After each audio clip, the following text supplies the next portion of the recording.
The Philosophy of History. George Wilhelm Friedrich Hegel. With prefaces by Charles Hegel.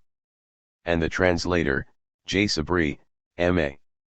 The history of the world is not intelligible apart from a government of the world. W. V. Humboldt. Batoche Books. Kitchener. 2001.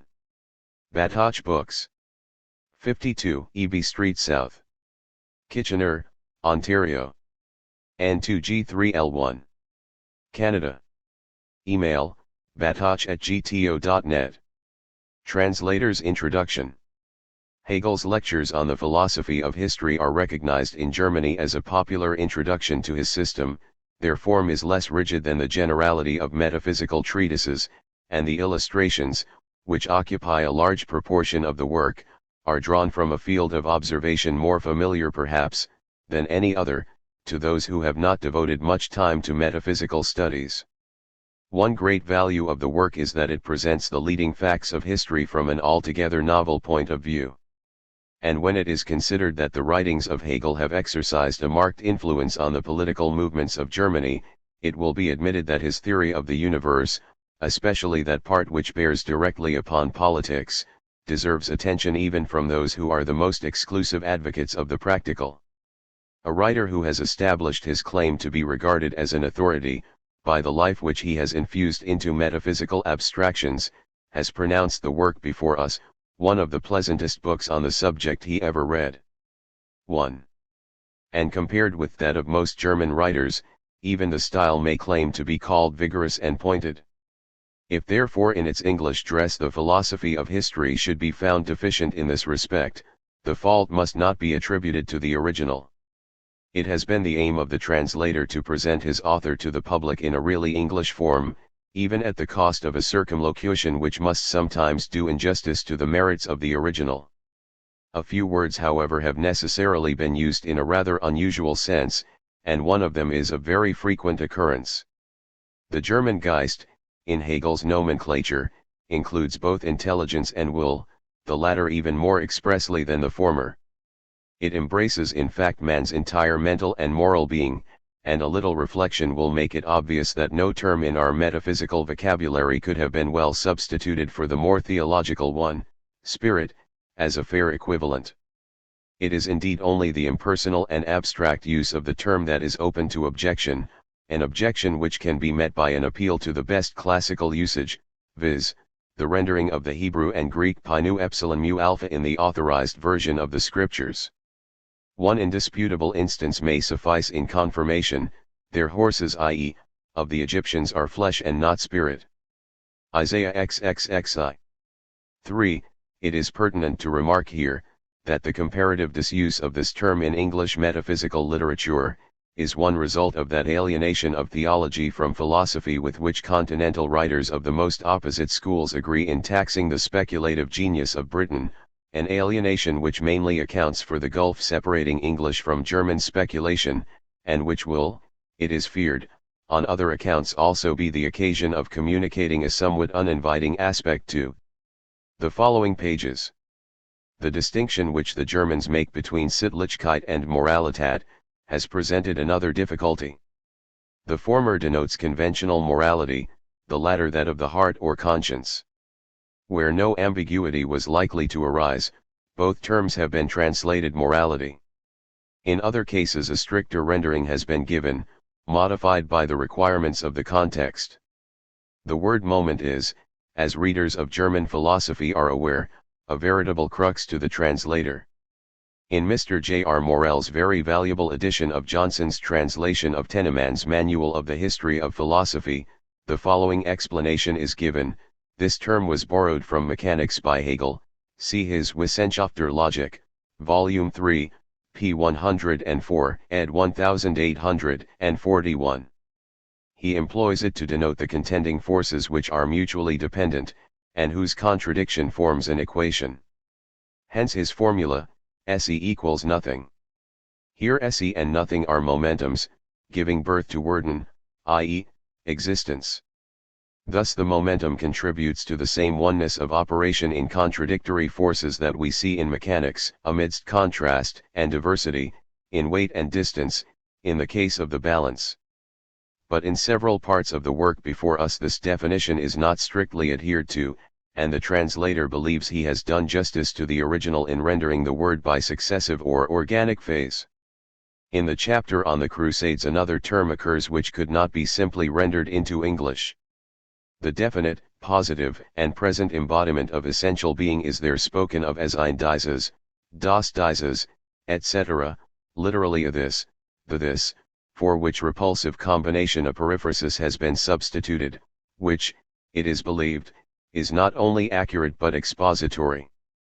Paraphrastic additions, however, have been, in fairness to the reader, enclosed in brackets, and the philosophical appropriation of ordinary terms is generally indicated by capitals, example spirit, freedom, state, nature, etc.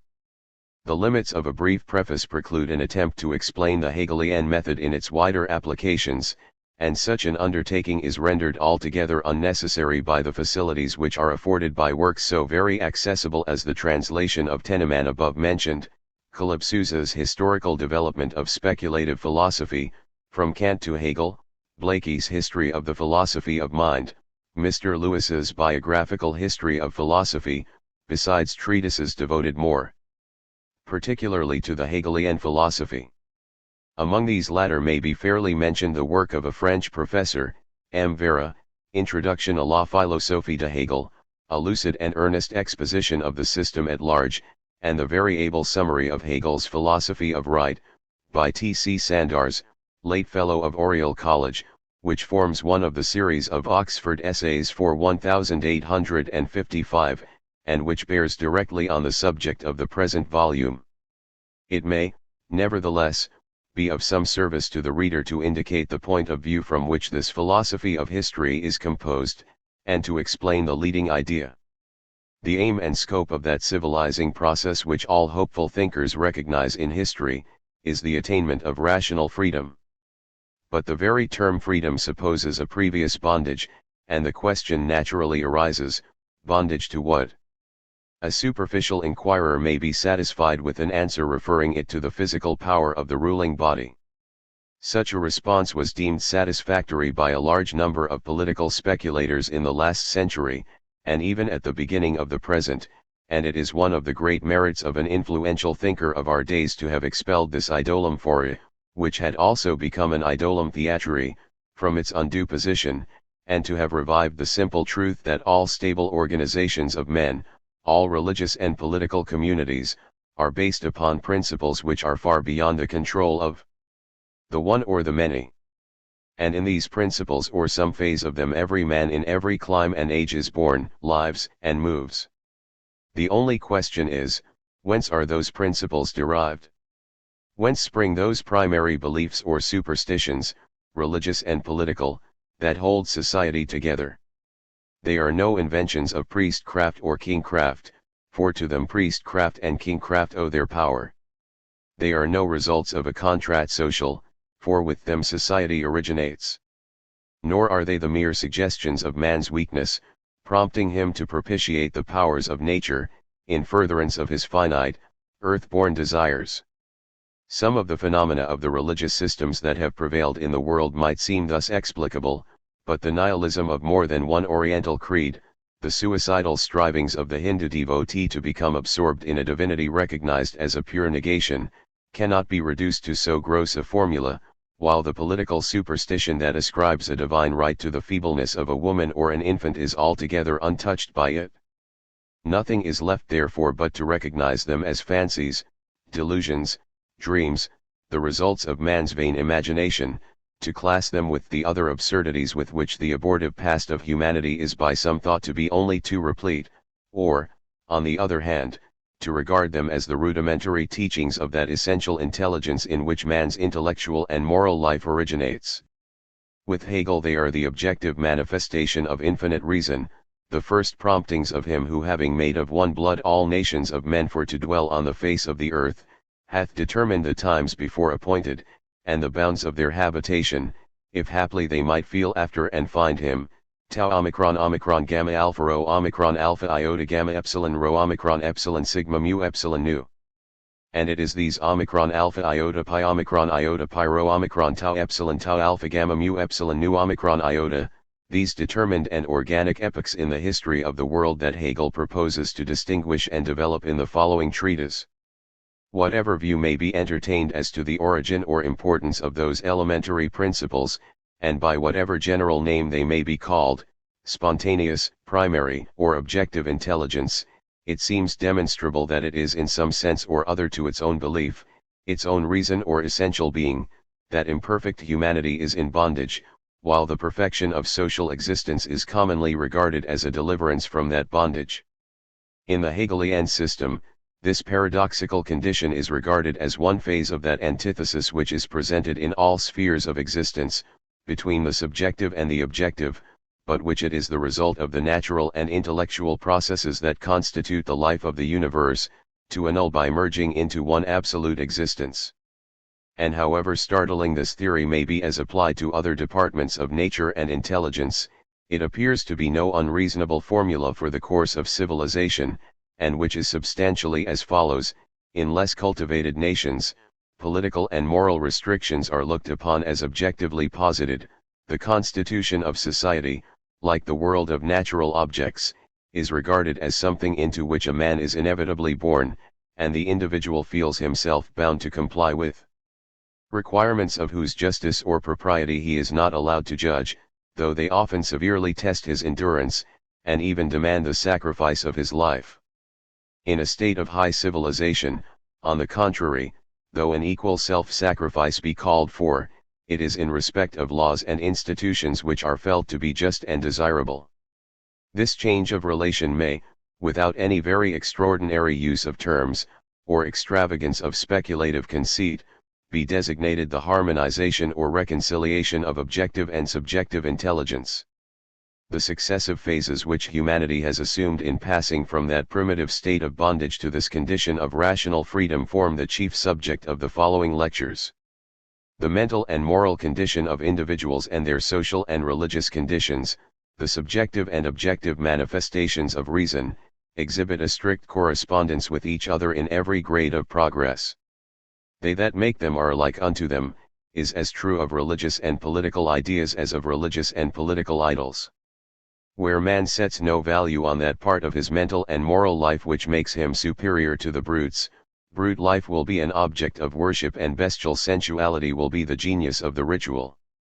Where mere inaction is the finus bonorum, absorption in nothingness will be the aim of the devotee. Where, on the contrary, active and vigorous virtue is recognized as constituting the real value of man, where subjective spirit has learned to assert its own freedom, both against irrational and unjust requirements from without, and caprice, passion, and sensuality, from within, it will demand a living, acting, just, and holy embodiment of deity as the only possible object of its adoration. In the same degree, political principles also will be affected. Where mere nature predominates, no legal relations will be acknowledged but those based on natural distinction, rights will be inexorably associated with caste. Where, on the other hand, spirit has attained its freedom, it will require a code of laws and political constitution, in which the rational subordination of nature to reason that prevails in its own being, and the strength it feels to resist sensual seductions shall be distinctly mirrored. Between the lowest and highest grades of intelligence and will, there are several intervening stages, around which a complex of derivative ideas, and of institutions, arts, and sciences, in harmony with them, are aggregated. Each of these aggregates has acquired a name in history as a distinct nationality. Where the distinctive principle is losing its vigor, as the result of the expansive force of mind of which it was only the temporary embodiment, the national life declines, and we have the transition to a higher grade, in which a comparatively abstract and limited phase of subjective intelligence and will, to which corresponds an equally imperfect phase of objective reason, is exchanged for one more concrete, and vigorous, one which develops human capabilities more freely and fully, and in which right is more adequately comprehended. The goal of this contention is, as already indicated, the self-realization, the complete development of spirit, whose proper nature is freedom, freedom in both senses of the term, i.e. liberation from outward control, inasmuch as the law to which it submits has its own explicit sanction, and emancipation from the inward slavery of lust and passion. The above remarks are not designed to afford anything like a complete or systematic analysis of Hegel's philosophy of history, but simply to indicate its leading conception, and if possible to contribute something towards removing a prejudice against it on the score of its resolving facts into mystical paradoxes, or attempting to construe them a priori. In applying the theory, some facts may not improbably have been distorted, some brought into undue prominence, and others altogether neglected. In the most cautious and limited analysis of the past, failures and perversions of this kind are inevitable, and a comprehensive view of history is proportionately open to mistake. But it is another question whether the principles applied in this work to explain the course which civilization has followed, are a correct inference from historical facts, and afford a reliable clue to the explanation of their leading aspects. The translator would remark, in conclusion, that the introduction will probably be found the most tedious and difficult part of the treatise. He would therefore suggest a cursory reading of it in the first instance, and a second perusal as a resume of principles which are more completely illustrated in the body of the work. J. Sabri. Charles Hegel's Preface. The changed form in which Hegel's lectures on the philosophy of history are reissued, suggests the necessity of some explanation respecting the relation of this second edition both to the original materials from which the work was compiled, and to their first publication.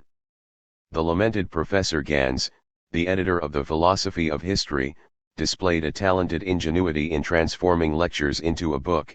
In doing so he followed for the most part Hegel's latest deliveries of the course, because they were the most popular, and appeared most adapted to his object. He succeeded in presenting the lectures much as they were delivered in the winter of 1830–31, and this result might be regarded as perfectly satisfactory, if Hegel's various readings of the course had been more uniform and concordant, if indeed they had not rather been of such a nature as to supplement each other.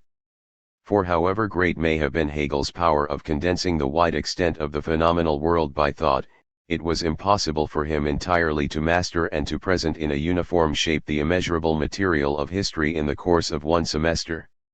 In the first delivery in the winter of 1822–23, he was chiefly occupied with unfolding the philosophical idea, and showing how this constitutes the real kernel of history, and the impelling soul of world historical peoples.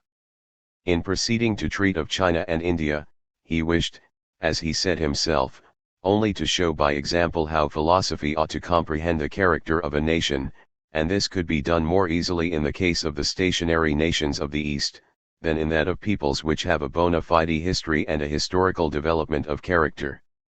A warm predilection made him linger long with the Greeks, for whom he always felt a youthful enthusiasm, and after a brief consideration of the Roman world he endeavored finally to condense the medieval period and the modern time into a few lectures, for time pressed, and when, as in the Christian world, the thought no longer lies concealed among the multitude of phenomena, but announces itself and is obviously present in history, the philosopher is at liberty to abridge his discussion of it.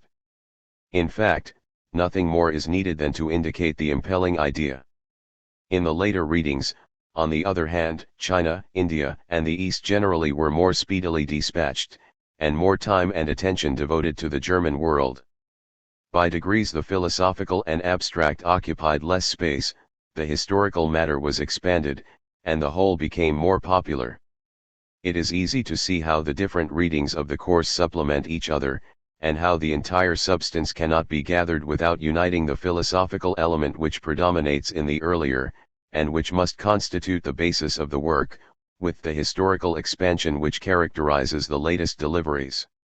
Had Hegel pursued the plan which most professors adopt, in adapting notes for use in the lecture room, of merely appending emendations and additions to the original draft, it would be correct to suppose that his latest readings would be also the most matured.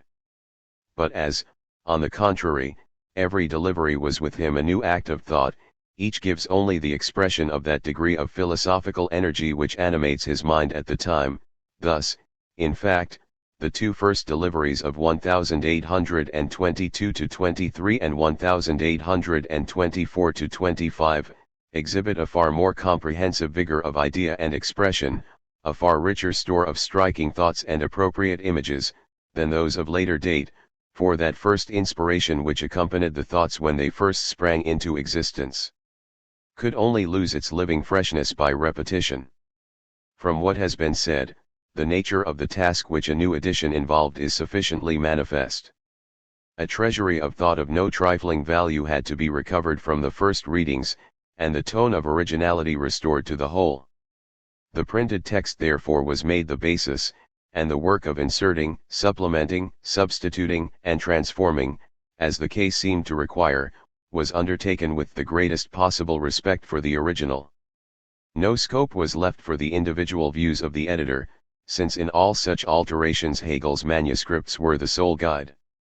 For while the first publication of these lectures, a part of the introduction excepted, followed the notes of the hearers only, the second edition has endeavored to supplement it by making Hegel's own manuscripts the basis throughout, and using the notes only for the purpose of rectification and arrangement.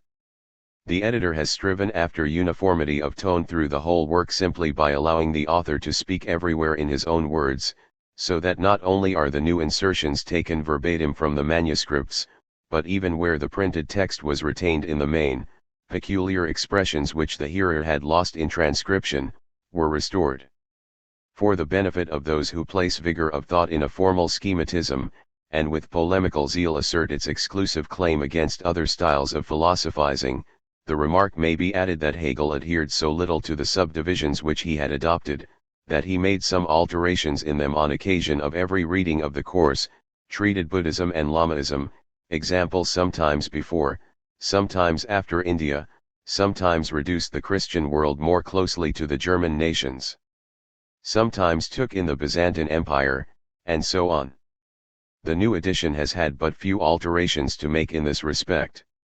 When the Association for Publishing Hegel's Works did me the honor to entrust me with the re-editing of my father's Philosophy of History, it also named as advocates of the claims of the first edition, and as representatives of Professor Gans, who had been removed from its circle by death, 3 of its members, G. Oberregierungsrath Dr. Schulz, Professor von Henning, and Professor Hotto, to whose revision the work in its new shape was to be submitted.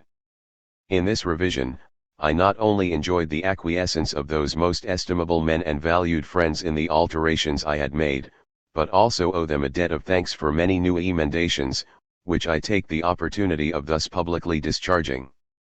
In conclusion, I feel constrained to acknowledge that my gratitude to that highly respected association for the praiseworthy deed of love to science, friendship, and disinterestedness, whose prosecution originated it and still holds it together, could be increased only by the fact of its having granted me also a share in editing the works of my beloved father. Charles Hegel. Philosophy of History. Introduction.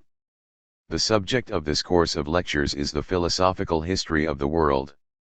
And by this must be understood, not a collection of general observations respecting it, suggested by the study of its records, and proposed to be illustrated by its facts, but universal history itself.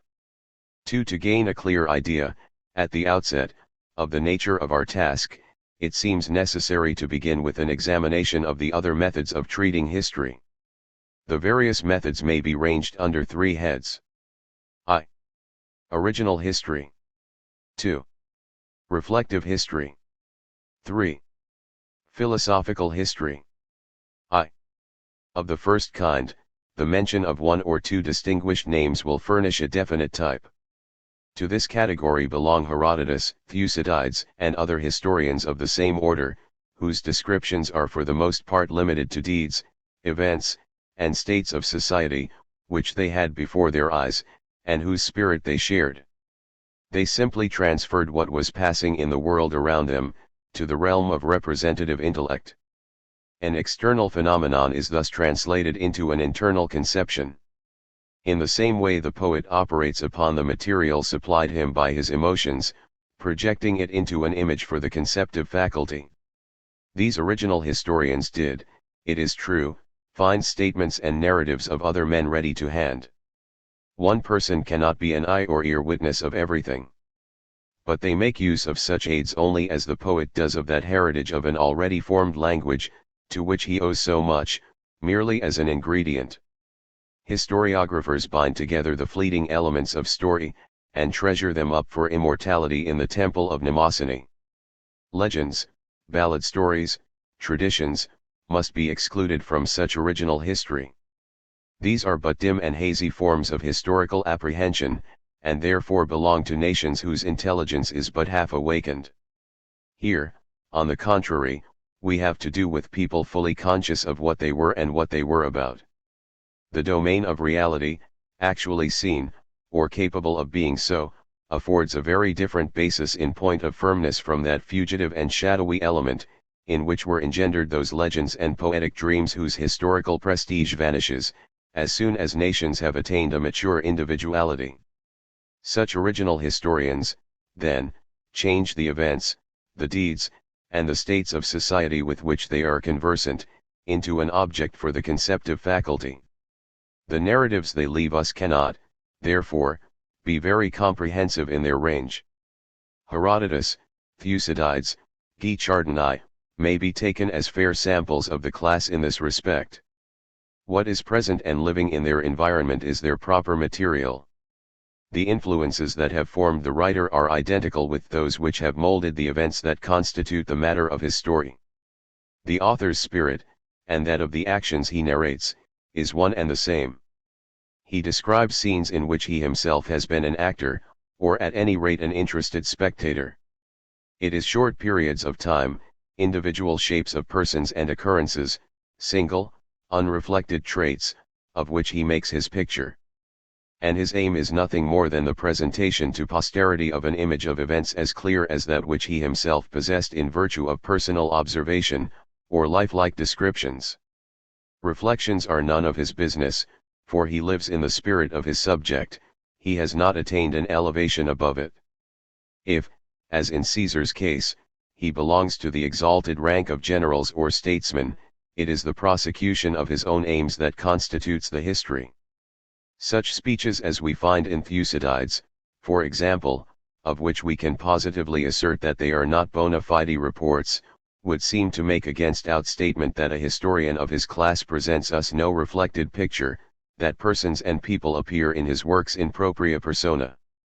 Speeches, it must be allowed, are veritable transactions in the human commonwealth, in fact, very gravely influential transactions. It is indeed, often said, such and such things are only talk, by way of demonstrating their harmlessness. That for which this excuse is brought may be mere talk, and talk enjoys the important privilege of being harmless. But addresses of peoples to peoples, or orations directed to nations and to princes, are grant constituents of history. Granted that such orations as those of Pericles, that most profoundly accomplished, genuine, noble statesman, were elaborated by Thucydides, it must yet be maintained that they were not foreign to the character of the speaker. In the orations in question, these men proclaim the maxims adopted by their countrymen, and which formed their own character, they record their views of their political relations, and of their moral and spiritual nature, and the principles of their designs and conduct. What the historian puts into their mouths is no supposititious system of ideas, but an uncorrupted transcript of their intellectual and moral habitudes. Of these historians, whom we must make thoroughly our own, with whom we must linger long, if we would live with their respective nations, and enter deeply into their spirit, of these historians, to whose pages we may turn not for the purposes of erudition merely, but with a view to deep and genuine enjoyment, there are fewer than might be imagined. Herodotus the father, i.e., the founder of history, and Thucydides have been already mentioned. Xenophon's Retreat of the 10,000, is a work equally original. Caesar's commentaries are the simple masterpiece of a mighty spirit. Among the ancients, these annalists were necessarily great captains and statesmen. In the Middle Ages, if we except the bishops, who were placed in the very center of the political world, The monks monopolize this category as naive chroniclers who were as decidedly isolated from active life as those elder annalists had been connected with it. In modern times the relations are entirely altered. Our culture is essentially comprehensive, and immediately changes all events into historical representations. Belonging to the class in question, we have vivid, simple, clear narrations, especially of military transactions, which might fairly take their place with those of Caesar. In richness of matter and fullness of detail as regards strategic appliances, and attendant circumstances, they are even more instructive. The French memoirs, also, fall under this category. In many cases these are written by men of mark, though relating to affairs of little note. They not unfrequently contain a large proportion of anecdotal matter, so that the ground they occupy is narrow and trivial.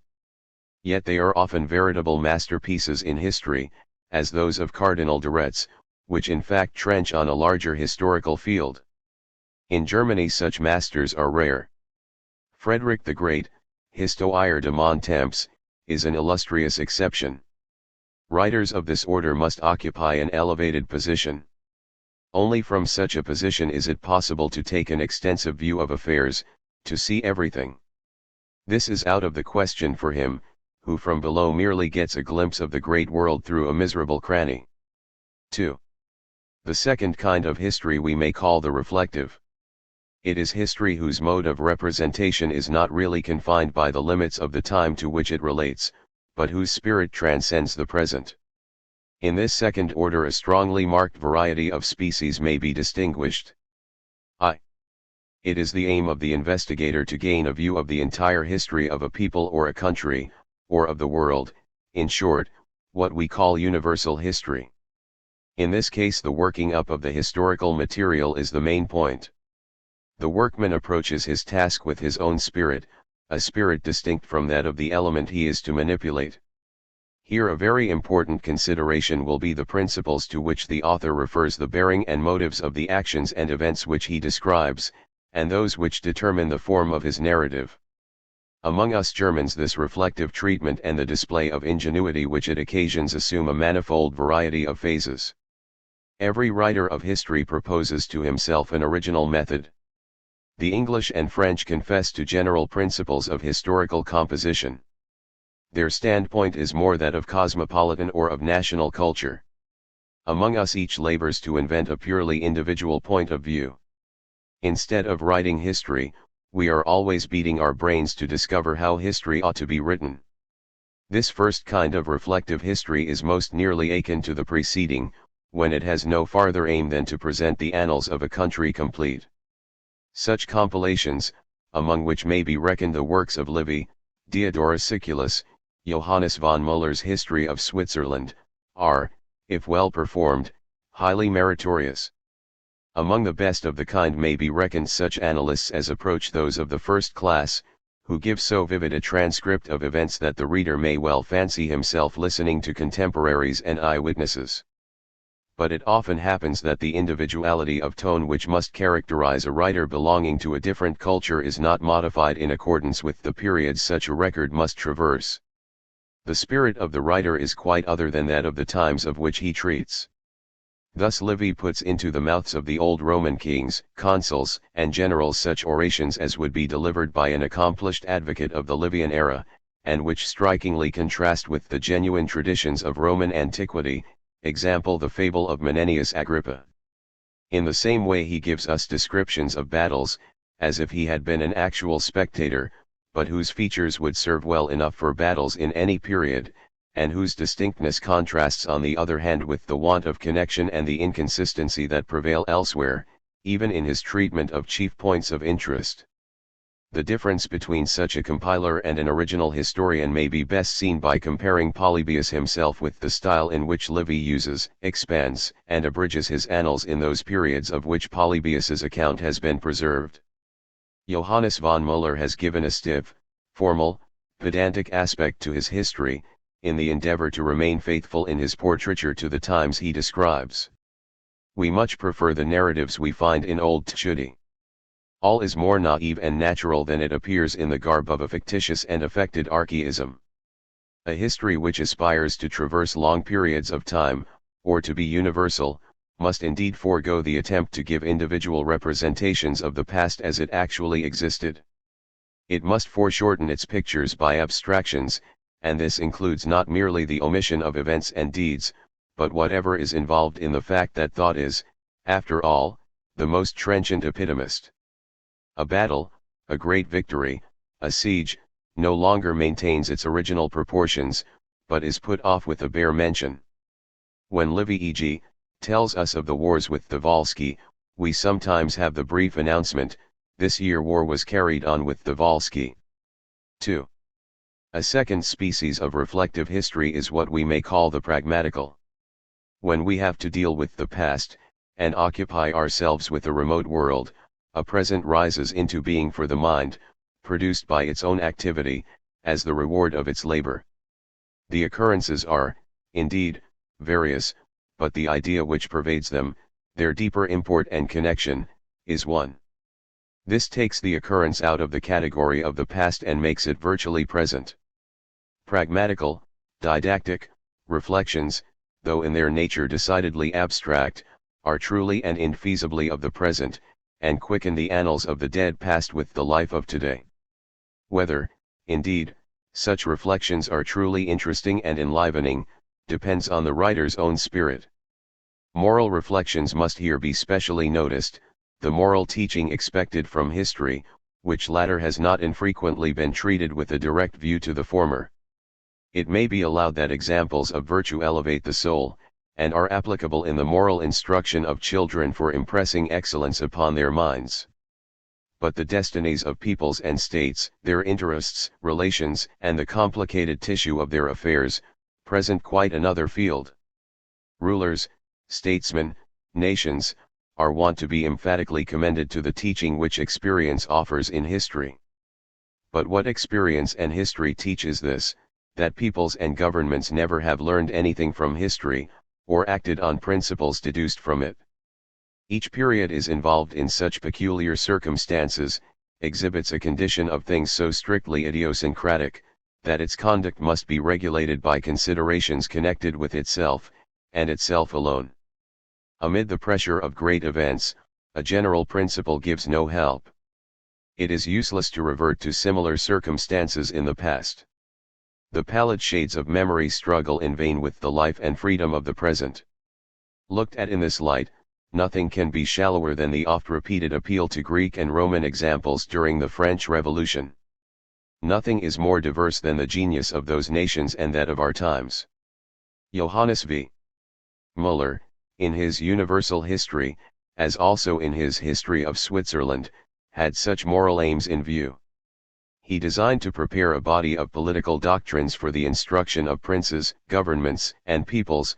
He formed a special collection of doctrines and reflections, frequently giving us in his correspondence the exact number of apophthegms which he had compiled in a week, but he cannot reckon this part of his labor as among the best that he accomplished.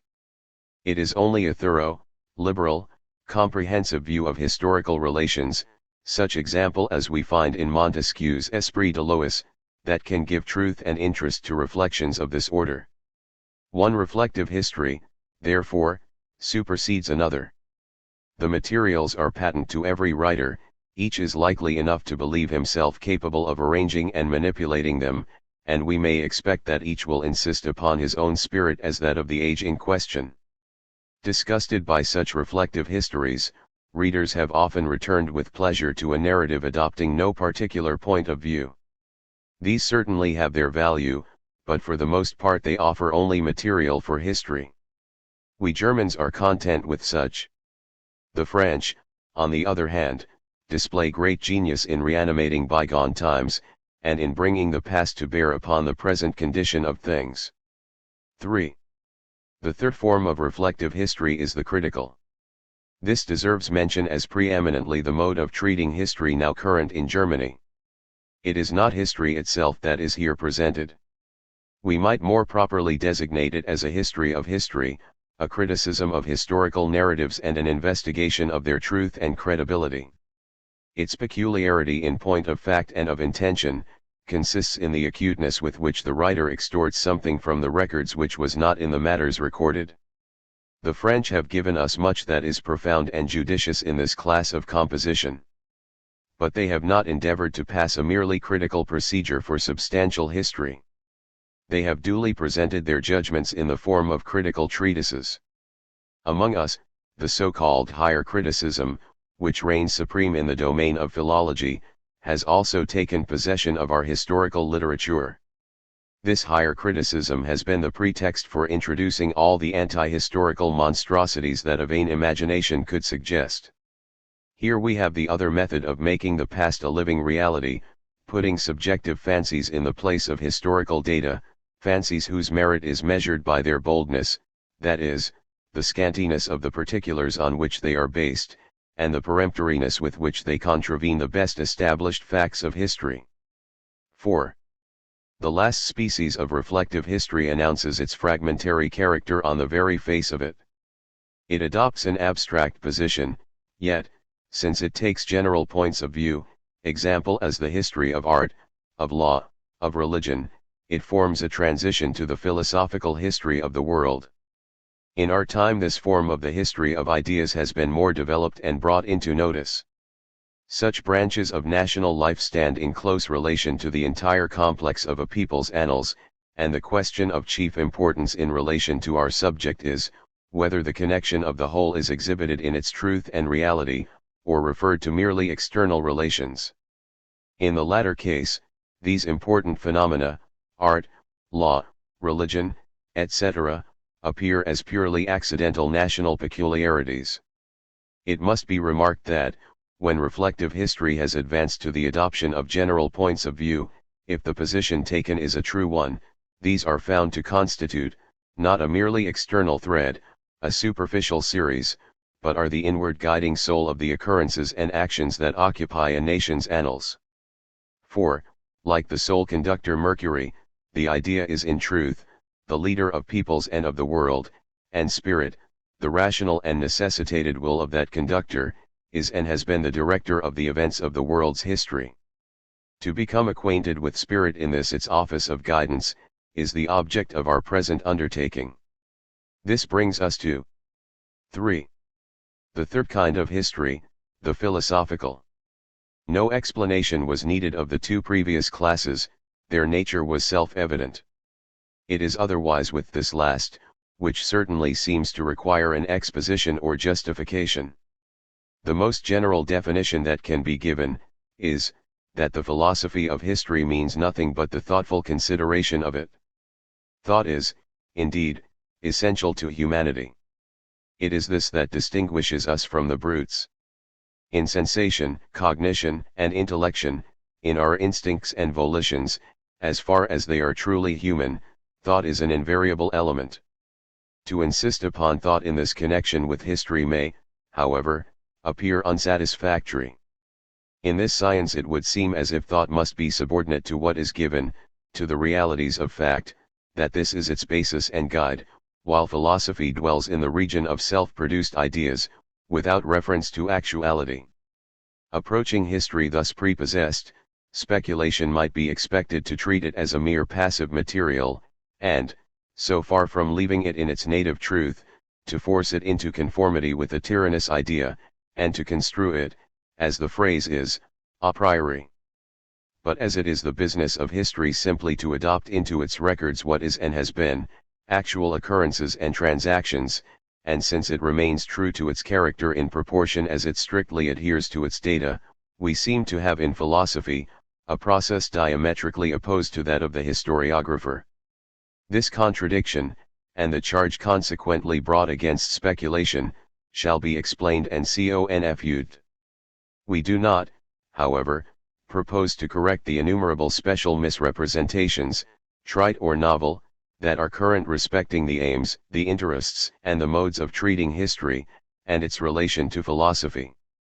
The only thought which philosophy brings with it to the contemplation of history, is the simple conception of reason, that reason is the sovereign of the world, that the history of the world, therefore, presents us with the rational process.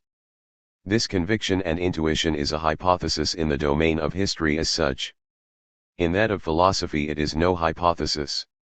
It is there proved by speculative cognition, that reason, and this term may here suffice us, without investigating the relation sustained by the universe to the divine being, is substance, as well as infinite power, its own infinite material underlying all the natural and spiritual life which it originates, as also the infinite form, that which sets this material in motion. On the one hand, reason is the substance of the universe, viz., that by which and in which all reality has its being and subsistence. On the other hand, it is the infinite energy of the universe, since reason is not so powerless as to be incapable of producing anything but a mere ideal, a mere intention, having its place outside reality, nobody knows where, something separate and abstract, in the heads of certain human beings. It is the infinite complex of things, their entire essence and truth. It is its own material which it commits to its own active energy to work up, not needing, as finite action does, the conditions of an external material of given means from which it may obtain its support, and the objects of its activity. It supplies its own nourishment, and is the object of its own operations. While it is exclusively its own basis of existence, and absolute final aim, it is also the energizing power realizing this aim, developing it not only in the phenomena of the natural, but also of the spiritual universe, the history of the world. That this idea or reason is the true, the eternal, the absolutely powerful essence, that it reveals itself in the world, and that in that world nothing else is revealed but this and its honor and glory, is the thesis which, as we have said, has been proved in philosophy, and is here regarded as demonstrated. In those of my hearers who are not acquainted with philosophy, I may fairly presume, at least, the existence of a belief in reason, a desire, a thirst for acquaintance with it, in entering upon this course of lectures. It is, in fact, the wish for rational insight, not the ambition to amass a mere heap of acquirements, that should be presupposed in every case as possessing the mind of the learner in the study of science. If the clear idea of reason is not already developed in our minds, in beginning the study of universal history, we should at least have the firm, unconquerable faith that reason does exist there, and that the world of intelligence and conscious volition is not abandoned to chance, but must show itself in the light of the self-cognizant idea. Yet I am not obliged to make any such preliminary demand upon your faith. What I have said thus provisionally, and what I shall have further to say, is, even in reference to our branch of science, not to be regarded as hypothetical, but as a summary view of the whole, the result of the investigation we are about to pursue, a result which happens to be known to me, because I have traversed the entire field. It is only an inference from the history of the world, that its development has been a rational process, that the history in question has constituted the rational necessary course of the world spirit, that spirit whose nature is always one and the same, but which unfolds this its one nature in the phenomena of the world's existence. This must, as before stated, present itself as the ultimate result of history. But we have to take the latter as it is. We must proceed historically, empirically. Among other precautions we must take care not to be misled by professed historians who, especially among the Germans, and enjoying a considerable authority, are chargeable with the very procedure of which they accuse the philosopher, introducing a priori inventions of their own into the records of the past. It is, for example, a widely current fiction, that there was an original primeval people, taught immediately by God, endowed with perfect insight and wisdom, possessing a thorough knowledge of all natural laws and spiritual truth, that there have been such or such sacerdotal peoples, or, to mention a more specific averment, that there was a Roman epos, from which the Roman historians derived the early annals of their city, etc. Authorities of this kind we leave to those talented historians by profession, among whom, in Germany at least, their use is not uncommon. We might then announce it as the first condition to be observed, that we should faithfully adopt all that is historical. But in such general expressions themselves, as faithfully and adopt, lies the ambiguity. Even the ordinary, the impartial historiographer, who believes and professes that he maintains a simply receptive attitude, surrendering himself only to the data supplied him, is by no means passive as regards the exercise of his thinking powers. He brings his categories with him, and sees the phenomena presented to his mental vision, exclusively through these media.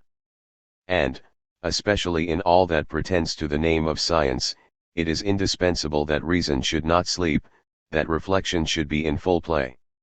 To him who looks upon the world rationally, the world in its turn presents a rational aspect. The relation is mutual. But the various exercises of reflection, the different points of view, the modes of deciding the simple question of the relative importance of events, the first category that occupies the attention of the historian, do not belong to this place. I will only mention two phases and points of view that concern the generally diffused conviction that reason has ruled, and is still ruling in the world, and consequently in the world's history, because they give us, at the same time, an opportunity for more closely investigating the question that presents the greatest difficulty, and for indicating a branch of the subject, which will have to be enlarged on in the sequel. One of these points is, that passage in history, which informs us that the Greek Anaxagoras was the first to enunciate the doctrine that nu omicron, understanding generally, or reason, governs the world. It is not intelligence as self-conscious reason, not a spirit as such that is meant, and we must clearly distinguish these from each other. The movement of the solar system takes place according to unchangeable laws. These laws are reason, implicit in the phenomena in question. But neither the sun nor the planets, which revolve around it according to these laws, can be said to have any consciousness of them. A thought of this kind, that nature is an embodiment of reason, that it is unchangeably subordinate to universal laws, appears nowise striking or strange to us. We are accustomed to such conceptions, and find nothing extraordinary in them. And I have mentioned this extraordinary occurrence, partly to show how history teaches, that ideas of this kind, which may seem trivial to us, have not always been in the world, that, on the contrary, such a thought makes an epoch in the annals of human intelligence. Aristotle says of Anaxagoras, as the originator of the thought in question, that he appeared as a sober man among the drunken. Socrates adopted the doctrine from Anaxagoras, and it forthwith became the ruling idea in philosophy, except in the school of Epicurus, who ascribed all events to chance. I was delighted with the sentiment, Plato makes Socrates say, and hoped I had found a teacher who would show me nature in harmony with reason, who would demonstrate in each particular phenomenon its specific aim, and in the whole, the grand object of the universe. I would not have surrendered this hope for a great deal. But how very much was I disappointed, when, having zealously applied myself to the writings of Anaxagoras, I found that he adduces only external causes, such as atmosphere, ether, water, and the like. It is evident that the defect which Socrates complains of respecting Anaxagoras's doctrine, does not concern the principle itself, but the shortcoming of the propounder in applying it to nature in the concrete. Nature is not deduced from that principle, the latter remains in fact a mere abstraction, inasmuch as the former is not comprehended and exhibited as a development of it, an organization produced by and from reason. I wish, at the very outset, to call your attention to the important difference between a conception, a principle, a truth limited to an abstract form and its determinate application, and concrete development. This distinction affects the whole fabric of philosophy, and among other bearings of it there is one to which we shall have to revert at the close of our view of universal history, in investigating the aspect of political affairs in the most recent period. We have next to notice the rise of this idea, that reason directs the world, in connection with a further application of it, well known to us, in the form, viz., of the religious truth, that the world is not abandoned to chance and external contingent causes, but that a providence controls it. I stated above, that I would not make a demand on your faith, in regard to the principle announced. Yet I might appeal to your belief in it, in this religious aspect, if, as a general rule, the nature of philosophical science allowed it to attach authority to presuppositions.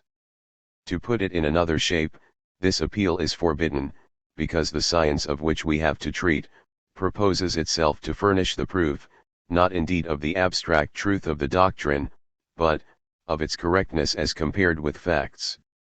The truth, then, that a providence, that of God, presides over the events of the world, consorts with the proposition in question, for divine providence is wisdom, endowed with an infinite power, which realizes its aim, viz., the absolute rational design of the world. Reason is thought conditioning itself with perfect freedom. But a difference, rather a contradiction, will manifest itself, between this belief and our principle, just as was the case in reference to the demand made by Socrates in the case of Anaxagoras's dictum.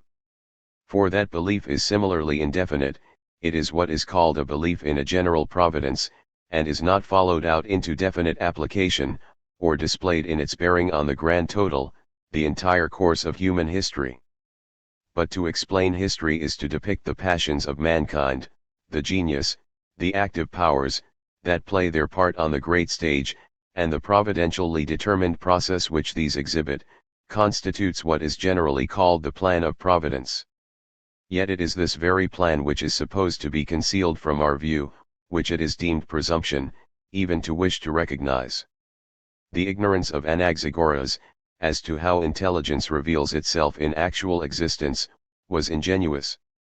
Neither in his consciousness, nor in that of Greece at large, had that thought been farther expanded. He had not attained the power to apply his general principle to the concrete, so as to deduce the latter from the former. It was Socrates who took the first step in comprehending the union of the concrete with the universal. Anaxagoras, then, did not take up a hostile position towards such an application.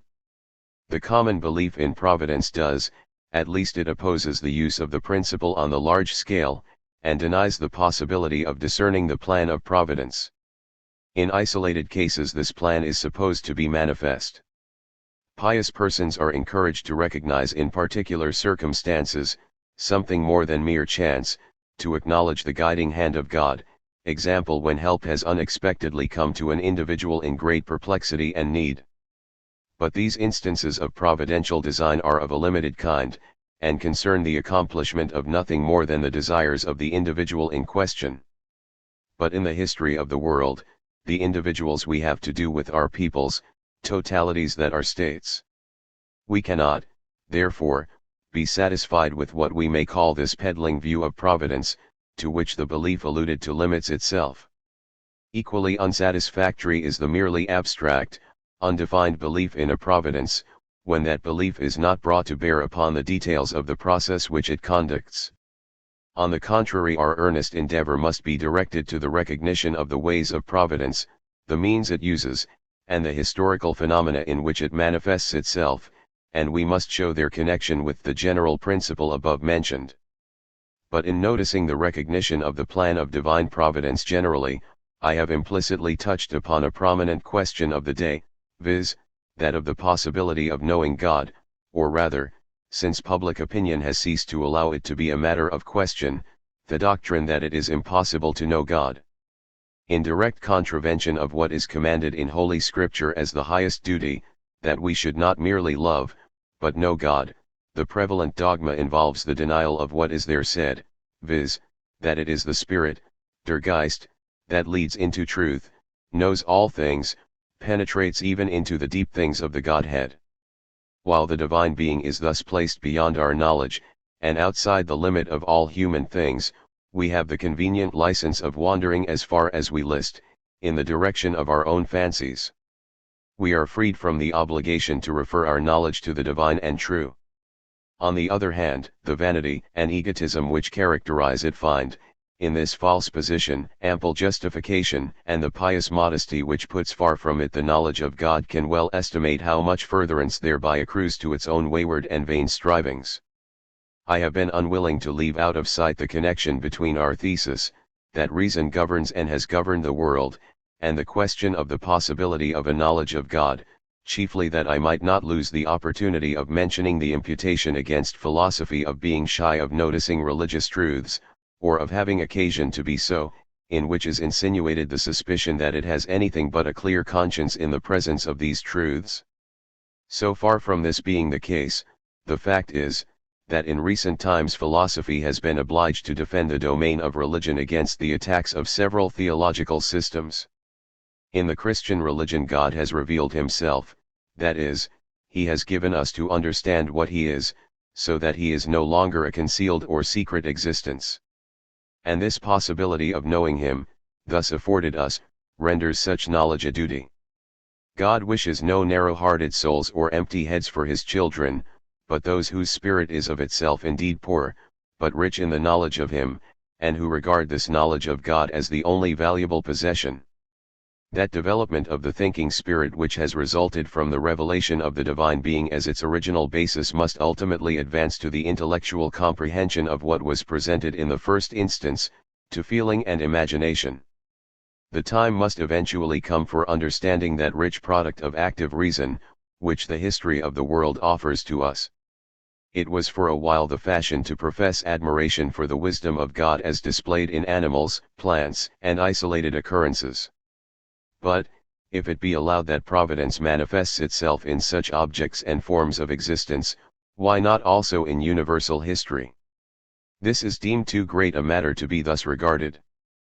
But divine wisdom, i.e., reason, is one and the same in the great as in the little, and we must not imagine God to be too weak to exercise his wisdom on the grand scale. Our intellectual striving aims at realizing the conviction that what was intended by eternal wisdom, is actually accomplished in the domain of existent, active spirit, as well as in that of mere nature. Our mode of treating the subject is, in this aspect, a theodicia, a justification of the ways of God, which Leibniz attempted metaphysically, in his method, i.e., in indefinite abstract categories, so that the ill that is found in the world may be comprehended, and the thinking spirit reconciled with the fact of the existence of evil. Indeed, nowhere is such a harmonizing view more pressingly demanded than in universal history, and it can be attained only by recognizing the positive existence, in which that negative element is a subordinate, and vanquished nullity. On the one hand, the ultimate design of the world must be perceived, and, on the other hand, the fact that this design has been actually realized in it, and that evil has not been able permanently to assert a competing position. But this superintending vows, or in providence. Reason, whose sovereignty over the world has been maintained, is as indefinite a term as providence, supposing the term to be used by those who are unable to characterize it distinctly, to show wherein it consists, so as to enable us to decide whether a thing is rational or irrational. An adequate definition of reason is the first desideratum, and whatever boast may be made of strict adherence to it in explaining phenomena, without such a definition we get no farther than mere words. With these observations we may proceed to the second point of view that has to be considered in this introduction. 2. The inquiry into the essential destiny of reason, as far as it is considered in reference to the world, is identical with the question, what is the ultimate design of the world? And the expression implies that that design is destined to be realized. 2 points of consideration suggest themselves: first, the import of this design, its abstract definition, and secondly, its realization. It must be observed at the outset, that the phenomenon we investigate, universal history, belongs to the realm of spirit. The term world includes both physical and psychical nature. Physical nature also plays its part in the world's history, and attention will have to be paid to the fundamental natural relations thus involved. But spirit, and the course of its development, is our substantial object. Our task does not require us to contemplate nature as a rational system in itself, though in its own proper domain it proves itself such, but simply in its relation to spirit. On the stage on which we are observing it, universal history, spirit displays itself in its most concrete reality. Notwithstanding this, or rather for the very purpose of comprehending the general principles which this, its form of concrete reality, embodies, we must premise some abstract characteristics of the nature of spirit. Such an explanation, however, cannot be given here under any other form than that of bare assertion. The present is not the occasion for unfolding the idea of spirit speculatively, for whatever has a place in an introduction, must, as already observed, be taken as simply historical, something assumed as having been explained and proved elsewhere, or whose demonstration awaits the sequel of the science of history itself. We have therefore to mention here 1. The abstract characteristics of the nature of spirit. 2. What means spirit uses in order to realize its idea. 3. Lastly, we must consider the shape which the perfect embodiment of spirit assumes, the state. 1.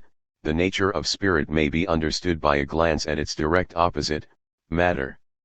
As the essence of matter is gravity, so, on the other hand, we may affirm that the substance, the essence of spirit is freedom. All will readily assent to the doctrine that spirit, among other properties, is also endowed with freedom, but philosophy teaches that all the qualities of spirit exist only through freedom, that all are but means for attaining freedom, that all seek and produce this and this alone. It is a result of speculative philosophy that freedom is the sole truth of spirit. Matter possesses gravity in virtue of its tendency toward a central point. It is essentially composite, consisting of parts that exclude each other. It seeks its unity, and therefore exhibits itself as self-destructive, as verging toward its opposite and indivisible point. If it could attain this, it would be matter no longer, it would have perished. It strives after the realization of its idea, for in unity it exists ideally. Spirit, on the contrary, may be defined as that which has its center in itself. It has not a unity outside itself, but has already found it, it exists in and with itself. Matter has its essence out of itself, spirit is self-contained existence, basic Selbstsein. Now this is freedom, exactly. For if I am dependent, my being is referred to something else which I am not, I cannot exist independently of something external. I am free, on the contrary, when my existence depends upon myself. This self-contained existence of spirit is none other than self-consciousness, consciousness of one's own being. Two things must be distinguished in consciousness: first, the fact that I know, secondly, what I know. In self-consciousness these are merged in one, for spirit knows itself. It involves an appreciation of its own nature, as also an energy enabling it to realize itself, to make itself actually that which it is potentially. According to this abstract definition, it may be said of universal history, that it is the exhibition of spirit in the process of working out the knowledge of that which it is potentially. And as the germ bears in itself the whole nature of the tree, and the taste and form of its fruits, so do the first traces of spirit virtually contain the whole of that history. The Orientals have not attained the knowledge that spirit, man as such, is free, and because they do not know this, they are not free. They only know that one is free. But on this very account, the freedom of that one is only caprice, ferocity, brutal recklessness of passion, or a mildness and tameness of the desires, which is itself only an accident of nature, mere caprice like the former. That one is therefore only a despot, not a free man. The consciousness of freedom first arose among the Greeks, and therefore they were free, but they, and the Romans likewise, knew only that some are free, not man as such. Even Plato and Aristotle did not know this. The Greeks, therefore, had slaves, and their whole life and the maintenance of their splendid liberty, was implicated with the institution of slavery, a fact moreover, which made that liberty on the one hand only an accidental, transient, and limited growth, on the other hand, constituted it a rigorous thraldom of our common nature, of the human. The German nations, under the influence of Christianity, were the first to attain the consciousness that man, as man, is free, that it is the freedom of spirit which constitutes its essence. This consciousness arose first in religion, the inmost region of spirit, but to introduce the principle into the various relations of the actual world involves a more extensive problem than its simple implantation, a problem whose solution and application require a severe and lengthened process of culture. In proof of this, we may note that slavery did not cease immediately on the reception of Christianity. Still less did liberty predominate in states, or governments and constitutions adopt a rational organization, or recognize freedom as their basis. That application of the principle to political relations, the thorough molding and interpenetration of the constitution of society by it, is a process identical with history itself. I have already directed attention to the distinction here involved, between a principle as such, and its application, i.e., its introduction and carrying out in the actual phenomena of spirit and life. This is a point of fundamental importance in our science, and one which must be constantly respected as essential. And in the same way as this distinction has attracted attention in view of the Christian principle of self-consciousness, freedom, it also shows itself as an essential one, in view of the principle of freedom generally. The history of the world is none other than the progress of the consciousness of freedom, a progress whose development according to the necessity of its nature, it is our business to investigate.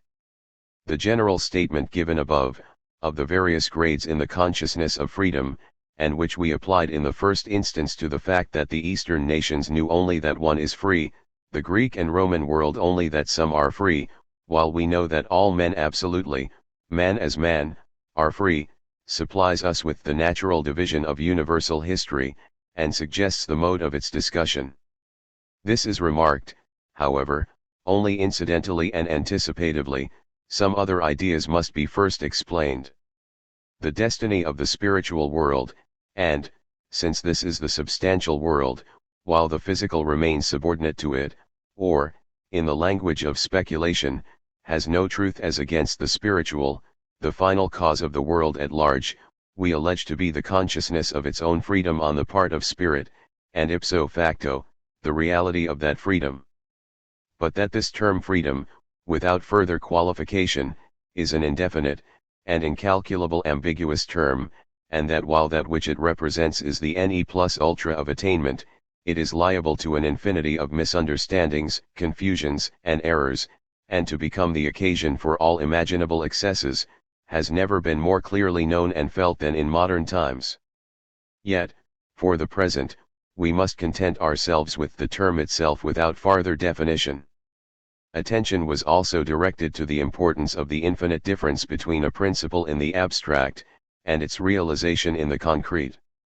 In the process before us, the essential nature of freedom, which involves in it absolute necessity, is to be displayed as coming to a consciousness of itself, for it is in its very nature self-consciousness, and thereby realizing its existence. Itself is its own object of attainment, and the sole aim of spirit. This result it is, at which the process of the world's history has been continually aiming, and to which the sacrifices that have ever and anon been laid on the vast altar of the earth, through the long lapse of ages, have been offered. This is the only aim that sees itself realized and fulfilled, the only pole of repose amid the ceaseless change of events and conditions, and the sole efficient principle that pervades them. This final aim is God's purpose with the world, but God is the absolutely perfect being, and can, therefore, will nothing other than himself, his own will. The nature of his will, that is, his nature itself, is what we here call the idea of freedom, translating the language of religion into that of thought. The question, then, which we may next put is, what means does this principle of freedom use for its realization? This is the second point we have to consider. 2. The question of the means by which freedom develops itself to a world, conducts us to the phenomenon of history itself. Although freedom is, primarily, an undeveloped idea, the means it uses are external and phenomenal, presenting themselves in history to our sensuous vision. The first glance at history convinces us that the actions of men proceed from their needs, their passions, their characters, and talents, and impresses us with the belief that such needs, passions, and interests are the sole springs of action, the efficient agents in the scene of activity. Among these may, perhaps, be found aims of a liberal or universal kind, benevolence it may be, or noble patriotism, but such virtues and general views are but insignificant as compared with the world and its doings. We may perhaps see the ideal of reason actualized in those who adopt such aims, and within the sphere of their influence, but they bear only a trifling proportion to the mass of the human race, and the extent of that influence is limited accordingly. Passions, private aims, and the satisfaction of selfish desires, are on the other hand, most effective springs of action. Their power lies in the fact that they respect none of the limitations which justice and morality would impose on them, and that these natural impulses have a more direct influence over man than the artificial and tedious discipline that tends to order and self-restraint, law and morality. When we look at this display of passions, and the consequences of their violence, the unreason which is associated not only with them, but even, rather we might say especially, with good designs and righteous aims, when we see the evil, the vice, the ruin that has befallen the most flourishing kingdoms which the mind of man ever created, we can scarce avoid being filled with sorrow at this universal taint of corruption, and, since this decay is not the work of mere nature, but of the human will, a moral embitterment, a revolt of the good spirit, if it have a place within us, may well be the result of our reflections. Without rhetorical exaggeration, a simply truthful combination of the miseries that have overwhelmed the noblest of nations and polities, and the finest exemplars of private virtue, forms a picture of most fearful aspect, and excites emotions of the profoundest and most hopeless sadness, counterbalanced by no consolatory result. We endure in beholding it a mental torture, allowing no defense or escape but the consideration that what has happened could not be otherwise, that it is a fatality which no intervention could alter. And at last we draw back from the intolerable disgust with which these sorrowful reflections threaten us, into the more agreeable environment of our individual life, the present formed by our private aims and interests. In short, we retreat into the selfishness that stands on the quiet shore, and thence enjoys in safety the distant spectacle of wrecks confusedly hurled. But even regarding history as the slaughter bench at which the happiness of peoples, the wisdom of states, and the virtue of individuals have been victimized, the question involuntarily arises, to what principle, to what final aim these enormous sacrifices have been offered? From this point the investigation usually proceeds to that which we have made the general commencement of our inquiry.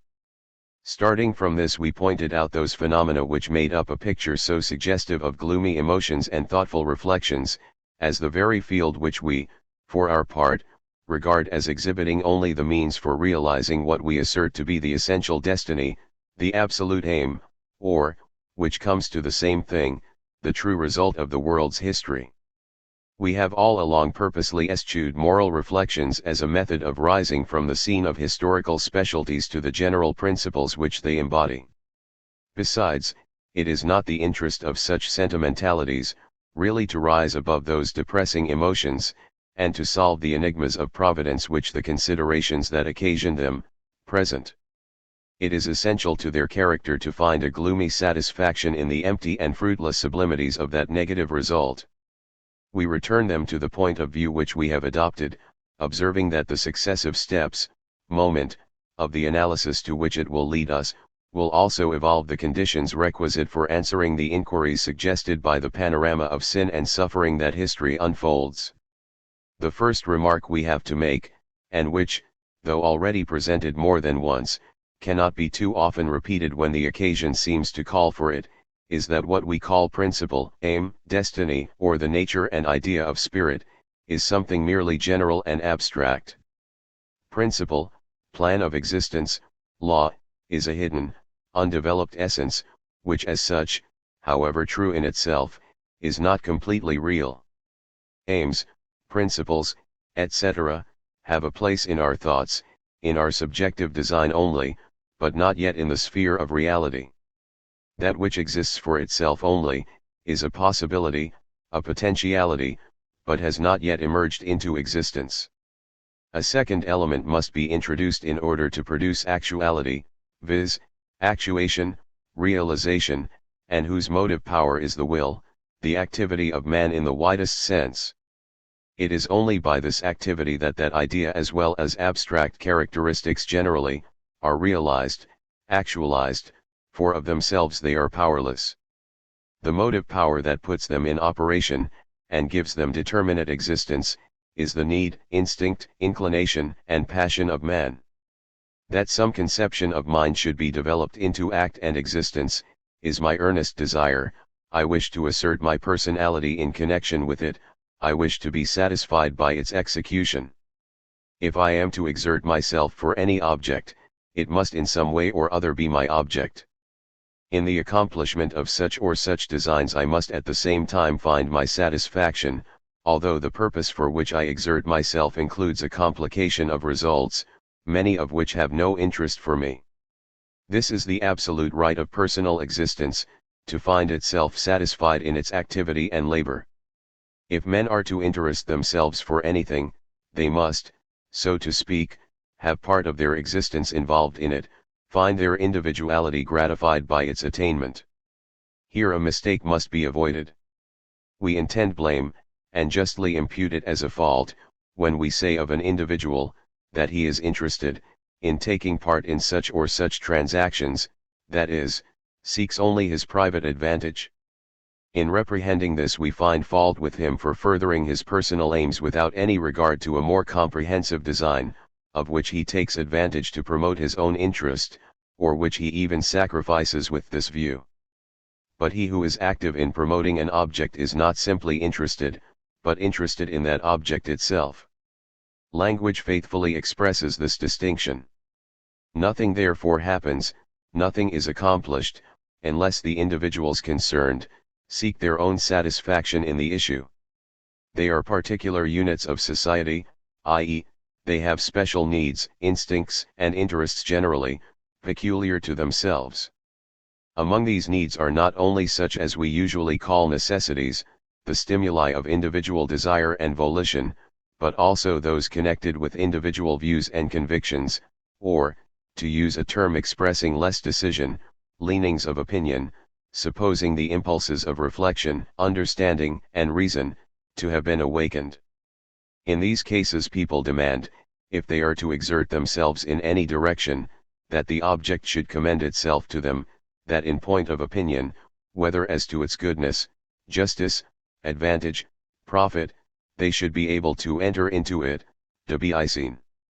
This is a consideration of especial importance in our age, when people are less than formerly influenced by reliance on others, and by authority, when, on the contrary, they devote their activities to a cause on the ground of their own understanding, their independent conviction and opinion. We assert then that nothing has been accomplished without interest on the part of the actors, and, if interest be called passion, inasmuch as the whole individuality, to the neglect of all other actual or possible interests and claims, is devoted to an object with every fiber of volition, concentrating all its desires and powers upon it, we may affirm absolutely that nothing great in the world has been accomplished without passion. Two elements, therefore, enter into the object of our investigation, the first the idea, the second the complex of human passions, the one the warp, the other the woof of the vast arras web of universal history. The concrete mean and union of the two is liberty, under the conditions of morality in a state. We have spoken of the idea of freedom as the nature of spirit, and the absolute goal of history. Passion is regarded as a thing of sinister aspect, as more or less immoral. Man is required to have no passions. Passion, it is true, is not quite the suitable word for what I wish to express. I mean here nothing more than the human activity as resulting from private interests, special, or if you will, self-seeking designs, with this qualification, that the whole energy of will and character is devoted to their attainment, that other interests, which would in themselves constitute attractive aims, or rather all things else, are sacrificed to them.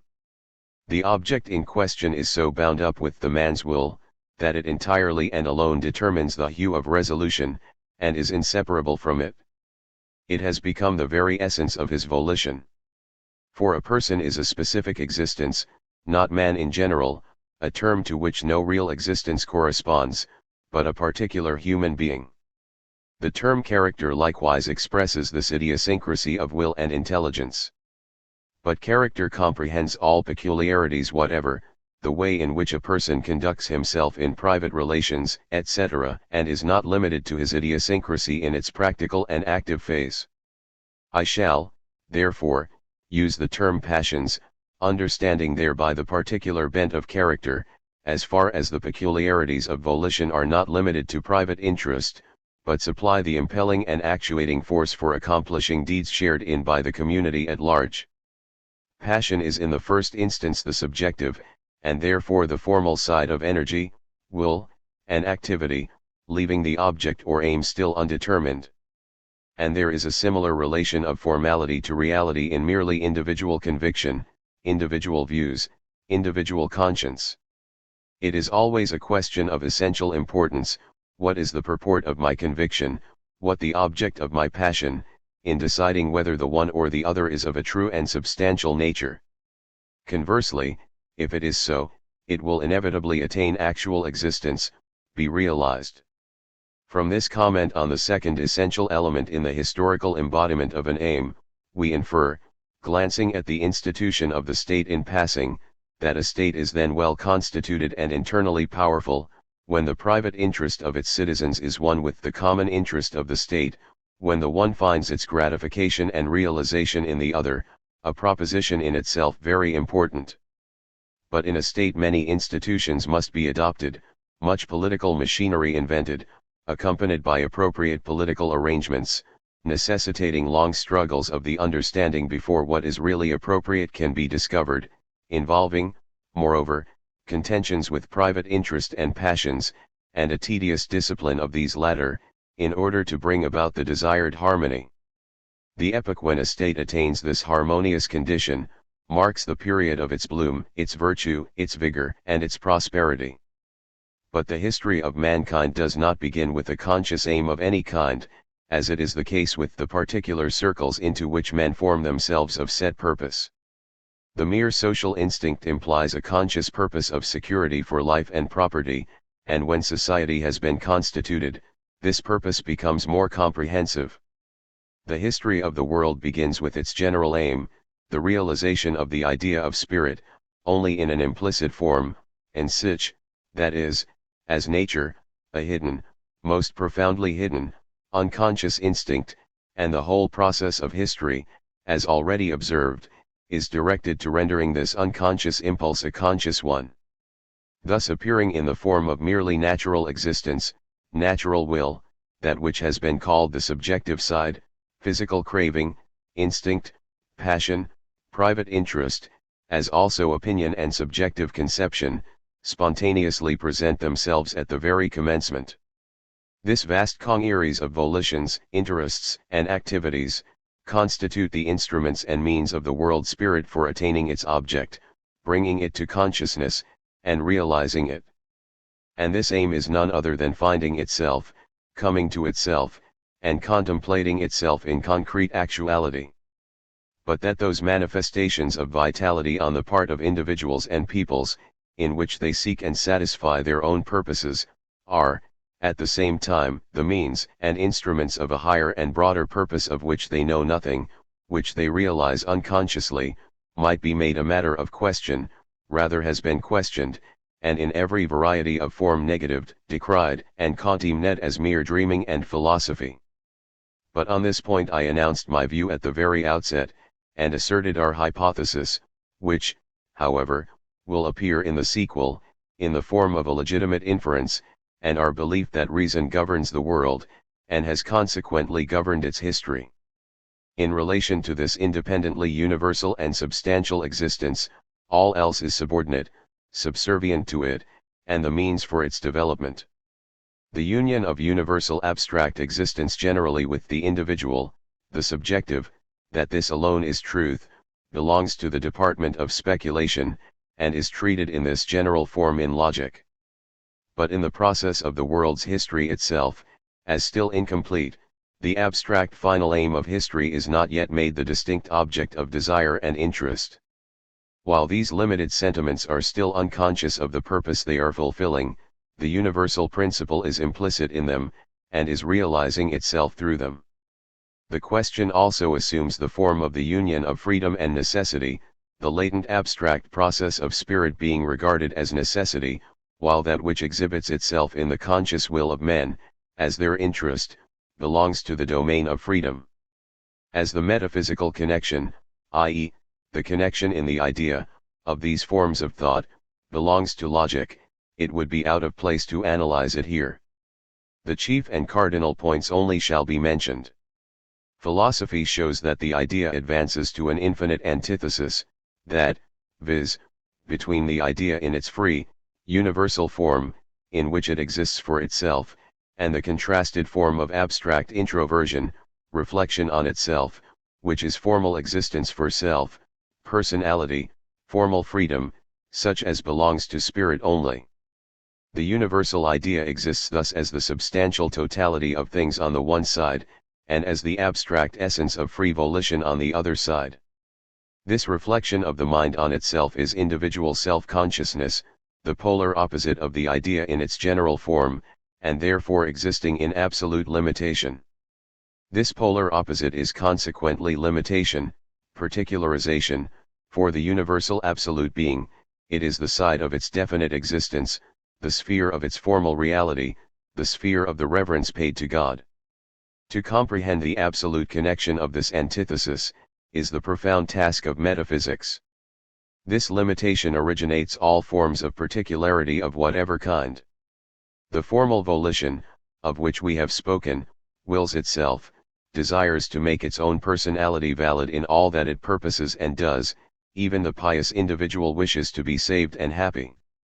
This pole of the antithesis, existing for itself, is, in contrast with the absolute universal being, a special separate existence, taking cognizance of specialty only, and willing that alone. In short, it plays its part in the region of mere phenomena. This is the sphere of particular purposes, in effecting which individuals exert themselves on behalf of their individuality, give it full play and objective realization. This is also the sphere of happiness and its opposite. He is happy who finds his condition suited to his special character, will, and fancy, and so enjoys himself in that condition. The history of the world is not the theater of happiness. Periods of happiness are blank pages in it, for they are periods of harmony, periods when the antithesis is in abeyance. Reflection on self, the freedom above described, is abstractly defined as the formal element of the activity of the absolute idea.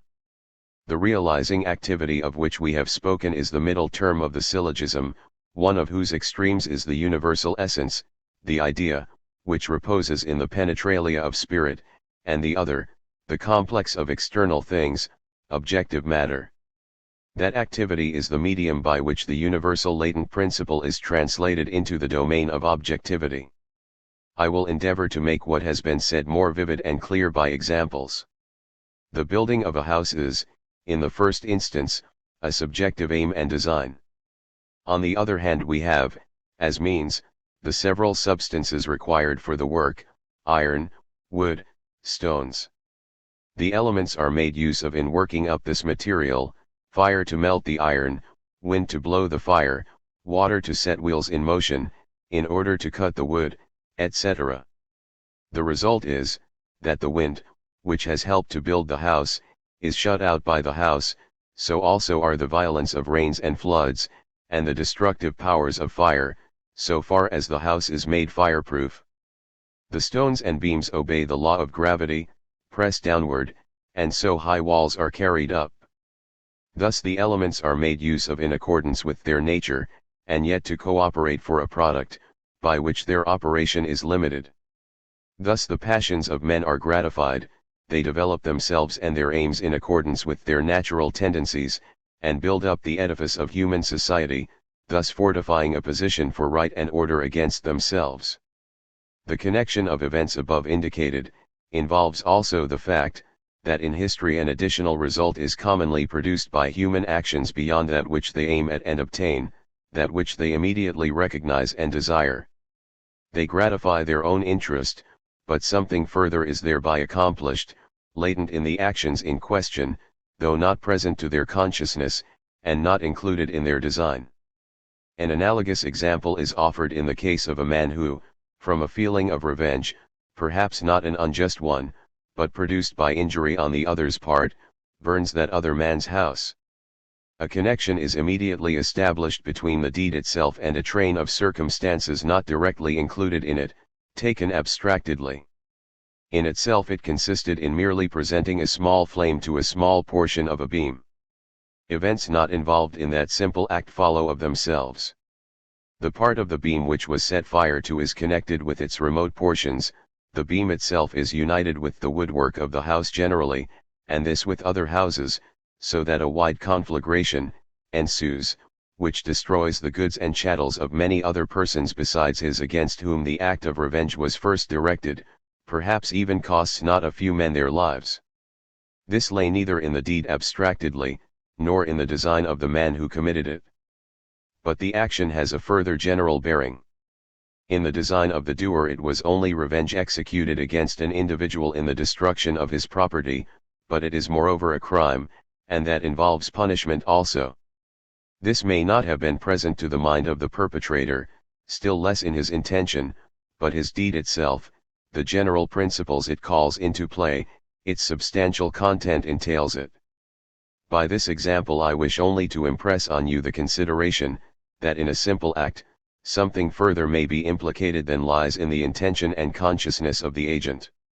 The example before us involves, however, this additional consideration, that the substance of the act, consequently we may say the act itself, recoils upon the perpetrator, reacts upon him with destructive tendency.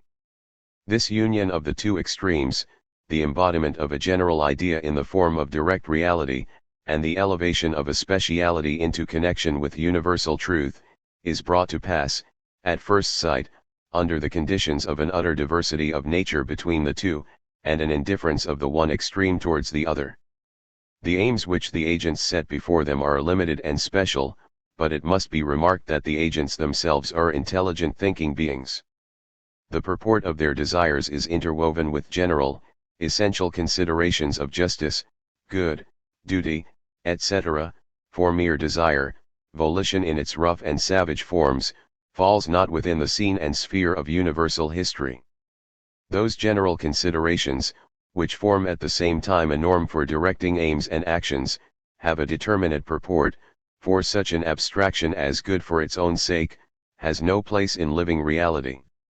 If men are to act, they must not only intend the good, but must have decided for themselves whether this or that particular thing is a good. What special course of action, however, is good or not, is determined, as regards the ordinary contingencies of private life, by the laws and customs of a state, and here no great difficulty is presented. Each individual has his position, he knows on the whole what a just, honorable course of conduct is.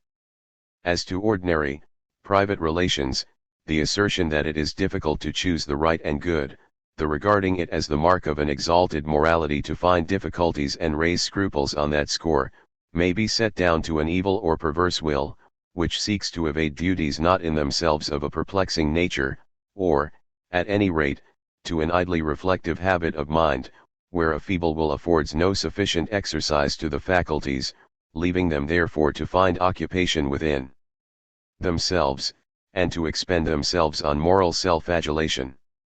It is quite otherwise with the comprehensive relations that history has to do with. In this sphere are presented those momentous collisions between existing, acknowledged duties, laws, and rights, and those contingencies which are adverse to this fixed system, which assail and even destroy its foundations and existence, whose tenor may nevertheless seem good, on the large scale advantageous, yes, even indispensable and necessary. These contingencies realize themselves in history, they involve a general principle of a different order from that on which depends the permanence of a people or a state. This principle is an essential phase in the development of the creating idea, of truth striving and urging towards, consciousness of, itself. Historical men, world historical individuals, are those in whose aims such a general principle lies. Caesar, in danger of losing a position, not perhaps at that time of superiority, yet at least of equality with the others who were at the head of the state, and of succumbing to those who were just on the point of becoming his enemies, belongs essentially to this category. These enemies, who were at the same time pursuing their personal aims, had the form of the constitution, and the power conferred by an appearance of justice, on their side. Caesar was contending for the maintenance of his position, honor, and safety, and, since the power of his opponents included the sovereignty over the provinces of the Roman Empire, his victory secured for him the conquest of that entire empire, and he thus became, though leaving the form of the constitution, the autocrat of the state. That which secured for him the execution of a design, which in the first instance was of negative import, the autocracy of Rome, was, however, at the same time an independently necessary feature in the history of Rome and of the world. It was not, then, his private gain merely, but an unconscious impulse that occasioned the accomplishment of that for which the time was ripe.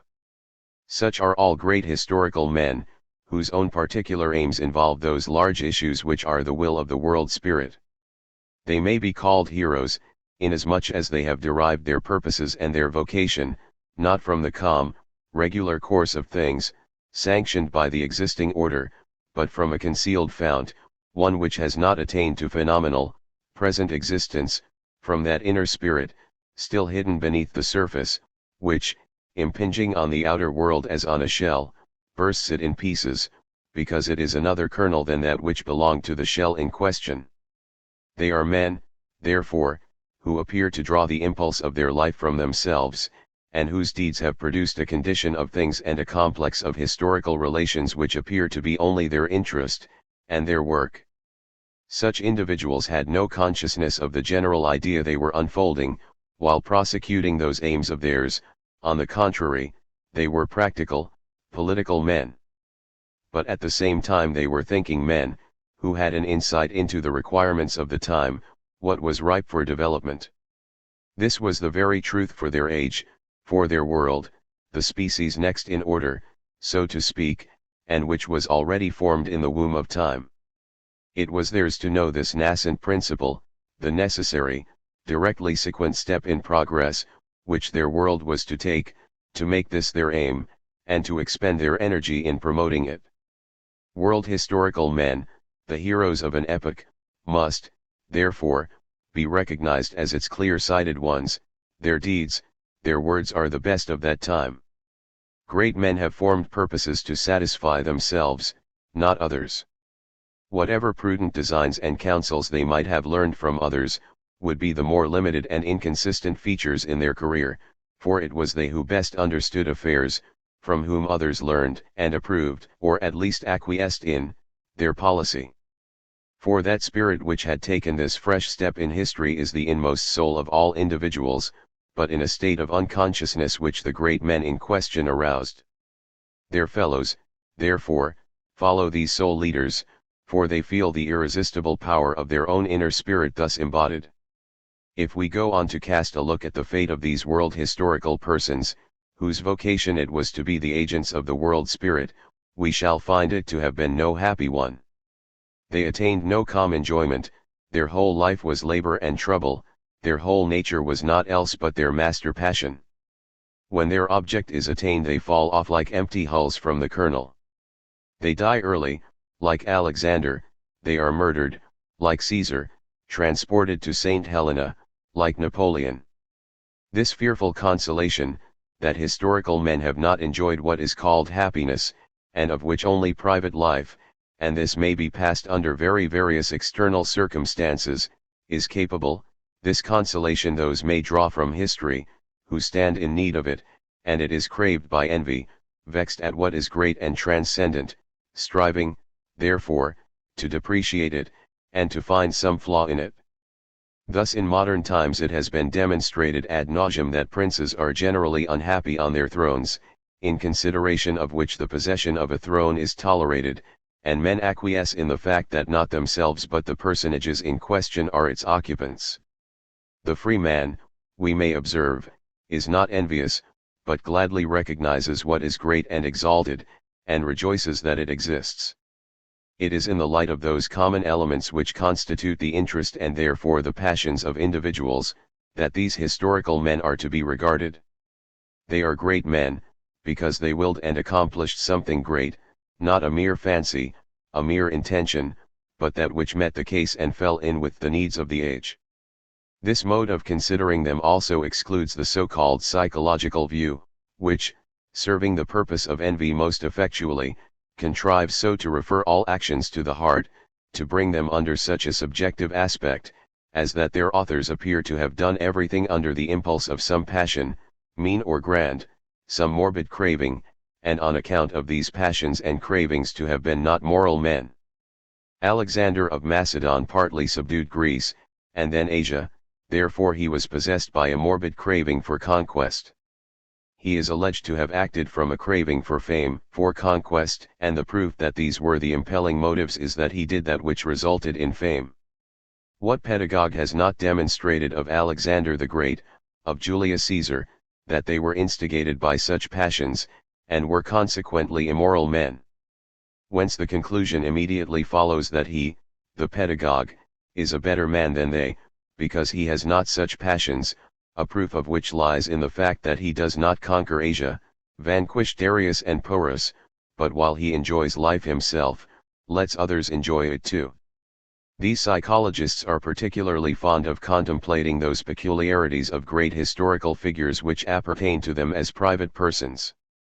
Man must eat and drink, he sustains relations to friends and acquaintances, he has passing impulses and ebullitions of temper. No man is a hero to his valet de chambre is a well-known proverb, I have added, and Goethe repeated it 10 years later, but not because the former is no hero, but because the latter is a valet.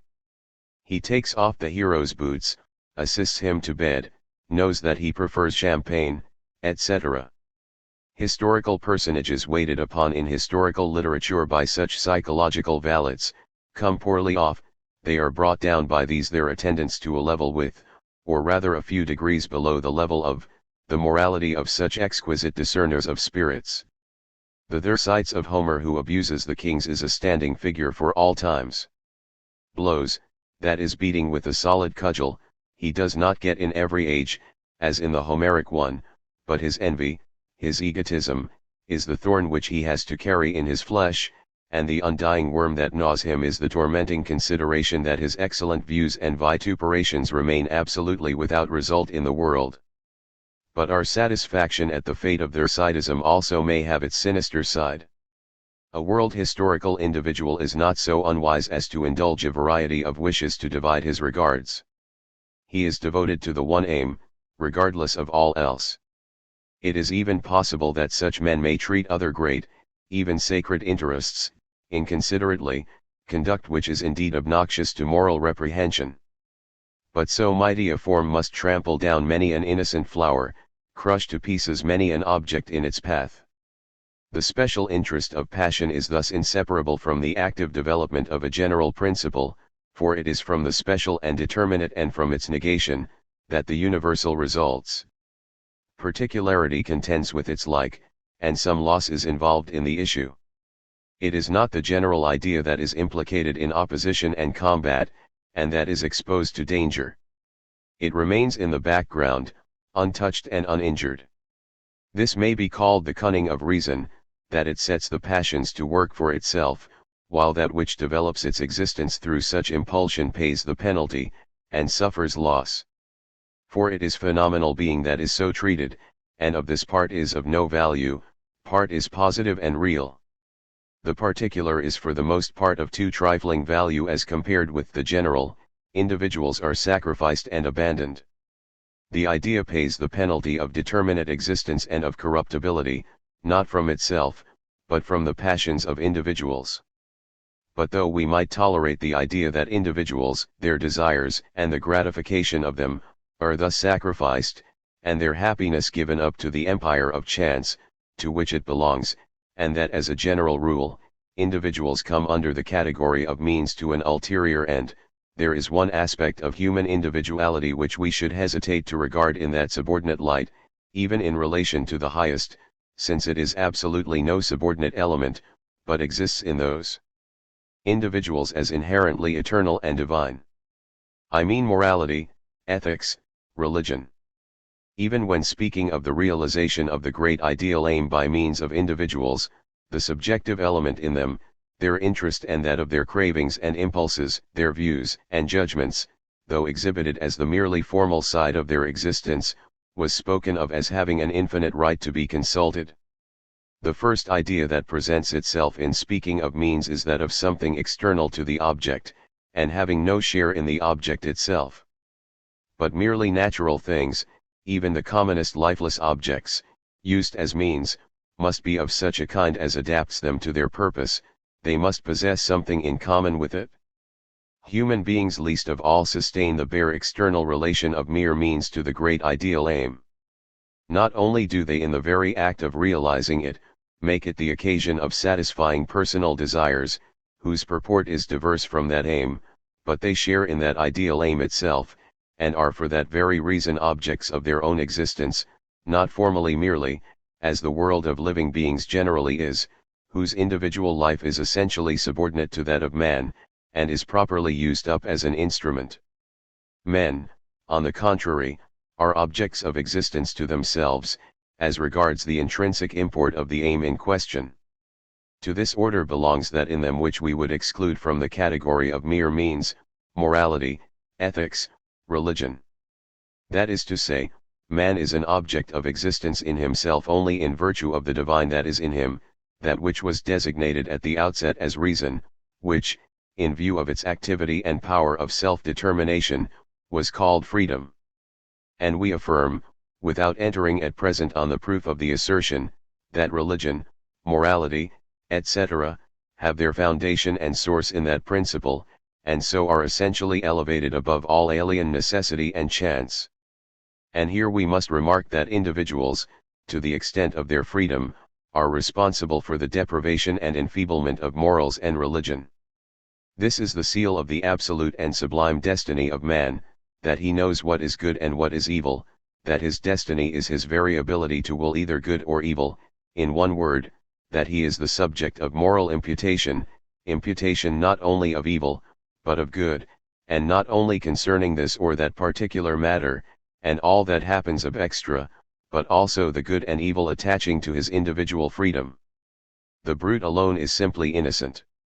It would, however, demand an extensive explanation, as extensive as the analysis of moral freedom itself, to preclude or obviate all the misunderstandings which the statement that what is called innocence imports the entire unconsciousness of evil, is wont to occasion.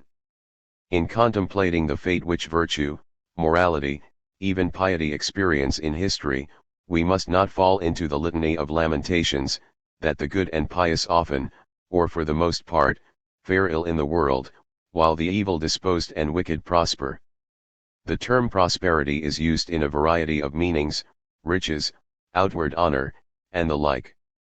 But in speaking of something which in and for itself constitutes an aim of existence, that so-called well or ill-faring of these or those isolated individuals cannot be regarded as an essential element in the rational order of the universe.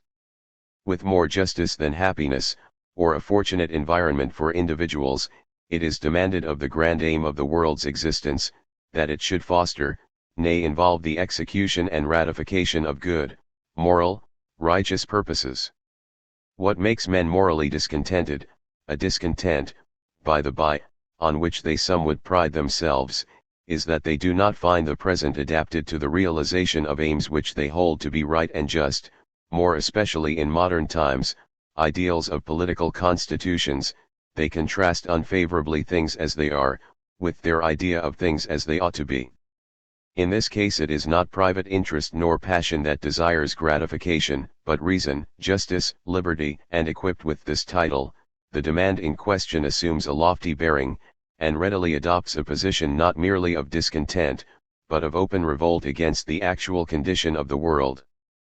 To estimate such a feeling and such views aright, the demands insisted upon, and the very dogmatic opinions asserted, must be examined. At no time so much as in our own, have such general principles and notions been advanced, or with greater assurance. If in days gone by, history seems to present itself as a struggle of passions, in our time, though displays of passion are not wanting, it exhibits partly a predominance of the struggle of notions assuming the authority of principles, partly that of passions and interests essentially subjective, but under the mask of such higher sanctions. The pretensions thus contended for as legitimate in the name of that which has been stated as the ultimate aim of reason, pass accordingly, for absolute aims, to the same extent as religion, morals, ethics. Nothing, as before remarked, is now more common than the complaint that the ideals which imagination sets up are not realized, that these glorious dreams are destroyed by cold actuality. These ideals, which in the voyage of life founder on the rocks of hard reality, may be in the first instance only subjective, and belong to the idiosyncrasy of the individual, imagining himself the highest and wisest. Such do not properly belong to this category. For the fancies which the individual in his isolation indulges, cannot be the model for universal reality, just as universal law is not designed for the units of the mass. These as such may, in fact, find their interests decidedly thrust into the background. But by the term ideal, we also understand the ideal of reason, of the good, of the true. Poets, as example Schiller, have painted such ideals touchingly and with strong emotion, and with the deeply melancholy conviction that they could not be realized. In affirming, on the contrary, that the universal reason does realize itself, we have indeed nothing to do with the individual empirically regarded. That admits of degrees of better and worse, since here chance and speciality have received authority from the idea to exercise their monstrous power. Much, therefore, in particular aspects of the grand phenomenon might be found fault with. This subjective fault-finding, which, however, only keeps in view the individual and its deficiency, without taking notice of reason pervading the whole, is easy, and inasmuch as it asserts an excellent intention with regard to the good of the whole, and seems to result from a kindly heart, it feels authorized to give itself airs and assume great consequence. It is easier to discover a deficiency in individuals, in states, and in providence, than to see their real import and value. For in this merely negative fault-finding a proud position is taken, one which overlooks the object, without having entered into it, without having comprehended its positive aspect. Age generally makes men more tolerant, youth is always discontented. The tolerance of age is the result of the ripeness of a judgment which, not merely as the result of indifference, is satisfied even with what is inferior, but, more deeply taught by the grave experience of life, has been led to perceive the substantial, solid worth of the object in question. The insight then to which, in contradistinction from those ideals, philosophy is to lead us, is, that the real world is as it ought to be, that the truly good, the universal divine reason, is not a mere abstraction, but a vital principle capable of realizing itself. This good, this reason, in its most concrete form, is God. God governs the world, the actual working of his government, the carrying out of his plan, is the history of the world.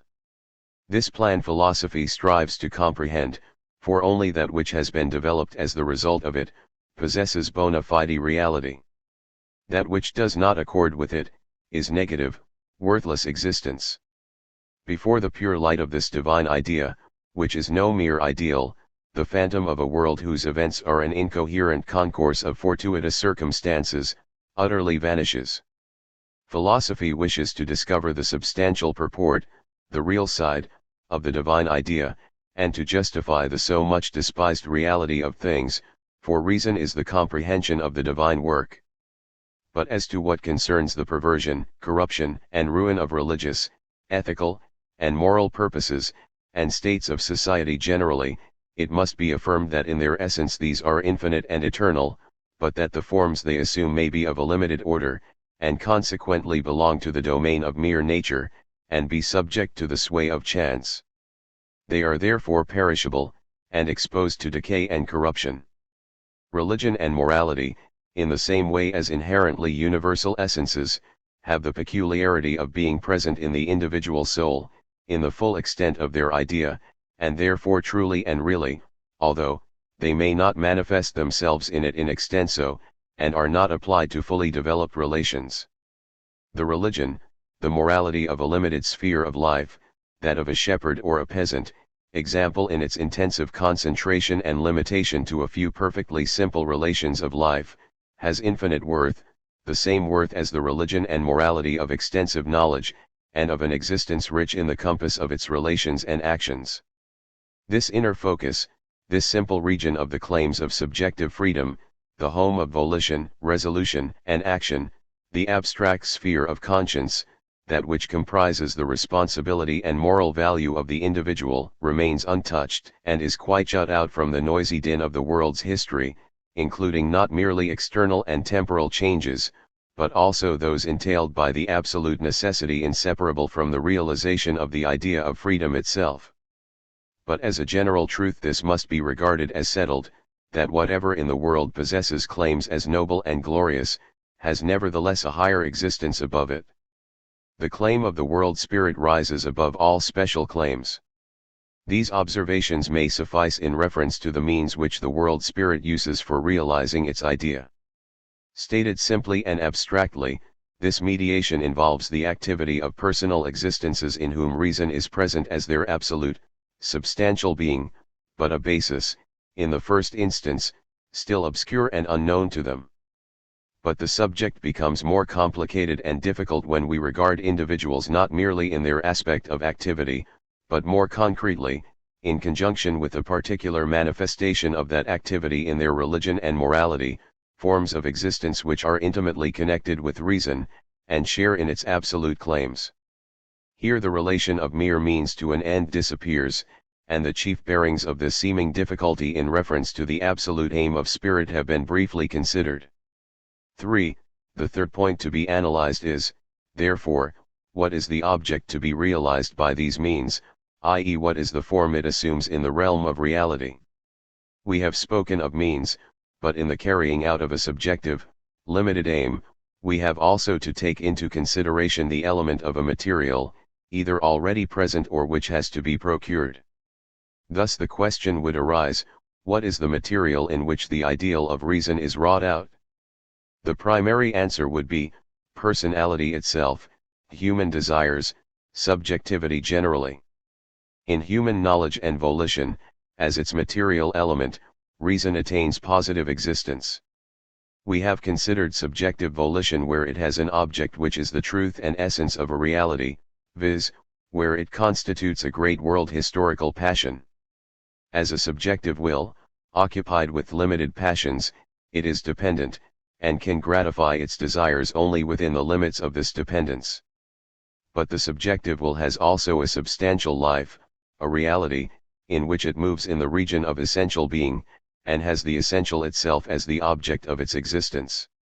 This essential being is the union of the subjective with the rational will, it is the moral whole, the state, which is that form of reality in which the individual has and enjoys his freedom, but on the condition of his recognizing, believing in, and willing that which is common to the whole.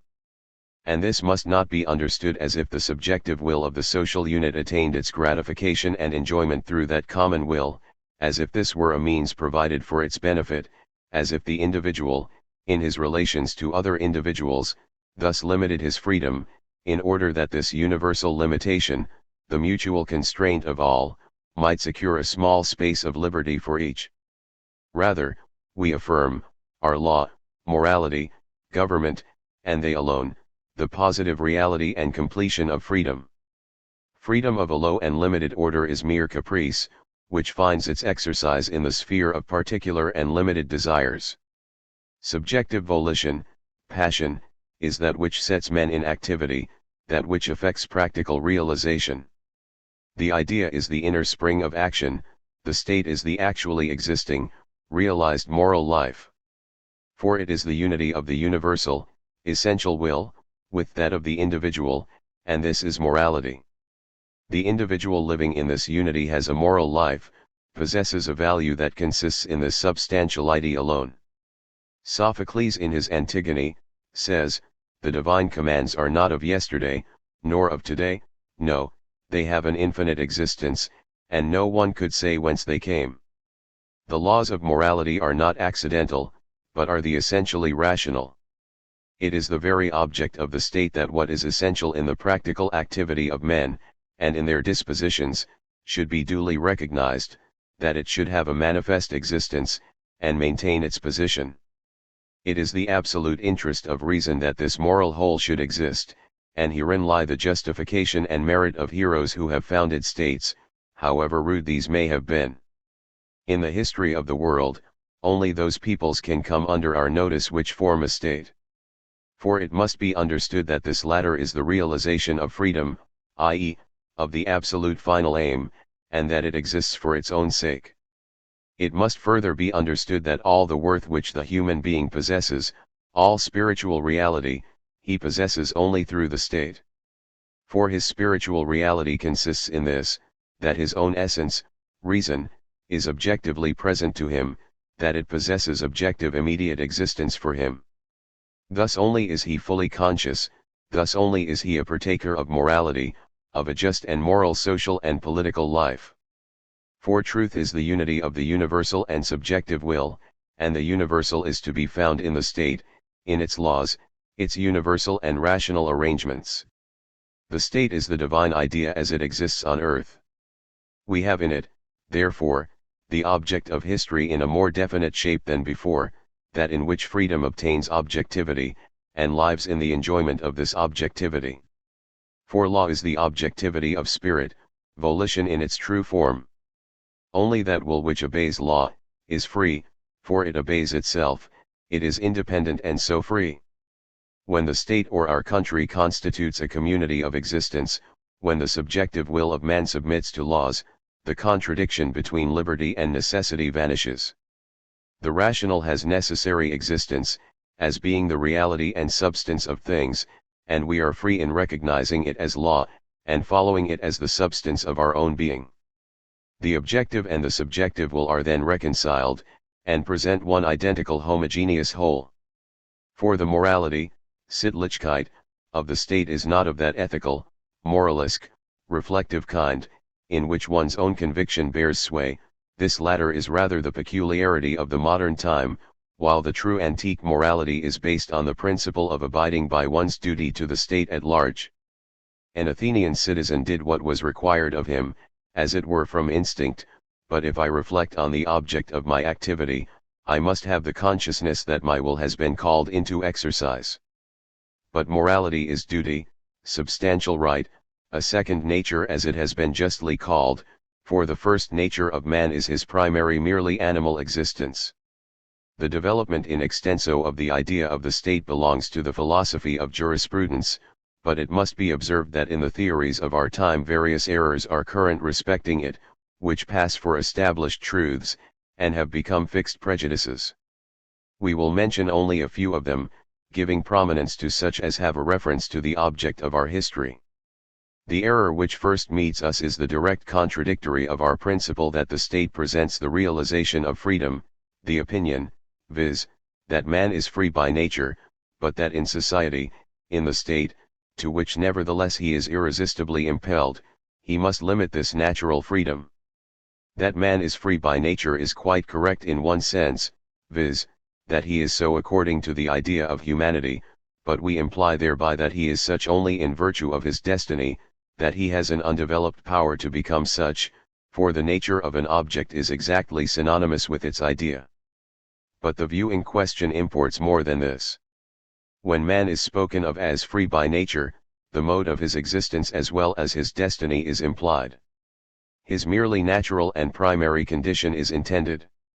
In this sense a state of nature is assumed in which mankind at large are in the possession of their natural rights with the unconstrained exercise and enjoyment of their freedom. This assumption is not indeed raised to the dignity of the historical fact. It would indeed be difficult, were the attempt seriously made, to point out any such condition as actually existing, or as having ever occurred. Examples of a savage state of life can be pointed out, but they are marked by brutal passions and deeds of violence, while, however rude and simple their conditions, they involve social arrangements which, to use the common phrase, restrain freedom. That assumption is one of those nebulous images which theory produces, an idea which it cannot avoid originating, but which it fathers upon real existence, without sufficient historical justification. What we find such a state of nature to be in actual experience, answers exactly to the idea of a merely natural condition. Freedom as the ideal of that which is original and natural, does not exist as original and natural. Rather must it be first sought out and won, and that by an incalculable medial discipline of the intellectual and moral powers. The state of nature is, therefore, predominantly that of injustice and violence, of untamed natural impulses, of inhuman deeds and feelings. Limitation is certainly produced by society and the state, but it is a limitation of the mere brute emotions and rude instincts, as also, in a more advanced stage of culture, of the premeditated self-will of caprice and passion. This kind of constraint is part of the instrumentality by which only, the consciousness of freedom and the desire for its attainment, in its true, that is rational and ideal form, can be obtained. To the ideal of freedom, law and morality are indispensably requisite, and they are in and for themselves, universal existences, objects and aims, which are discovered only by the activity of thought, separating itself from the merely sensuous, and developing itself, in opposition thereto, and which must on the other hand, be introduced into and incorporated with the originally sensuous will, and that contrarily to its natural inclination.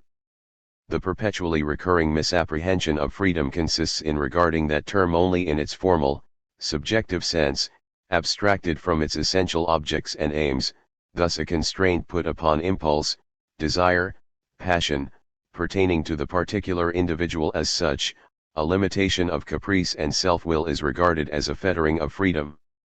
We should on the contrary look upon such limitation as the indispensable proviso of emancipation. Society and the state are the very conditions in which freedom is realized. We must notice a second view, contravening the principle of the development of moral relations into a legal form. The patriarchal condition is regarded, either in reference to the entire race of man, or to some branches of it, as exclusively that condition of things, in which the legal element is combined with a due recognition of the moral and emotional parts of our nature, and in which justice as united with these, truly and really influences the intercourse of the social units. The basis of the patriarchal condition is the family relation, which develops the primary form of conscious morality, succeeded by that of the state as its second phase. The patriarchal condition is one of transition, in which the family has already advanced to the position of a race or people, where the union, therefore, has already ceased to be simply a bond of love and confidence, and has become one of plighted service. We must first examine the ethical principle of the family. The family may be reckoned as virtually a single person, since its members have either mutually surrendered their individual personality, and consequently their legal position towards each other, with the rest of their particular interests and desires, as in the case of the parents, or have not yet attained such an independent personality, the children, who are primarily in that merely natural condition already mentioned. They live, therefore, in a unity of feeling, love, confidence, and faith in each other. And in a relation of natural love, the one individual has the consciousness of himself in the consciousness of the other, he lives out of self, and in this mutual self-renunciation each regains the life that had been virtually transferred to the other, gains, in fact, that other's existence and his own, as involved with that other. The farther interests connected with the necessities and external concerns of life, as well as the development that has to take place within their circle, i.e., of the children, constitute a common object for the members of the family. The spirit of the family, the Penates, form one substantial being, as much as the spirit of a people in the state, and morality in both cases consists in a feeling, a consciousness, and a will, not limited to individual personality and interest, but embracing the common interests of the members generally. But this unity is in the case of the family essentially one of feeling, not advancing beyond the limits of the merely natural. The piety of the family relation should be respected in the highest degree by the state.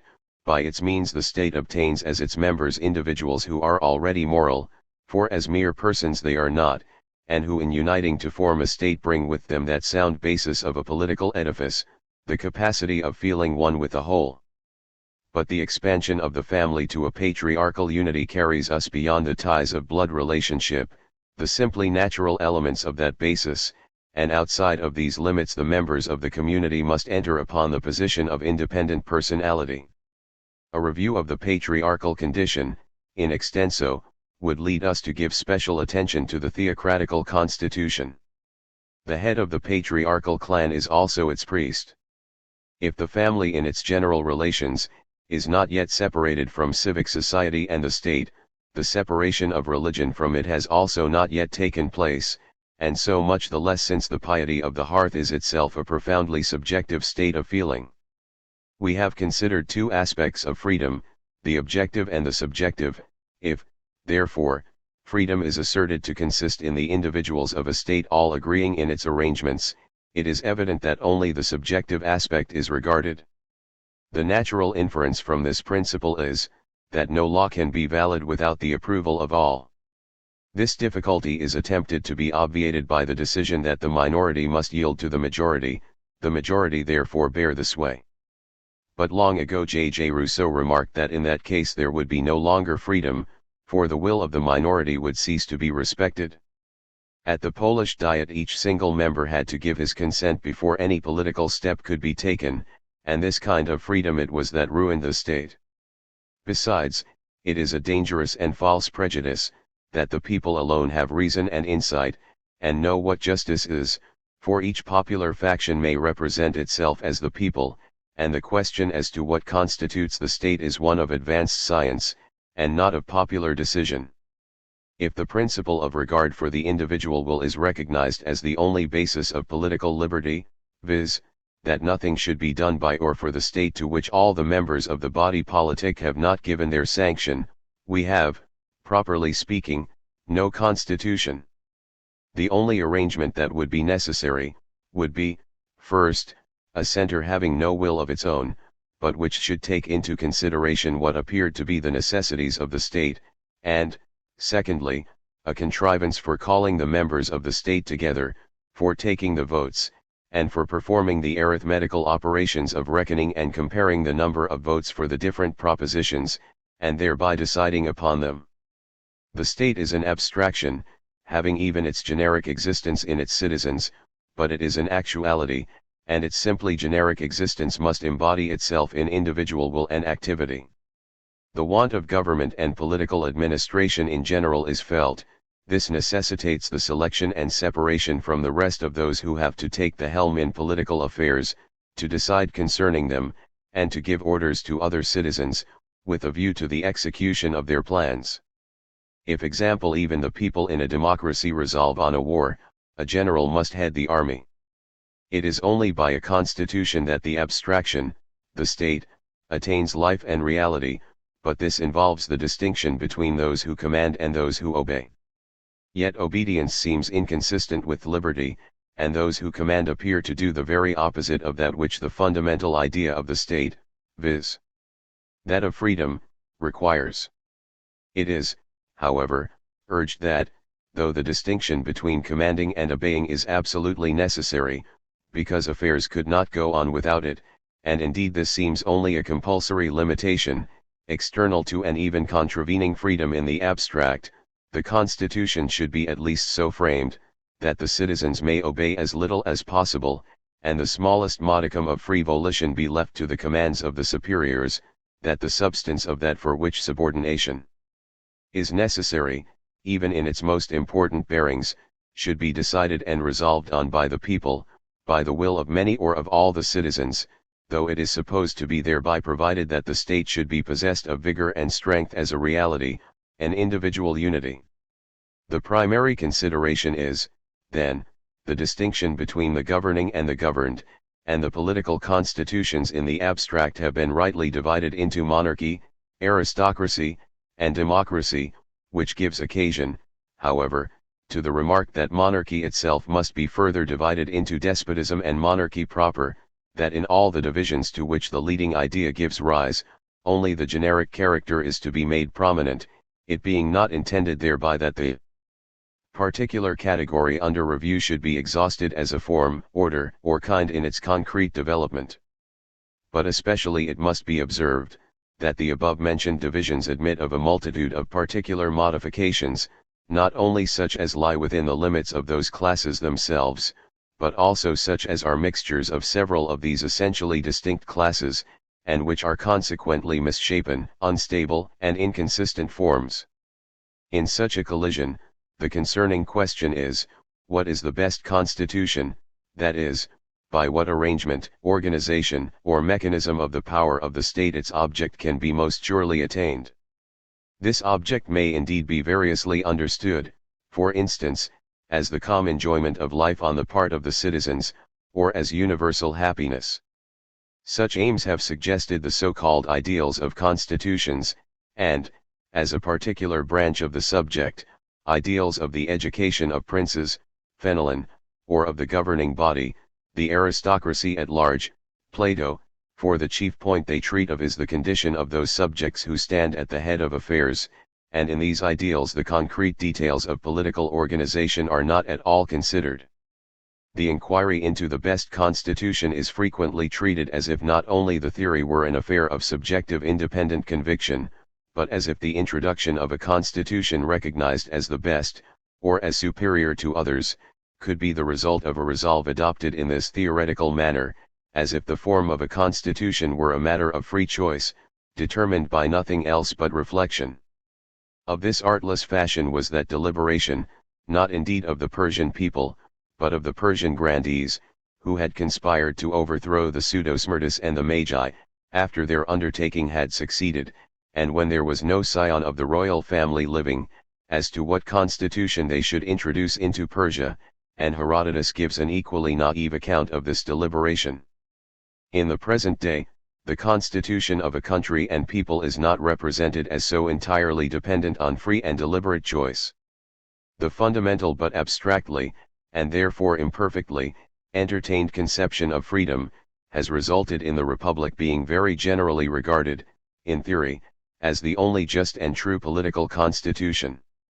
Many even, who occupy elevated official positions under monarchical constitutions, so far from being opposed to this idea, are actually its supporters, only they see that such a constitution, though the best, cannot be realized under all circumstances, and that, while men are what they are, we must be satisfied with less if freedom, the monarchical constitution, under the given circumstances, and the present moral condition of the people, being even regarded as the most advantageous. In this view also, the necessity of a particular constitution is made to depend on the condition of the people in such a way as if the latter were non-essential and accidental. This representation is founded on the distinction which the reflective understanding makes between an idea and the corresponding reality, holding to an abstract and consequently untrue idea, not grasping it in its completeness, or, which is virtually, though not in point of form, the same, not taking a concrete view of a people and a state. We shall have to show further on that the constitution adopted by a people makes one substance, one spirit, with its religion, its art, and philosophy, or, at least, with its conceptions and thoughts, its culture generally, not to expatiate upon the additional influences, of extra, of climate, of neighbors, of its place in the world. A state is an individual totality, of which you cannot select any particular side, although a supremely important one, such as its political constitution, and deliberate and decide respecting it in that isolated form. Not only is that constitution most intimately connected with and dependent on those other spiritual forces, but the form of the entire moral and intellectual individuality, comprising all the forces it embodies, is only a step in the development of the grand whole, with its place preappointed in the process, a fact which gives the highest sanction to the constitution in question, and establishes its absolute necessity. The origin of a state involves imperious lordship on the one hand, instinctive submission on the other. But even obedience, lordly power, and the fear inspired by a ruler, in itself implies some degree of voluntary connection. Even in barbarous states this is the case. It is not the isolated will of individuals that prevails, individual pretensions are relinquished, and the general will is the essential bond of political union. This unity of the general and the particular is the idea itself, manifesting itself as a state, and which subsequently undergoes further development within itself. The abstract yet necessitated process in the development of truly independent states is as follows. They begin with regal power, whether of patriarchal or military origin. In the next phase, particularity and individuality assert themselves in the form of aristocracy and democracy. Lastly, we have the subjection of these separate interests to a single power, but which can be absolutely none other than one outside of which those spheres have an independent position, viz., the monarchical. Two phases of royalty, therefore, must be distinguished, a primary and a secondary one. This process is necessitated, so that the form of government assigned to a particular stage of development must present itself.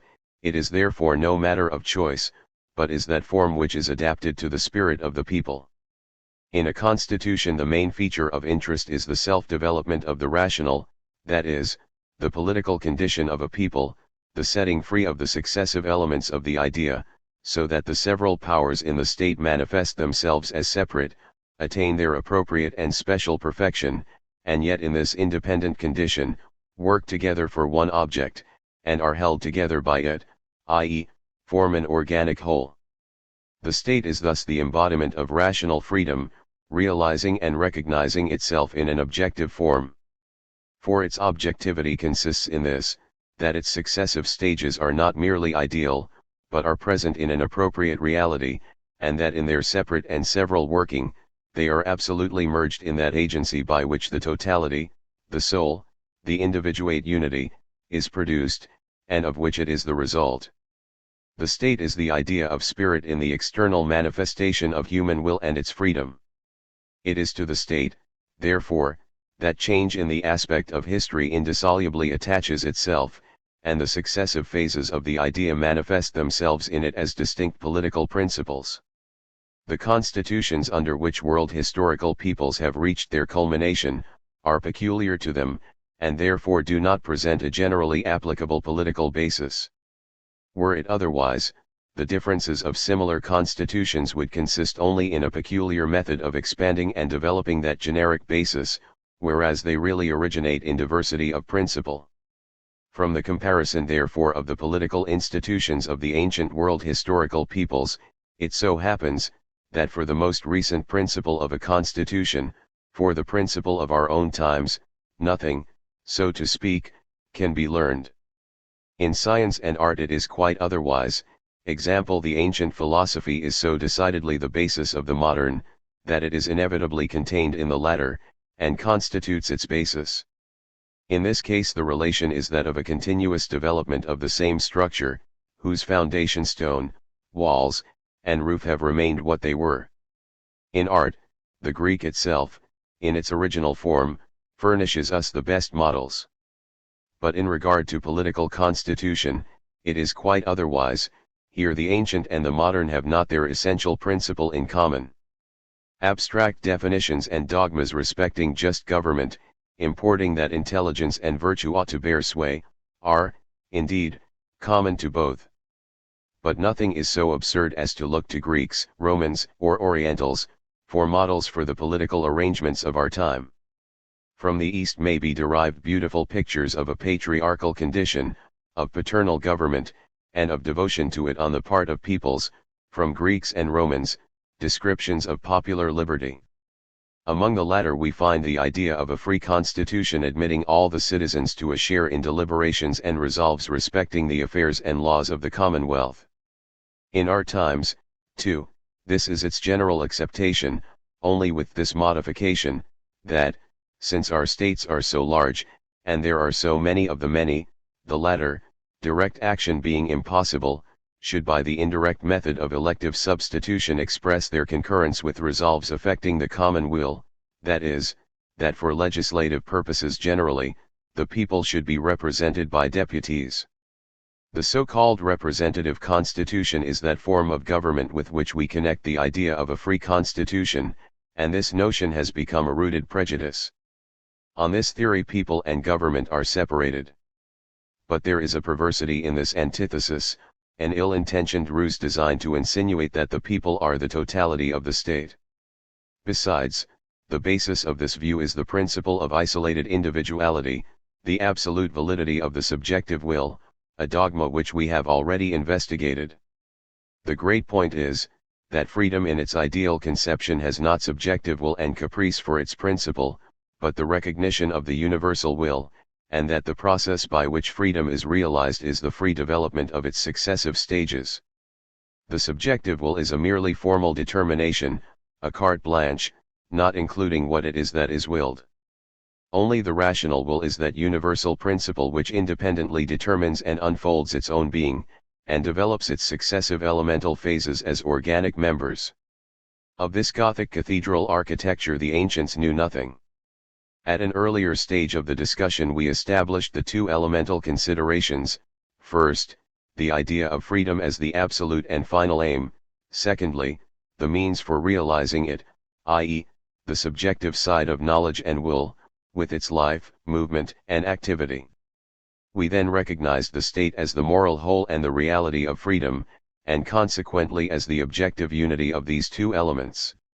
For although we make this distinction into two aspects for our consideration, it must be remarked that they are intimately connected, and that their connection is involved in the idea of each when examined separately. We have, on the one hand, recognized the idea in the definite form of freedom conscious of and willing itself, having itself alone as its object, involving at the same time, the pure and simple idea of reason, and likewise, that which we have called subject, self-consciousness, spirit actually existing in the world.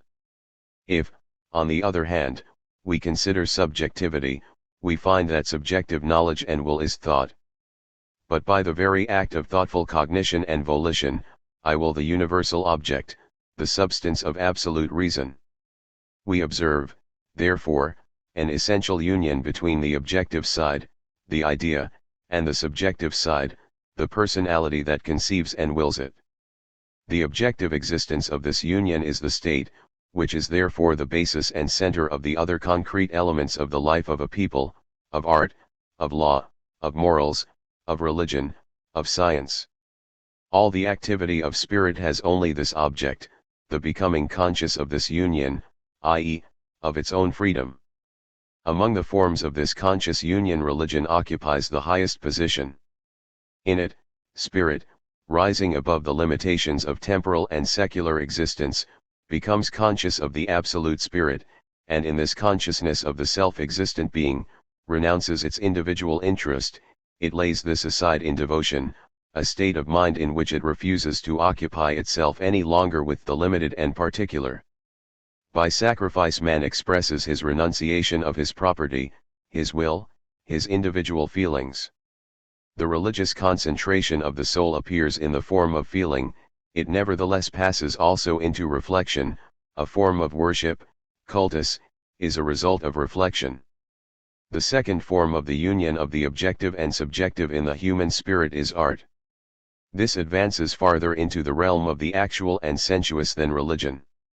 In its noblest walk it is occupied with representing, not indeed, the Spirit of God, but certainly the form of God, and in its secondary aims, that which is divine and spiritual generally.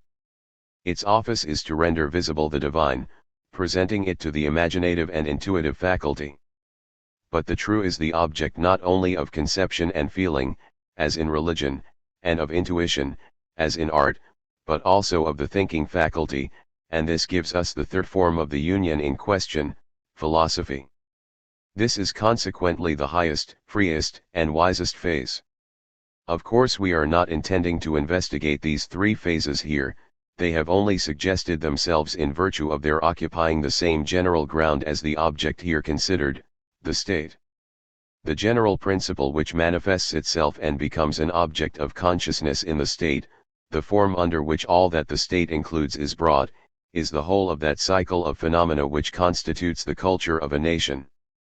But the definite substance that receives the form of universality, and exists in that concrete reality which is the state, is the spirit of the people itself.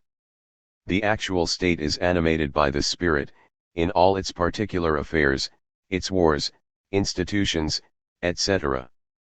But man must also attain a conscious realization of this his spirit and essential nature, and of his original identity with it. For we said that morality is the identity of the subjective or personal with the universal will.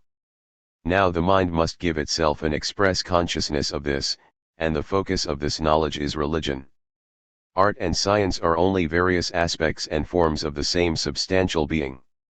In considering religion, the chief point of inquiry is, whether it recognizes the true, the idea, only in its separate, abstract form, or in its true unity, in separation, God being represented in an abstract form as the highest being, Lord of heaven and earth, living in a remote region far from human actualities, or in its unity, God, as unity of the universal and individual, the individual itself assuming the aspect of positive and real existence in the idea of the incarnation.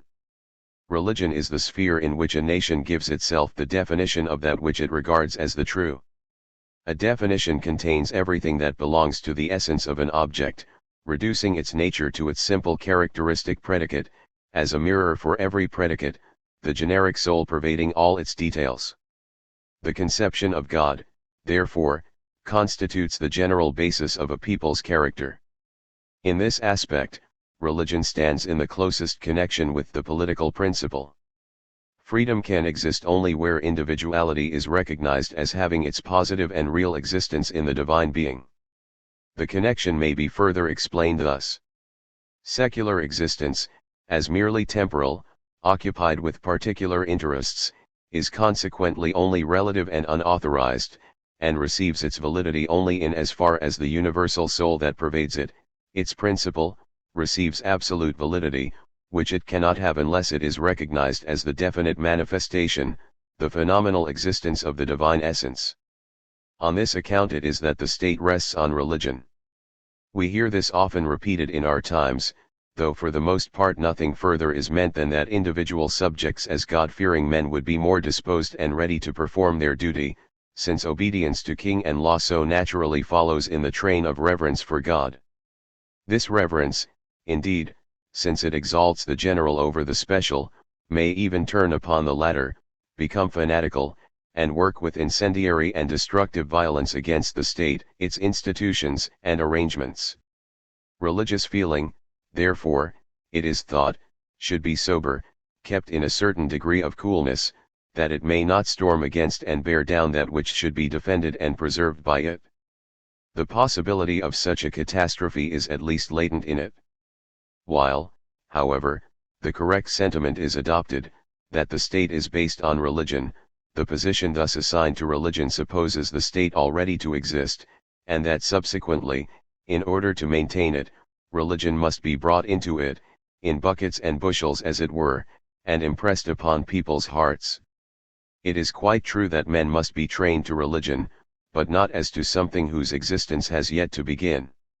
For in affirming that the state is based on religion, that it has its roots in it, we virtually assert that the former has proceeded from the latter, and that this derivation is going on now and will always continue, i.e., the principles of the state must be regarded as valid in and for themselves, which can only be in so far as they are recognized as determinate manifestations of the divine nature. The form of religion, therefore, decides that of the state and its constitution. The latter actually originated in the particular religion adopted by the nation, so that, in fact, the Athenian or the Roman state was possible only in connection with the specific form of heathenism existing among the respective peoples, just as a Catholic state has a spirit and constitution different from that of a Protestant one. If that outcry, that urging and striving for the implantation of religion in the community, were an utterance of anguish and a call for help, as it often seems to be, expressing the danger of religion having vanished, or being about to vanish entirely from the state, that would be fearful indeed, worse, in fact, than this outcry supposes, for it implies the belief in a resource against the evil, viz., the implantation and inculcation of religion, whereas religion is by no means a thing to be so produced, its self-production, and there can be no other, lies much deeper. Another and opposite folly which we meet with in our time, is that of pretending to invent and carry out political constitutions independently of religion. The Catholic confession, although sharing the Christian name with the Protestant, does not concede to the state an inherent justice and morality, a concession which in the Protestant principle is fundamental. This tearing away of the political morality of the Constitution from its natural connection, is necessary to the genius of that religion, inasmuch as it does not recognize justice and morality as independent and substantial. But thus excluded from intrinsic worth, torn away from their last refuge, the sanctuary of conscience, the calm retreat where religion has its abode, the principles and institutions of political legislation are destitute of a real center, to the same degree as they are compelled to remain abstract and indefinite.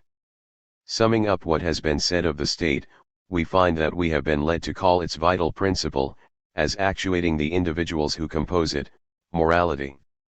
The state, its laws, its arrangements, constitute the rights of its members, its natural features, its mountains, air, and waters, are their country, their fatherland, their outward material property, the history of the state, their deeds, what their ancestors have produced belongs to them and lives in their memory. All is their possession, just as they are possessed by it, for it constitutes their existence, their being. Their imagination is occupied with the ideas thus presented, while the adoption of these laws, and of a fatherland so conditioned is the expression of their will. It is this matured totality which thus constitutes one being, the spirit of one people. To it the individual members belong, each unit is the son of his nation, and at the same time, in as far as the state to which he belongs is undergoing development, the son of his age. None remains behind it, still less advances beyond it. This spiritual being, the spirit of his time, is his, he is a representative of it, it is that in which he originated, and in which he lives. Among the Athenians the word Athens had a double import, suggesting primarily a complex of political institutions, but no less, in the second place, that goddess who represented the spirit of the people and its unity. This spirit of a people is a determinate and particular spirit, and is, as just stated, further modified by the degree of its historical development. This spirit, then, constitutes the basis and substance of those other forms of a nation's consciousness, which have been noticed. For spirit in itself, consciousness must become an object of contemplation to itself, and objectivity involves, in the first instance, the rise of differences which make up a total of distinct spheres of objective spirit, in the same way as the soul exists only as the complex of its faculties, which in their form of concentration in a simple unity produce that soul. It is thus one individuality which, presented in its essence as God, is honored and enjoyed in religion, which is exhibited as an object of sensuous contemplation in art, and is apprehended as an intellectual conception, in philosophy. In virtue of the original identity of their essence, purport, and object, these various forms are inseparably united with the spirit of the state. Only in connection with this particular religion, can this particular political constitution exist, just as in such or such a state, such or such a philosophy or order of art. The remark next in order is, that each particular national genius is to be treated as only one individual in the process of universal history. For that history is the exhibition of the divine, absolute development of spirit in its highest forms, that gradation by which it attains its truth and consciousness of itself. The forms which these grades of progress assume are the characteristic national spirits of history, the peculiar tenor of their moral life, of their government, their art, religion, and science. To realize these grades is the boundless impulse of the world spirit, the goal of its irresistible urging, for this division into organic members, and the full development of each, is its idea.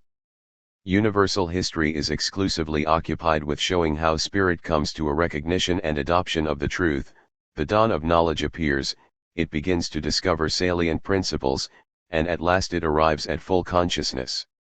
Having, therefore, learned the abstract characteristics of the nature of spirit, the means which it uses to realize its idea, and the shape assumed by it in its complete realization in phenomenal existence, namely, the state, nothing further remains for this introductory section to contemplate but 3. The course of the world's history. The mutations which history presents have been long characterized in the general, as an advance to something better, more perfect. The changes that take place in nature, how infinitely manifold soever they may be, exhibit only a perpetually self-repeating cycle. In nature there happens nothing new under the sun, and the multiform play of its phenomena so far induces a feeling of ennui. Only in those changes which take place in the region of spirit does anything new arise. This peculiarity in the world of mind has indicated in the case of man an altogether different destiny from that of merely natural objects, in which we find always one and the same stable character, to which all change reverts, namely, a real capacity for change, and that for the better, an impulse of perfectibility. This principle, which reduces change itself under a law, has met with an unfavorable reception from religions, such as the Catholic, and from states claiming as their just right a stereotyped, or at least a stable position. If the mutability of worldly things in general, political constitutions, for instance, is conceded, either religion, as the religion of truth, is absolutely accepted, or the difficulty escaped by ascribing changes, revolutions, and abrogations of immaculate theories and institutions, to accidents or imprudence, but principally to the levity and evil passions of man. The principle of perfectibility indeed is almost as indefinite a term as mutability in general. It is without scope or goal, and has no standard by which to estimate the changes in question. The improved, more perfect, state of things towards which it professedly tends is altogether undetermined. The principle of development involves also the existence of a latent germ of being, a capacity or potentiality striving to realize itself. This formal conception finds actual existence in spirit, which has the history of the world for its theater, its possession, and the sphere of its realization. It is not of such a nature as to be tossed to and fro amid the superficial play of accidents, but is rather the absolute arbiter of things, entirely unmoved by contingencies, which, indeed, it applies and manages for its own purposes. Development, however, is also a property of organized natural objects. Their existence presents itself, not as an exclusively dependent one, subjected to external changes, but as one which expands itself in virtue of an internal unchangeable principle, a simple essence, whose existence, i.e., as a germ, is primarily simple, but which subsequently develops a variety of parts, that become involved with other objects, and consequently live through a continuous process of changes, a process nevertheless, that results in the very contrary of change, and is even transformed into a vis conservatrix of the organic principle, and the form embodying it. Thus the organized individuum produces itself, it expands itself actually to what it was always potentially. So spirit is only that which it attains by its own efforts, it makes itself actually what it always was potentially. That development, of natural organisms, takes place in a direct, unopposed, unhindered manner. Between the idea and its realization, the essential constitution of the original germ and the conformity to it of the existence derived from it, no disturbing influence can intrude. But in relation to spirit it is quite otherwise. The realization of its idea is mediated by consciousness and will. These very faculties are, in the first instance, sunk in their primary merely natural life. The first object and goal of their striving is the realization of their merely natural destiny, but which, since it is spirit that animates it, is possessed of vast attractions and displays great power and moral richness. Thus spirit is at war with itself. It has to overcome itself as its most formidable obstacle. That development which in the sphere of nature is a peaceful growth is, in that of spirit, a severe, a mighty conflict with itself. What spirit really strives for is the realization of its ideal being, but in doing so, it hides that goal from its own vision, and is proud and well satisfied in this alienation from it. Its expansion, therefore, does not present the harmless tranquility of mere growth, as does that of organic life, but a stern reluctant working against itself. It exhibits, moreover, not the mere formal conception of development, but the attainment of a definite result. The goal of attainment we determined at the outset. It is spirit in its completeness, in its essential nature, i.e., freedom. This is the fundamental object, and therefore also the leading principle of the development, that whereby it receives meaning and importance, as in the Roman history, Rome is the object, consequently that which directs our consideration of the facts related, as, conversely, the phenomena of the process have resulted from this principle alone, and only as referred to it, possess a sense of value. There are many considerable periods in history in which this development seems to have been intermittent, in which, we might rather say, the whole enormous gain of previous culture appears to have been entirely lost, after which, unhappily, a new commencement has been necessary, made in the hope of recovering, by the assistance of some remains saved from the wreck of a former civilization, and by dint of a renewed incalculable expenditure of strength and time, one of the regions which had been an ancient possession of that civilization. We behold also continued processes of growth, structures and systems of culture in particular spheres, rich in kind, and well developed in every direction. The merely formal and indeterminate view of development in general can neither assign to one form of expansion superiority over the other, nor render comprehensible the object of that decay of older periods of growth, but must regard such occurrences, or, to speak more particularly, the retrocessions they exhibit, as external contingencies, and can only judge of particular modes of development from indeterminate points of view, which, since the development, as such, is all in all, are relative and not absolute goals of attainment. Universal history exhibits the gradation in the development of that principle whose substantial purport is the consciousness of freedom. The analysis of the successive grades, in their abstract form, belongs to logic, in their concrete aspect to the philosophy of spirit. Here it is sufficient to state that the first step in the process presents that immersion of spirit in nature which has been already referred to, the second shows it as advancing to the consciousness of its freedom. But this initial separation from nature is imperfect and partial, since it is derived immediately from the merely natural state, is consequently related to it, and is still encumbered with it as an essentially connected element. The third step is the elevation of the soul from this still limited and special form of freedom to its pure universal form, that state in which the spiritual essence attains the consciousness and feeling of itself. These grades are the ground principles of the general process, but how each of them on the other hand involves within itself a process of formation, constituting the links in a dialectic of transition, to particularize this must be reserved for the sequel.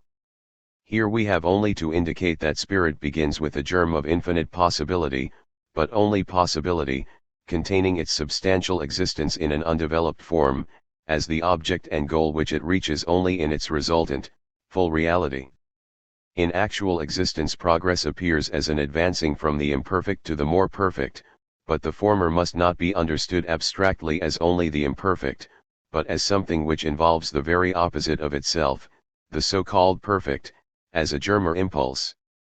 So, reflectively, at least, possibility points to something destined to become actual. The Aristotelian delta nu alpha mu iota is also potentia, power and might. Thus the imperfect, as involving its opposite, is a contradiction, which certainly exists, but which is continually annulled and solved, the instinctive movement, the inherent impulse in the life of the soul, to break through the rind of mere nature, sensuousness, and that which is alien to it, and to attain to the light of consciousness, i.e., to itself. We have already made the remark how the commencement of the history of spirit must be conceived so as to be in harmony with its idea, in its bearing on the representations that have been made of a primitive natural condition, in which freedom and justice are supposed to exist, or to have existed. This was, however, nothing more than an assumption of historical existence, conceived in the twilight of theorizing reflection. A pretension of quite another order, not a mere inference of reasoning, but making the claim of historical fact, and that supernaturally confirmed, is put forth in connection with a different view that is now widely promulgated by a certain class of speculatists. This view takes up the idea of the primitive paradisiacal condition of man, which had been previously expanded by the theologians, after their fashion, involving, example, the supposition that God spoke with Adam in Hebrew, but remodeled to suit other requirements. The high authority appealed to in the first instance is the biblical narrative. But this depicts the primitive condition, partly only in the few well-known traits, but partly either as in man generically, human nature at large, or, so far as Adam is to be taken as an individual, and consequently one person, as existing and completed in this one, or only in one human pair. The biblical account by no means justifies us in imagining a people, and a historical condition of such people, existing in that primitive form, still less does it warrant us in attributing to them the possession of a perfectly developed knowledge of God and nature. Nature, so the fiction runs, like a clear mirror of God's creation, had originally lain revealed and transparent to the unclouded eye of man. Divine truth is imagined to have been equally manifest. It is even hinted, though left in some degree of obscurity, that in this primary condition men were in possession of an indefinitely extended and already expanded body of religious truths immediately revealed by God. This theory affirms that all religions had their historical commencement in this primitive knowledge, and that they polluted and obscured the original truth by the monstrous creations of error and depravity, though in all the mythologies invented by error, traces of that origin and of those primitive true dogmas are supposed to be present and cognizable. An important interest, therefore, accrues to the investigation of the history of ancient peoples, that, viz., of the endeavor to trace their annals up to the point where such fragments of the primary revelation are to be met with in greater purity than lower down. 4. We owe to the interest which has occasioned these investigations, very much that is valuable, but this investigation bears direct testimony against itself, for it would seem to be awaiting the issue of an historical demonstration of that which is presupposed by it as historically established. That advanced condition of the knowledge of God, and of other scientific, example astronomical, knowledge, such as has been falsely attributed to the Hindus, and the assertion that such a condition occurred at the very beginning of history, or that the religions of various nations were traditionally derived from it, and have developed themselves in degeneracy and depravation, as is represented in the rudely conceived so-called emanation system, all these are suppositions which neither have, nor, if we may contrast with their arbitrary subjective origin, the true conception of history, can attain historical confirmation. The only consistent and worthy method which philosophical investigation can adopt is to take up history where rationality begins to manifest itself in the actual conduct of the world's affairs, not where it is merely an undeveloped potentiality, where a condition of things is present in which it realizes itself in consciousness, will and action. The inorganic existence of spirit, that of abstract freedom, unconscious torpidity in respect to good and evil, and consequently to laws, or, if we please to term it so, blessed ignorance, is itself not a subject of history. Natural, and at the same time religious morality, is the piety of the family. In this social relation, morality consists in the members behaving towards each other not as individuals, possessing an independent will, not as persons. The family therefore, is excluded from that process of development in which history takes its rise. But when this self-involved spiritual unity steps beyond the circle of feeling and natural love, and first attains the consciousness of personality, we have that dark, dull center of indifference, in which neither nature nor spirit is open and transparent, and for which nature and spirit can become open and transparent only by means of a further process, a very lengthened culture of that will at length become self-conscious. Consciousness alone is clearness, and is that alone for which God, or any other existence, can be revealed. In its true form, in absolute universality, nothing can be manifested except to consciousness made percipient of it. Freedom is nothing but the recognition and adoption of such universal substantial objects as right and law, and the production of a reality that is accordant with them, the state. Nations may have passed a long life before arriving at this their destination, and during this period, they may have attained considerable culture in some directions. This anti-historical period, consistently with what has been said, lies out of our plan, whether a real history followed it, or the peoples in question never attained a political constitution. It is a great discovery in history, as of a new world, which has been made within rather more than the last 20 years, respecting the Sanskrit and the connection of the European languages with it. In particular, the connection of the German and Indian peoples has been demonstrated, with as much certainty as such subjects allow of.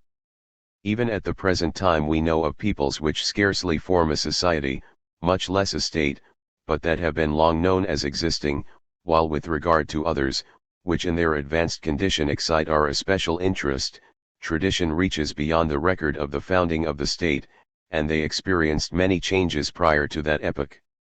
In the connection just referred to, between the languages of nations so widely separated, we have a result before us, which proves the diffusion of those nations from Asia as a center, and the so dissimilar development of what had been originally related, as an incontestable fact, not as an inference deduced by that favorite method of combining, and reasoning from, circumstances grave and trivial, which has already enriched and will continue to enrich history with so many fictions given out as facts. But that apparently so extensive range of events lies beyond the pale of history, in fact preceded it. In our language the term history 5 unites the objective with the subjective side, and denotes quite as much the historia rerum gestarum, as the residential gesti themselves. On the other hand it comprehends not less what has happened, than the narration of what has happened. This union of the two meanings we must regard as of a higher order than mere outward accident. We must suppose historical narrations to have appeared contemporaneously with historical deeds and events. It is an internal vital principle common to both that produces them synchronously. Family memorials, patriarchal traditions, have an interest confined to the family and the clan.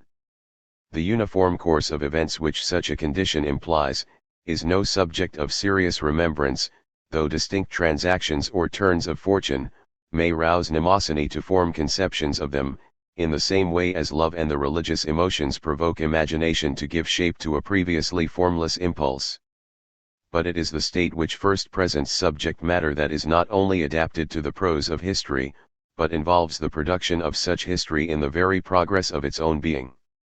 Instead of merely subjective mandates on the part of government, sufficing for the needs of the moment, a community that is acquiring a stable existence, and exalting itself into a state, requires formal commands and laws, comprehensive and universally binding prescriptions, and thus produces a record as well as an interest concerned with intelligent, definite, and, in their results, lasting transactions and occurrences, on which mnemosyne, for the behoof of the perennial object of the formation and constitution of the state, is impelled to confer perpetuity.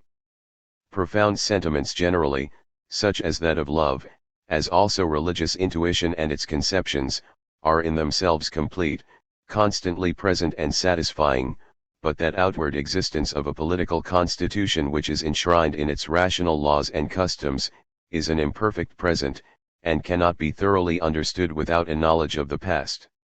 The periods, whether we suppose them to be centuries or millennia, that were passed by nations before history was written among them, and which may have been filled with revolutions, nomadic wanderings, and the strangest mutations, are on that very account destitute of objective history, because they present no subjective history, no annals. We need not suppose that the records of such periods have accidentally perished, rather, because they were not possible, do we find them wanting. Only in a state cognizant of laws, can distinct transactions take place, accompanied by such a clear consciousness of them as supplies the ability and suggests the necessity of an enduring record. It strikes everyone, in beginning to form an acquaintance with the treasures of Indian literature, that a land so rich in intellectual products, and those of the profoundest order of thought, has no history, and in this respect contrasts most strongly with China, an empire possessing one so remarkable, one going back to the most ancient times. India has not only ancient books relating to religion, and splendid poetical productions, but also ancient codes, the existence of which latter kind of literature has been mentioned as a condition necessary to the origination of history, and yet history itself is not found. But in that country the impulse of organization, in beginning to develop social distinctions, was immediately petrified in the merely natural classification according to castes, so that although the laws concern themselves with civil rights, they make even these dependent on natural distinctions, and are especially occupied with determining the relations, wrongs rather than rights, of those classes towards each other, i.e., the privileges of the higher over the lower. Consequently, the element of morality is banished from the pomp of Indian life and from its political institutions. Where that iron bondage of distinctions derived from nature prevails, the connection of society is nothing but wild arbitrariness, transient activity, or rather the play of violent emotion without any goal of advancement or development. Therefore no intelligent reminiscence, no object for mnemosyne presents itself, and imagination, confused though profound, expatiates in a region, which, to be capable of history, must have had an aim within the domain of reality, and, at the same time, of substantial freedom.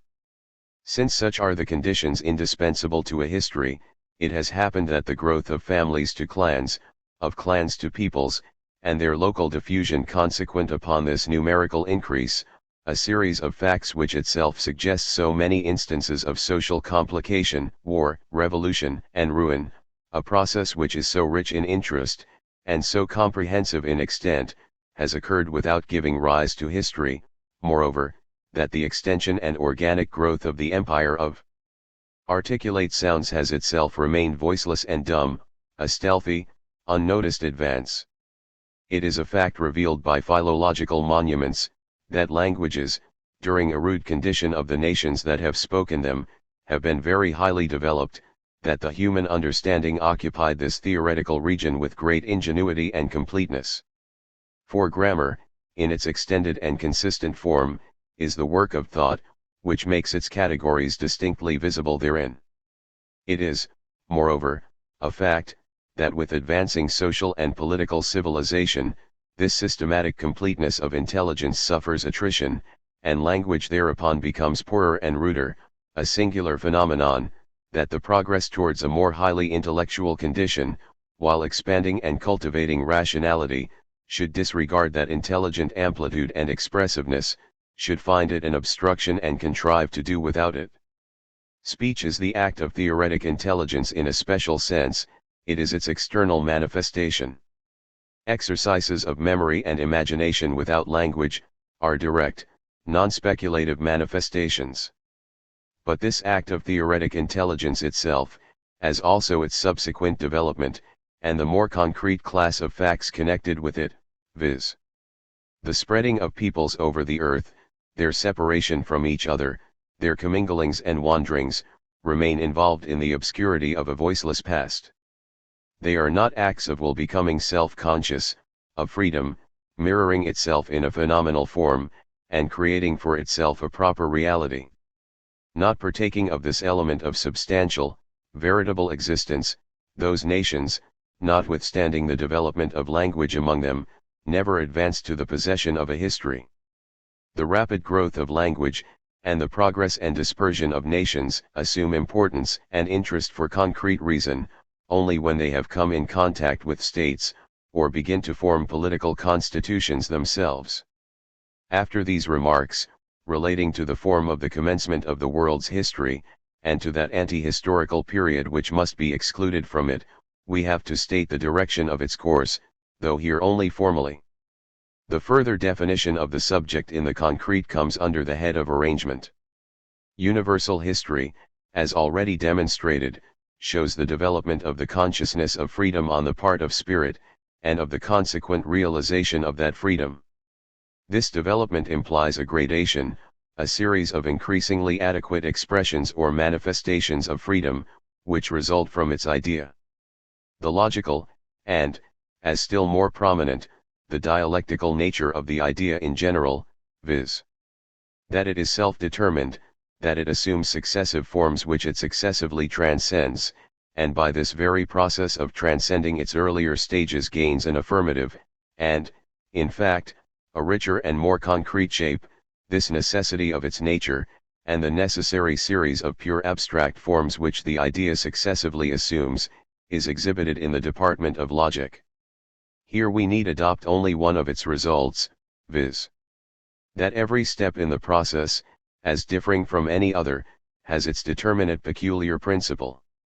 In history this principle is idiosyncrasy of spirit, peculiar national genius. it is within the limitations of this idiosyncrasy that the spirit of the nation, concretely manifested, expresses every aspect of its consciousness and will, the whole cycle of its realization.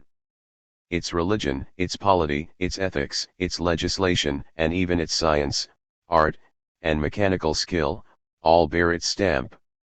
These special peculiarities find their key in that common peculiarity, the particular principle that characterizes a people, as, on the other hand, in the facts which history presents in detail, that common characteristic principle may be detected. That such or such a specific quality constitutes the peculiar genius of a people, is the element of our inquiry which must be derived from experience, and historically proved. To accomplish this, presupposes not only a disciplined faculty of abstraction, but an intimate acquaintance with the idea. The investigator must be familiar a priori, if we like to call it so, with the whole circle of conceptions to which the principles in question belong, just as Kepler, to name the most illustrious example in this mode of philosophizing, must have been familiar a priori with ellipses, with cubes and squares, and with ideas of their relations, before he could discover, from the empirical data, those immortal laws of his, which are none other than forms of thought pertaining to those classes of conceptions. He who is unfamiliar with the science that embraces these abstract elementary conceptions, is as little capable, though he may have gazed on the firmament and the motions of the celestial bodies for a lifetime, of understanding those laws, as of discovering them. From this want of acquaintance with the ideas that relate to the development of freedom, proceed a part of those objections which are brought against the philosophical consideration of a science usually regarded as one of mere experience, the so-called a priori method, and the attempt to insinuate ideas into the empirical data of history, being the chief points in the indictment. Where this deficiency exists, such conceptions appear alien, not lying within the object of investigation. To minds whose training has been narrow and merely subjective, which have not an acquaintance and familiarity with ideas, they are something strange, not embraced in the notion and conception of the subject which their limited intellect forms. Hence the statement that philosophy does not understand such sciences. It must, indeed, allow that it has not that kind of understanding which is the prevailing one in the domain of those sciences, that it does not proceed according to the categories of such understanding, but according to the categories of reason, though at the same time recognizing that understanding, and its true value and position.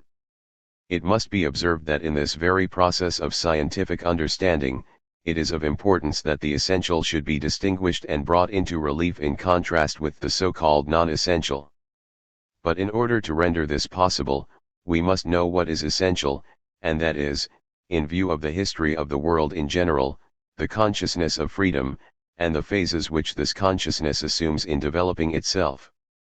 The bearing of historical facts on this category, is their bearing on the truly essential. Of the difficulties stated, and the opposition exhibited to comprehensive conceptions in science, part must be referred to the inability to grasp and understand ideas. If in natural history some monstrous hybrid growth is alleged as an objection to the recognition of clear and indivisible classes or species, a sufficient reply is furnished by a sentiment often vaguely urged, that the exception confirms the rule, i.e., that is the part of a well-defined rule, to show the conditions in which it applies, or the deficiency or hybridism of cases that are abnormal. Mere nature is too weak to keep its genera and species pure, when conflicting with alien elementary influences.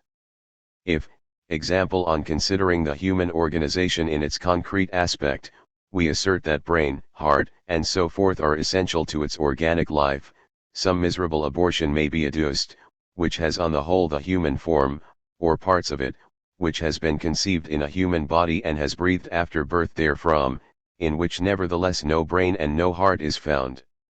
If such an instance is quoted against the general conception of a human being, the objector persisting in using the name, coupled with a superficial idea respecting it, it can be proved that a real, concrete human being is a truly different object, that such a being must have a brain in its head, and a heart in its breast.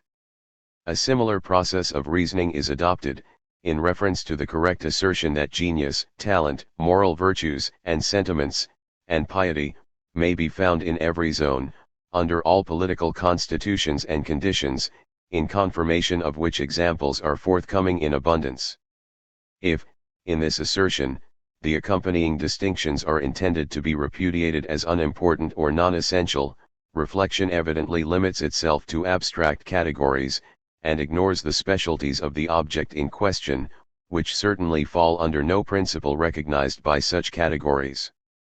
That intellectual position which adopts such merely formal points of view, presents a vast field for ingenious questions, erudite views, and striking comparisons, for profound seeming reflections and declamations, which may be rendered so much the more brilliant in proportion as the subject they refer to is indefinite, and are susceptible of new and varied forms in inverse proportion to the importance of the results that can be gained from them, and the certainty and rationality of their issues.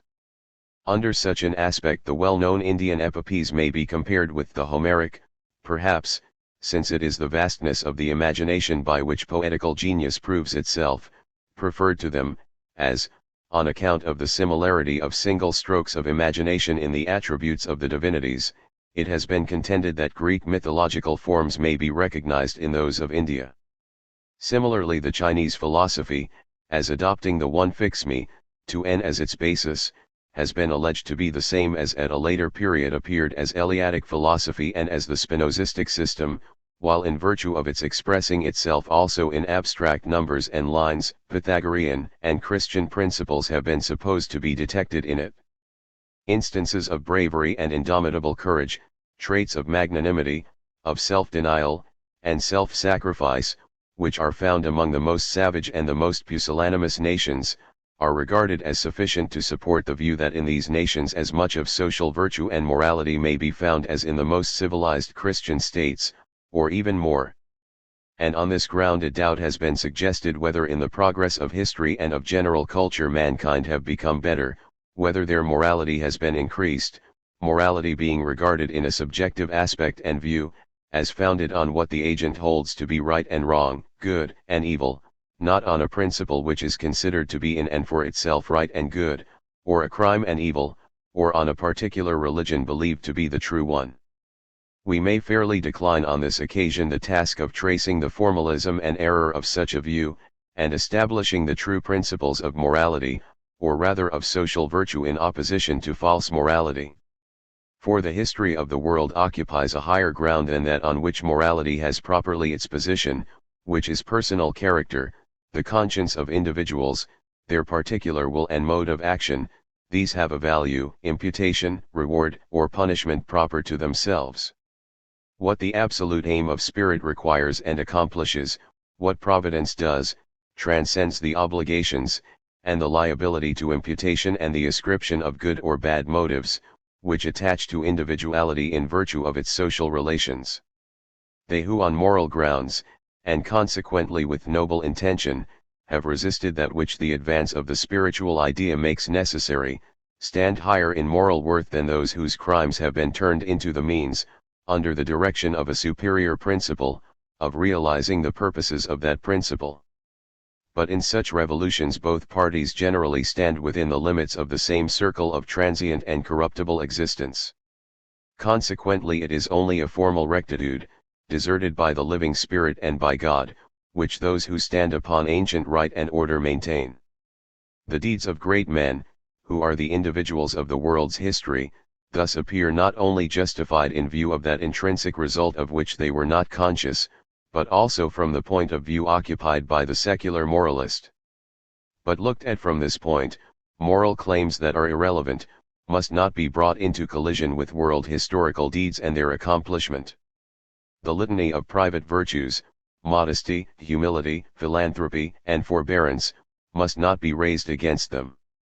The history of the world might, on principle, entirely ignore the circle within which morality and the so much talked of distinction between the moral and the politic lies, not only in abstaining from judgments, for the principles involved, and the necessary reference of the deeds in question to those principles, are a sufficient judgment of them, but in leaving individuals quite out of view and unmentioned. What it has to record is the activity of the spirit of peoples, so that the individual forms which that spirit has assumed in the sphere of outward reality, might be left to the delineation of special histories. The same kind of formalism avails itself in its peculiar manner of the indefiniteness attaching to genius, poetry, and even philosophy, thinks equally that it finds these everywhere. We have here products of reflective thought, and it is familiarity with those general conceptions which single out and name real distinctions without fathoming the true depth of the matter, that we call culture. It is something merely formal, inasmuch as it aims at nothing more than the analysis of the subject, whatever it be, into its constituent parts, and the comprehension of these in their logical definitions and forms. It is not the free universality of conception necessary for making an abstract principle the object of consciousness. Such a consciousness of thought itself, and of its forms isolated from a particular object, is philosophy. This has, indeed, the condition of its existence in culture, that condition being the taking up of the object of thought, and at the same time clothing it with the form of universality, in such a way that the material content and the form given by the intellect are held in an inseparable state, inseparable to such a degree that the object in question, which, by the analysis of one conception into a multitude of conceptions, is enlarged to an incalculable treasure of thought, is regarded as a merely empirical datum in whose formation thought has had no share. But it is quite as much an act of thought, of the understanding in particular, to embrace in one simple conception object which of itself comprehends a concrete and large significance, as earth, man, Alexander or Caesar, and to designate it by one word, as to resolve such a conception, duly to isolate in idea the conceptions which it contains, and to give them particular names. And in reference to the view which gave occasion to what has just been said, thus much will be clear, that as reflection produces what we include under the general terms genius, talent, art, science, formal culture on every grade of intellectual development, not only can, but must grow, and attain a mature bloom, while the grade in question is developing itself to a state, and on this basis of civilization is advancing to intelligent reflection and to general forms of thought, as in laws, so in regard to all else. In the very association of men in a state, lies the necessity of formal culture, consequently of the rise of the sciences and of a cultivated poetry and art generally. The arts designated plastic, require besides, even in their technical aspect, the civilized association of men.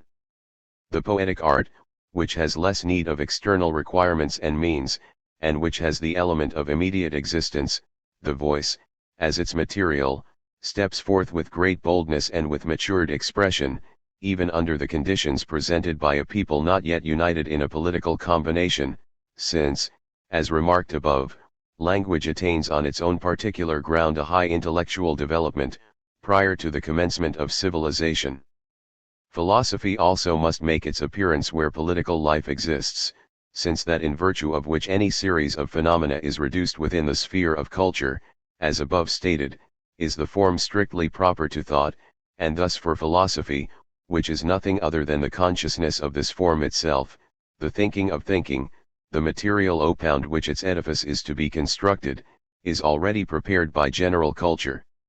If in the development of the state itself, periods are necessitated which impel the soul of nobler natures to seek refuge from the present in ideal regions, in order to find in them that harmony with itself which it can no longer enjoy in the discordant real world, where the reflective intelligence attacks all that is holy and deep, which had been spontaneously inwrought into the religion, laws, and manners of nations, and brings them down and attenuates them to abstract godless generalities. Thought will be compelled to become thinking reason, with the view of effecting in its own element the restoration of its principles from the ruin to which they had been brought.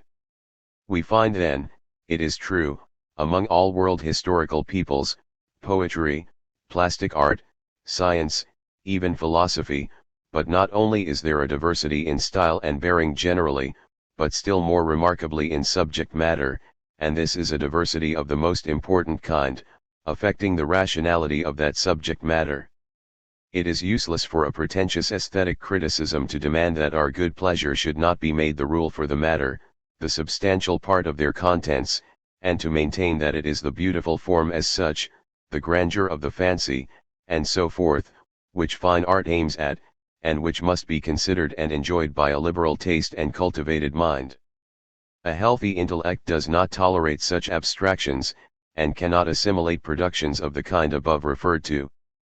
Granted that the Indian epopees might be placed on a level with the Homeric, on account of a number of those qualities of form, grandeur of invention and imaginative power, liveliness of images and emotions, and beauty of diction, yet the infinite difference of matter remains, consequently one of substantial importance and involving the interest of reason, which is immediately concerned with the consciousness of the idea of freedom, and its expression in individuals. There is not only a classical form, but a classical order of subject matter, and in a work of art form and subject matter are so closely united that the former can only be classical to the extent to which the latter is so. With a fantastical, indeterminate material, and rule is the essence of reason, the form becomes measureless and formless, or mean and contracted. In the same way, in that comparison of the various systems of philosophy of which we have already spoken, the only point of importance is overlooked, namely, the character of that unity which is found alike in the Chinese, the Eleatic and the Spinozistic philosophy, the distinction between the recognition of that unity as abstract and as concrete, concrete to the extent of being a unity in and by itself, a unity synonymous with spirit. But that coordination proves that it recognizes only such an abstract unity, so that while it gives judgment respecting philosophy, it is ignorant of that very point which constitutes the interest of philosophy. But there are also spheres which, amid all the variety that is presented in the substantial content of a particular form of culture, remain the same. The difference above mentioned in art, science, philosophy, concerns the thinking reason and freedom, which is the self-consciousness of the former, and which has the same one root with thought. As it is not the brute, but only the man that thinks, he only, and only because he is a thinking being, has freedom. His consciousness imports this, that the individual comprehends itself as a person, that is, recognizes itself in its single existence as possessing universality, as capable of abstraction from, and of surrendering all speciality, and, therefore, as inherently infinite. Consequently, those spheres of intelligence which lie beyond the limits of this consciousness are a common ground among those substantial distinctions. Even morality, which is so intimately connected with the consciousness of freedom, can be very pure while that consciousness is still wanting, as far, that is to say, as it expresses duties and rights only as objective commands, or even as far as it remains satisfied with the merely formal elevation of the soul, the surrender of the sensual, and of all sensual motives, in a purely negative, self-denying fashion. The Chinese morality, since Europeans have become acquainted with it and with the writings of Confucius, has obtained the greatest praise and proportionate attention from those who are familiar with the Christian morality. There is a similar acknowledgement of the sublimity with which the Indian religion and poetry, a statement that must, however, be limited to the higher kind, but especially the Indian philosophy, expatiate upon and demand the removal and sacrifice of sensuality. Yet both these nations are, it must be confessed, entirely wanting in the essential consciousness of the idea of freedom. To the Chinese their moral laws are just like natural laws, external, positive commands, claims established by force, compulsory duties or rules of courtesy towards each other. Freedom, through which alone the essential determinations of reason become moral sentiments, is wanting. Morality is a political affair, and its laws are administered by officers of government and legal tribunals. Their treatises upon it, which are not law books, but are certainly addressed to the subjective will and individual disposition, read, as do the moral writings of the Stoics, like a string of commands stated as necessary for realizing the goal of happiness, so that it seems to be left free to men, on their part, to adopt such commands, to observe them or not, while the conception of an abstract subject, a wise man sapiens forms the culminating point among the Chinese, as also among the Stoic moralists. Also in the Indian doctrine of the renunciation of the sensuality of desires and earthly interests, positive moral freedom is not the object and end, but the annihilation of consciousness, spiritual and even physical privation of life.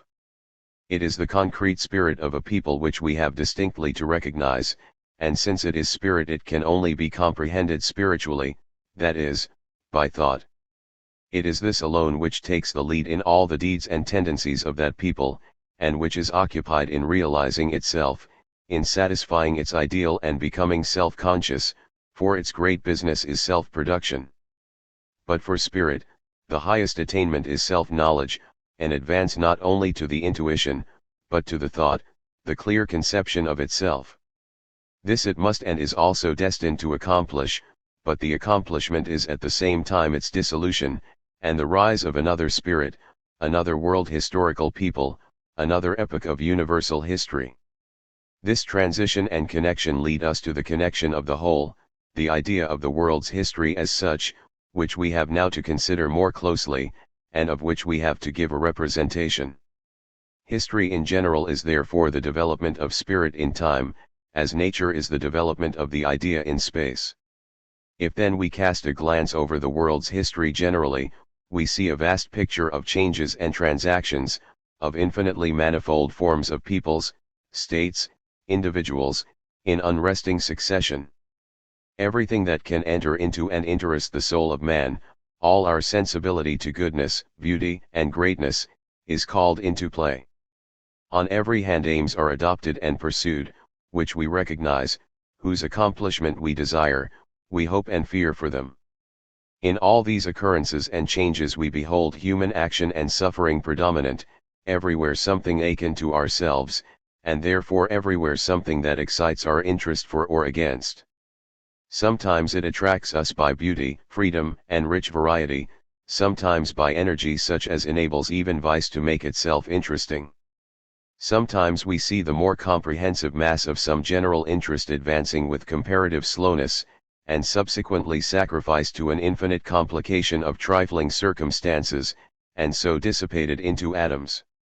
Then, again, with a vast expenditure of power a trivial result is produced, while from what appears unimportant a tremendous issue proceeds. On every hand there is the motliest throng of events drawing us within the circle of its interest, and when one combination vanishes another immediately appears in its place. The general thought, the category which first presents itself in this restless mutation of individuals and peoples, existing for a time and then vanishing, is that of change at large.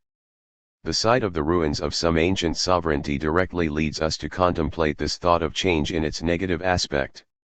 What traveler among the ruins of Carthage, of Palmyra, Persepolis, or Rome, has not been stimulated to reflections on the transiency of kingdoms and men, and to sadness at the thought of a vigorous and rich life now departed, a sadness which does not expend itself on personal losses and the uncertainty of one's own undertakings, but is a disinterested sorrow at the decay of a splendid and highly cultured national life.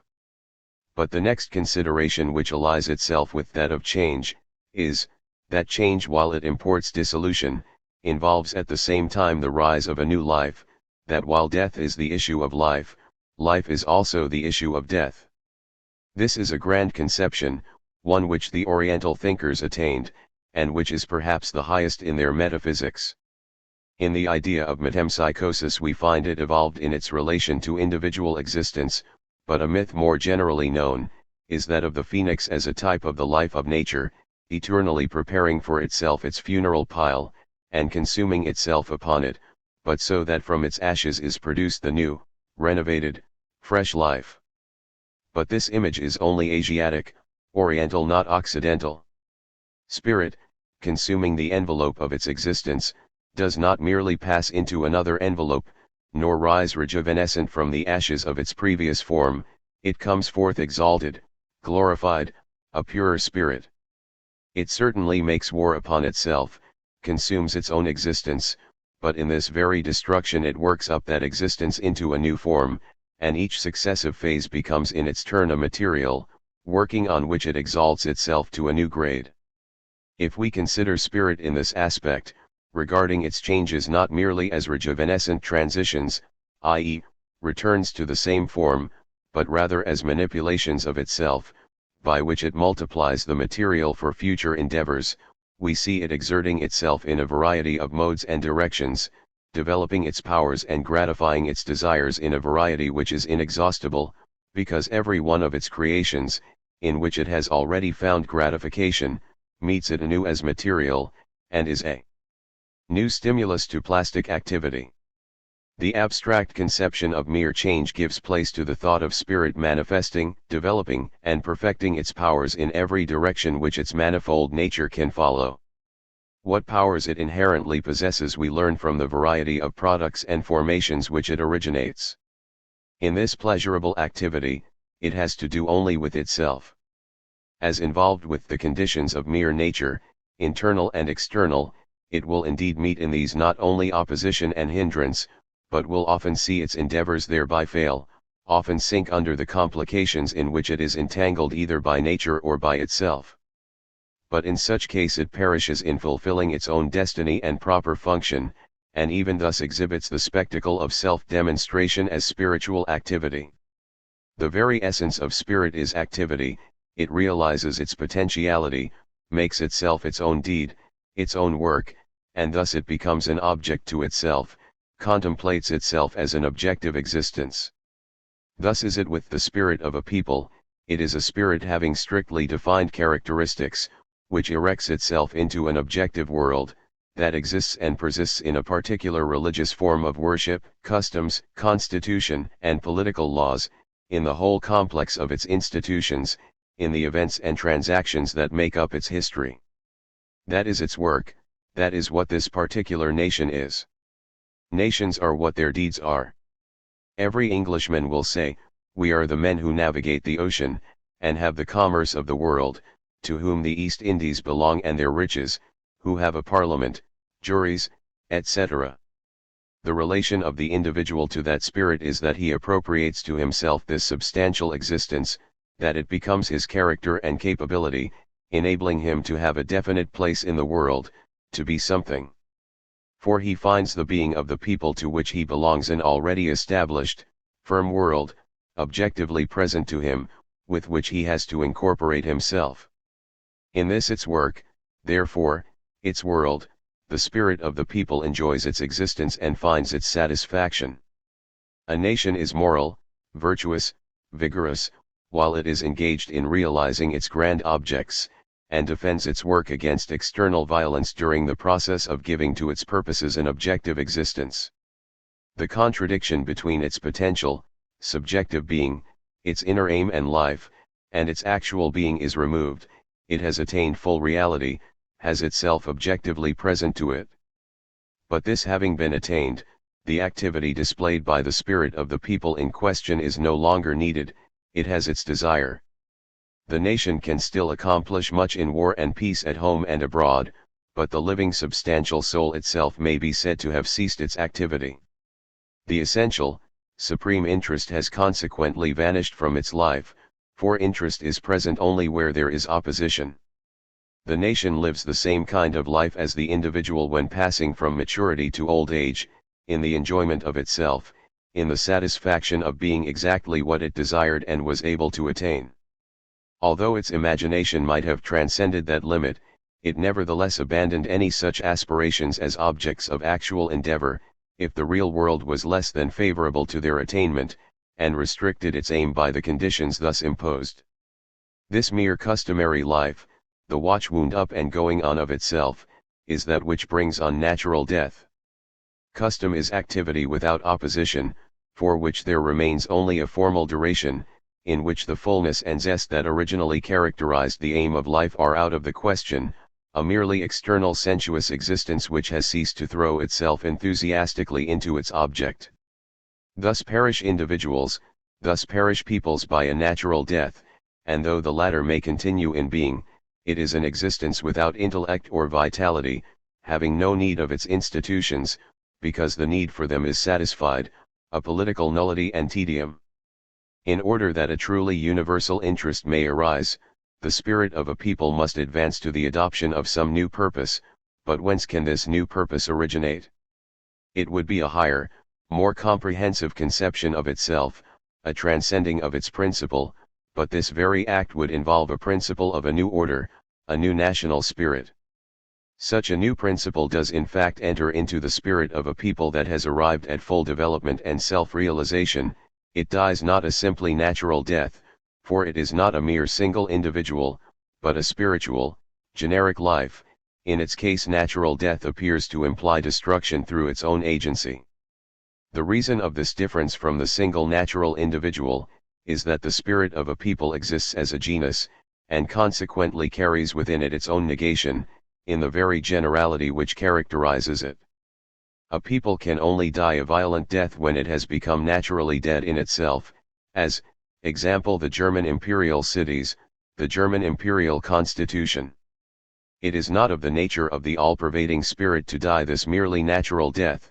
It does not simply sink into the senile life of mere custom, but, as being a national spirit belonging to universal history, attains to the consciousness of what its work is, it attains to a conception of itself. In fact, it is world historical only in so far as a universal principle has lain in its fundamental element, in its grand aim. Only so far is the work which such a spirit produces, a moral, political organization. If it be mere desires that impel nations to activity, such deeds pass over without leaving a trace, or their traces are only ruin and destruction. Thus, it was first Chronos, time, that ruled, the Golden Age, without moral products, and what was produced, the offspring of that Chronos, was devoured by it. It was Jupiter, from whose head Minerva sprang, and to whose circle of divinities belong Apollo and the Muses, that first put a constraint upon time, and set a bound to its principle of decadence. He is the political god, who produced a moral work, the state. In the very element of an achievement the quality of generality, of thought, is contained. Without thought it has no objectivity, that is its basis. The highest point in the development of a people is this: to have gained a conception of its life and condition, to have reduced its laws, its ideas of justice and morality to a science, for in this unity of the objective and subjective lies the most intimate unity that spirit can attain to in and with itself. In its work it is employed in rendering itself an object of its own contemplation, but it cannot develop itself objectively in its essential nature, except in thinking itself. At this point, then, spirit is acquainted with its principles, the general character of its acts. But at the same time, in virtue of its very generality, this work of thought is different in point of form from the actual achievements of the national genius, and from the vital agency by which those achievements have been performed. We have then before us a real and an ideal existence of the spirit of the nation. If we wish to gain the general idea and conception of what the Greeks were, we find it in Sophocles and Aristophanes, in Thucydides and Plato. In these individuals the Greek spirit conceived and thought itself. This is the profounder kind of satisfaction which the spirit of a people attains, but it is ideal, and distinct from its real activity. At such a time, therefore, we are sure to see a people finding satisfaction in the idea of virtue, putting talk about virtue partly side by side with actual virtue, but partly in the place of it. On the other hand, pure, universal thought, since its nature is universality, is apt to bring the special and spontaneous, belief, trust, customary morality, to reflect upon itself, and its primitive simplicity, to show up the limitation with which it is fettered, partly suggesting reasons for renouncing duties, partly itself demanding reasons, and the connection of such requirements with universal thought, and not finding that connection, seeking to impeach the authority of duty generally, as destitute of a sound foundation. At the same time the isolation of individuals from each other and from the whole makes its appearance, their aggressive selfishness and vanity, their seeking personal advantage and consulting this at the expense of the state at large. That inward principle in transcending its outward manifestations is subjective also in form, viz., selfishness and corruption in the unbound passions and egotistic interests of men. Zeus, therefore, who is represented as having put a limit to the devouring agency of time, and state this transiency by having established something inherently and independently durable, Zeus and his race are themselves swallowed up, and that by the very power that produced them, the principle of thought, perception, reasoning, insight derived from rational grounds, and the requirement of such grounds. Time is the negative element in the sensuous world. Thought is the same negativity, but it is the deepest, the infinite form of it, in which therefore all existence generally is dissolved, first finite existence, determinate, limited form, but existence generally, in its objective character, is limited, it appears therefore as a mere datum, something immediate, authority, and is either intrinsically finite and limited, or presents itself as a limit for the thinking subject, and its infinite reflection on itself unlimited abstraction. But first we must observe how the life which proceeds from death, is itself, on the other hand, only individual life, so that, regarding the species as the real and substantial in this vicissitude, the perishing of the individual is a regress of the species into individuality. The perpetuation of the races, therefore, none other than the monotonous repetition of the same kind of existence. Further, we must remark how perception, the comprehension of being by thought, is the source and birthplace of a new, and in fact higher form, in a principle which while it preserves, dignifies its material. For thought is that universal, that species which is immortal, which preserves identity with itself. The particular form of spirit not merely passes away in the world by natural causes in time, but is annulled in the automatic self-mirroring activity of consciousness. Because this annulling is an activity of thought, it is at the same time conservative and elevating in its operation. While then, on the one side, spirit annuls the reality, the permanence of that which it is, it gains on the other side, the essence, the thought, the universal element of that which it only was its transient conditions. Its principle is no longer that immediate import and aim which it was previously, but the essence of that import and aim. The result of this process is then that spirit, in rendering itself objective and making this its being an object of thought, on the one hand destroys the determinate form of its being, on the other hand gains a comprehension of the universal element which it involves, and thereby gives a new form to its inherent principle. In virtue of this, the substantial character of the national spirit has been altered, that is, its principle has risen into another, and in fact a higher principle. It is of the highest importance in apprehending and comprehending history to have and to understand the thought involved in this transition. The individual traverses as a unity various grades of development, and remains the same individual, in like manner also does a people, till the spirit which it embodies reaches the grade of universality. In this point lies the fundamental, the ideal necessity of transition. This is the sole, the essential consideration, of the philosophical comprehension of history. Spirit is essentially the result of its own activity, its activity is the transcending of immediate, simple, unreflected existence, the negation of that existence, and the returning into itself. We may compare it with the seed, for with this the plant begins, yet it is also the result of the plant's entire life. But the weak side of life is exhibited in the fact that the commencement and the result are disjoined from each other. Thus also is it in the life of individuals and peoples. The life of a people ripens a certain fruit, its activity aims at the complete manifestation of the principle which it embodies.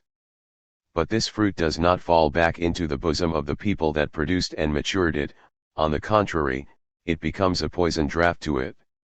That poison draught it cannot let alone, for it has an insatiable thirst for it, the taste of the draught is its annihilation, though at the same time the rise of a new principle. We have already discussed the final aim of this progression. The principles of the successive phases of spirit that animate the nations in a necessitated gradation, are themselves only steps in the development of the one universal spirit, which through them elevates and completes itself to a self-comprehending totality. While we are thus concerned exclusively with the idea of spirit, and in the history of the world regard everything as only its manifestation, we have, in traversing the past, however extensive its periods, only to do with what is present, for philosophy, as occupying itself with the true, has to do with the eternally present. Nothing in the past is lost for it, for the idea is ever present, spirit is immortal, with it there is no past, no future, but an essential now. This necessarily implies that the present form of spirit comprehends within it all earlier steps. These have indeed unfolded themselves in succession independently, but what spirit is it has always been essentially, distinctions are only the development of this essential nature. The life of the ever-present spirit is a circle of progressive embodiments, which looked at in one aspect still exist beside each other, and only as looked at from another point of view appear as past. The grades which spirit seems to have left behind it, it still possesses in the depths of its present. Geographical basis of history.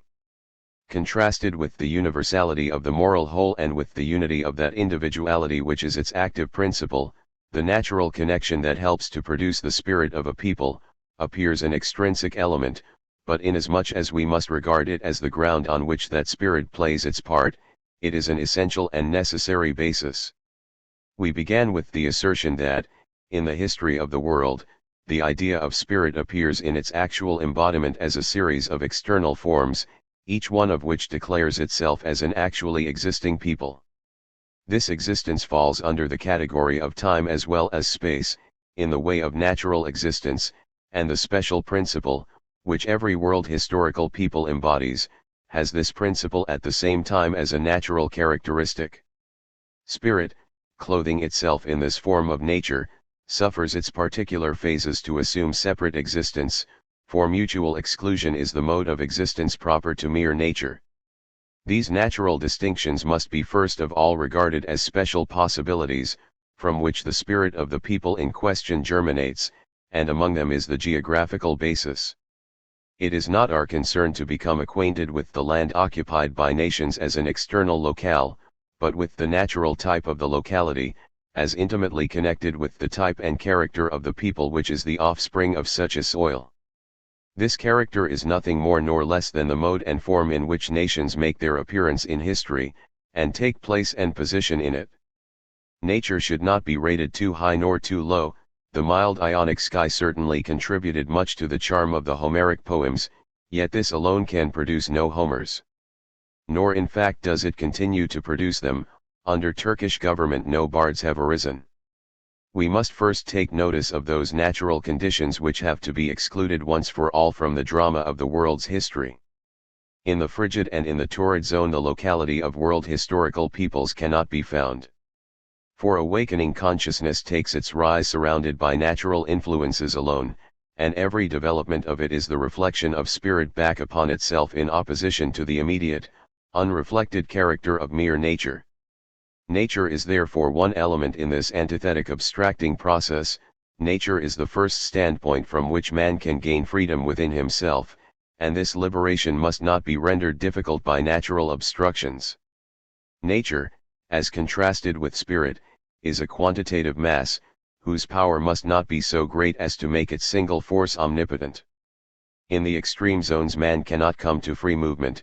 Cold and heat are here too powerful to allow spirit to build up a world for itself. Aristotle said long ago, when pressing needs are satisfied, man turns to the general and more elevated. But in the extreme zones such pressure may be said never to cease, never to be warded off. Men are constantly impelled to direct attention to nature, to the glowing rays of the sun, and the icy frost. The true theater of history is therefore the temperate zone, or, rather, its northern half, because the earth there presents itself in a continental form, and has a broad breast, as the Greeks say. In the south, on the contrary, it divides itself, and runs out into many points. The same peculiarity shows itself in natural products. The north has many kinds of animals and plants with common characteristics. In the south, where the land divides itself into points, natural forms also present individual features contrasted with each other. The world is divided into old and new, the name of new having originated in the fact that America and Australia have only lately become known to us. But these parts of the world are not only relatively new, but intrinsically so in respect of their entire physical and psychical constitution.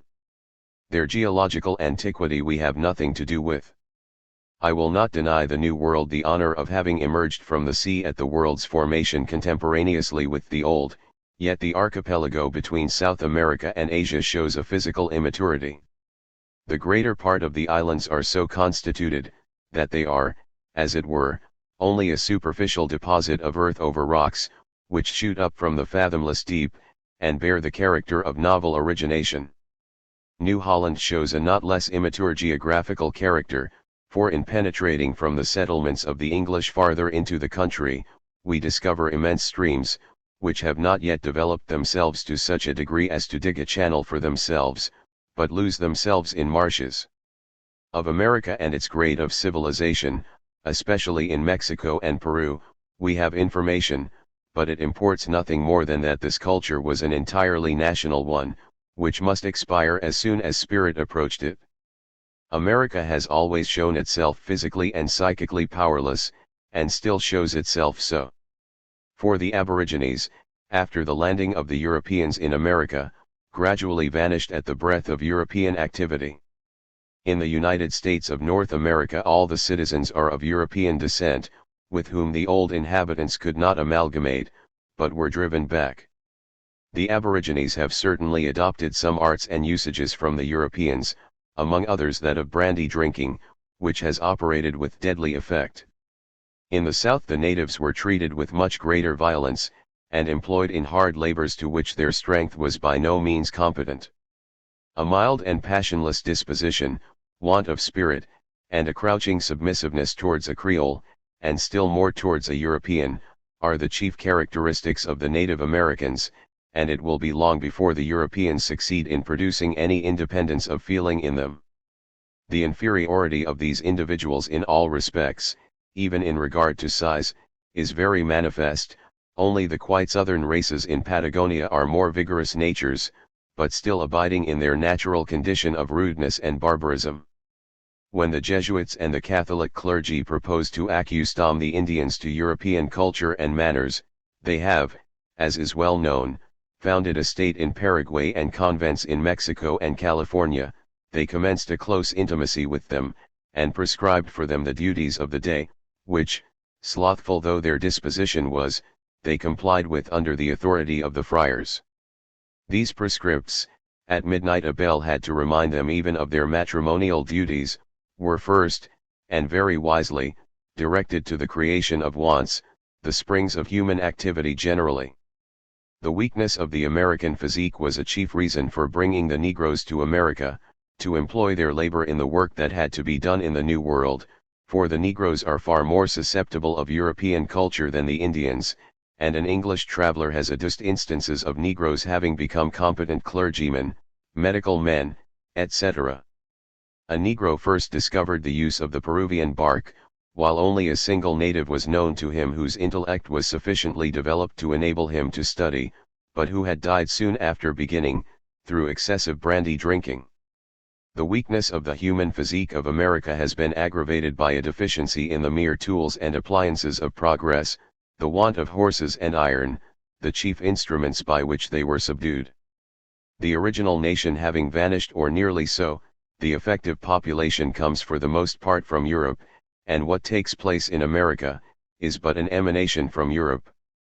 Europe has sent its surplus population to America in much the same way as from the old imperial cities, where trade guilds were dominant and trade was stereotyped, many persons escaped to other towns which were not under such a yoke, and where the burden of imposts was not so heavy.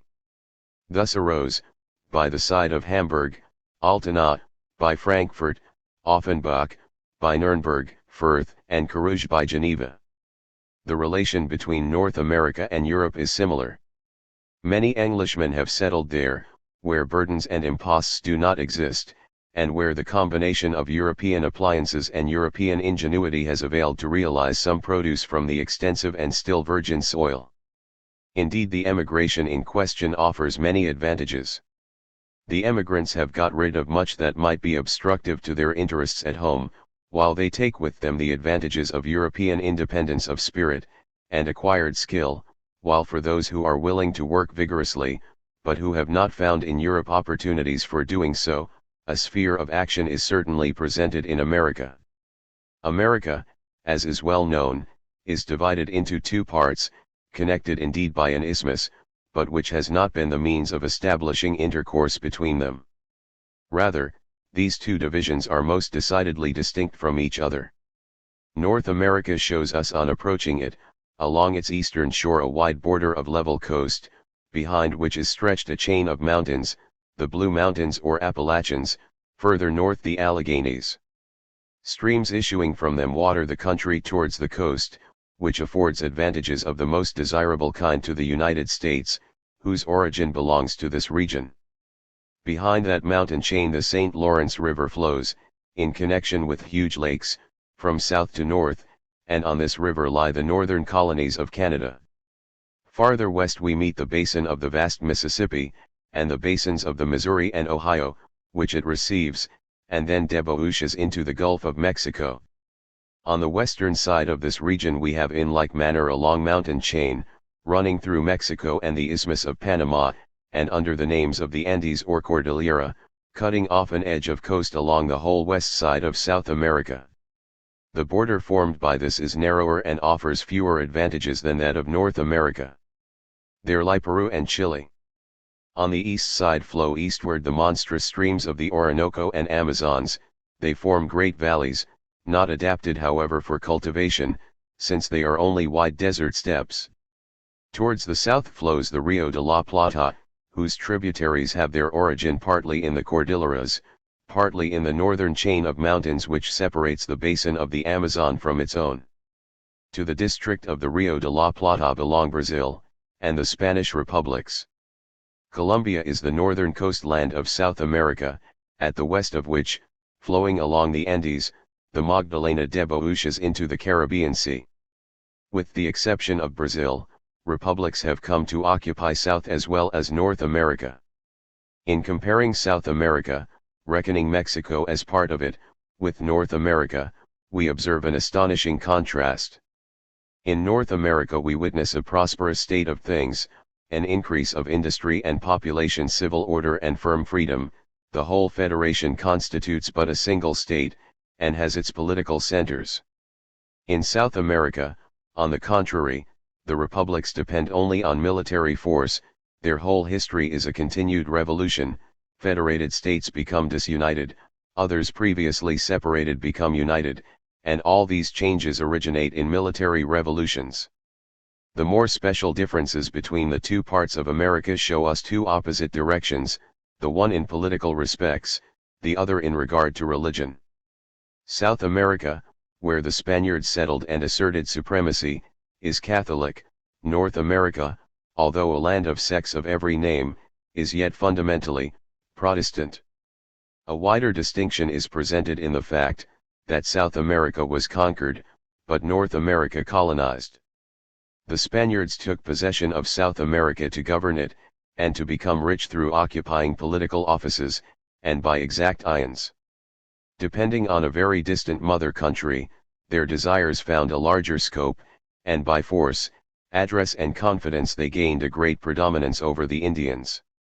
The North American states were, on the other hand, entirely colonized by Europeans, since in England Puritans, Episcopalians and Catholics were engaged in perpetual conflict, and now one party, now the other, had the upper hand. Many emigrated to seek religious freedom on a foreign shore. These were industrious Europeans, who betook themselves to agriculture, tobacco and cotton planting, etc. Soon the whole attention of the inhabitants was given to labor, and the basis of their existence as a united body lay in the necessities that bind man to man, the desire of repose, the establishment of civil rights, security and freedom, and a community arising from the aggregation of individuals as atomic constituents, so that the state was merely something external for the protection of property. From the Protestant religion sprang the principle of the mutual confidence of individuals, trust in the honorable dispositions of other men, for in the Protestant Church the entire life, its activity generally, is the field for what it deems religious works. Among Catholics, on the contrary, the basis of such a confidence cannot exist, for in secular matters only force and voluntary subservience are the principles of action, and the forms which are called constitutions are in this case only a resort of necessity, and are no protection against mistrust. If we compare North America further with Europe, we shall find in the former the permanent example of a republican constitution. A subjective unity presents itself, for there is a president at the head of the state, who, for the sake of security against any monarchical ambition, is chosen only for 4 years. Universal protection for property, and a something approaching entire immunity from public burdens, are facts which are constantly held up to commendation. We have in these facts the fundamental character of the community, the endeavor of the individual after acquisition, commercial profit and gain, the preponderance of private interest, devoting itself to that of the community only for its own advantage. We find, certainly, legal relations, a formal code of laws, but respect for law exists apart from genuine probity, and the American merchants commonly lie under the imputation of dishonest dealings under legal protection. If, on the one side, the Protestant Church develops the essential principle of confidence, as already stated, it thereby involves on the other hand the recognition of the validity of the element of feeling to such a degree as gives encouragement to unseemly varieties of caprice. Those who adopt this standpoint maintain, that, as everyone may have his peculiar way of viewing things generally, so he may have also a religion peculiar to himself. Thence the splitting up into so many sects, which reach the very acme of absurdity, many of which have a form of worship consisting in convulsive movements, and sometimes in the most sensuous extravagances. This complete freedom of worship is developed to such a degree, that the various congregations choose ministers and dismiss them according to their absolute pleasure, for the Church is no independent existence, having a substantial spiritual being, and correspondingly permanent external arrangement, but the affairs of religion are regulated by the good pleasure for the time being of the members of the community. In North America the most unbounded license of imagination in religious matters prevails, and that religious unity is wanting which has been maintained in European states, where deviations are limited to a few confessions. As to the political condition of North America, the general object of the existence of the state is not yet fixed and determined, and the necessity for a firm combination does not yet exist, for a real state and a real government arise only after a distinction of classes has arisen, when wealth and poverty become extreme, and when such a condition of things presents itself that a large portion of the people can no longer satisfy its necessities in the way in which it has been accustomed so to do. But America is hitherto exempt from this pressure, for it has the outlet of colonization constantly and widely open, and multitudes are continually streaming into the plains of the Mississippi.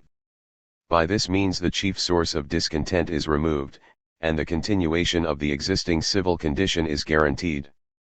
A comparison of the United States of North America with European lands is therefore impossible, for in Europe, such a natural outlet for population, notwithstanding all the emigrations that take place, does not exist. Had the woods of Germany been in existence, the French Revolution would not have occurred. North America will be comparable with Europe only after the immeasurable space which that country presents to its inhabitants shall have been occupied, and the members of the political body shall have begun to be pressed back on each other. North America is still in the condition of having land to begin to cultivate. Only when, as in Europe, the direct increase of agriculturists is checked, will the inhabitants, instead of pressing outwards to occupy the fields, press inwards upon each other, pursuing town occupations, and trading with their fellow citizens, and so form a compact system of civil society, and require an organized state. The North American Federation have no neighboring state, towards which they occupy a relation similar to that of European states to each other, one which they regard with mistrust, and against which they must keep up a standing army. Canada and Mexico are not objects of fear, and England has had 50 years' experience, that free America is more profitable to her than it was in a state of dependence. The militia of the North American Republic proved themselves quite as brave in the War of Independence as the Dutch under Philip II, but generally, where independence is not at stake, less power is displayed, and in the year 1814 the militia held out but indifferently against the English. America is therefore the land of the future, where, in the ages that lie before us, the burden of the world's history shall reveal itself, perhaps in a contest between North and South America. It is a land of desire for all those who are weary of the historical lumber room of old Europe. Napoleon is reported to have said, "Cette vieille Europe m'ennuie." It is for America to abandon the ground on which hitherto the history of the world has developed itself. What has taken place in the New World up to the present time is only an echo of the Old World, the expression of a foreign life, and as a land of the future, it has no interest for us here, for, as regards history, our concern must be with that which has been and that which is. In regard to philosophy, on the other hand, we have to do with that which, strictly speaking, is neither past nor future, but with that which is, which has an eternal existence, with reason, and this is quite sufficient to occupy us. Dismissing, then, the New World, and the dreams to which it may give rise, we pass over to the Old World, the scene of the world's history, and must first direct attention to the natural elements and conditions of existence which it presents. America is divided into two parts, which are indeed connected by an isthmus, but which forms only an external, material bond of union. The Old World, on the contrary, which lies opposite to America, and is separated from it by the Atlantic Ocean, has its continuity interrupted by a deep inlet, the Mediterranean Sea. The three continents that compose it have an essential relation to each other, and constitute a totality. Their peculiar feature is that they lie round this sea, and therefore have an easy means of communication, for rivers and seas are not to be regarded as disjoining, but as uniting. England and Brittany, Norway and Denmark, Sweden and Livonia, have been united. For the three quarters of the globe the Mediterranean Sea is similarly the uniting element, and the center of world history. Greece lies here, the focus of light in history. Then in Syria we have Jerusalem, the center of Judaism and of Christianity, southeast of it lie Mecca and Medina, the cradle of the Mussulman faith, towards the west Delphi and Athens, farther west still, Rome. On the Mediterranean Sea we have also Alexandria and Carthage. The Mediterranean is thus the heart of the Old World, for it is that which conditioned and vitalized it. Without it the history of the world could not be conceived, it would be like ancient Rome or Athens without the Forum, where all the life of the city came together. The extensive tract of Eastern Asia is severed from the process of general historical development, and has no share in it, so also Northern Europe, which took part in the world's history only at a later date, and had no part in it while the Old World lasted, for this was exclusively limited to the countries lying round the Mediterranean Sea. Julius Caesar's crossing the Alps, the conquest of Gaul and the relation into which the Germans thereby entered with the Roman Empire, makes consequently an epoch in history, for in virtue of this it begins to extend its boundaries beyond the Alps. Eastern Asia and that Transalpine country are the extremes of this agitated focus of human life around the Mediterranean, the beginning and end of history, its rise and decline. The more special geographical distinctions must now be established, and they are to be regarded as essential, rational distinctions, in contrast with the variety of merely accidental circumstances. Of these characteristic differences there are three. 1. The arid elevated land with its extensive steppes and plains. 2. The valley plains, the land of transition permeated and watered by great streams. 3. The coast region in immediate connection with the sea. These three geographical elements are the essential ones, and we shall see each quarter of the globe triply divided accordingly. The first is the substantial, unvarying, metallic, elevated region, intractably shut up within itself, but perhaps adapted to send forth impulses over the rest of the world. The second forms centers of civilization, and is the yet undeveloped independence of humanity. The third offers the means of connecting the world together, and of maintaining the connection. 1. The elevated land. We see such a description of country in Middle Asia inhabited by Mongolians. Using the word in a general sense from the Caspian Sea, these steppes stretch in a northerly direction towards the Black Sea. As similar tracts may be cited the deserts of Arabia and of Barbary in Africa, in South America the country round the Orinoco, and in Paraguay. The peculiarity of the inhabitants of this elevated region, which is watered sometimes only by rain, or by the overflowing of a river, as are the plains of the Orinoco, is the patriarchal life, the division into single families. The region which these families occupy is unfruitful or productive. Only temporarily, the inhabitants have their property not in the land, from which they derive only a trifling profit, but in the animals that wander with them. For a long time these find pasture in the plains, and when they are depastured, the tribe moves to other parts of the country. They are careless and provide nothing for the winter, on which account therefore, half of the herd is frequently cut off. Among these inhabitants of the upland there exist no legal relations, and consequently there are exhibited among them the extremes of hospitality and rapine, the last more especially when they are surrounded by civilized nations, as the Arabians, who are assisted in their depredations by their horses and camels.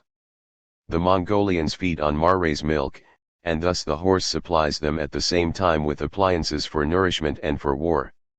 Although this is the form of their patriarchal life, it often happens that they cohere together in great masses, and by an impulse of one kind or another, are excited to external movement. Though previously of peaceful disposition, they then rush as a devastating inundation over civilized lands, and the revolution which ensues has no other result than destruction and desolation. Such an agitation was excited among those tribes under Genghis Khan and Tamerlane.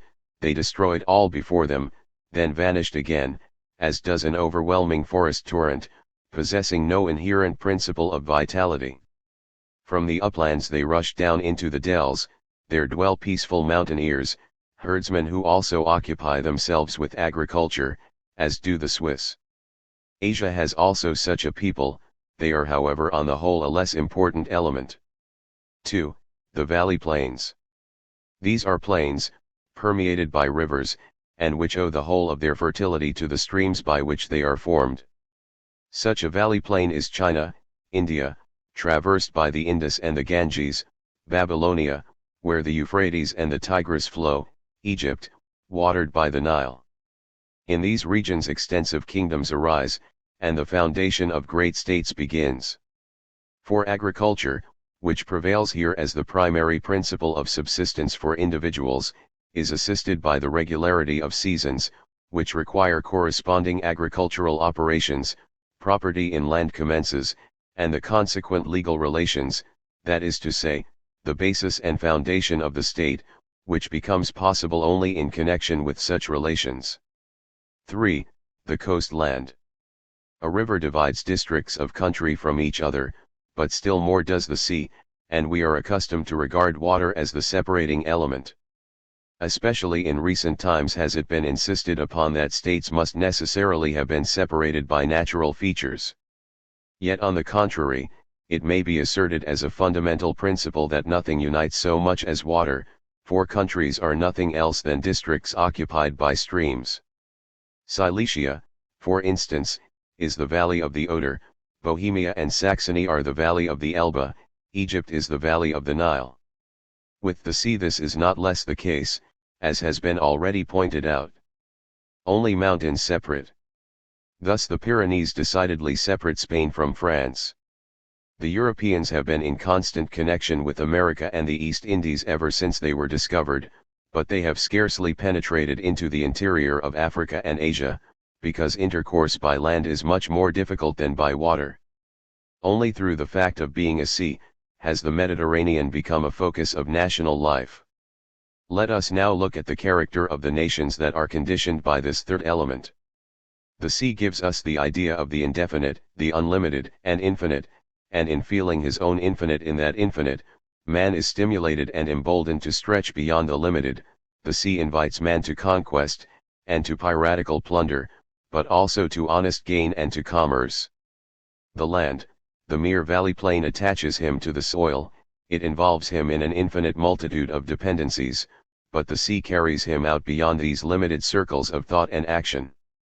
Those who navigate the sea, have indeed gain for their object, but the means are in this respect paradoxical, inasmuch as they hazard both property and life to attain it. The means therefore are the very opposite to that which they aim at. This is what exalts their gain and occupation above itself, and makes it something brave and noble. Courage is necessarily introduced into trade, daring is joined with wisdom. For the daring which encounters the sea must at the same time embrace wariness, cunning, since it has to do with the treacherous, the most unreliable and deceitful element. This boundless plain is absolutely yielding, withstanding no pressure, not even a breath of wind. It looks boundlessly innocent, submissive, friendly, and insinuating, and it is exactly the submissiveness which changes the sea into the most dangerous and violent element. To this deceitfulness and violence man opposes merely a simple piece of wood, confides entirely in his courage and presence of mind, and thus passes from a firm ground to an unstable support, taking his artificial ground with him.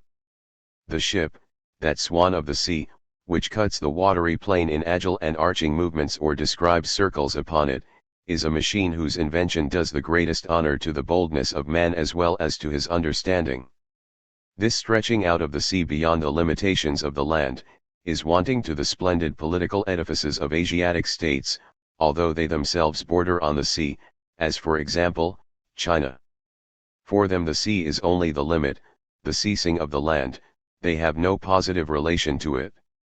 The activity to which the sea invites, is a quite peculiar one, thence arises the fact that the coastlands almost always separate themselves from the states of the interior although they are connected with these by a river. Thus Holland has severed itself from Germany, Portugal from Spain. In accordance with these data we may now consider the three portions of the globe with which history is concerned, and here the three characteristic principles manifest themselves in a more or less striking manner. Africa has for its leading classical feature the upland, Asia the contrast of river regions with the upland, Europe the mingling of these several elements. Africa must be divided into three parts. One is that which lies south of the desert of Sahara, Africa proper, the upland almost entirely unknown to us, with narrow coast tracts along the sea. The second is that to the north of the desert, European Africa, if we may so call it, a coastland. The third is the river region of the Nile, the only valley land of Africa, and which is in connection with Asia. Africa proper, as far as history goes back, has remained, for all purposes of connection with the rest of the world, shut up. It is the gold land compressed within itself, the land of childhood, which lying beyond the day of self-conscious history, is enveloped in the dark mantle of night. Its isolated character originates, not merely in its tropical nature, but essentially in its geographical condition. The triangle which it forms, if we take the west coast, which in the Gulf of Guinea makes a strongly indented angle, for one side, and in the same way the east coast to Cape Gardafu for another, is on two sides so constituted for the most part, as to have a very narrow coast tract, habitable only in a few isolated spots.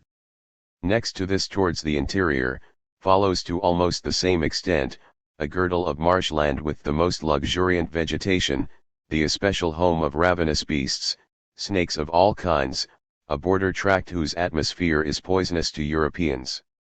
This border constitutes the base of a cincture of high mountains, which are only at distant intervals traversed by streams, and where they are so, in such a way as to form no means of union with the interior, for the interruption occurs but seldom below the upper part of the mountain ranges, and only in individual narrow channels, where are frequently found innavigable waterfalls and torrents crossing each other in wild confusion. During the 3 or 3.5 centuries that the Europeans have known this borderland and have taken places in it into their possession, they have only here and there, and that but for a short time, passed these mountains, and have nowhere settled down beyond them. The land surrounded by these mountains is an unknown upland, from which on the other hand the Negroes have seldom made their way through. In the 16th century occurred at many very distant points, outbreaks of terrible hordes which rushed down upon the more peaceful inhabitants of the declivities. Whether any internal movement had taken place, or if so, of what character, we do not know. What we do know of these hordes, is the contrast between their conduct in their wars and forays themselves, which exhibited the most reckless inhumanity and disgusting barbarism, and the fact that afterwards, when their rage was spent, in the calm time of peace, they showed themselves mild and well disposed towards the Europeans, when they became acquainted with them. This holds good of the Fulas and of the Mandingo tribes, who inhabit the mountain terraces of the Senegal and Gambia. The second portion of Africa is the river district of the Nile, Egypt, which was adapted to become a mighty center of independent civilization, and therefore is as isolated and singular in Africa as Africa itself appears in relation to the other parts of the world. The northern part of Africa, which may be specially called that of the coast territory, for Egypt has been frequently driven back on itself, by the Mediterranean, lies on the Mediterranean and the Atlantic, a magnificent territory, on which Carthage once lay, the site of the modern Morocco, Algiers, Tunis, and Tripoli. This part must be attached to Europe. The French have lately made a successful effort in this direction. Like hither Asia, it looks Europewards. Here in their turn have Carthaginians, Romans, and Byzantines, Mussulmans, Arabians, had their abode, and the interests of Europe have always striven to get a footing in it. The peculiarly African character is difficult to comprehend, for the very reason that in reference to it, we must quite give up the principle which naturally accompanies all our ideas, the category of universality. In Negro life the characteristic point is the fact that consciousness has not yet attained to the realization of any substantial objective existence, as for example, God, or law, in which the interest of man's volition is involved and in which he realizes his own being. This distinction between himself as an individual and the universality of his essential being, the African in the uniform, undeveloped oneness of his existence has not yet attained, so that the knowledge of an absolute being, an other and a higher than his individual self, is entirely wanting. The Negro, as already observed, exhibits the natural man in his completely wild and untamed state. We must lay aside all thought of reverence and morality, all that we call feeling, if we would rightly comprehend him. There is nothing harmonious with humanity to be found in this type of character. The copious and circumstantial accounts of missionaries completely confirm this, and Mohammedanism appears to be the only thing which in any way brings the Negroes within the range of culture. The Mohammedans too understand better than the Europeans, how to penetrate into the interior of the country. The grade of culture which the Negroes occupy may be more nearly appreciated by considering the aspect which religion presents among them. That which forms the basis of religious conceptions is the consciousness on the part of man of a higher power, even though this is conceived only as of his natures, in relation to which he feels himself a weaker, humbler being. Religion begins with the consciousness that there is something higher than man. But even Herodotus called the Negroes sorcerers. Now in sorcery we have not the idea of a god, of a moral faith. It exhibits man as the highest power, regarding him as alone occupying a position of command over the power of nature.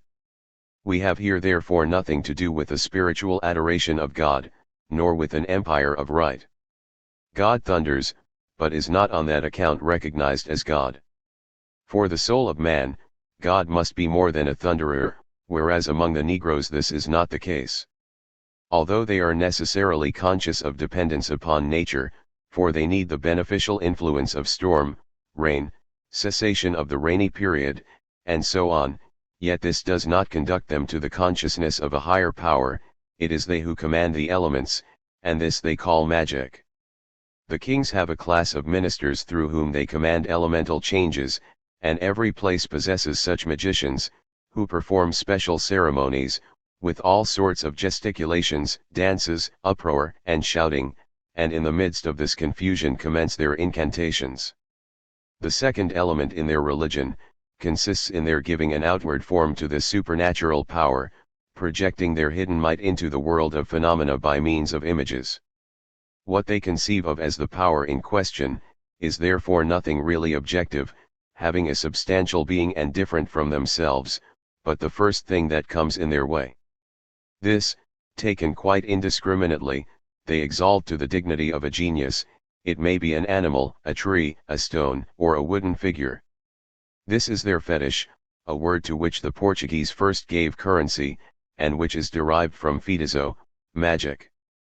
Here, in the fetish, a kind of objective independence as contrasted with the arbitrary fancy of the individual seems to manifest itself, but as the objectivity is nothing other than the fancy of the individual projecting itself into space, the human individuality remains master of the image it has adopted. If any mischance occurs which the fetish has not averted, if rain is suspended, if there is a failure in the crops, they bind and beat or destroy the fetish and so get rid of it, making another immediately, and thus holding it in their own power. Such a fetish has no independence as an object of religious worship, still less has it aesthetic independence as a work of art. It is merely a creation that expresses the arbitrary choice of its maker, and which always remains in his hands. In short, there is no relation of dependence in this religion. There is, however, one feature that points to something beyond, the worship of the dead, in which their deceased forefathers and ancestors are regarded by them as a power influencing the living. Their idea in the matter is that these ancestors exercise vengeance and inflict upon man various injuries, exactly in the sense in which this was supposed of witches in the Middle Ages.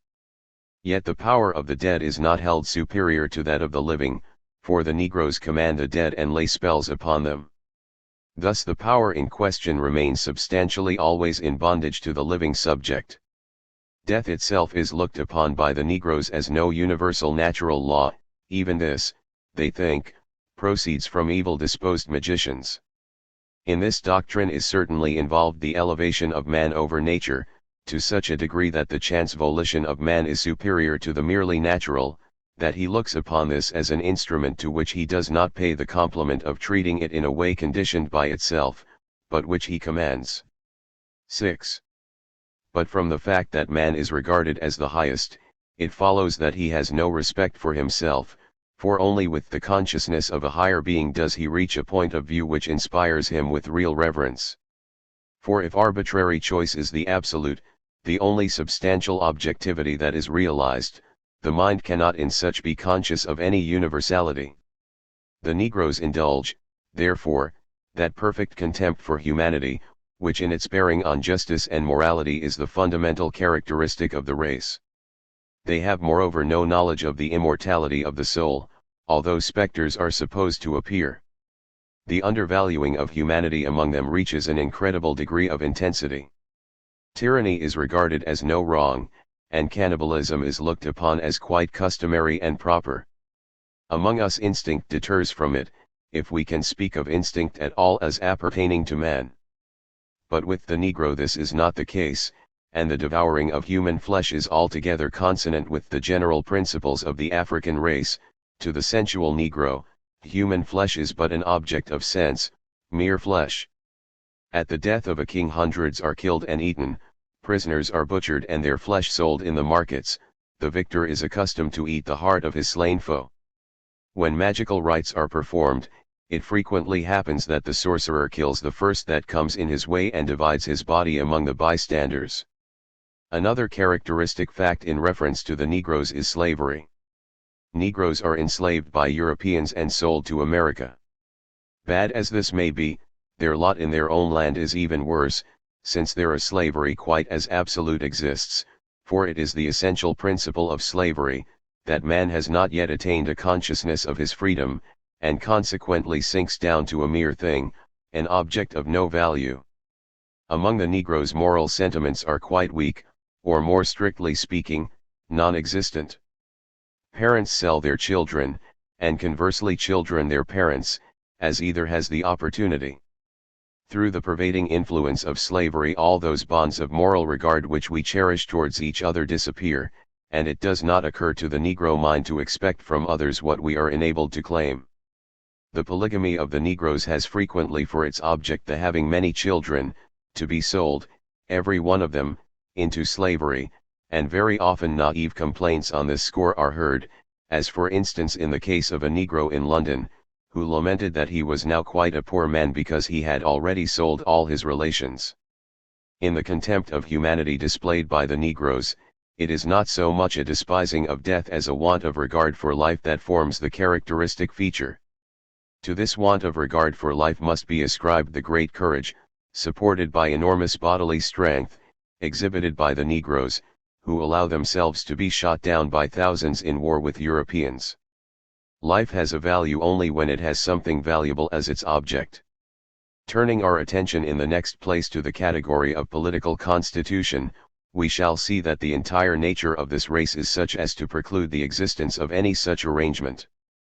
The standpoint of humanity at this grade is mere sensuous volition with energy of will, since universal spiritual laws, for example, that of the morality of the family, cannot be recognized here. Universality exists only as arbitrary subjective choice. The political bond can therefore not possess such a character as that free laws should unite the community. There is absolutely no bond, no restraint upon that arbitrary volition. Nothing but external force can hold the state together for a moment. A ruler stands at the head, for sensuous barbarism can only be restrained by despotic power. But since the subjects are of equally violent temper with their master, they keep him on the other hand within limits. Under the chief there are many other chiefs with whom the former, whom we will call the king, takes counsel, and whose consent he must seek to gain, if he wishes to undertake a war or impose a tax.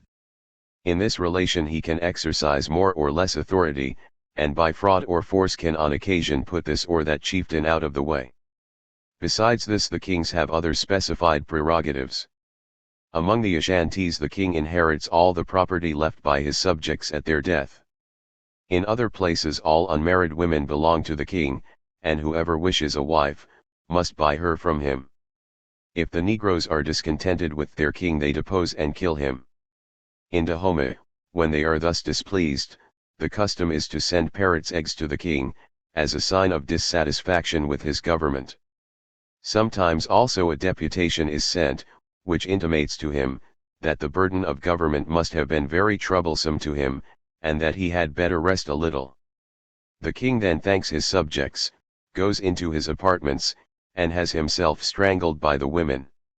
Tradition alleges that in former times a state composed of women made itself famous by its conquests. It was a state at whose head was a woman. She is said to have pounded her own son in a mortar, to have besmeared herself with the blood, and to have had the blood of pounded children constantly at hand. She is said to have driven away or put to death all the males, and commanded the death of all male children. These furies destroyed everything in the neighborhood, and were driven to constant plunderings, because they did not cultivate the land. Captives in war were taken as husbands, pregnant women had to betake themselves outside the encampment, and if they had borne a son, put him out of the way. This infamous state, the report goes on to say, subsequently disappeared. Accompanying the king we constantly find in Negro states, the executioner, whose office is regarded as of the highest consideration, and by whose hands, the king, though he makes use of him for putting suspected persons to death, may himself suffer death, if the grandees desire it. Fanaticism, which, notwithstanding the yielding disposition of the Negro in other respects, can be excited, surpasses, when roused, all belief. An English traveller states that when a war is determined on in Ashanti, solemn ceremonies precede it. Among other things the bones of the king's mother are laved with human blood. As a prelude to the war, the king ordains an onslaught upon his own metropolis, as if to excite the due degree of frenzy.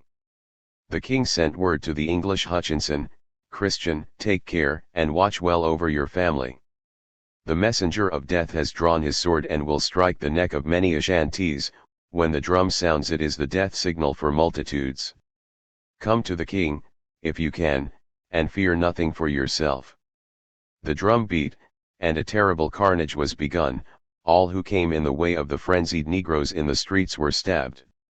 On such occasions the king has all whom he suspects killed, and the deed then assumes the character of a sacred act. Every idea thrown into the mind of the Negro is caught up and realized with the whole energy of his will, but this realization involves a wholesale destruction. These people continue long at rest, but suddenly their passions ferment, and then they are quite beside themselves. The destruction which is the consequence of their excitement, is caused by the fact that it is no positive idea, no thought which produces these commotions, a physical rather than a spiritual enthusiasm. In Dahomey, When the king dies, the bonds of society are loosed, in his palace begins indiscriminate havoc and disorganization. All the wives of the king, in Dahomey their number is exactly 3,333, are massacred, and through the whole town plunder and carnage run riot. The wives of the king regard this their death as a necessity, they go richly attired to meet it. The authorities have to hasten to proclaim the new governor, simply to put a stop to massacre. From these various traits it is manifest that want of self-control distinguishes the character of the Negroes. This condition is capable of no development or culture, and as we see them at this day, such have they always been. The only essential connection that has existed and continued between the Negroes and the Europeans is that of slavery. In this the Negroes see nothing unbecoming them, and the English, who have done most for abolishing the slave trade and slavery, are treated by the Negroes themselves as enemies. For it is a point of first importance with the kings to sell their captured enemies, or even their own subjects, and viewed in the light of such facts, we may conclude slavery to have been the occasion of the increase of human feeling among the Negroes. The doctrine which we deduce from this condition of slavery among the Negroes, and which constitutes the only side of the question that has an interest for our inquiry, is that which we deduce from the idea, viz., that the natural condition itself is one of absolute and thorough injustice, contravention of the right and just. Every intermediate grade between this and the realization of a rational state retains, as might be expected, elements and aspects of injustice, therefore we find slavery even in the Greek and Roman states, as we do serfdom down to the latest times. But thus existing in a state, slavery is itself a phase of advance from the merely isolated sensual existence, a phase of education, a mode of becoming participant in a higher morality and the culture connected with it. Slavery is in and for itself injustice, for the essence of humanity is freedom, but for this man must be matured. The gradual abolition of slavery is therefore wiser and more equitable than its sudden removal. At this point we leave Africa, not to mention it again. For it is no historical part of the world, it has no movement or development to exhibit. Historical movements in it, that is in its northern part, belong to the Asiatic or European world. Carthage displayed there an important transitionary phase of civilization, but, as a Phoenician colony, it belongs to Asia. Egypt will be considered in reference to the passage of the human mind from its eastern to its western phase, but it does not belong to the African spirit. What we properly understand by Africa, is the unhistorical, undeveloped spirit, still involved in the conditions of mere nature, and which had to be presented here only as on the threshold of the world's history. Having eliminated this introductory element, we find ourselves for the first time on the real theater of history. It now only remains for us to give a prefatory sketch of the geographical basis of the Asiatic and European world. Asia is, characteristically, the Orient quarter of the globe, the region of origination. It is indeed a Western world for America, but as Europe presents on the whole, the center and end of the Old World, and is absolutely the West, so Asia is absolutely the East.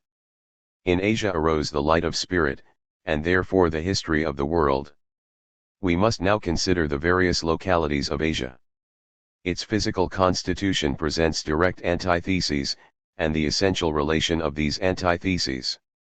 Its various geographical principles are formations in themselves developed and perfected.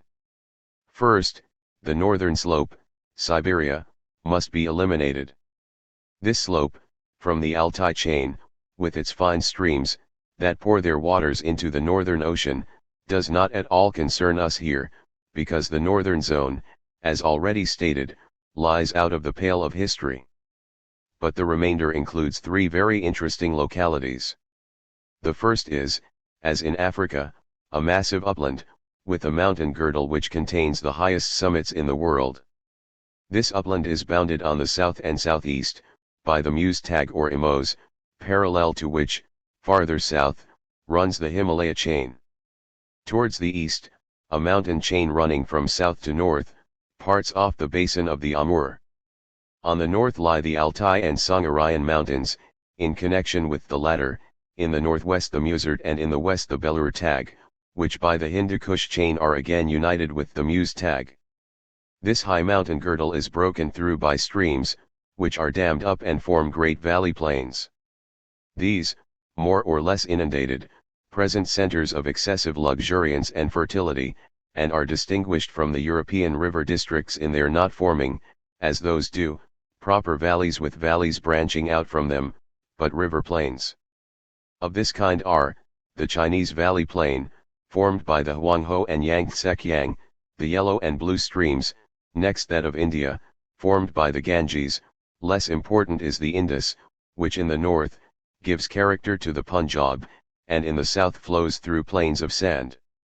Farther on, the lands of the Tigris and Euphrates, which rise in Armenia and hold their course along the Persian mountains. The Caspian Sea has similar river valleys, in the east those formed by the Oxus and Jaxartes, Gin and Sihon, which pour their waters into the Sea of Aral, on the west those of the Cyrus and Araxes, Kur and Aras. The upland and the plains must be distinguished from each other. The third element is their intermixture, which occurs in hither anterior Asia. To this belongs Arabia, the land of the desert, the upland of plains, the empire of fanaticism.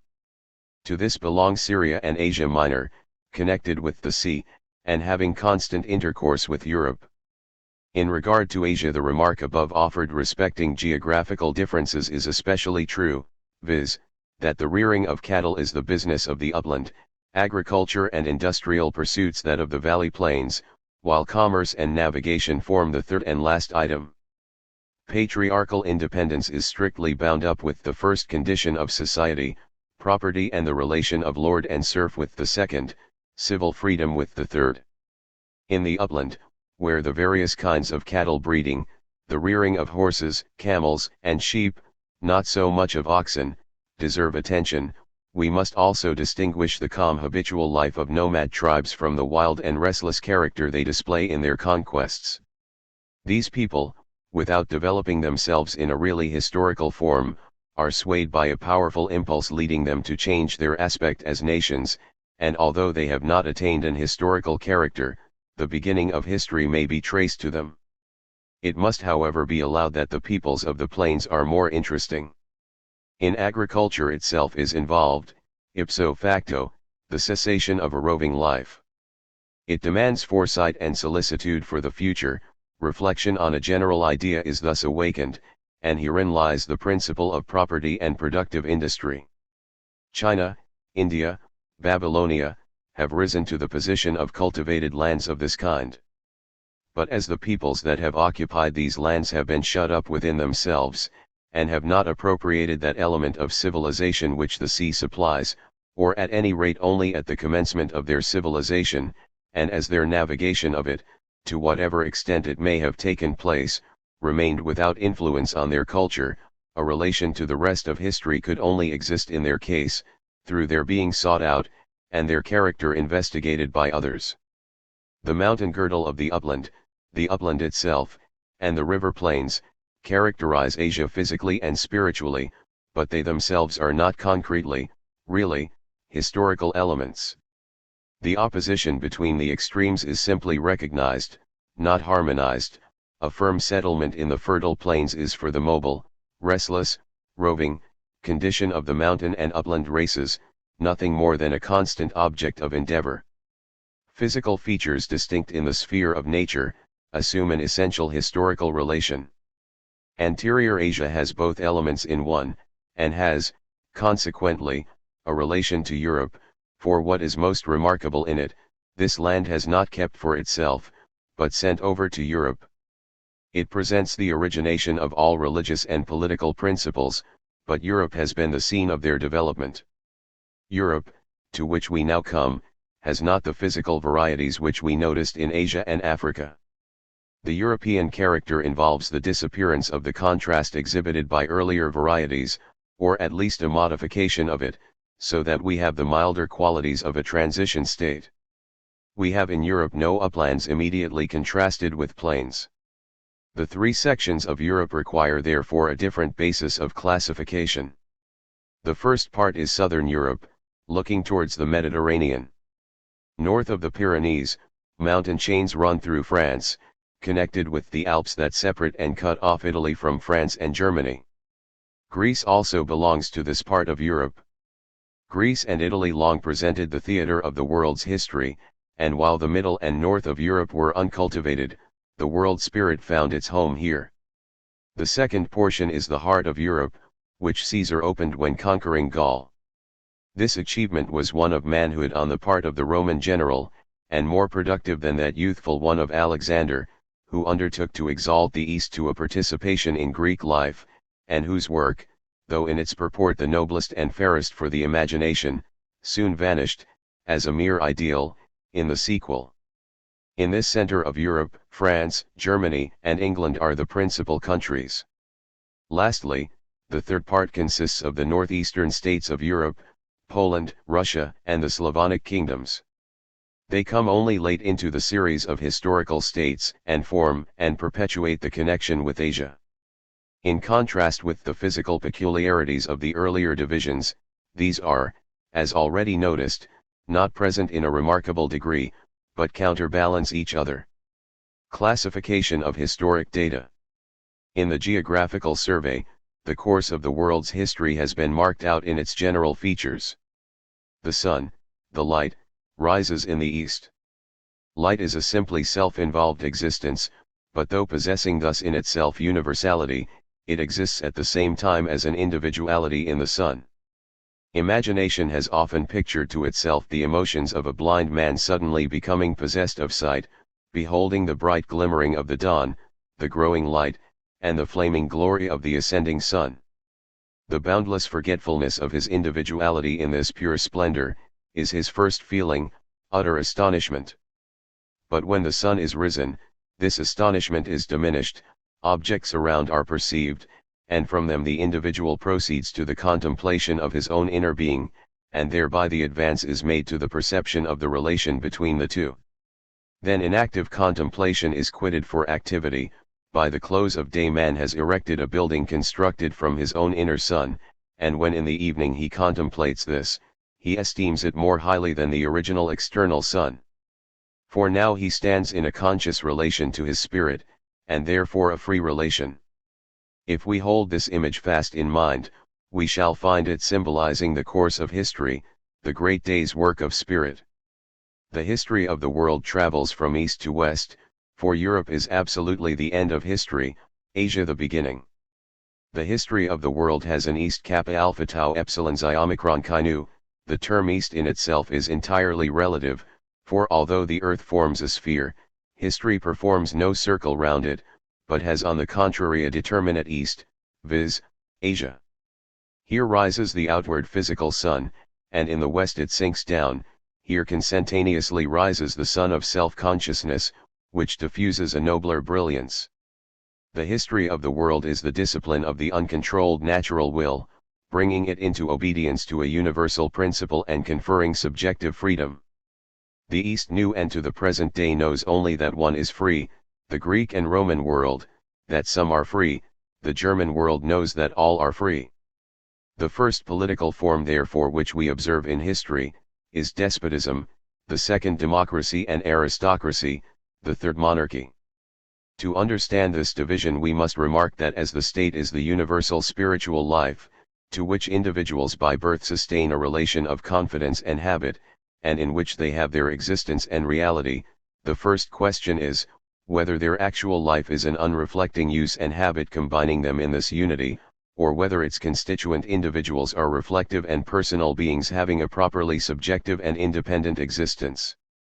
In view of this, substantial objective freedom must be distinguished from subjective freedom.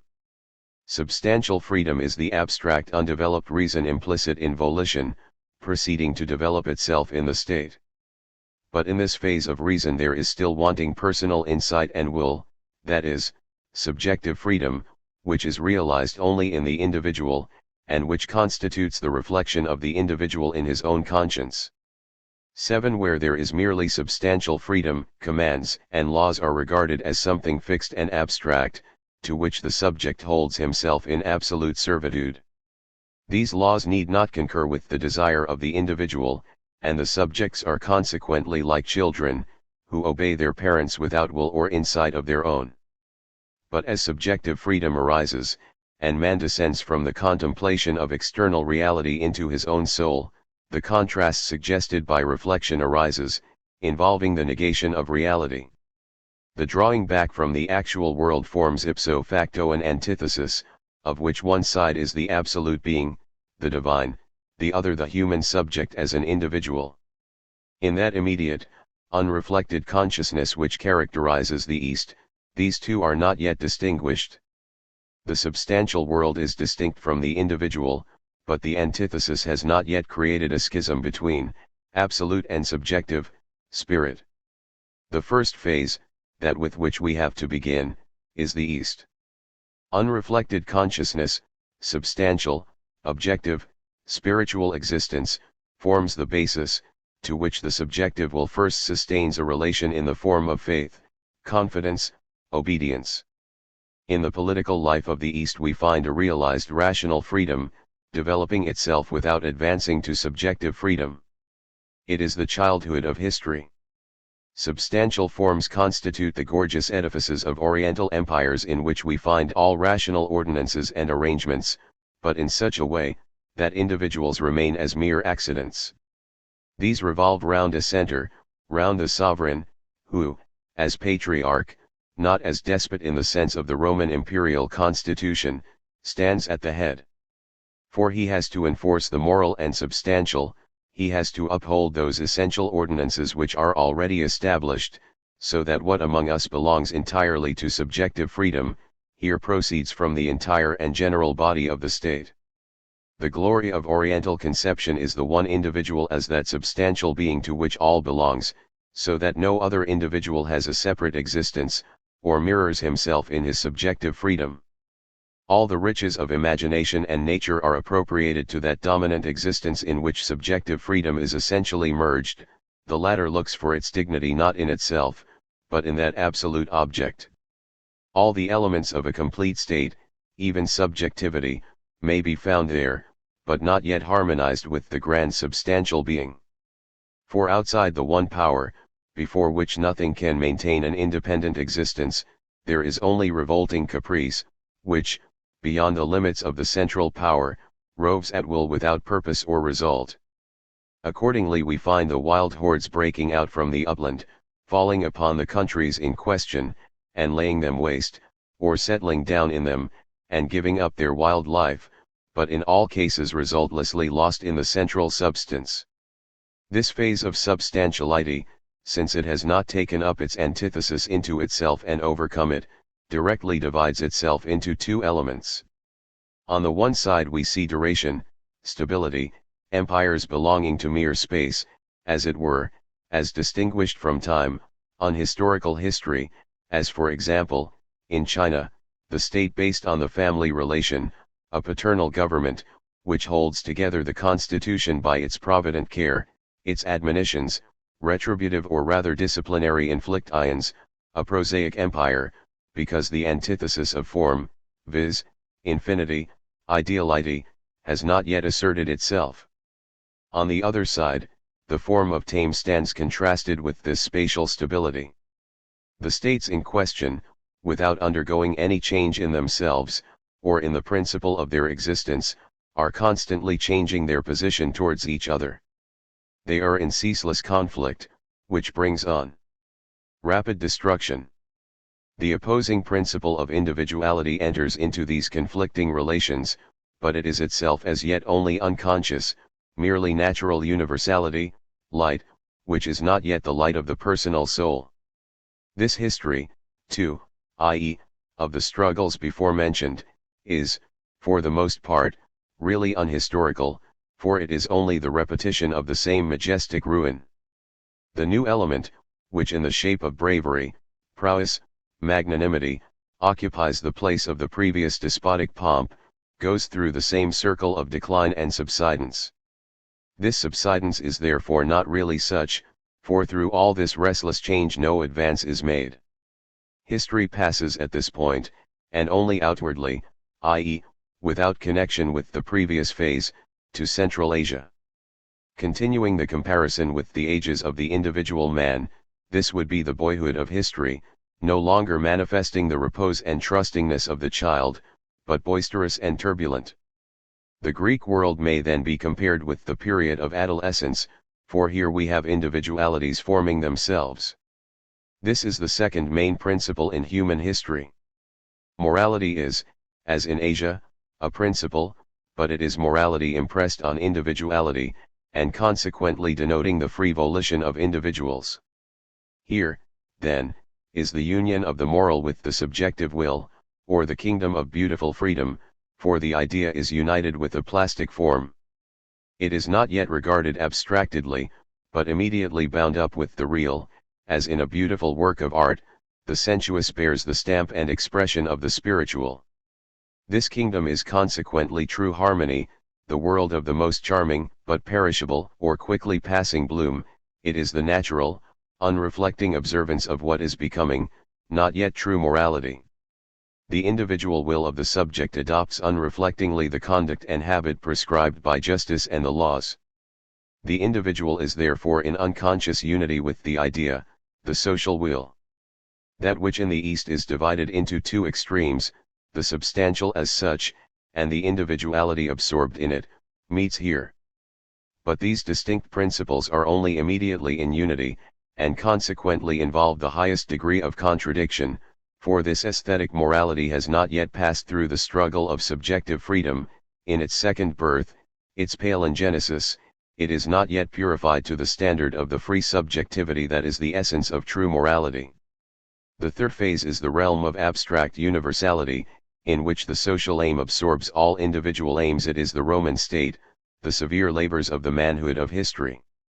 For true manhood acts neither in accordance with the caprice of a despot, nor in obedience to a graceful caprice of its own, but works for a general aim, one in which the individual perishes and realizes his own private object only in that general aim. The state begins to have an abstract existence, and to develop itself for a definite object, in accomplishing which its members have indeed a share, but not a complete and concrete one calling their whole being into play. Free individuals are sacrificed to the severe demands of the national objects, to which they must surrender themselves in the service of abstract generalization. The Roman state is not a repetition of such a state of individuals as the Athenian polis was. The geniality and joy of soul that existed there have given place to harsh and rigorous toil. The interest of history is detached from individuals, but these gain for themselves abstract, formal universality. The universal subjugates the individuals, they have to merge their own interests in it, but in return the abstraction which they themselves embody, that is to say, their personality, is recognized. In their individual capacity they become persons with definite rights as such. In the same sense as individuals may be said to be incorporated in the abstract idea of person, national individualities, those of the Roman provinces, have also to experience this fate. In this form of universality their concrete forms are crushed, and incorporated with it as a homogeneous and indifferent mass. Rome becomes a pantheon of all deities, and of all spiritual existence, but these divinities and the spirit do not retain their proper vitality. The development of the state in question proceeds in two directions. On the one hand, as based on reflection, abstract universality, it has the express outspoken antithesis in itself. It therefore essentially involves in itself the struggle which that antithesis supposes, with the necessary issue, that individual caprice, the purely contingent and thoroughly worldly power of one despot, gets the better of that abstract universal principle. At the very outset we have the antithesis between the aim of the state as the abstract universal principle on the one hand, and the abstract personality of the individual on the other hand. But when subsequently, in the historical development, individuality gains the ascendant, and the breaking up of the community into its component atoms can only be restrained by external compulsion, then the subjective might of individual despotism comes forward to play its part, as if summoned to fulfill this task. For the mere abstract compliance with law implies on the part of the subject of law the supposition that he has not attained to self-organization and self-control, and this principle of obedience, instead of being hearty and voluntary, has for its motive and ruling power only the arbitrary and contingent disposition of the individual, so that the latter is led to seek consolation for the loss of his freedom in exercising and developing his private right. This is the purely worldly harmonization of the antithesis.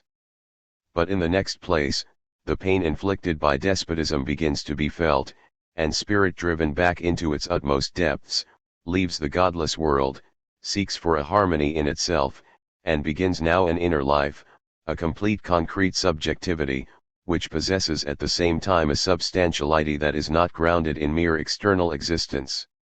Within the soul therefore arises the spiritual pacification of the struggle, in the fact that the individual personality, instead of following its own capricious choice, is purified and elevated into universality, a subjectivity that of its own free will adopts principles tending to the good of all, reaches, in fact, a divine personality. To that worldly empire, this spiritual one wears a predominant aspect of opposition, as the empire of a subjectivity that has attained to the knowledge of itself in its essential nature, the empire of spirit in its full sense. The German world appears at this point of development, the fourth phase of world history.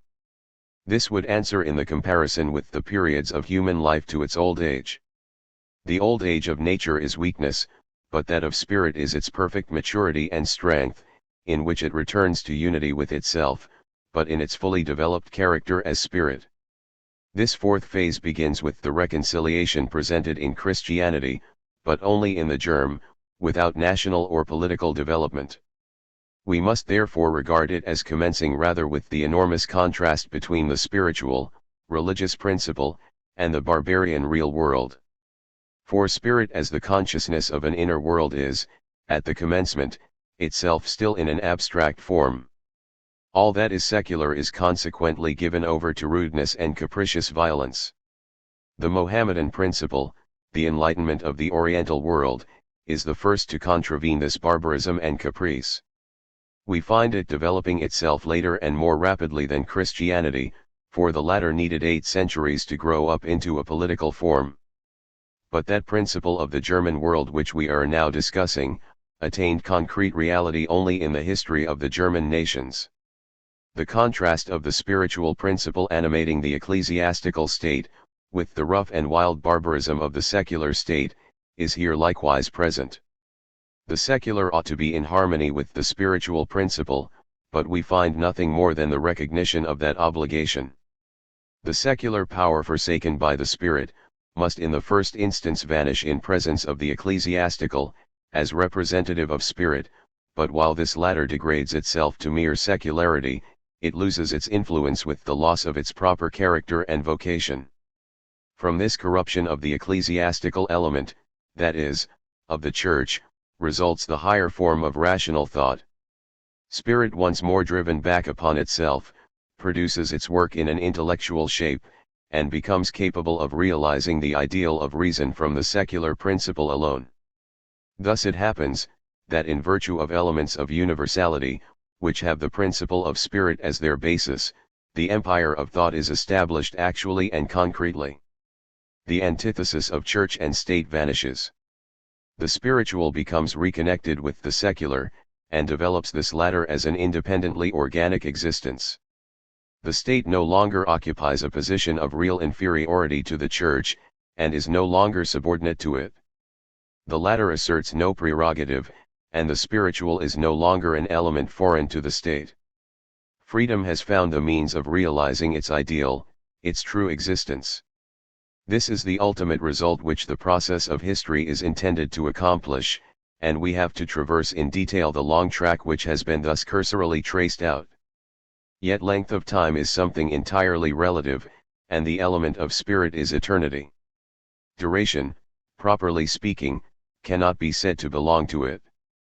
Part I, the Oriental world. We have to begin with the Oriental world, but not before the period in which we discover states in it. The diffusion of language and the formation of races lie beyond the limits of history. History is prose, and myths fall short of history. The consciousness of external definite existence only arises in connection with the power to form abstract distinctions and assign abstract predicates, and in proportion as a capacity for expressing laws, of natural or social life, is acquired, in the same proportion does the ability manifest itself to comprehend objects in an unpoetical form. While the anti-historical is that which precedes political life, it also lies beyond self-cognizant life, though surmises and suppositions may be entertained respecting that period, these do not amount to facts. The Oriental world has as its inherent and distinctive principle the substantial, the prescriptive, in morality. We have the first example of a subjugation of the mere arbitrary will, which is merged in this substantiality. Moral distinctions and requirements are expressed as laws, but so that the subjective will is governed by these laws as by an external force. Nothing subjective in the shape of disposition, conscience, formal freedom, is recognized. Justice is administered only on the basis of external morality, and government exists only as the prerogative of compulsion. Our civil law contains indeed some purely compulsory ordinances. I can be compelled to give up another man's property, or to keep an agreement which I have made, but the moral is not placed by us in the mere compulsion, but in the disposition of the subjects, their sympathy with the requirements of law. Morality is in the East likewise a subject of positive legislation, and although the moral prescriptions, the substance of their ethics, may be perfect, what should be internal subjective sentiment is made a matter of external arrangement. There is no want of a will to command moral actions, but of a will to perform them because commanded from within. Since spirit has not yet attained subjectivity, it wears the appearance of spirituality still involved in the conditions of nature. Since the external and the internal, law and moral sense, are not yet distinguished, still form an undivided unity, so also do religion and the state.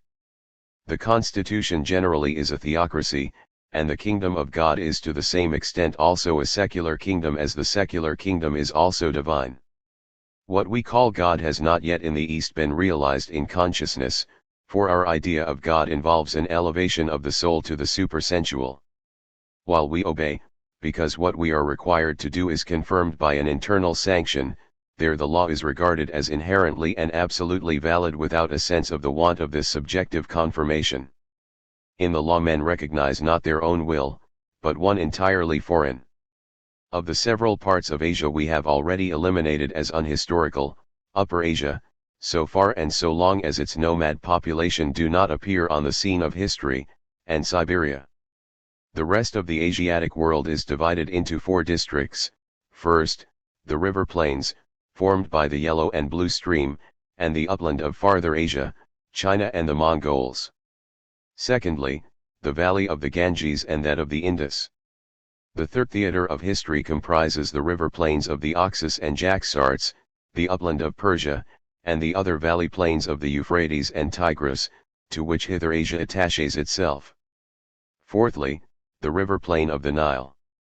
With China and the Mongols, the realm of theocratic despotism, history begins.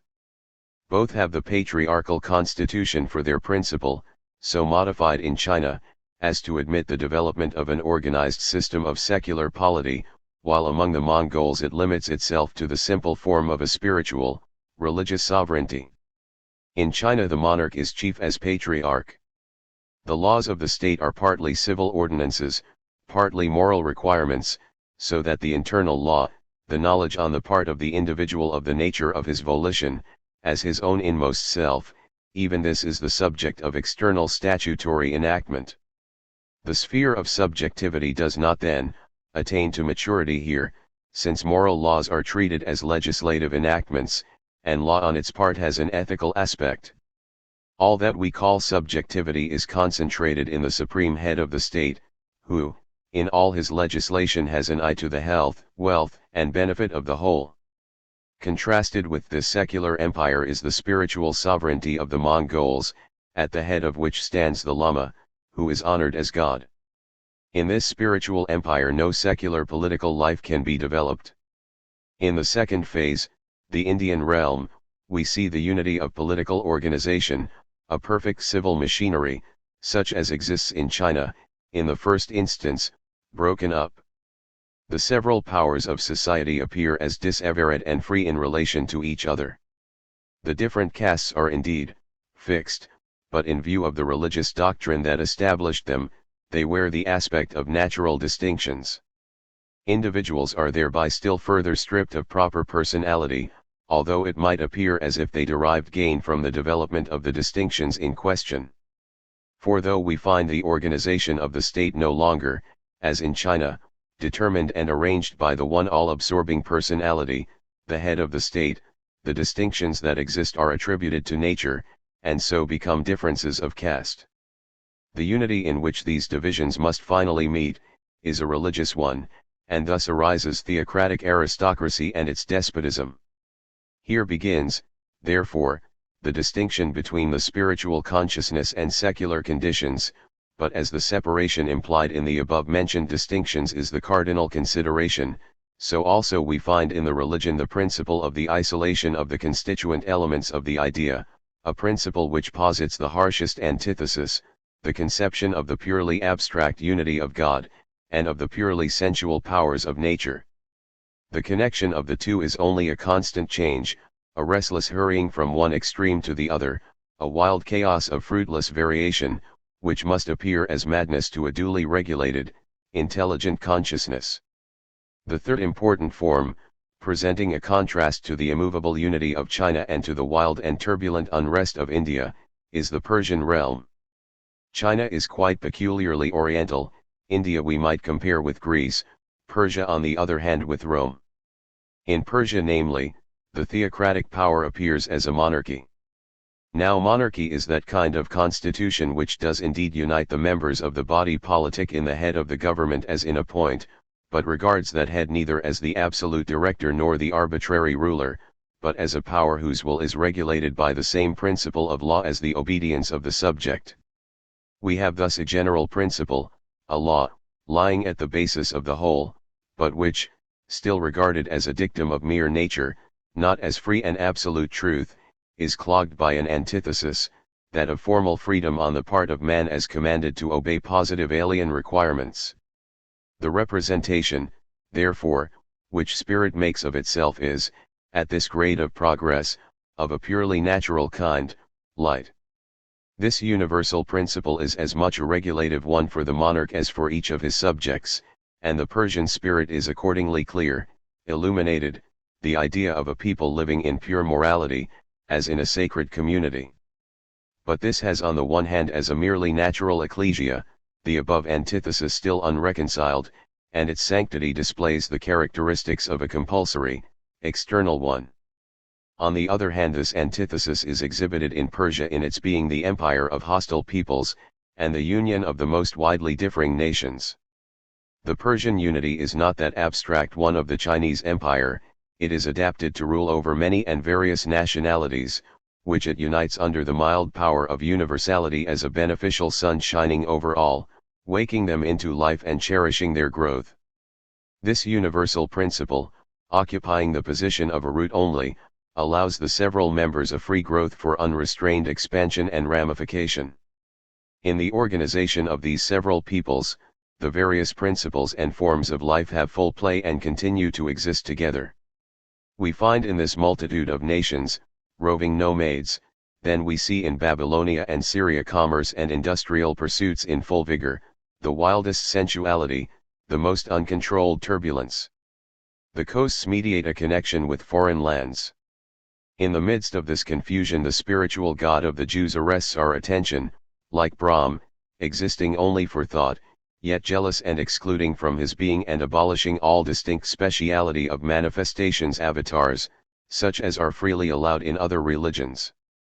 This Persian Empire, then, since it can tolerate these several principles, exhibits the antithesis in a lively active form, and is not shut up within itself, abstract and calm, as are China and India, makes a real transition in the history of the world. If Persia forms the external transition to Greek life, the internal, mental transition is mediated by Egypt. Here the antitheses in their abstract form are broken through, a breaking through which affects their nullification. This undeveloped reconciliation exhibits the struggle of the most contradictory principles, which are not yet capable of harmonizing themselves, but, setting up the birth of this harmony as the problem to be solved, make themselves a riddle for themselves and for others, the solution of which is only to be found in the Greek world.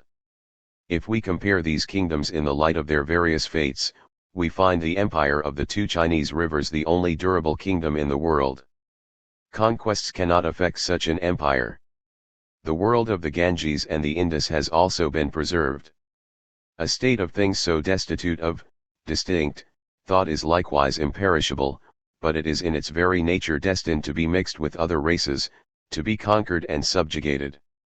While these two realms have remained to the present day, of the empires of the Tigris and Euphrates on the contrary nothing remains, except, at most, a heap of bricks, for the Persian kingdom, as that of transition, is by nature perishable, and the kingdoms of the Caspian Sea are given up to the ancient struggle of Iran and Turan. The empire of the solitary Nile is only present beneath the ground, in its speechless dead, ever and anon stolen away to all quarters of the globe, and in their majestic habitations, for what remains above ground is nothing else but such splendid tombs. Section I, China. With the Empire of China history has to begin, for it is the oldest, as far as history gives us any information, and its principle has such substantiality, that for the empire in question it is at once the oldest and the newest. Early do we see China advancing to the condition in which it is found at this day, for as the contrast between objective existence and subjective freedom of movement in it, is still wanting, every change is excluded, and the fixedness of a character which recurs perpetually, takes the place of what we should call the truly historical.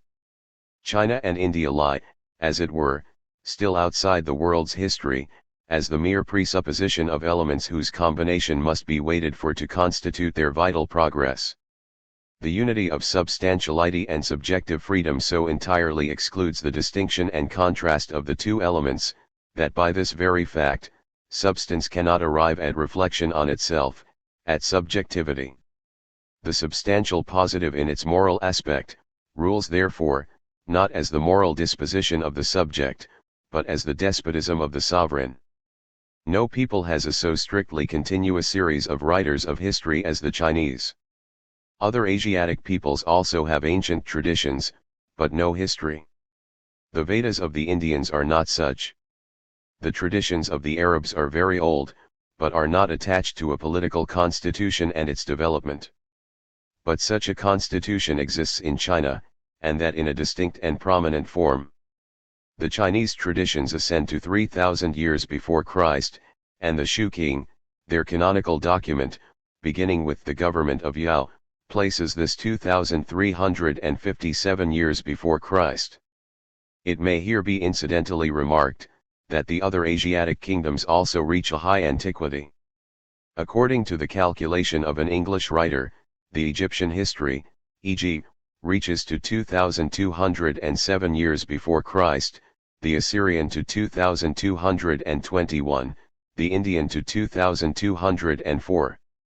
Thus the traditions respecting the principal kingdoms of the East reach to about 2,300 years before the birth of Christ. Comparing this with the history of the Old Testament, a space of 2,400 years, according to the common acceptation, intervened between the Noachian deluge and the Christian era. But Johannes von Müller has adduced weighty objections to this number. He places the deluge in the year 3473 before Christ, thus about 1,000 years earlier, supporting his view by the Septuagint. I remark this only with the view of obviating a difficulty that may appear to arise when we meet with dates of a higher age than 2,400 years before Christ, and yet find nothing about the flood. The Chinese have certain ancient canonical documents, from which their history, constitution, and religion can be gathered. The Vedas and the Mosaic records are similar books, as also the Homeric poems. Among the Chinese these books are called kings, and constitute the foundation of all their studies. The Shu King contains their history, treats of the government of the ancient kings, and gives the statutes enacted by this or that monarch. The Wei King consists of figures, which have been regarded as the basis of the Chinese written character, and this book is also considered the groundwork of the Chinese meditation. for it begins with the abstractions of unity and duality, and then treats of the concrete existences pertaining to these abstract forms of thought. Lastly, the Shi King is the book of the oldest poems in a great variety of styles. The high officers of the kingdom were anciently commissioned to bring with them to the annual festival all the poems composed in their province within the year. The emperor in full court was the judge of these poems, and those recognized as good received public approbation. Besides these 3 books of archives which are specially honored and studied, there are besides 2 others, less important, viz.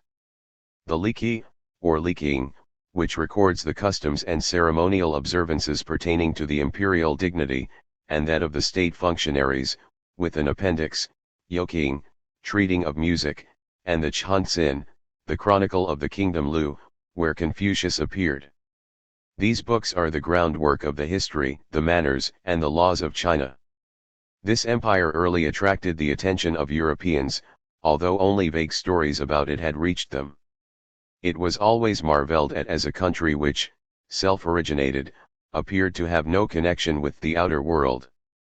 In the 13th century a Venetian, Marco Polo, explored it for the first time, but his reports were deemed fabulous.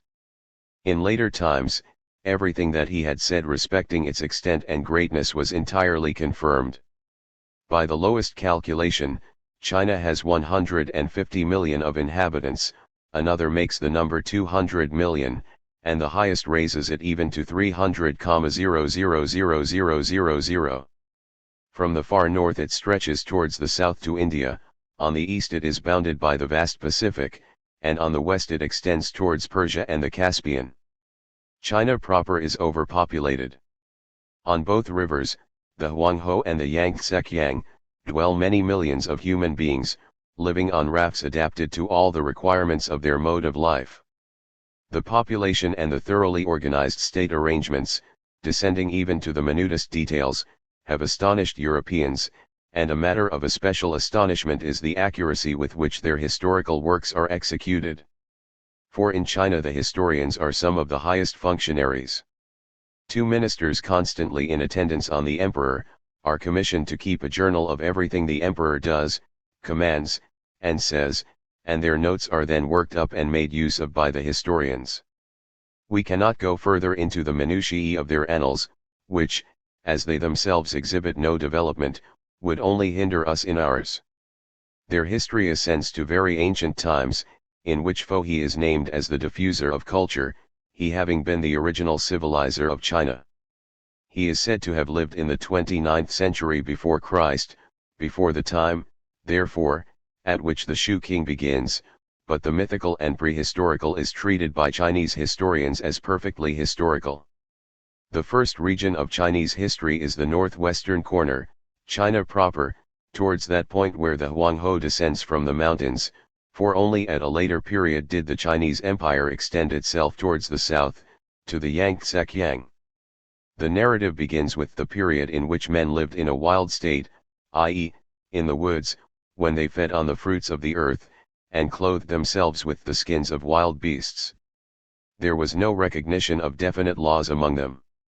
To Fouhi, who must be duly distinguished from Fo, the founder of a new religion, is ascribed the instruction of men in building themselves huts and making dwellings. He is said to have directed their attention to the change and return of seasons, to barter and trade, to have established marriage, to have taught that reason came from heaven, and to have given instructions for rearing silkworms, building bridges, and making use of beasts of burden. The Chinese historians are very diffuse on the subject of these various origins. The progress of the history is the extension of the culture thus originated, to the south, and the beginning of a state and a government. The great empire which had thus gradually been formed, was soon broken up into many provinces, which carried on long wars with each other, and were then reunited into a whole. The dynasties in China have often been changed, and the one now dominant is generally marked as the 22nd. In connection with the rise and fall of these dynasties arose the different capital cities that are found in this empire. For a long time Nanking was the capital, now it is Pekin, at an earlier period other cities. China has been compelled to wage many wars with the Tartars, who penetrated far into the country. The long wall built by Shi Huangti, and which has always been regarded as a most astounding achievement, was raised as a barrier against the inroads of the northern nomads. This prince divided the whole empire into 36 provinces, and made himself especially remarkable by his attacks on the old literature, especially on the historical books and historical studies generally. He did this with the design of strengthening his own dynasty, by destroying the remembrance of the earlier one. After the historical books had been collected and burned, many hundreds of the literati fled to the mountains, in order to save what remained. Every one that fell into the emperor's hands experienced the same fate as the books. This book burning is a very important circumstance, for in spite of it the strictly canonical books were saved, as is generally the case. The first connection of China with the West occurred about 64 AD. At that epoch a Chinese emperor dispatched ambassadors, it is said, to visit the wise sages of the West. 20 years later a Chinese general is reported to have penetrated as far as Judea. At the beginning of the 8th century after Christ, the first Christians are reputed to have gone to China, of which visit later visitors assert that they found traces and monuments. A Tartar kingdom, Liantong, existing in the north of China, is said to have been reduced and taken possession of by the Chinese with the help of the Western Tartars, about 1100 AD. This, nevertheless, gave these very Tartars an opportunity of securing a footing in China. Similarly they admitted the Manchus with whom they engaged in war in the 16th and 17th centuries, which resulted in the present dynasties obtaining possession of the throne. Yet this new dynasty has not effected further change in the country, any more than did the earlier conquest of the Mongols in the year 1281. The Manchus that live in China have to conform to Chinese laws, and study Chinese sciences. We pass now from these few dates in Chinese history to the contemplation of the spirit of the Constitution, which has always remained the same. We can deduce it from the general principle, which is, the immediate unity of the substantial spirit and the individual, but this is equivalent to the spirit of the family, which is here extended over the most populous of countries. The element of subjectivity, that is to say, the reflection upon itself of the individual will in antithesis to the substantial, as the power in which it is absorbed, or the recognition of this power as one with its own essential being, in which it knows itself free, is not found on this grade of development. The universal will displays its activity immediately through that of the individual, the latter has no self-cognizance at all in antithesis to substantial, positive being, which it does not yet regard as a power standing over against it, as, e.g., in Judaism, the jealous God is known as the negation of the individual. In China the universal will immediately commands what the individual is to do, and the latter complies and obeys with proportionate renunciation of reflection and personal independence. If he does not obey, if he thus virtually separates himself from the substance of his being, inasmuch as this separation is not mediated by a retreat within a personality of his own, the punishment he undergoes does not affect his subjective and internal, but simply his outward existence.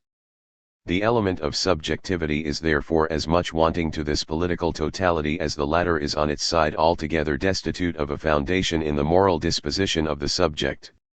For the substance is simply an individual, the emperor, whose law constitutes all the disposition. Nevertheless, this ignoring of inclination does not imply caprice, which would itself indicate inclination, that is, subjectivity and mobility. Here we have the one being of the state supremely dominant, the substance, which, still hard and inflexible, resembles nothing but itself, includes no other element. This relation, then, expressed more definitely and more conformably with its conception, is that of the family. On this form of moral union alone rests the Chinese state, and it is objective family piety that characterizes it. The Chinese regard themselves as belonging to their family, and at the same time as children of the state. In the family itself they are not personalities, for the consolidated unity in which they exist as members of it is consanguinity and natural obligation. In the state they have as little independent personality, for there the patriarchal relation is predominant, and the government is based on the paternal management of the emperor, who keeps all departments of the state in order. 5 duties are stated in the Shu King as involving grave and unchangeable fundamental relations. 1. The mutual one of the emperor and people. 2. Of the fathers and children. 3. Of an elder and younger brother. 4. Of husband and wife. 5. Of friend and friend. It may be here incidentally remarked, that the number 5 is regarded as fundamental among the Chinese, and presents itself as often as the number 3 among us. They have 5 elements of nature: air, water, earth, metal, and wood. They recognize 4 quarters of heaven and a center. Holy places, where altars are erected, consist of 4 elevations, and 1 in the center. The duties of the family are absolutely binding, and established and regulated by law. The son may not accost the father. When he comes into the room, he must seem to contract himself to nothing at the side of the door, and may not leave the room without his father's permission. When the father dies, the son must mourn for 3 years, abstaining from meat and wine. The business in which he was engaged, even that of the state, must be suspended, for he is obliged to quit it. Even the emperor, who has just commenced his government, does not devote himself to his duties during this time. No marriage may be contracted in the family within the period of mourning. Only the having reached his 50th year exempts the bereaved from the excessive strictness of the regulations, which are then relaxed that he may not be reduced in person by them. The 60th year relaxes them still further, and the 70th limits mourning to the color of the dress. A mother is honored equally with the father. When Lord Macartney saw the emperor, the latter was 68 years old. 60 years is among the Chinese a fundamental round number, as 100 is among us, notwithstanding which he visited his mother every morning on foot, to demonstrate his respect for her. The New Year's congratulations are offered even to the mother of the emperor, and the emperor himself cannot receive the homage of the grandees of the court until he has paid his to his mother. The latter is the first and constant counselor of her son, and all announcements concerning his family are made in her name. The merits of a son are ascribed not to him, but to his father. When on one occasion the Prime Minister asked the emperor to confer titles of honor on his father, the emperor issued an edict in which it was said, "Famine was desolating the empire, thy father gave rice to the starving." What beneficence! The empire was on the edge of ruin, thy father defended it at the hazard of his life. What fidelity! The government of the kingdom was intrusted to thy father, he made excellent laws, maintained peace and concord with the neighboring princes, and asserted the rights of my crown. What wisdom! The title therefore which I award to him is, beneficent, faithful, and wise. The son had done all that is here ascribed to the father. In this way ancestors, a fashion the reverse of ours, obtain titles of honor through their posterity. But in return, every father of a family is responsible for the transgressions of his descendants. Duties ascend, but none can be properly said to descend. It is a great object with the Chinese, to have children who may give them the due honors of burial, pay respect to their memory after death, and decorate their grave. Although a Chinese may have many wives, one only is the mistress of the house, and the children of the subordinate wives have to honor her absolutely as a mother. If a Chinese husband has no children by any of his wives, he may proceed to adoption with a view to this posthumous honor. For it is an indispensable requirement that the grave of parents be annually visited. Here lamentations are annually renewed, and many, to give full vent to their grief, remain there sometimes 1 or 2 months. The body of a deceased father is often kept 3 or 4 months in the house, and during this time no one may sit down on a chair or sleep in a bed. Every family in China has a hall of ancestors where all the members annually assemble. There are placed representations of those who have filled exalted posts, while the names of those men and women who have been of less importance in the family are inscribed on tablets. The whole family then partake of a meal together, and the poor members are entertained by the more wealthy. It is said that a mandarin who had become a Christian, having ceased to honor his ancestors in this way, exposed himself to great persecutions on the part of his relatives. The same minuteness of regulation which prevails in the relation between father and children, characterizes also that between the elder brother and the younger ones.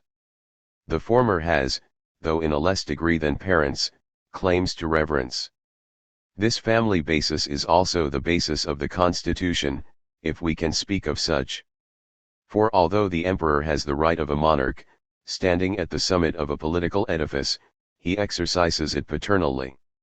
He is the patriarch, and everything in the state that can make any claim to reverence is attached to him.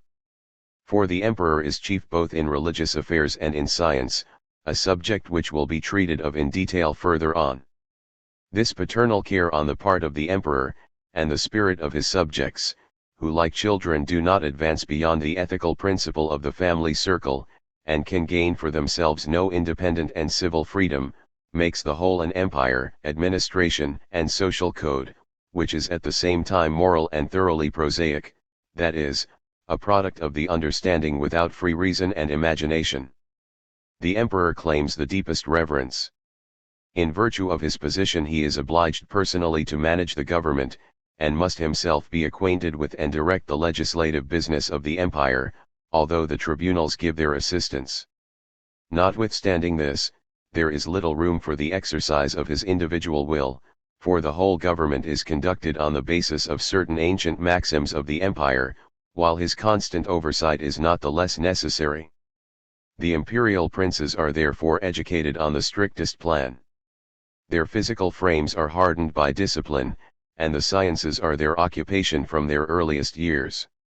Their education is conducted under the emperor's superintendence, and they are early taught that the emperor is the head of the state and therefore must appear as the first and best in everything. An examination of the princes takes place every year, and a circumstantial report of the affair is published through the whole empire, which feels the deepest interest in these matters. China has therefore succeeded in getting the greatest and best governors, to whom the expression Solomonian wisdom might be applied, and the present Manchu dynasty has especially distinguished itself by abilities of mind and body. All the ideals of princes and of princely education which have been so numerous and varied since the appearance of Fenelon's Telemachy are realized here. In Europe there can be no Solomons. But here are the place and the necessity for such government, since the rectitude, the prosperity, the security of all, depend on the one impulse given to the first link in the entire chain of this hierarchy. The deportment of the emperor is represented to us as in the highest degree simple, natural, noble and intelligent. Free from a proud taciturnity or repelling hauteur in speech or manners, he lives in the consciousness of his own dignity and in the exercise of imperial duties to whose observance he has been disciplined from his earliest youth. Besides the imperial dignity there is properly no elevated rank, no nobility among the Chinese, only the princes of the imperial house, and the sons of the ministers enjoy any precedence of the kind, and they rather by their position than by their birth. Otherwise all are equal, and only those have a share in the administration of affairs who have ability for it.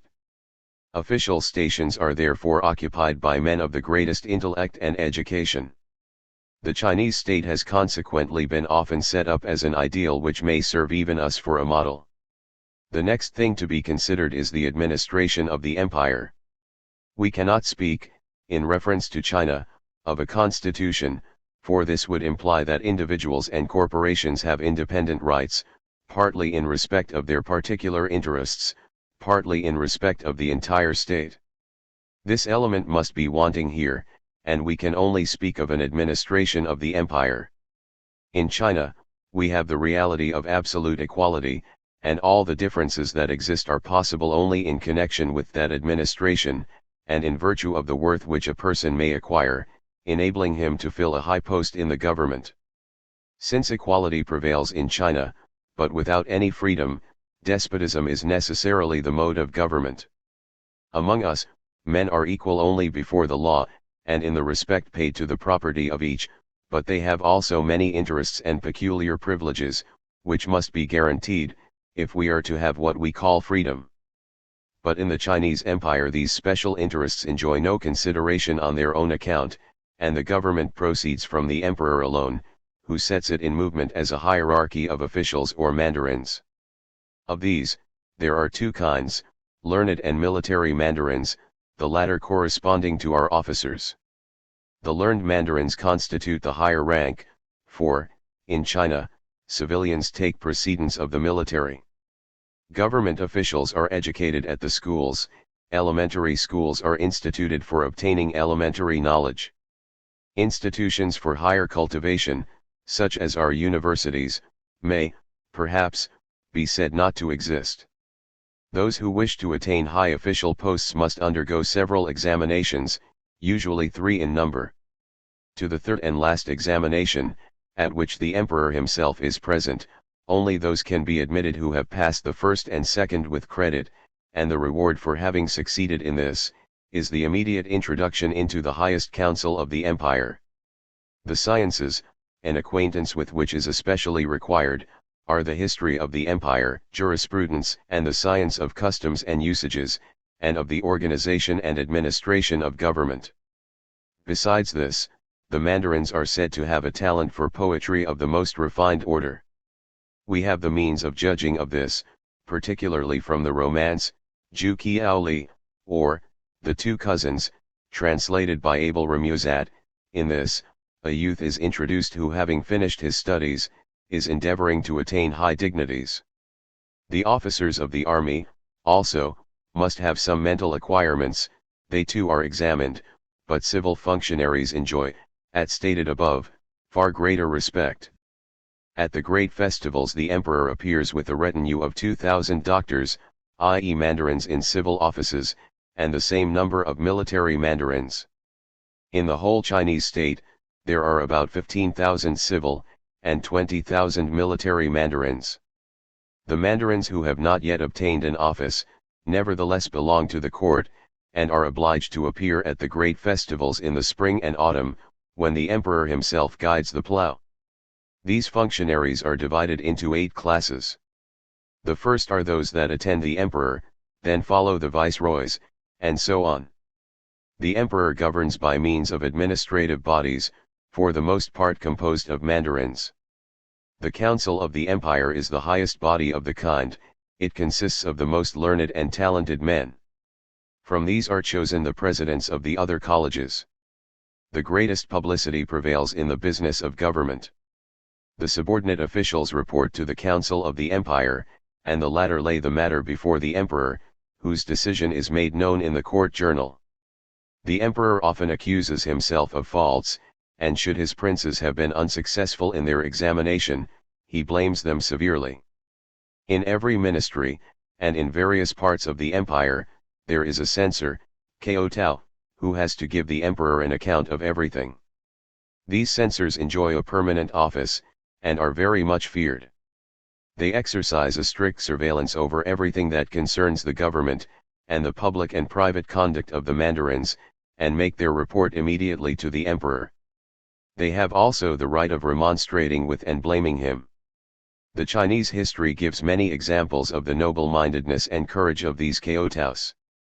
For example, a censor had remonstrated with a tyrannical sovereign, but had been severely repulsed. Nevertheless, he was not turned away from his purpose, but betook himself once more to the emperor to renew his remonstrances. Foreseeing his death, he had the coffin brought in with him, in which he was to be buried.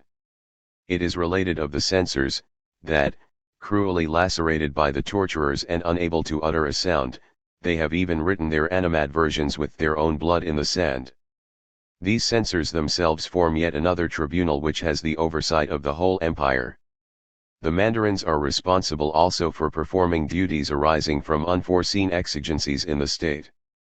If famine, disease, conspiracy, religious disturbances occur, they have to report the facts, not, however, to wait for further orders from government, but immediately to act as the case requires. The whole of the administration is thus covered by a network of officials. Functionaries are appointed to superintend the roads, the rivers, and the coasts. Everything is arranged with the greatest minuteness. In particular, great attention is paid to the rivers. In the Shu King are to be found many edicts of the emperor, designed to secure the land from inundations. The gates of every town are guarded by a watch, and the streets are barred all night. Government officers are always answerable to the higher council. Every mandarin is also bound to make known the faults he has committed, every 5 years, and the trustworthiness of his statement is attested by a board of control, the censorship. In the case of any grave crime not confessed, the mandarins and their families are punished most severely. From all this it is clear that the emperor is the center, around which everything turns, consequently the well-being of the country and people depends on him. The whole hierarchy of the administration works more or less according to a settled routine, which in a peaceful condition of things becomes a convenient habit. Uniform and regular, like the course of nature, it goes its own way, at one time as at another time, but the emperor is required to be the moving, ever wakeful, spontaneously active soul.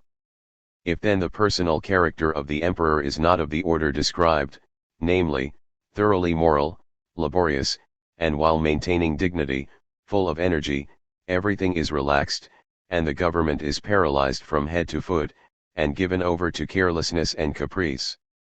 For there is no other legal power or institution extant, but this superintendence and oversight of the emperor. It is not their own conscience, their own honor, which keeps the offices of government up to their duty, but an external mandate and the severe sanctions by which it is supported.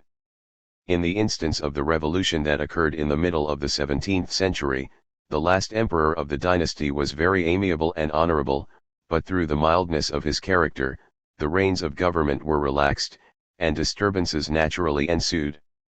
The rebels called the Manchus into the country. The emperor killed himself to avoid falling into the hands of his enemies, and with his blood wrote on the border of his daughter's robe a few words, in which he complained bitterly of the injustice of his subjects.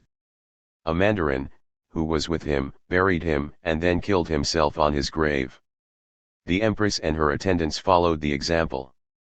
The last prince of the imperial house, who was besieged in a distant province, fell into the hands of the enemy and was put to death.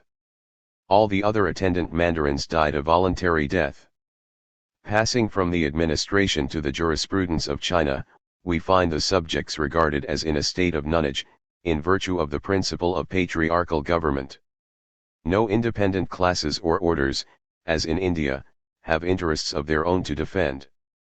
All is directed and superintended from above. All legal relations are definitely settled by rules. Free sentiment, the moral standpoint generally, is thereby thoroughly obliterated. 8. It is formally determined by the laws in what way the members of the family should be disposed towards each other, and the transgression of these laws entails in some cases severe punishment. The second point to be noticed here, is the legal externality of the family relations, which becomes almost slavery. Everyone has the power of selling himself and his children, every Chinese buys his wife. Only the chief wife is a free woman. The concubines are slaves, and, like the children and every other chattel, may be seized upon in case of confiscation. A third point is, that punishments are generally corporal chastisements. Among us, this would be an insult to honor, not so in China, where the feeling of honor has not yet developed itself. A dose of cudgeling is the most easily forgotten, yet it is the severest punishment for a man of honor, who desires not to be esteemed physically assailable, but who is vulnerable in directions implying a more refined sensibility. But the Chinese do not recognize a subjectivity in honor, they are the subjects rather of corrective than retributive punishment, as are children among us, for corrective punishment aims at improvement, that which is retributive implies veritable imputation of guilt. In the corrective, the deterring principle is only the fear of punishment, not any consciousness of wrong, for here we cannot presume upon any reflection upon the nature of the action itself. Among the Chinese all crimes, those committed against the laws of the family relation, as well as against the state, are punished externally. Sons who fail in paying due honor to their father or mother, younger brothers who are not sufficiently respectful to elder ones, are bastinaded. If a son complains of injustice done to him by his father, or a younger brother by an elder, he receives 100 blows with a bamboo, and is banished for 3 years, if he is in the right; if not, he is strangled. If a son should raise his hand against his father, he is condemned to have his flesh torn from his body with red-hot pincers. The relation between husband and wife is, like all other family relations, very highly esteemed, and unfaithfulness, which, however, on account of the seclusion in which the women are kept, can very seldom present itself, meets with severe animadversion. Similar penalties await the exhibition on the part of a Chinese of greater affection to one of his inferior wives than to the matron who heads his establishment, should the latter complain of such disparagement. In China, every mandarin is authorized to inflict blows with the bamboo; even the highest and most illustrious, ministers, viceroys, and even the favorites of the emperor himself, are punished in this fashion. The friendship of the emperor is not withdrawn on account of such chastisement, and they themselves appear not sensibly touched by it. When, on one occasion, the last English embassy to China was conducted home from the palace by the princes and their retinue, the master of the ceremonies, in order to make room, without any ceremony cleared the way among the princes and nobles with a whip. As regards responsibility, the distinction between malice prepense and blameless or accidental commission of an act is not regarded, for accident among the Chinese is as much charged with blame, as intention. Death is the penalty of accidental homicide. This ignoring of the distinction between accident and intention occasions most of the disputes between the English and the Chinese, for should the former be attacked by the latter, should a ship of war, believing itself attacked, defend itself, and a Chinese be killed as the consequence, the Chinese are accustomed to require that the Englishman who fired the fatal shot should lose his life. Everyone who is in any way connected with the transgressor, shares, especially in the case of crimes against the emperor, the ruin of the actual offender; all his near kinsmen are tortured to death. The printers of an objectionable book and those who read it, are similarly exposed to the vengeance of the law. The direction which the state of things gives to private revenge is singular. It may be said of the Chinese that they are extremely sensitive to injuries and of a vindictive nature. To satisfy his revenge the offended person does not venture to kill his opponent, because the whole family of the assassin would be put to death; he therefore inflicts an injury on himself, to ruin his adversary. In many towns it has been deemed necessary to contract the openings of wells, to put a stop to suicides by drowning. For when anyone has committed suicide, the laws ordain that the strictest investigation shall be made into the cause. All the enemies of the suicide are arrested and put to the torture, and if the person who has committed the insult which led to the act, can be discovered, he and his whole family are executed. In case of insult therefore, a Chinese prefers killing himself rather than his opponent, since in either case he must die, but in the former contingency will have the due honors of burial, and may cherish the hope that his family will acquire the property of his adversary. Such is the fearful state of things in regard to responsibility and non-responsibility. All subjective freedom and moral concernment with an action are ignored. In the Mosaic laws, where the distinction between dolus, culpa, and casus, is also not yet clearly recognized, there is nevertheless an asylum opened for the innocent homicide, to which he may betake himself. There is in China no distinction in the penal code between higher and lower classes. A field marshal of the empire, who had very much distinguished himself, was traduced on some account, to the emperor, and the punishment for the alleged crime, was that he should be a spy upon those who did not fulfill their duty in clearing away the snow from the streets. Among the legal relations of the Chinese we have also to notice changes in the rights of possession and the introduction of slavery, which is connected there with it. The soil of China, in which the chief possessions of the Chinese consist, was regarded only at a late epoch as essentially the property of the state. At that time the ninth of all moneys from estates was allotted by law to the emperor. At a still later epoch serfdom was established, and its enactment has been ascribed to the emperor Shi Huangti, who in the year 213 BC, built the Great Wall, who had all the writings that recorded the ancient rights of the Chinese, burned, and who brought many independent principalities of China under his dominion. His wars caused the conquered lands to become private property, and the dwellers on these lands, serfs. In China, however, the distinction between slavery and freedom is necessarily, not great, since all are equal before the emperor, that is, all are alike degraded. As no honor exists, and no one has an individual right in respect of others, the consciousness of debasement predominates, and this easily passes into that of utter abandonment. With this abandonment is connected the great immorality of the Chinese. They are notorious for deceiving wherever they can. Friend deceives friend, and no one resents the attempt at deception on the part of another, if the deceit has not succeeded in its object, or comes to the knowledge of the person sought to be defrauded. Their frauds are most astutely and craftily performed, so that Europeans have to be painfully cautious in dealing with them. Their consciousness of moral abandonment shows itself also in the fact that the religion of Fo is so widely diffused, a religion which regards as the highest and absolute, as God, pure nothing, which sets up contempt for individuality, for personal existence, as the highest perfection. We come, then, to the consideration of the religious side of the Chinese polity. In the patriarchal condition, the religious exaltation of man has merely a human reference, simple morality and right-doing. The absolute itself is regarded partly as the abstract, simple rule of this right-doing, eternal rectitude, partly as the power which is its sanction. Except in these simple aspects, all the relations of the natural world, the postulates of subjectivity, of heart and soul, are entirely ignored. The Chinese in their patriarchal despotism need no such connection or mediation with the highest being, for education, the laws of morality and courtesy, and the commands and government of the emperor embody all such connection and mediation as far as they feel the need of it. The emperor, as he is the supreme head of the state, is also the chief of its religion. Consequently, religion is in China essentially state religion. The distinction between it and Lamaism must be observed, since the latter is not developed to a state, but contains religion as a free, spiritual, disinterested consciousness. That Chinese religion, therefore, cannot be what we call religion.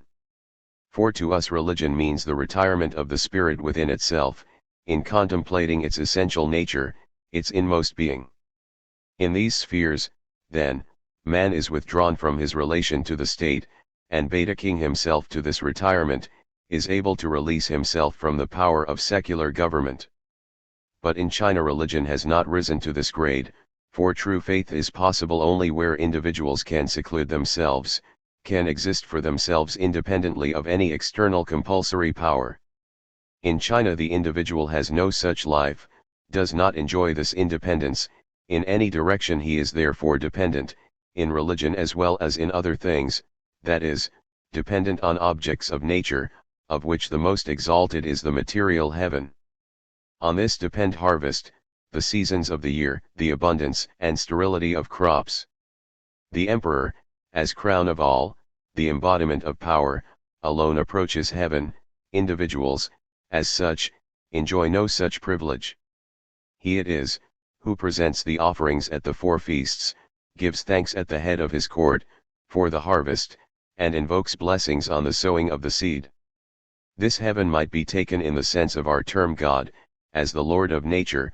We say, for example, heaven protect us, but such a relation is beyond the scope of Chinese thought, for here the one isolated self-consciousness is substantial being, the emperor himself, the supreme power. Heaven has therefore no higher meaning than nature. The Jesuits indeed, yielded to Chinese notions so far as to call the Christian God, heaven, Tian, but they were on that account accused to the Pope by other Christian orders. The Pope consequently sent a cardinal to China, who died there. A bishop who was subsequently dispatched, enacted that instead of heaven, the term Lord of Heaven should be adopted.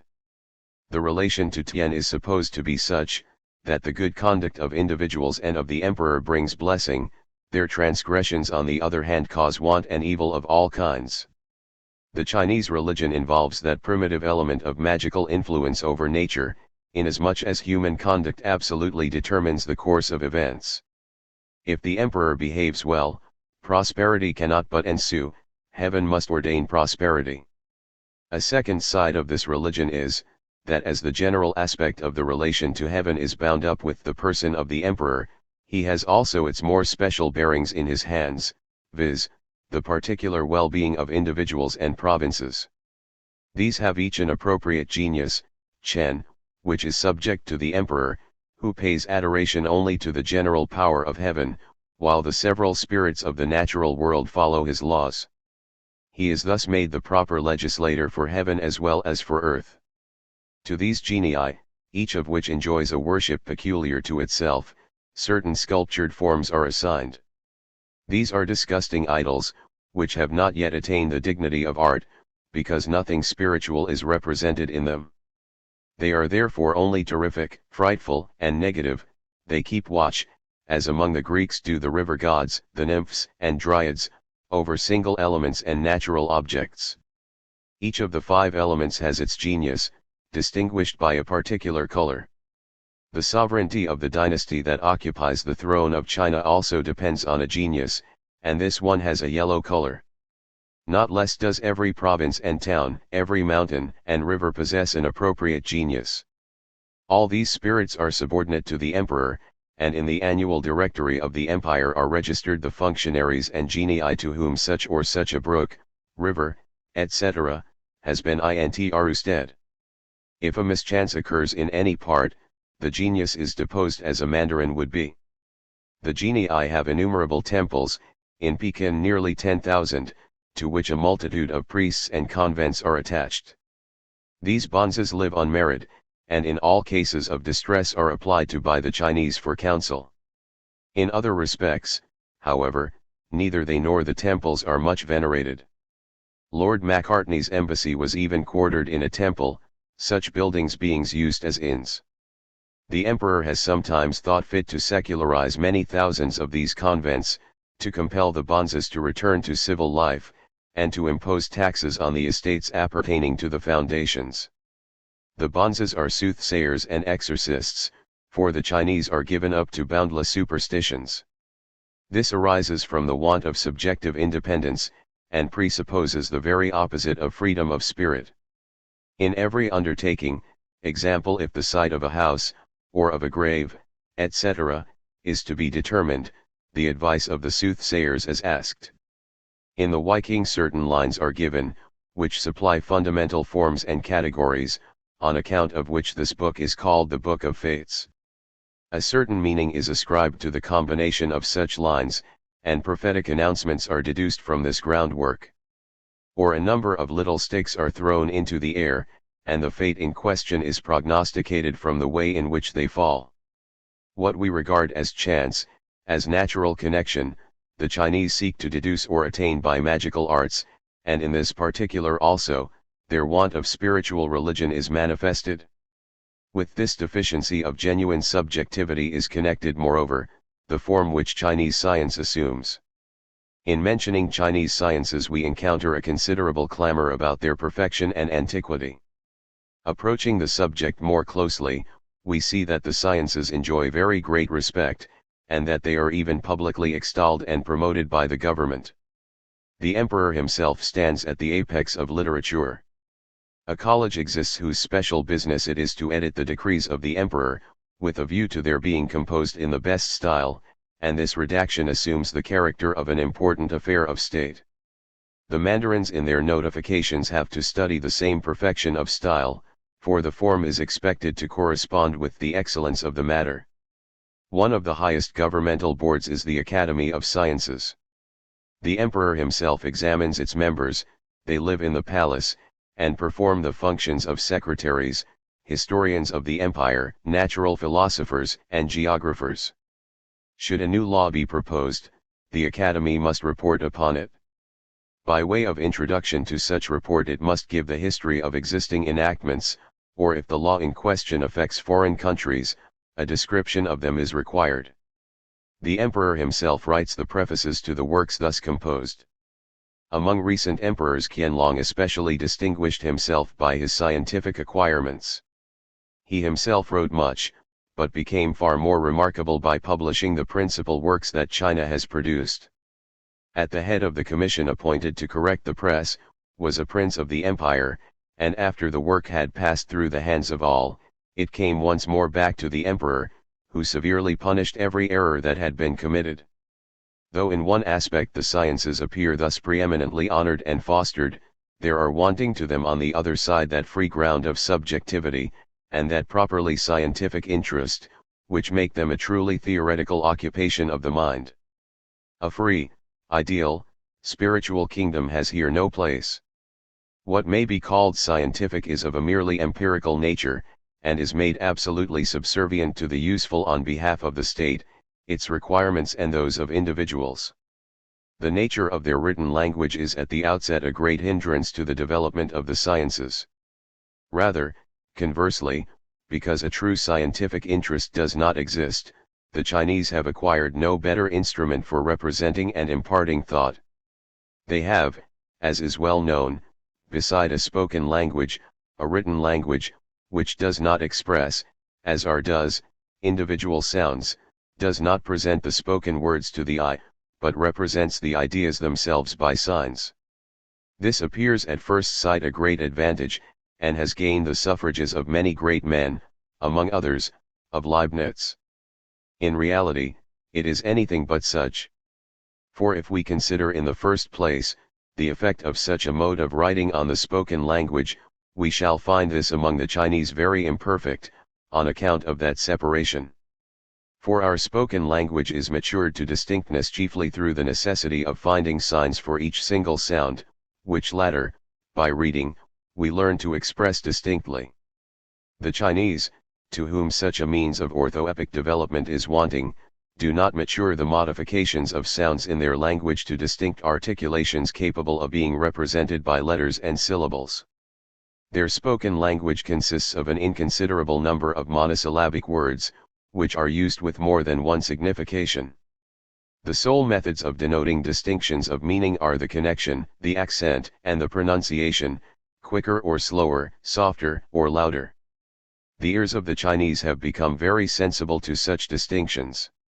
Thus I find that the word po has 11 different meanings according to the tone, denoting glass, to boil, to winnow wheat, to cleave asunder, to water, to prepare, an old woman, a slave, a liberal man, a wise person, a little.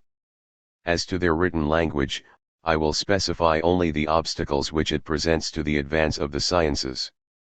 Our written language is very simple for a learner, as we analyze our spoken language into about 25 articulations, by which analysis, speech is rendered definite, the multitude of possible sounds is limited, and obscure intermediate sounds are banished. We have to learn only these signs and their combinations. Instead of 25 signs of this sort, the Chinese have many thousands to learn.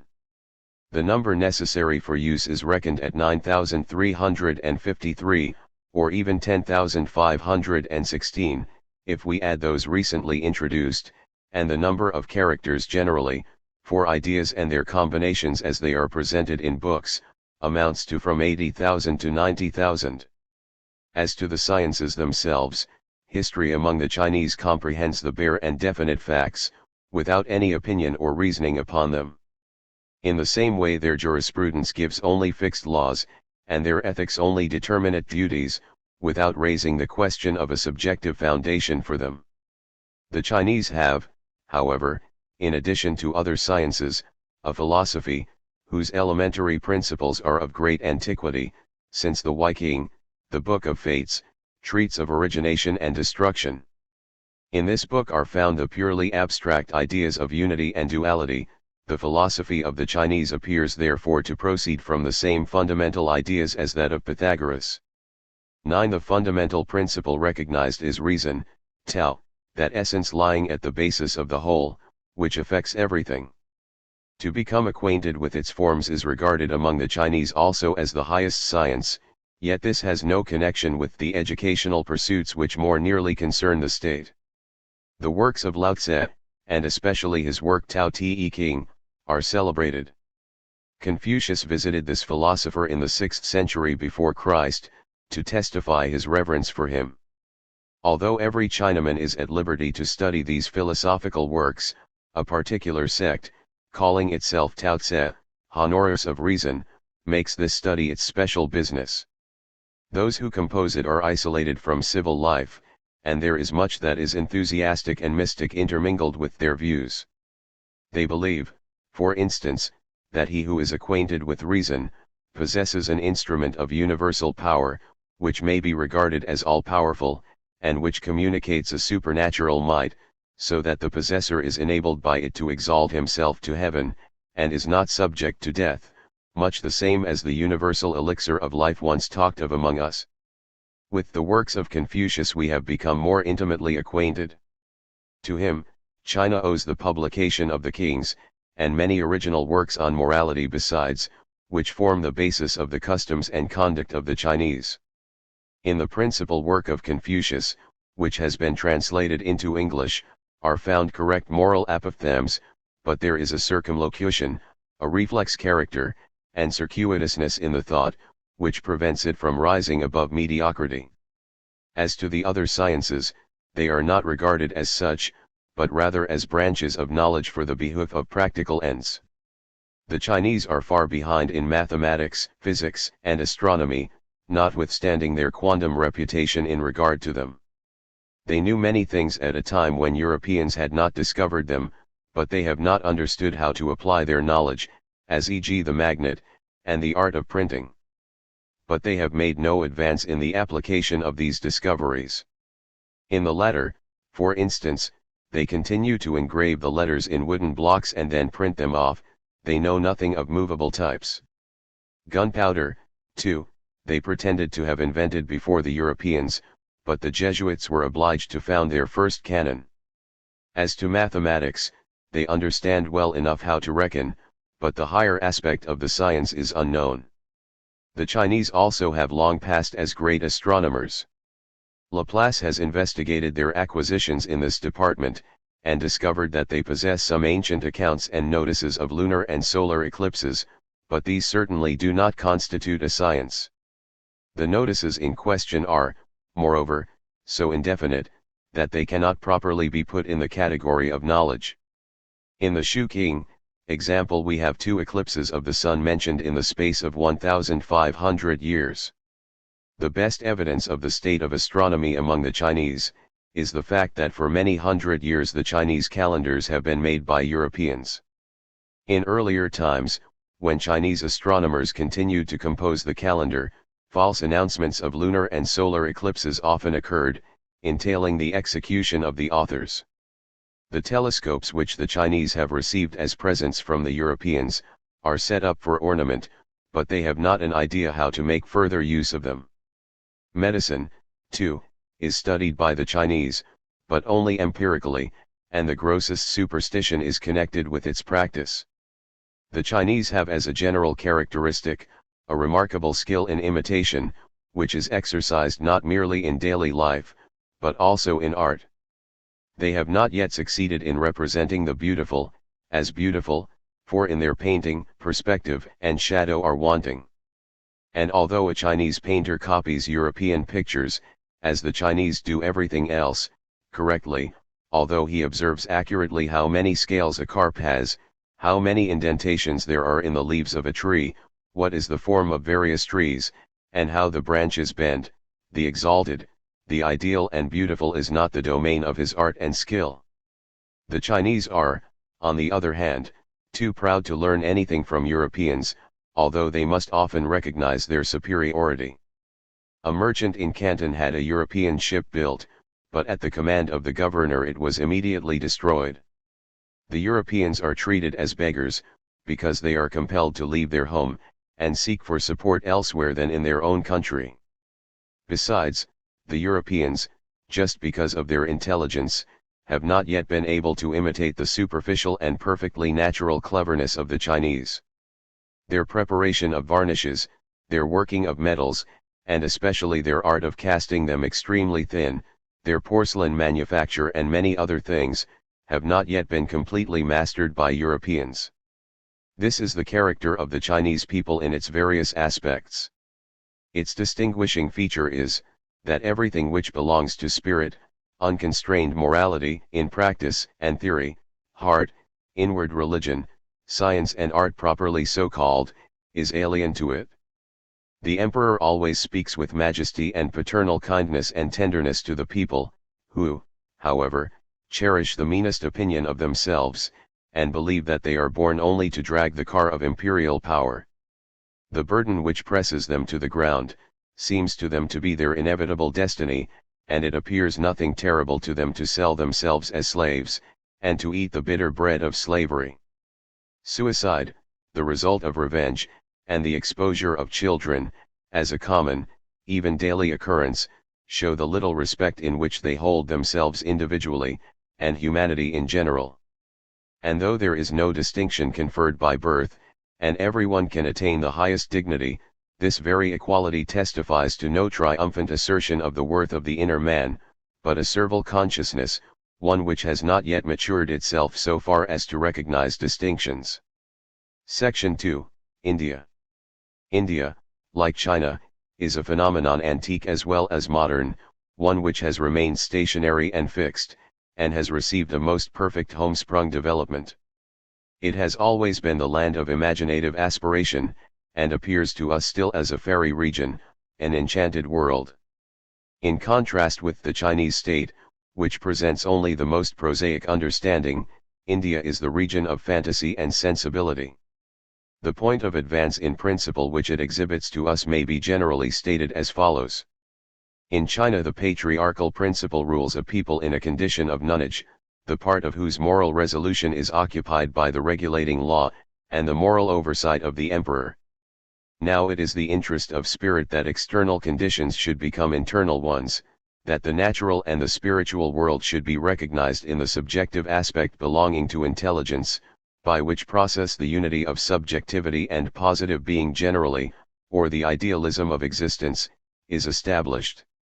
This idealism, then, is found in India, but only as an idealism of imagination, without distinct conceptions, one which does indeed free existence from beginning and matter liberates it from temporal limitations and gross materiality, but changes everything into the merely imaginative, for although the latter appears interwoven with definite conceptions and thought presents itself as an occasional concomitant, this happens only through accidental combination. Since, however, it is the abstract and absolute thought itself that enters into these dreams as their material, we may say that absolute being is presented here as in the ecstatic state of a dreaming condition. For we have not the dreaming of an actual individual, possessing distinct personality, and simply unfettering the latter from limitation, but we have the dreaming of the unlimited absolute spirit. There is a beauty of a peculiar kind in women, in which their countenance presents a transparency of skin, a light and lovely roseate hue, which is unlike the complexion of mere health and vital vigor, a more refined bloom, breathed, as it were, by the soul within, and in which the features, the light of the eye, the position of the mouth, appear soft, yielding, and relaxed. This almost unearthly beauty is perceived in women in those days which immediately succeed childbirth, when freedom from the burden of pregnancy and the pains of travail is added to the joy of soul that welcomes the gift of a beloved infant. A similar tone of beauty is seen also in women during the magical somnambulic sleep, connecting them with a world of superterrestrial beauty. A great artist, Scourial, has moreover given this tone to the dying Mary, whose spirit is already rising to the regions of the blessed, but once more, as it were, lights up her dying countenance for a farewell kiss. Such a beauty we find also in its loveliest form in the Indian world, a beauty of enervation in which all that is rough, rigid, and contradictory is dissolved, and we have only the soul in a state of emotion, a soul, however, in which the death of free self-reliant spirit is perceptible. For should we approach the charm of this flower life, a charm rich in imagination and genius, in which its whole environment and all its relations are permeated by the rose breath of the soul, and the world is transformed into a garden of love, should we look at it more closely, and examine it in the light of human dignity and freedom, the more attractive the first sight of it had been, so much the more unworthy shall we ultimately find it in every respect. The character of spirit in a state of dream, as the generic principle of the Hindu nature, must be further defined. In a dream, the individual ceases to be conscious of self or such, in contradistinction from objective existences. When awake, I exist for myself, and the rest of creation is an external, fixed objectivity, as I myself am for it. As external, the rest of existence expands itself to a rationally connected whole, a system of relations, in which my individual being is itself a member, an individual being united with that totality. This is the sphere of understanding. In the state of dreaming, on the contrary, this separation is suspended. Spirit has ceased to exist for itself in contrast with alien existence, and thus the separation of the external and individual dissolves before its universality, its essence. The dreaming Indian is therefore all that we call finite and individual, and, at the same time, as infinitely universal and unlimited, a something intrinsically divine. The Indian view of things is a universal pantheism, a pantheism, however, of imagination, not of thought. One substance pervades the whole of things, and all individualizations are directly vitalized and animated into particular powers. The sensuous matter and content are in each case simply and in the rough taken up, and carried over into the sphere of the universal and immeasurable. It is not liberated by the free power of spirit into a beautiful form, and idealized in the spirit, so that the sensuous might be a merely subservient and compliant expression of the spiritual, but the sensuous object itself is expanded into the immeasurable and undefined, and the divine is thereby made bizarre, confused, and ridiculous. These dreams are not mere fables, a play of the imagination, in which the soul only revelled in fantastic gambols. It is lost in them, hurried to and fro by these reveries, as by something that exists really and seriously for it. It is delivered over to these limited objects as to its lords and gods. Everything, therefore, sun, moon, stars, the Ganges, the Indus, beasts, flowers, everything is a god to it. And while, in this deification, the finite loses its consistency and substantiality, intelligent conception of it is impossible. Conversely, the divine, regarded as essentially changeable and unfixed, is also by the base form which it assumes, defiled and made absurd.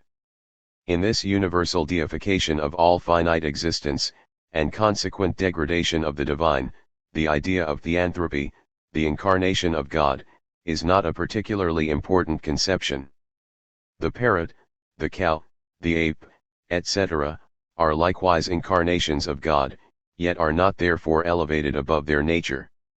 The divine is not individualized to a subject, to concrete spirit, but degraded to vulgarity and senselessness. This gives us a general idea of the Indian view of the universe. Things are as much stripped of rationality, of finite consistent stability of cause and effect, as man is of the steadfastness of free individuality, of personality and freedom. Externally, India sustains manifold relations to the history of the world. In recent times the discovery has been made, that the Sanskrit lies at the foundation of all those further developments which form the languages of Europe, example the Greek, Latin, German. India, moreover, was the center of emigration for all the Western world, but this external historical relation is to be regarded rather as a merely physical diffusion of peoples from this point. Although in India the elements of further developments might be discovered, and although we could find traces of their being transmitted to the West, this transmission has been nevertheless so abstract, so superficial, that which among later peoples attracts our interest, is not anything derived from India, but rather something concrete, which they themselves have formed, and in regard to which they have done their best to forget Indian elements of culture. The spread of Indian culture is prehistorical, for history is limited to that which makes an essential epoch in the development of spirit. On the whole, the diffusion of Indian culture is only a dumb, deedless expansion, that is, it presents no political action. The people of India have achieved no foreign conquests, but have been on every occasion vanquished themselves. And as in this silent way, northern India has been a center of emigration, productive of merely physical diffusion, India as a land of desire forms an essential element in general history. From the most ancient times downwards, all nations have directed their wishes and longings to gaining access to the treasures of this land of marvels, the most costly which the earth presents, treasures of nature, pearls, diamonds, perfumes, rose essences, elephants, lions, etc. As also treasures of wisdom. The way by which these treasures have passed to the West, has at all times been a matter of world historical importance, bound up with the fate of nations. Those wishes have been realized, this land of desire has been attained, there is scarcely any great nation of the East, nor of the modern European West, that has not gained for itself a smaller or larger portion of it. In the Old World, Alexander the Great was the first to penetrate by land to India, but even he only just touched it. The Europeans of the modern world have been able to enter into direct connection with this land of marvels only circuitously from the other side, and by way of the sea, which, as has been said, is the general uniter of countries. The English, or rather the East India Company, are the lords of the land, for it is the necessary fate of Asiatic empires to be subjected to Europeans, and China will, some day or other, be obliged to submit to this fate. The number of inhabitants is near 200 million, of whom from 100 million to 112 million are directly subject to the English. The princes who are not immediately subject to them have English agents at their courts, and English troops in their pay. Since the country of the Marathas was conquered by the English, no part of India has asserted its independence of their sway. They have already gained a footing in the Burman Empire, and passed the Brahmaputra, which bounds India on the east. India proper is the country which the English divide into two large sections, the Deccan, the great peninsula which has the Bay of Bengal on the east, and the Indian Sea on the west, and Hindustan, formed by the valley of the Ganges, and extending in the direction of Persia. To the northeast, Hindustan is bordered by the Himalaya, which has been ascertained by Europeans to be the highest mountain range in the world, for its summits are about 26,000 feet above the level of the sea. On the other side of the mountains the level again declines, the dominion of the Chinese extends to that point, and when the English wished to go to Lhasa to the Dalai Lama, they were prevented by the Chinese. Towards the west of India flows the Indus, in which the 5 rivers are united, which are called the Punjab, into which Alexander the Great penetrated. The dominion of the English does not extend to the Indus, the sect of the Sikhs inhabits that district, whose constitution is thoroughly democratic, and who have broken off from the Indian as well as from the Mohammedan religion, and occupy an intermediate ground, acknowledging only one supreme being. They are a powerful nation, and have reduced to subjection Kabul and Kashmir. Besides these there dwell along the Indus genuine Indian tribes of the warrior caste. Between the Indus and its twin brother, the Ganges, are great plains. The Ganges, on the other hand, forms large kingdoms around it, in which the sciences have been so highly developed, that the countries around the Ganges enjoy a still greater reputation than those around the Indus. The kingdom of Bengal is especially flourishing. The Nirbuda forms the boundary between the Deccan and Hindustan. The peninsula of the Deccan presents a far greater variety than Hindustan, and its rivers possess almost as great a sanctity as the Indus and the Ganges, which latter has become a general name for all the rivers in India, as the river Kappa Alpha Tau Epsilon Xi Omicron Chi Nu. We call the inhabitants of the great country which we have now to consider Indians, from the river Indus, the English call them Hindus. They themselves have never given a name to the whole, for it has never become one empire, and yet we consider it as such. With regard to the political life of the Indians, we must first consider the advance it presents in contrast with China. In China there prevailed inequality among all the individuals composing the empire, consequently all government was absorbed in its center, the emperor, so that individual members could not attain to independence and subjective freedom. The next degree in advance of this unity is difference, maintaining its independence against the all-subduing power of unity. An organic life requires in the first place one soul, and in the second place, a divergence into differences, which become organic members, and in their several offices develop themselves to a complete system, in such a way, however, that their activity reconstitutes that one soul. This freedom of separation is wanting in China. The deficiency is that diversities cannot attain to independent existence. In this respect, the essential advance is made in India, viz., that independent members ramify from the unity of despotic power. Yet the distinctions which these imply are referred to nature. Instead of stimulating the activity of a soul as their center of union, and spontaneously realizing that soul, as is the case in organic life, they petrify and become rigid, and by their stereotyped character condemn the Indian people to the most degrading spiritual serfdom. The distinctions in question are the castes. In every rational state there are distinctions which must manifest themselves. Individuals must arrive at subjective freedom, and in doing so, give an objective form to these diversities. But Indian culture has not attained to a recognition of freedom and inward morality. The distinctions which prevail are only those of occupations, and civil conditions. In a free state also, such diversities give rise to particular classes, so combined, however, that their members can maintain their individuality. In India we have only a division in masses, a division, however, that influences the whole political life and the religious consciousness. The distinctions of class, like that rigid unity in China, remain consequently on the same original grade of substantiality, i.e., they are not the result of the free subjectivity of individuals. Examining the idea of a state and its various functions, we recognize the first essential function as that whose scope is the absolutely universal, of which man becomes conscious first in religion, then in science. God, the divine tau theta epsilon omicron nu, is the absolutely universal. The highest class therefore will be the one by which the divine is presented and brought to bear on the community, the class of Brahmins.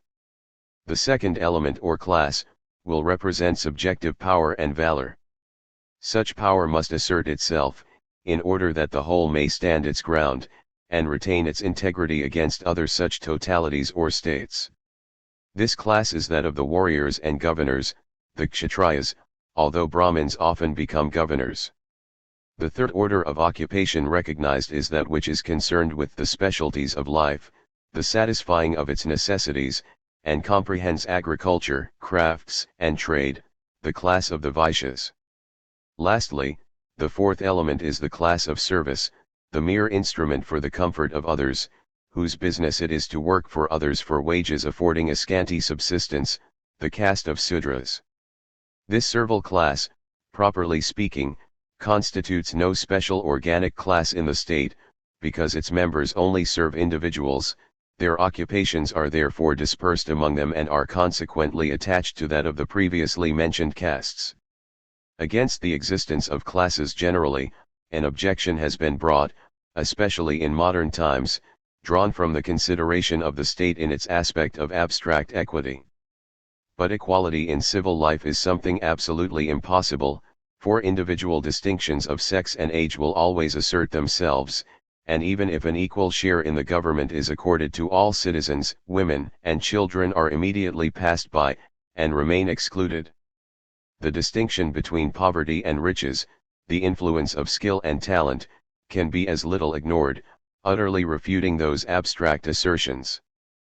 But while this principle leads us to put up with variety of occupations, and distinction of the classes to which they are intrusted, we are met here in India by the peculiar circumstance that the individual belongs to such a class essentially by birth, and is bound to it for life.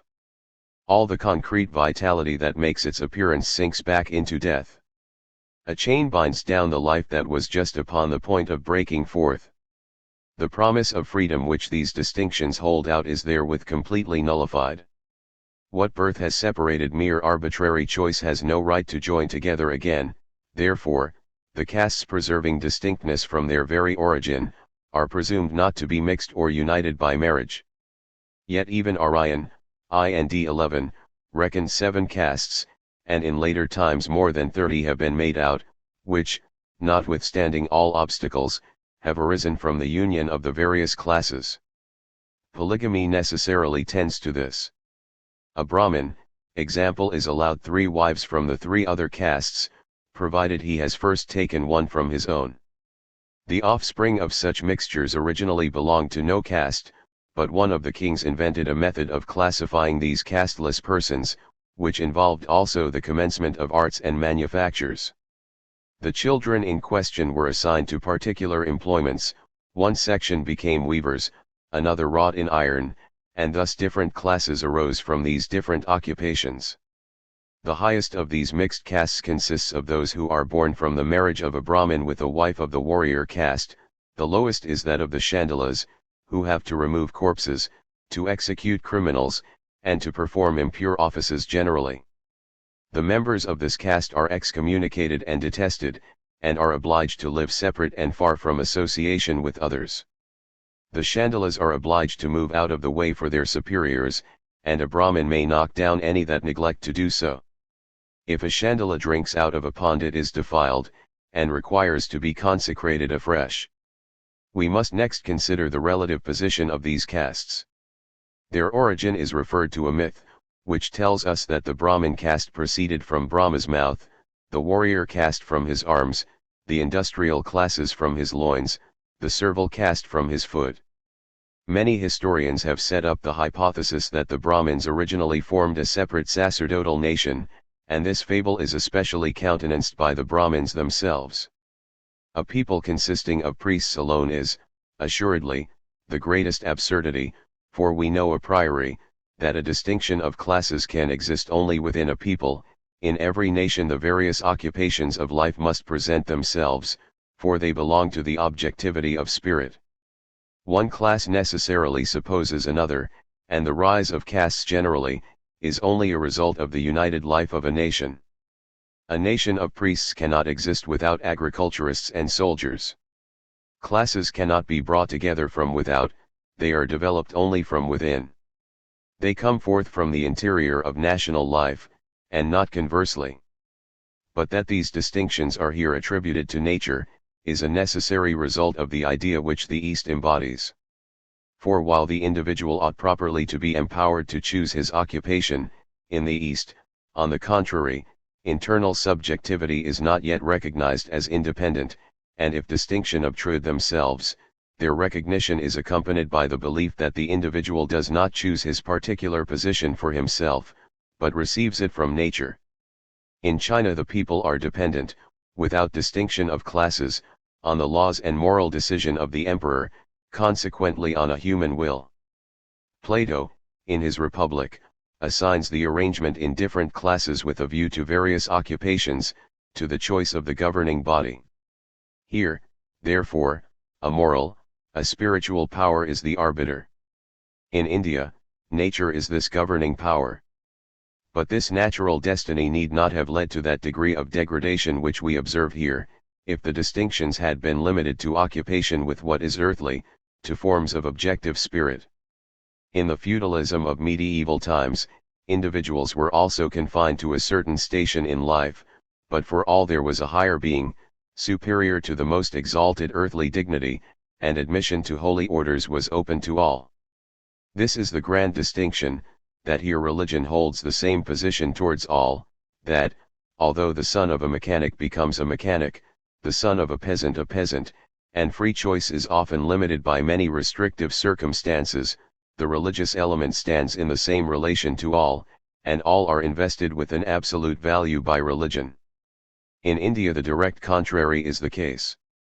Another distinction between the classes of society as they exist in the Christian world and those in Hindustan is the moral dignity which exists among us in every class, constituting that which man must possess in and through himself.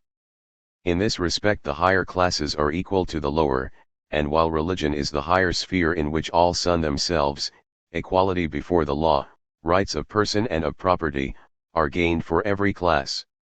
But by the fact that in India, as already observed, differences extend not only to the objectivity of spirit, but also to its absolute subjectivity, and thus exhaust all its relations, neither morality, nor justice, nor religiosity is to be found. Every caste has its especial duties and rights. Duties and rights, therefore, are not recognized as pertaining to mankind generally, but as those of a particular caste. While we say, bravery is a virtue, the Hindus say, On the contrary, bravery is the virtue of the Kshatriyas. Humanity generally, human duty and human feeling do not manifest themselves, we find only duties assigned to the several castes. Everything is petrified into these distinctions, and over this petrifaction a capricious destiny holds sway. Morality and human dignity are unknown, evil passions have their full swing, the spirit wanders into the dream world, and the highest state is annihilation. To gain a more accurate idea of what the Brahmins are, and in what the Brahminical dignity consists, we must investigate the Hindu religion and the conceptions it involves, to which we shall have to return further on, for the respective rites of castes have their basis in a religious relation. Brahma, neuter, is the supreme in religion, but there are besides chief divinities Brahma, masculine, Vishnu or Krishna, incarnate in infinitely diverse forms, and Shiva. These form a connected trinity. Brahma is the highest, but Vishnu or Krishna, Shiva, the sun moreover, the air, etc., are also Brahm, i.e., substantial unity. To Brahm itself no sacrifices are offered, it is not honored, but prayers are presented to all other idols. Brahm itself is the substantial unity of all. The highest religious position of man, therefore is, being exalted to Brahm. If a Brahmin is asked what Brahm is, he answers, when I fall back within myself, and close all external senses, and say DM to myself, that is Brahm. Abstract unity with God is realized in this abstraction from humanity. An abstraction of this kind may in some cases leave everything else unchanged, as does devotional feeling, momentarily excited. But among the Hindus it holds a negative position towards all that is concrete, and the highest state is supposed to be this exaltation, by which the Hindu raises himself to deity. The Brahmins, in virtue of their birth, are already in possession of the divine. The distinction of castes involves, therefore, a distinction between present deities and mere limited mortals. The other castes may likewise become partakers in a regeneration, but they must subject themselves to immense self-denial, torture and penance. Contempt of life, and of living humanity, is the chief feature in this ascesis. A large number of the non-Brahminical population strive to attain regeneration. They are called yogis. An Englishman who, on a journey to Tibet to visit the Dalai Lama, met such a yogi, gives the following account: the yogi was already on the second grade in his ascent to Brahminical dignity. He had passed the first grade by remaining for 12 years on his legs, without ever sitting or lying down. At first he had bound himself fast to a tree with a rope, until he had accustomed himself to sleep standing. The second grade required him to keep his hands clasped together over his head for 12 years in succession. Already his nails had almost grown into his hands. The third grade is not always passed through in the same way. Generally the yogi has to spend a day between 5 fires, that is, between 4 fires occupying the 4 quarters of heaven, and the sun. He must then swing backwards and forwards over the fire, a ceremony occupying 3 hours and 3 quarters.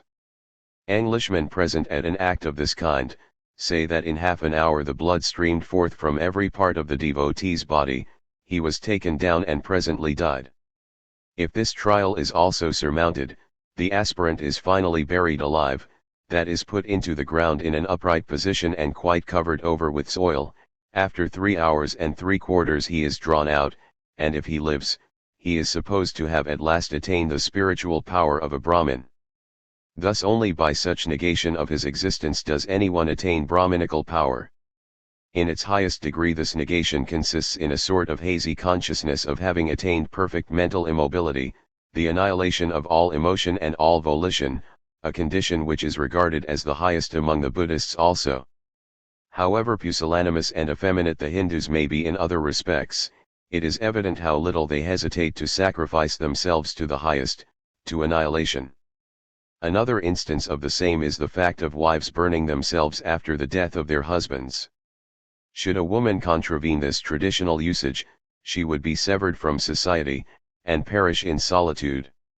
An Englishman states that he also saw a woman burn herself because she had lost her child. He did all that he could to divert her away from her purpose. At last he applied to her husband who was standing by, but he showed himself perfectly indifferent, as he had more wives at home. Sometimes 20 women are seen throwing themselves at once into the Ganges, and on the Himalaya range an English traveller found 3 women seeking the source of the Ganges, in order to put an end to their life in this holy river. At a religious festival in the celebrated temple of Juggernaut in Orissa, on the Bay of Bengal, where millions of Hindus assemble, the image of the god Vishnu is drawn in procession on a car. About 500 men set it in motion, and many fling themselves down before its wheels to be crushed to pieces. The whole seashore is already strewed with the bodies of persons who have thus immolated themselves. Infanticide is also very common in India. Mothers throw their children into the Ganges, or let them pine away under the rays of the sun. The morality which is involved in respect for human life is not found among the Hindus. There are, besides those already mentioned, infinite modifications of the same principle of conduct, all pointing to annihilation. This example is the leading principle of the gymnosophists, as the Greeks called them. Naked fakirs wander about without any occupation, like the mendicant friars of the Catholic Church, live on the alms of others, and make it their aim to reach the highest degree of abstraction, the perfect deadening of consciousness, a point from which the transition to physical death is no great step. This elevation which others can only attain by toilsome labor is, as already stated, the birthright of the Brahmins. The Hindu of another caste, must, therefore, reverence the Brahmin as a divinity, fall down before him, and say to him, "Thou art God." And this elevation cannot have anything to do with moral conduct, but, inasmuch as all internal morality is absent, is rather dependent on a farrago of observances relating to the merest externalities and trivialities of existence.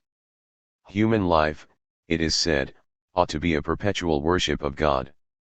It is evident how hollow such general aphorisms are, when we consider the concrete forms which they may assume. They require another, a further qualification, if they are to have a meaning. The Brahmins are a present deity, but their spirituality has not yet been reflected inwards in contrast with nature, and thus that which is purely indifferent is treated as of absolute importance. The employment of the Brahmins consists principally in the reading of the Vedas. They only have a right to read them.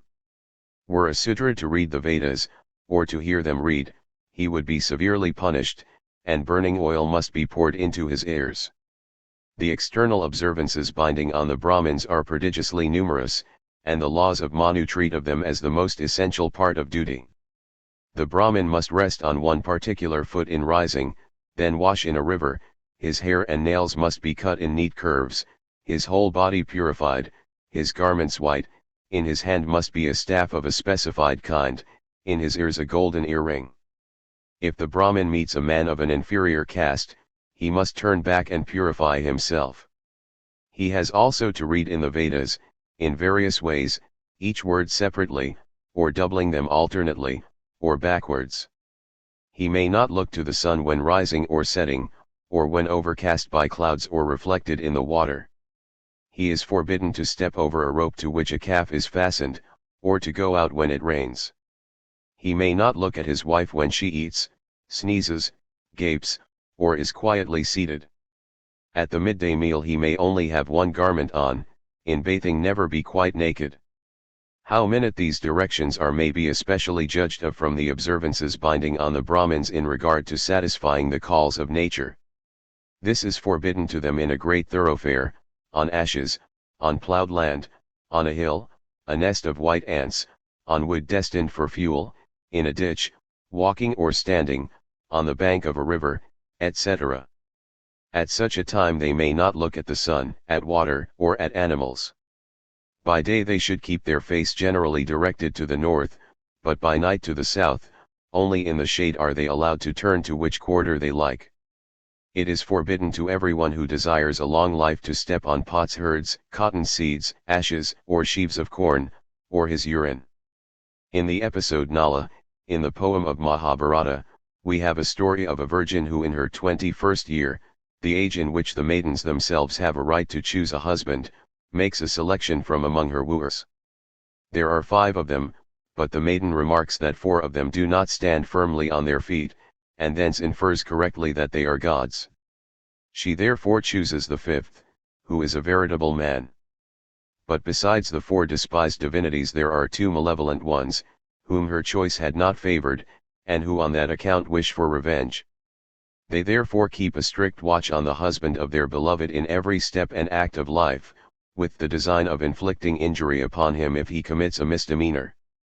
The persecuted husband does nothing that can be brought against him, until at last he is so incautious as to step on his urine. The genius has now an advantage over him, he afflicts him with a passion for gambling, and so plunges him into the abyss. While, on the one hand, the Brahmins are subject to these strict limitations and rules, on the other hand their life is sacred, it cannot answer for crimes of any kind, and their property is equally secure from being attacked. The severest penalty which the ruler can inflict upon them amounts to nothing more than banishment. The English wished to introduce trial by jury into India, the jury to consist half of Europeans, half of Hindus, and submitted to the natives, whose wishes on the subject were consulted, the powers with which the panel would be intrusted. The Hindus were for making a number of exceptions and limitations.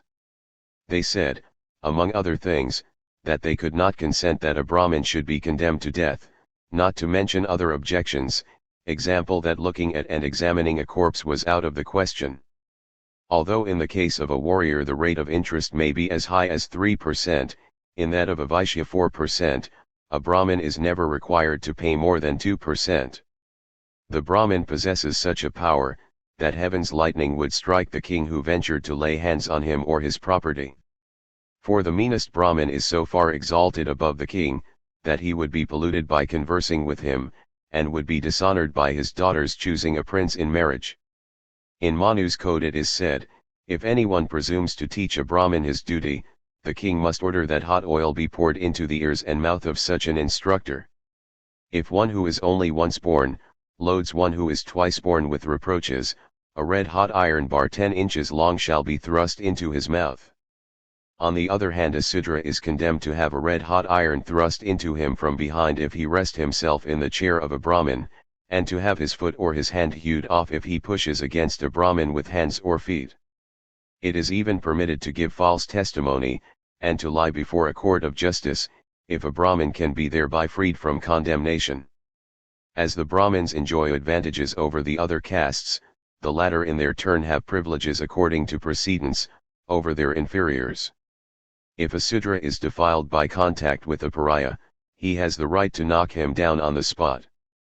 Humanity on the part of a higher caste towards an inferior one is entirely forbidden, and a Brahmin would never think of assisting a member of another caste, even when in danger.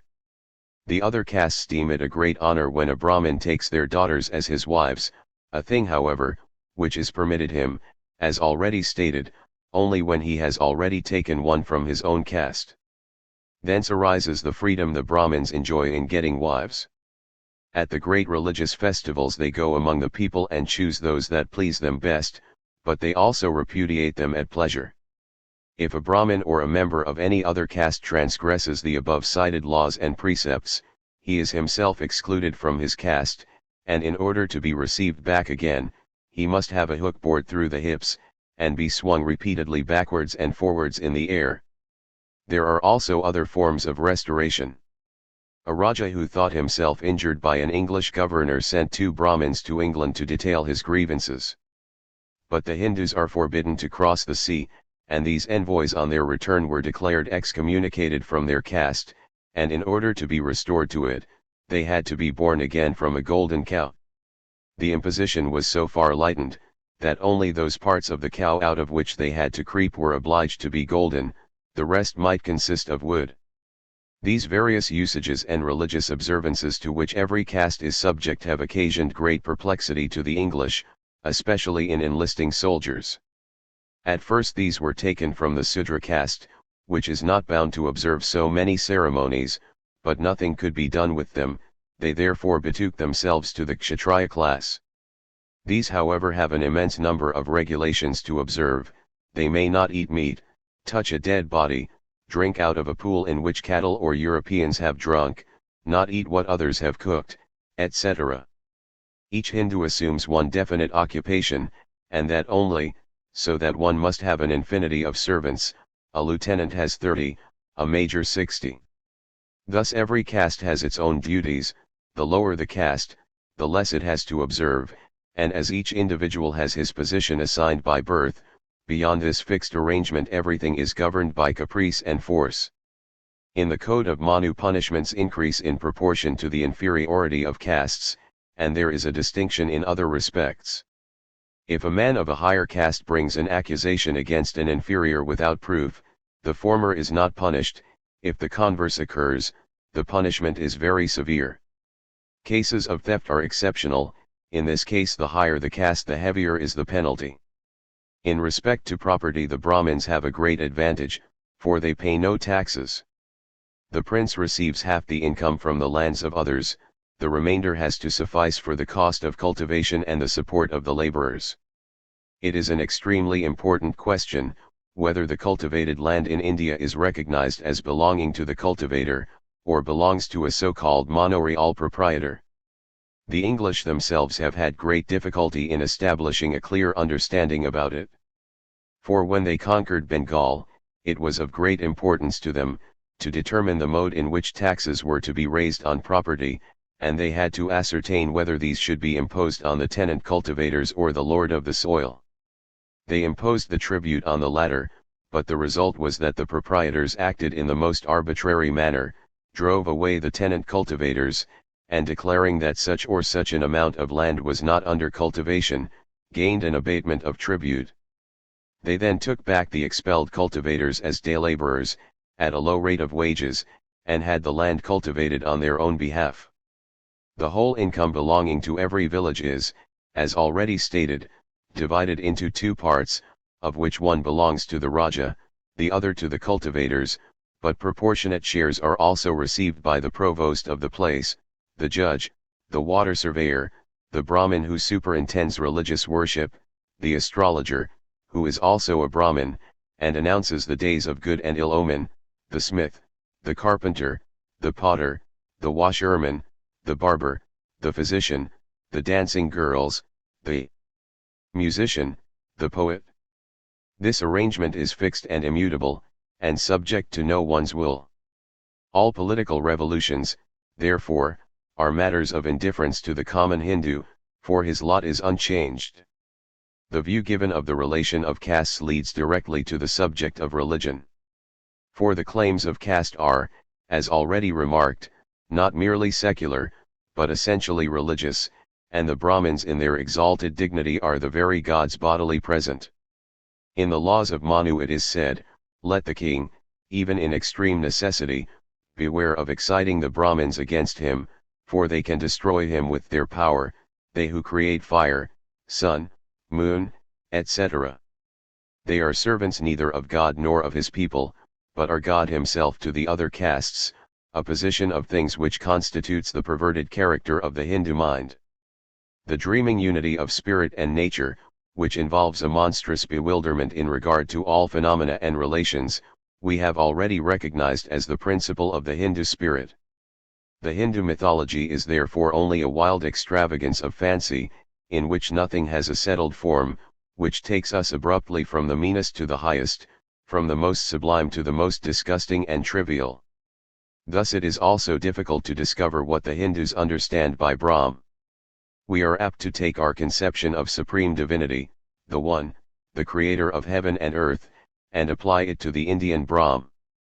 Brahma is distinct from Brahm, the former constituting one personality in contrasted relation to Vishnu and Shiva. Many therefore call the supreme existence who is over the first mentioned deity, Parabrahma. The English have taken a good deal of trouble to find out what Brahm properly is. Wilford has asserted that Hindu conceptions recognize two heavens, the first, the earthly paradise, the second, heaven in a spiritual sense. To attain them, two different modes of worship are supposed to be required. The one involves external ceremonies, idol worship, the other requires that the Supreme Being should be honored in spirit. Sacrifices, purifications, pilgrimages are not needed in the latter.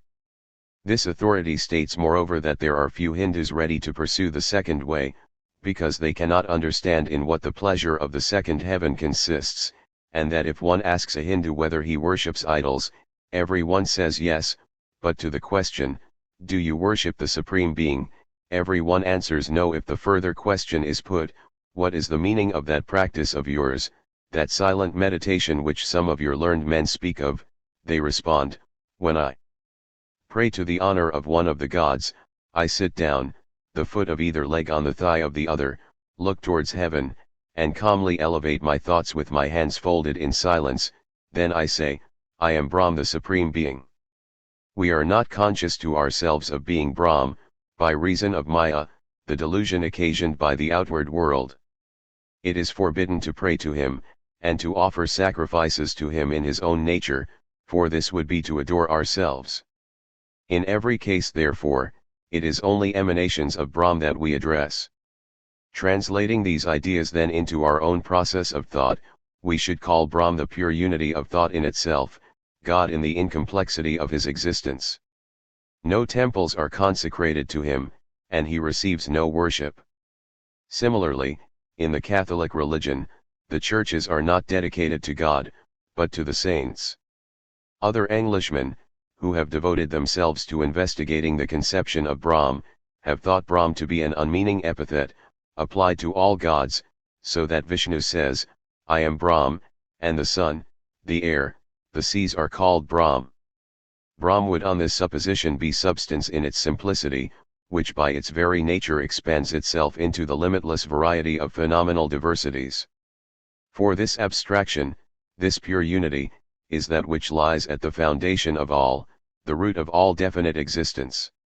In the intellection of this unity, all objectivity falls away, for the purely abstract is intellection itself in its greatest vacuity.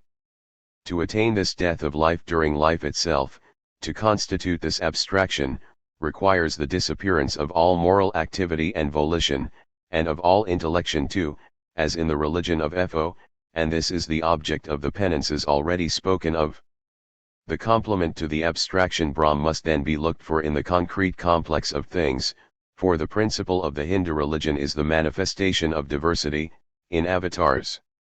These then, fall outside that abstract unity of thought, and as that which deviates from it, constitute the variety found in the world of sense, the variety of intellectual conceptions in an unreflected sensuous form. In this way the concrete complex of material things is isolated from spirit, and presented in wild distraction, except as reabsorbed in the pure ideality of Brahm. The other deities are therefore things of sense, mountains, streams, beasts, the sun, the moon, the Ganges. The next stage is the concentration of this wild variety into substantial distinctions, and the comprehension of them as a series of divine persons. Vishnu, Shiva, Mahadeva are thus distinguished from Brahma. In the embodiment Vishnu are presented those incarnations in which God has appeared as man, and which are always historical personages, who effected important changes and new epochs. The power of procreation is likewise a substantial embodiment, and in the excavations, grottos, and pagodas of the Hindus, the lingam is always found as symbolizing the male, and the lotus the female vis procreandi. With this duality, abstract unity on the one side and the abstract isolation of the world of sense on the other side, exactly corresponds the double form of worship, in the relation of the human subjectivity to God. The one side of this duality of worship consists in the abstraction of pure self-elevation, the abrogation of real self-consciousness, a negativity which is consequently manifested, on the one hand, in the attainment of torpid unconsciousness, on the other hand in suicide and the extinction of all that is worth calling life, by self-inflicted tortures. The other side of worship consists in a wild tumult of excess, when all sense of individuality has vanished from consciousness by immersion in the merely natural, with which individuality thus makes itself identical, destroying its consciousness of distinction from nature. In all the pagodas, therefore, prostitutes and dancing girls are kept, whom the Brahmins instruct most carefully in dancing, in beautiful postures and attractive gestures, and who have to comply with the wishes of all comers at a fixed price. Theological doctrine, relation of religion to morality, is here altogether out of the question. On the one hand, love, heaven, in short everything spiritual, is conceived by the fancy of the Hindu, but on the other hand his conceptions have an actual sensuous embodiment, and he immerses himself by a voluptuous intoxication in the merely natural. Objects of religious worship are thus either disgusting forms produced by art, or those presented by nature. Every bird, every monkey, is a present god, an absolutely universal existence. The Hindu is incapable of holding fast an object in his mind by means of rational predicates assigned to it, for this requires reflection. While a universal essence is wrongly transmuted into sensuous objectivity, the latter is also driven from its definite character into universality, a process whereby it loses its footing and is expanded to indefiniteness. If we proceed to ask how far their religion exhibits the morality of the Hindus, the answer must be that the former is as distinct from the latter, as Brahm from the concrete existence of which he is the essence. To us, religion is the knowledge of that being who is emphatically our being, and therefore the substance of our knowledge and volition, the proper office of which latter is to be the mirror of this fundamental substance. But that requires this, highest, being to be in se a personality, pursuing divine aims, such as can become the purport of human action. Such an idea of a relation of the being of God as constituting the universal basis or substance of human action, such a morality cannot be found among the Hindus, for they have not the spiritual as the import of their consciousness. On the one hand their virtue consists in the abstraction from all activity, the condition they call Brahm. On the other hand every action with them is a prescribed external usage, not free activity, the result of inward personality. Thus the moral condition of the Hindus, as already observed, shows itself most abandoned. In this all Englishmen agree. Our judgment of the morality of the Hindus is apt to be warped by representations of their mildness, tenderness, beautiful and sentimental fancy. But we must reflect that in nations utterly corrupt, there are sides of character which may be called tender and noble. We have Chinese poems in which the tenderest relations of love are depicted, in which delineations of deep emotion, humility, modesty, propriety are to be found, and which may be compared with the best that European literature contains. The same characteristics meet us in many Hindu poems, but rectitude, morality, freedom of soul, consciousness of individual right are quite another thing. The annihilating of spiritual and physical existence has nothing concrete in it, and absorption in the abstractly universal has no connection with the real. Deceit and cunning are the fundamental characteristics of the Hindu. Cheating, stealing, robbing, murdering are with him habitual. Humbly crouching and abject before a victor and lord, he is recklessly barbarous to the vanquished and subject. Characteristic of the Hindu's humanity is the fact that he kills no brute animal, founds and supports rich hospitals for brutes, especially for old cows and monkeys, but that through the whole land, no single institution can be found for human beings who are diseased or infirm from age. The Hindus will not tread upon ants, but they are perfectly indifferent when poor wanderers pine away with hunger. The Brahmins are especially immoral. According to English reports, they do nothing but eat and sleep. In what is not forbidden them by the rules of their order they follow natural impulses entirely. When they take any part in public life they show themselves avaricious, deceitful, voluptuous. With those whom they have reason to fear, they are humble enough, for which they avenge themselves on their dependents. I do not know an honest man among them, says an English authority. Children have no respect for their parents, sons maltreat their mothers. It would lead us too far to give a detailed notice of Hindu art and science. But we may make the general remark, that a more accurate acquaintance with its real value has not a little diminished the widely bruited fame of Indian wisdom. According to the Hindu principle of pure self-renouncing ideality, and that, phenomenal, variety which goes to the opposite extreme of sensuousness, it is evident that nothing but abstract thought and imagination can be developed. Thus, example their grammar has advanced to a high degree of consistent regularity, but when substantial matter in sciences and works of art is in question, it is useless to look for it here. When the English had become masters of the country, the work of restoring to light the records of Indian culture was commenced, and William Jones first disinterred the poems of the Golden Age. The English exhibited plays at Calcutta. This led to a representation of dramas on the part of the Brahmins, example the Sakuntala of Kalidasa, etc.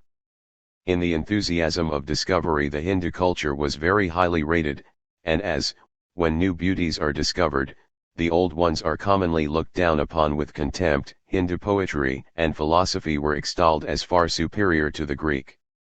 For our purpose, the most important documents are the ancient and canonical books of the Hindus, especially the Vedas.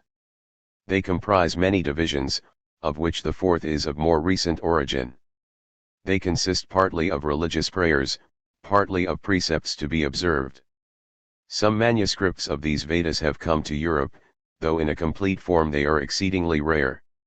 The writing is on palm leaves, scratched in with a needle.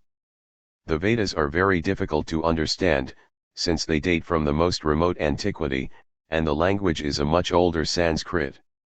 Colebrooke has indeed translated a part, but this itself is perhaps taken from a commentary, of which there are very many.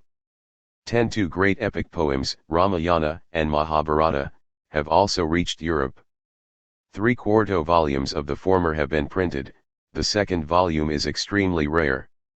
11 besides these works, the Puranas must be particularly noticed. The Puranas contain the history of a god or of a temple. They are entirely fanciful. Another Hindu classical book is the Code of Manu. This Hindu lawgiver has been compared with the Cretan Minos, a name which also occurs among the Egyptians, and certainly this extensive occurrence of the same name is noteworthy and cannot be ascribed to chance. Manu's Code of Morals, published at Calcutta with an English translation by Sir W. Jones, forms the basis of Hindu legislation. It begins with the theogony, which is not only entirely different from the mythological conceptions of other peoples, as might be expected, but also deviates essentially from the Hindu traditions themselves. For in these also there are only some leading features that pervade the whole. In other respects everything is abandoned to chance, caprice and fancy, the result of which is that the most multiform traditions, shapes and names, appear in never-ending procession. The time when Manu's code was composed, is also entirely unknown and undetermined. The traditions reach beyond 23 centuries before the birth of Christ. A dynasty of the children of the sun is mentioned, on which followed one of the children of the moon. Thus much, however, is certain, that the code in question is of high antiquity, and an acquaintance with it is of the greatest importance to the English, as their knowledge of Hindu law is derived from it.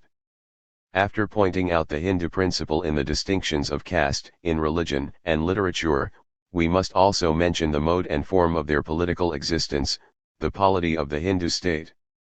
A state is a realization of spirit, such that in it the self-conscious being of spirit, the freedom of the will, is realized as law. Such an institution then, necessarily presupposes the consciousness of free will.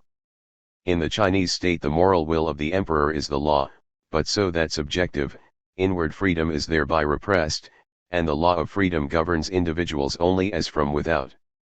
In India the primary aspect of subjectivity, viz., that of the imagination, presents a union of the natural and spiritual, in which nature on the one hand, does not present itself as a world embodying reason, nor the spiritual on the other hand, as consciousness in contrast with nature. Here the antithesis in the, above stated, principle is wanting. Freedom both as abstract will and as subjective freedom is absent. The proper basis of the state, the principle of freedom is altogether absent, there cannot therefore be any state in the true sense of the term. This is the first point to be observed. If China may be regarded as nothing else but a state, Hindu political existence presents us with a people, but no state. Secondly, while we found a moral despotism in China, whatever may be called a relic of political life in India, is a despotism without a principle, without any rule of morality and religion, for morality and religion, as far as the latter has a reference to human action, have as their indispensable condition and basis the freedom of the will. In India, therefore, the most arbitrary, wicked, degrading despotism has its full swing. China, Persia, Turkey, in fact Asia generally, is the scene of despotism, and, in a bad sense, of tyranny, but it is regarded as contrary to the due order of things, and is disapproved by religion and the moral consciousness of individuals. In those countries, tyranny rouses men to resentment, they detest it and groan under it as a burden. To them it is an accident and an irregularity, not a necessity, it ought not to exist. But in India it is normal, for here there is no sense of personal independence with which a state of despotism could be compared, and which would raise revolt in the soul. Nothing approaching even a resentful protest against it, is left, except the corporeal smart, and the pain of being deprived of absolute necessaries and of pleasure. In the case of such a people, therefore, that which we call in its double sense, history, is not to be looked for, and here the distinction between China and India is most clearly and strongly manifest. The Chinese possess a most minute history of their country, and it has been already remarked what arrangements are made in China for having everything accurately noted down in their annals. The contrary is the case in India. Though the recent discoveries of the treasures of Indian literature have shown us what a reputation the Hindus have acquired in geometry, astronomy, and algebra, that they have made great advances in philosophy, and that among them, grammar has been so far cultivated that no language can be regarded as more fully developed than the Sanskrit, we find the department of history altogether neglected, or rather non-existent. For history requires understanding, the power of looking at an object in an independent objective light, and comprehending it in its rational connection with other objects. Those peoples therefore are alone capable of history, and of prose generally, who have arrived at that period of development, and can make that their starting point, at which individuals comprehend their own existence as independent, i.e., possess self-consciousness. The Chinese are to be rated at what they have made of themselves, looking at them in the entirety of their state. While they have thus attained an existence independent of nature, they can also regard objects as distinct from themselves, as they are actually presented, in a definite form and in their real connection. The Hindus on the contrary are by birth given over to an unyielding destiny, while at the same time their spirit is exalted to ideality, so that their minds exhibit the contradictory processes of a dissolution of fixed rational and definite conceptions in their ideality, and on the other side, a degradation of this ideality to a multiformity of sensuous objects. This makes them incapable of writing history. All that happens is dissipated in their minds into confused dreams.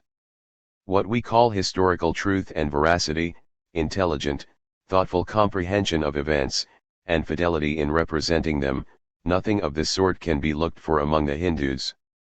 We may explain this deficiency partly from that excitement and debility of the nerves, which prevent them from retaining an object in their minds, and firmly comprehending it, for in their mode of apprehension, a sensitive and imaginative temperament changes it into a feverish dream, partly from the fact, that veracity is the direct contrary to their nature.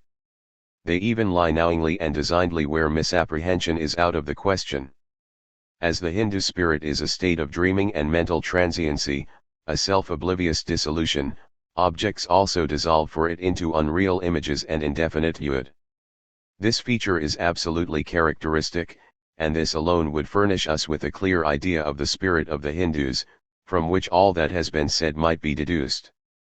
But history is always of great importance for a people, since by means of that it becomes conscious of the path of development taken by its own spirit, which expresses itself in laws, manners, customs, and deeds. Laws, comprising morals and judicial institutions, are by nature the permanent element in a people's existence. But history presents a people with their own image in a condition which thereby becomes objective to them. Without history their existence in time is blindly self-involved, the recurring play of arbitrary volition in manifold forms. History fixes and imparts consistency to this fortuitous current, gives it the form of universality, and by so doing posits a directive and restrictive rule for it. It is an essential instrument in developing and determining the constitution, that is, a rational political condition, for it is the empirical method of producing the universal, inasmuch as it sets up a permanent object for the conceptive powers. It is because the Hindus have no history in the form of annals, historia, that they have no history in the form of transactions, residential gesti, that is, no growth expanding into a veritable political condition. Periods of time are mentioned in the Hindu writings, and large numbers which have often an astronomical meaning, but which have still oftener a quite arbitrary origin. Thus it is related of certain kings that they had reigned 70,000 years, or more. Brahma, the first figure in the cosmogony, and self-produced, is said to have lived 20,000 years, etc. Innumerable names of kings are cited, among them the incarnations of Vishnu. It would be ridiculous to regard passages of this kind as anything historical. In their poems kings are often talked of, these may have been historical personages, but they completely vanish in fable, example they retire from the world, and then appear again, after they have passed 10,000 years in solitude. The numbers in question, therefore, have not the value and rational meaning which we attach to them. Consequently the oldest and most reliable sources of Indian history are the notices of Greek authors, after Alexander the Great had opened the way to India. From them we learn that their institutions were the same at that early period as they are now. Santarakatus, Chandragupta, is marked out as a distinguished ruler in the northern part of India, to which the Bactrian kingdom extended. The Mahometan historians supply another source of information, for the Mahometans began their invasions as early as the 10th century. A Turkish slave was the ancestor of the Ghaznesian race. His son Mahmud made an inroad into Hindustan and conquered almost the whole country. He fixed his royal residence west of Kabul, and at his court lived the poet Ferghese. The Ghaznesian dynasty was soon entirely exterminated by the sweeping attacks of the Afghans and Mughals. In later times nearly the whole of India has been subjected to the Europeans. What therefore is known of Indian history, has for the most part been communicated through foreign channels. The native literature gives only indistinct data. Europeans assure us of the impossibility of wading through the morasses of Indian statements. More definite information may be obtained from inscriptions and documents, especially from the deeds of gifts of land to pagodas and divinities, but this kind of evidence supplies names only. Another source of information is the astronomical literature, which is of high antiquity. Colebrooke thoroughly studied these writings, though it is very difficult to procure manuscripts, since the Brahmins keep them very close. They are moreover disfigured by the grossest interpolations. It is found that the statements with regard to constellations are often contradictory, and that the Brahmins interpolate these ancient works with events belonging to their own time. The Hindus do indeed possess lists and enumerations of their kings, but these also are of the most capricious character, for we often find 20 kings more in one list than in another, and should these lists even be correct, they could not constitute a history. The Brahmins have no conscience in respect to truth. Captain Wilford had procured manuscripts from all quarters with great trouble and expense. He assembled a considerable number of Brahmins, and commissioned them to make extracts from these works, and to institute inquiries respecting certain remarkable events, about Adam and Eve, the deluge, etc. The Brahmins, to please their employer, produced statements of the kind required, but there was nothing of the sort in the manuscripts. Wilford wrote many treatises on the subject, till at last he detected the deception, and saw that he had labored in vain. The Hindus have, it is true, a fixed era. They reckon from Vikramaditya, at whose splendid court lived Kalidasa, the author of the Sakuntala. The most illustrious poets flourished about the same time. There were 9 pearls at the court of Vikramaditya, say the Brahmins, but we cannot discover the date of this brilliant epoch. From various statements, the year 1491 BC has been contended for, others adopt the year 50 BC, and this is the commonly received opinion. Bentley's researches at length placed Vikramaditya in the 12th century BC. But still more recently it has been discovered that there were 5, or even 8 or 9 kings of that name in India, so that on this point also we are thrown back into utter uncertainty. When the Europeans became acquainted with India, they found a multitude of petty kingdoms, at whose head were Mahometan and Indian princes.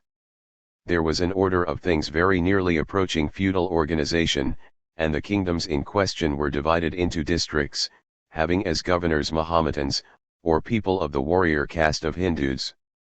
The business of these governors consisted in collecting taxes and carrying on wars, and they thus formed a kind of aristocracy, the Prince's Council of State.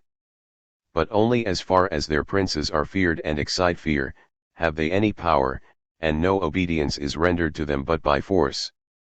As long as the prince does not want money, he has troops, and neighboring princes, if they are inferior to him in force, are often obliged to pay taxes, but which are yielded only on compulsion. The whole state of things, therefore, is not that of repose, but of continual struggle, while moreover nothing is developed or furthered.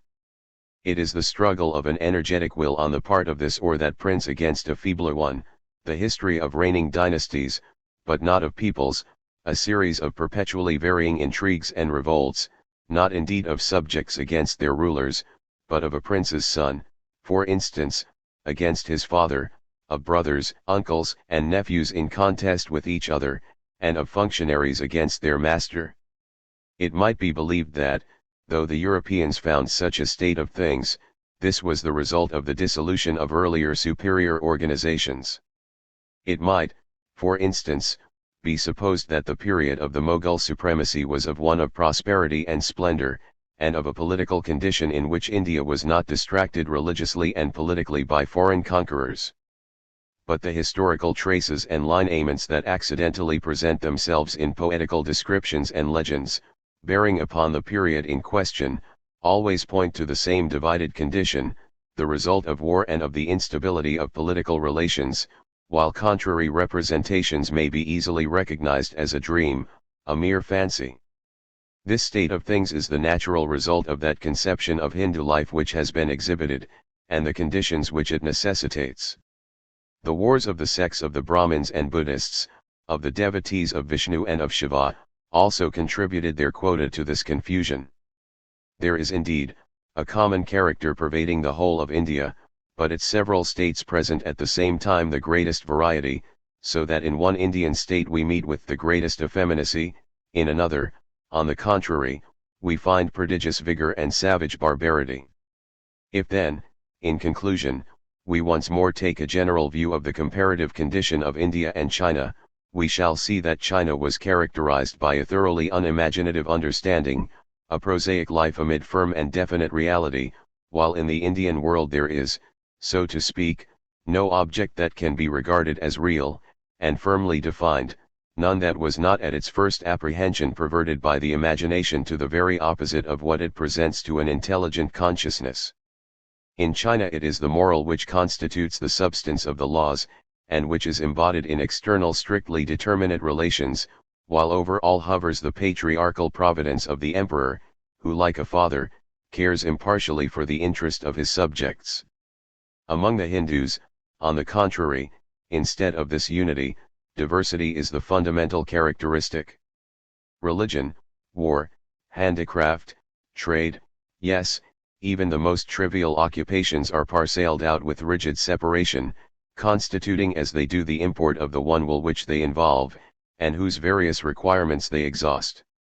With this is bound up a monstrous, irrational imagination, which attaches the moral value and character of men to an infinity of outward actions as empty in point of intellect as of feeling, sets aside all respect for the welfare of man, and even makes a duty of the cruelest and severest contravention of it.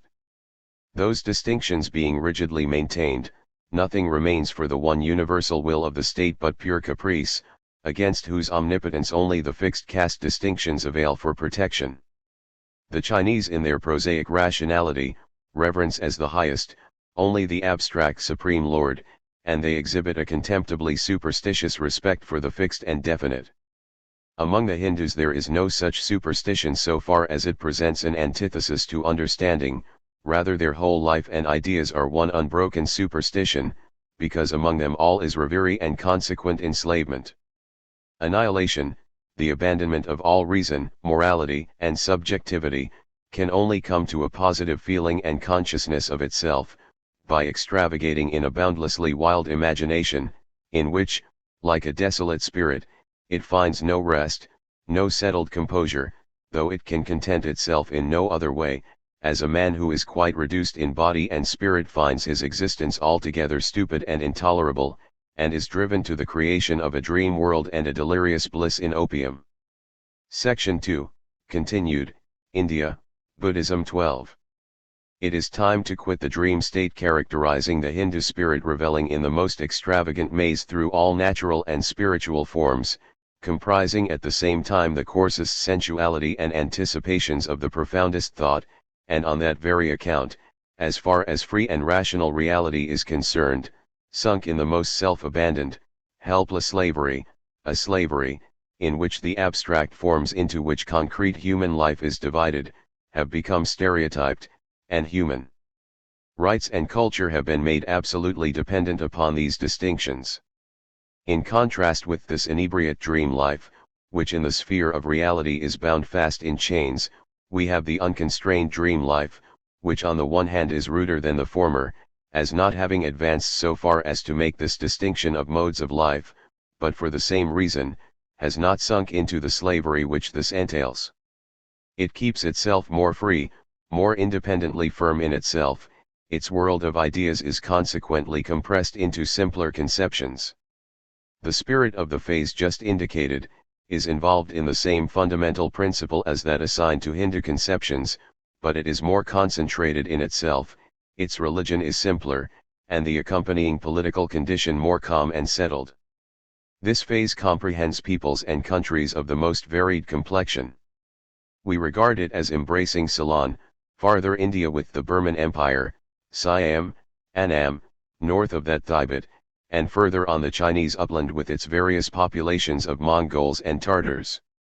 We shall not examine the special individualities of these peoples, but merely characterize their religion, which constitutes the most interesting side of their existence.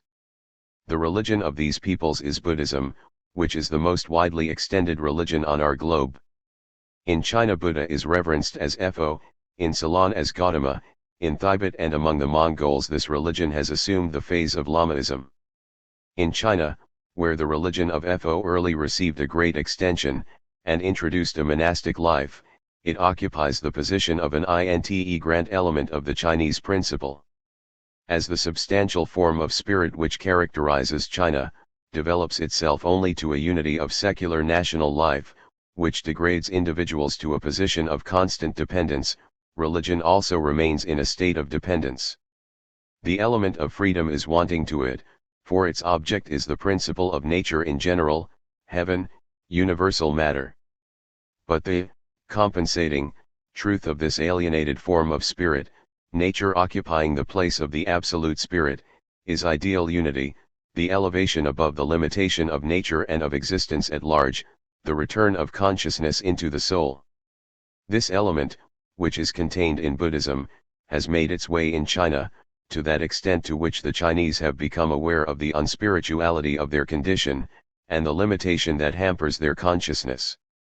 In this religion, which may be generally described as the religion of self-involvement, undeveloped unity, 13, the elevation of that unspiritual condition to subjectivity, takes place in two ways, one of which is of a negative, the other of an affirmative kind. The negative form of this elevation is the concentration of spirit to the infinite, and must first present itself under theological conditions. It is contained in the fundamental dogma, that nothingness is the principle of all things, that all proceeded from and returns to nothingness. The various forms found in the world are only modifications of procession thence. If an analysis of these various forms were attempted, they would lose their quality, for in themselves all things are one and the same inseparable essence, and this essence is nothingness. The connection of this with the metempsychosis can be thus explained: all that we see is but a change of form. The inherent infinity of spirit, infinite concrete self-dependence, is entirely separate from this universe of phenomena. Abstract nothingness is properly that which lies beyond finite existence, what we may call the Supreme Being. This real principle of the universe is, it is said, in eternal repose, and in itself unchangeable. Its essence consists in the absence of activity and volition. For nothingness is abstract unity with itself. To obtain happiness, therefore, man must seek to assimilate himself to this principle by continual victories over himself, and for the sake of this, do nothing, wish nothing, desire nothing. In this condition of happiness, therefore, vice or virtue is out of the question, for the true blessedness is union with nothingness. The more man frees himself from all speciality of existence, the nearer does he approach perfection, and in the annihilation of all activity, in pure passivity, he attains complete resemblance to FO. The abstract unity in question is not a mere futurity, a spiritual sphere existing beyond our own, it has to do with the present, it is truth for man as he is, and ought to be realized in him. In Ceylon and the Burman Empire, where this Buddhistic faith has its roots, there prevails an idea, that man can attain by meditation, to exemption from sickness, old age, and death. But while this is the negative form of the elevation of spirit from immersion in the objective to a subjective realization of itself, this religion also advances to the consciousness of an affirmative form. Spirit is the absolute. Yet in comprehending spirit it is a point of essential importance in what determinate form spirit is conceived. When we speak of spirit as universal, we know that for us it exists only in an inward conception, but to attain this point of view, to appreciate spirit in the pure subjectivity of thought and conception, is the result of a longer process of culture.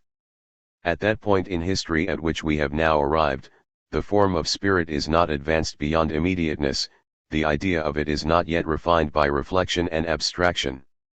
God is conceived in an immediate, unreflected form, not in the form of thought, objectively. But this immediate form is that of humanity. The sun, the stars do not come up to the idea of spirit, but man seems to realize it, and he, as Buddha, Gautama, FO, in the form of a departed teacher, and in the living form of the Grand Lama, receives divine worship. The abstract understanding generally objects to this idea of a Godman, alleging as a defect that the form here assigned to spirit is an immediate unreflected, unrefined one, that in fact it is none other than man in the concrete. Here the character of a whole people is bound up with the theological view just indicated. The Mongols, a race extending through the whole of Central Asia as far as Siberia, where they are subject to the Russians, worship the Lama, and with this form of worship a simple political condition, a patriarchal life is closely united, for they are properly a nomad people, and only occasionally are commotions excited among them, when they seem to be beside themselves, and eruptions and inundations of vast hordes are occasioned. Of the Lamas there are three, the best known is the Dalai Lama, who has his seat at Lhasa in the kingdom of Tibet. A second is the Teshu Lama, who under the title of Bant Chen Rinpoche resides at Teshulambu. There is also a third in southern Siberia. The first two lamas preside over two distinct sects, of which the priests of one wear yellow caps, those of the other, red. The wearers of the yellow caps, at whose head is the Dalai Lama, and among whose adherents is the Emperor of China, have introduced celibacy among the priests, while the red sect allow their marriage. The English have become considerably acquainted with the Teshu Lama and have given us descriptions of him. The general form which the spirit of the Lamaistic development of Buddhism assumes, is that of a living human being, while in the original Buddhism it is a deceased person. The two hold in common the relationship to a man. The idea of a man being worshipped as God, especially a living man, has in it something paradoxical and revolting, but the following considerations must be examined before we pronounce judgment respecting it. The conception of spirit involves its being regarded as inherently, intrinsically, universal. This condition must be particularly observed, and it must be discovered how in the systems adopted by various peoples this universality is kept in view. It is not the individuality of the subject that is revered, but that which is universal in him, and which among the Tibetans, Hindus, and Asiatics generally, is regarded as the essence pervading all things. This substantial unity of spirit is realized in the Lama, who is nothing but the form in which spirit manifests itself, and who does not hold this spiritual essence as his peculiar property, but is regarded as partaking in it only in order to exhibit it to others, that they may attain a conception of spirituality and be led to piety and blessedness. The Lama's personality as such, his particular individuality, is therefore subordinate to that substantial essence which it embodies. The second point which constitutes an essential feature in the conception of the Lama is the disconnection from nature. The imperial dignity of China involved, as we saw, a supremacy over the powers of nature, while here spiritual power is directly separated from the vis natures. The idea never crosses the minds of the Lama worshippers to desire of the Lama to show himself lord of nature, to exercise magical and miraculous power, for from the being they call God, they look only for spiritual activity and the bestowal of spiritual benefits. Buddha has moreover the express names Savior of souls, Sea of virtue, the great teacher. Those who have become acquainted with the Teshu Lama depict him as a most excellent person, of the calmest temper and most devoted to meditation. Thus also do the Lama worshippers regard him. They see in him a man constantly occupied with religion, and who, when he directs his attention to what is human, does so only to impart consolation and encouragement by his blessing, and by the exercise of mercy and the bestowal of forgiveness. These Lamas lead a thoroughly isolated life and have a feminine rather than masculine training. Early torn from the arms of his parents, the Lama is generally a well-formed and beautiful child. He is brought up amid perfect quiet and solitude, in a kind of prison. He is well catered for, and remains without exercise or childish play, so that it is not surprising that a feminine susceptible tendency prevails in his character.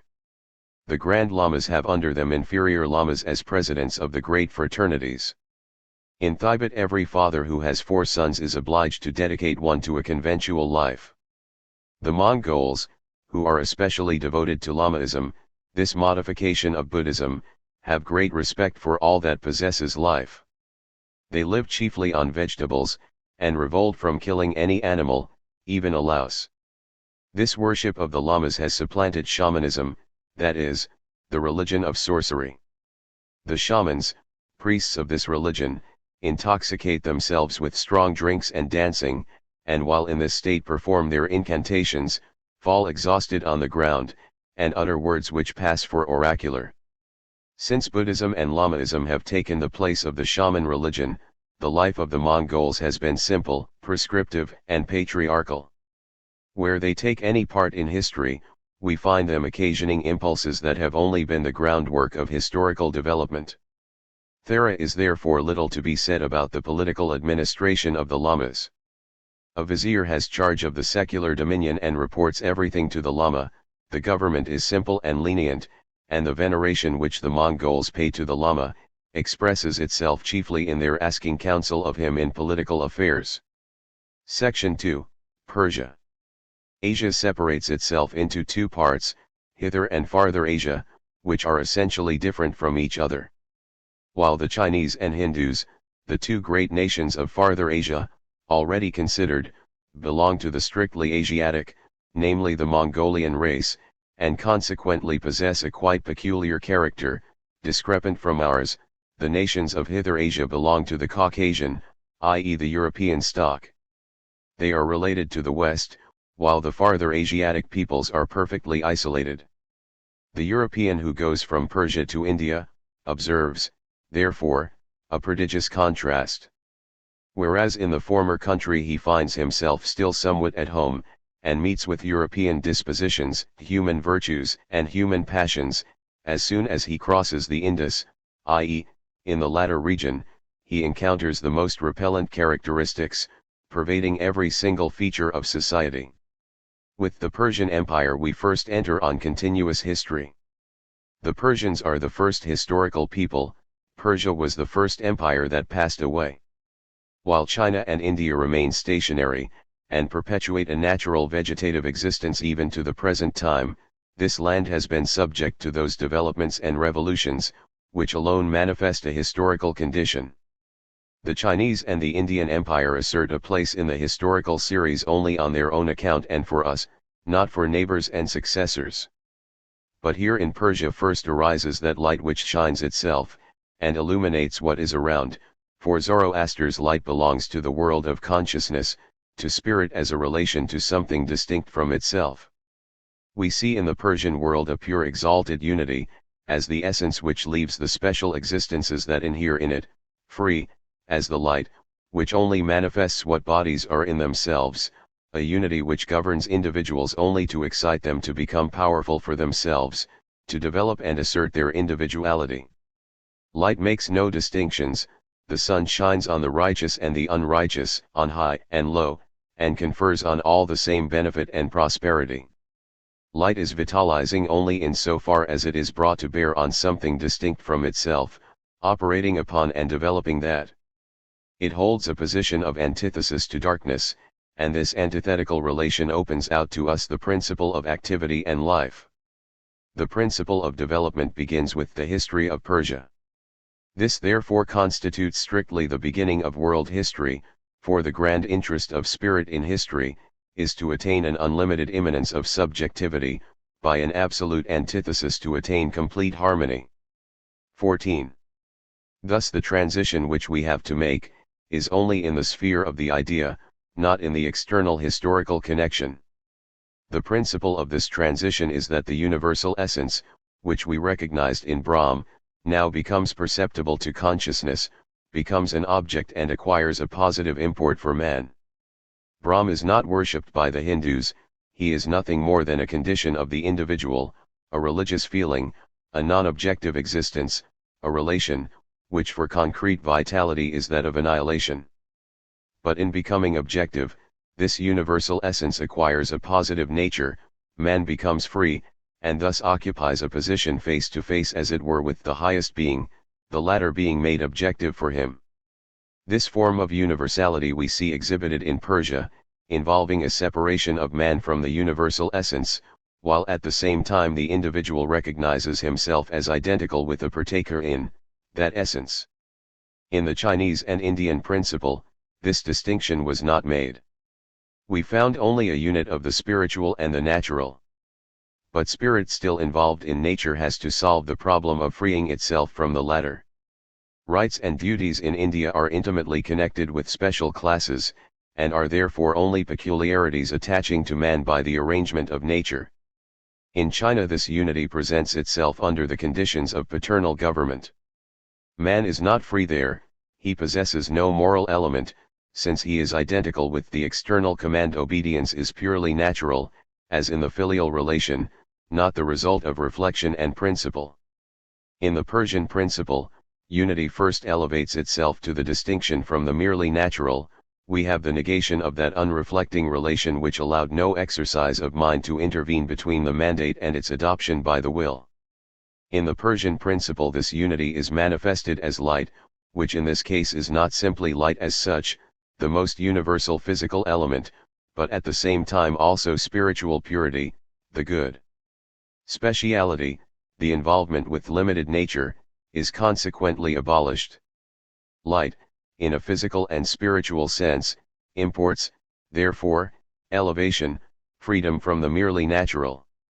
Man sustains a relation to light, to the abstract good, as to something objective, which is acknowledged, reverenced, and evoked to activity by his will.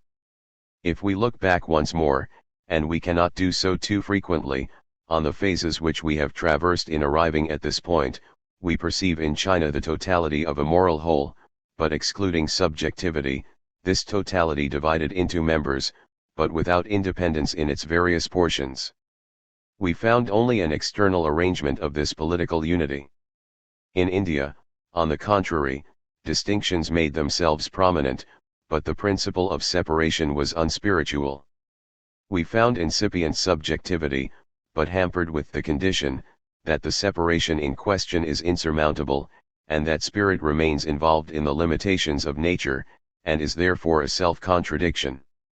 Above this purity of castes is that purity of light which we observe in Persia, that abstract good, to which all are equally able to approach, and in which all equally may be hallowed. The unity recognized therefore, now first becomes a principle, not an external bond of soulless order. The fact that everyone has a share in that principle, secures to him personal dignity. First, as to geographical position, we see China and India, exhibiting as it were the dull half-conscious brooding of spirit, in fruitful plains, distinct from which is the lofty girdle of mountains with the wandering hordes that occupy them. The inhabitants of the heights, in their conquest, did not change the spirit of the plains, but imbibed it themselves. But in Persia the two principles, retaining their diversity, became united, and the mountain peoples with their principle became the predominant element. The two chief divisions which we have to mention are, the Persian upland itself, and the valley plains, which are reduced under the dominion of the inhabitants of the uplands. That elevated territory is bounded on the east by the Solomon Mountains, which are continued in a northerly direction by the Hindu Kush and Belurtag. The latter separate the anterior region, Bactriana and Sogdiana, occupying the plains of the Oxus, from the Chinese upland, which extends as far as Kashgar. That plain of the Oxus itself lies to the north of the Persian upland, which declines on the south towards the Persian Gulf. This is the geographical position of Iran.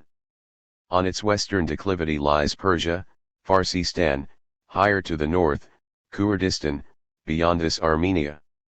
Thence extend in a southwesterly direction the river districts of the Tigris and the Euphrates.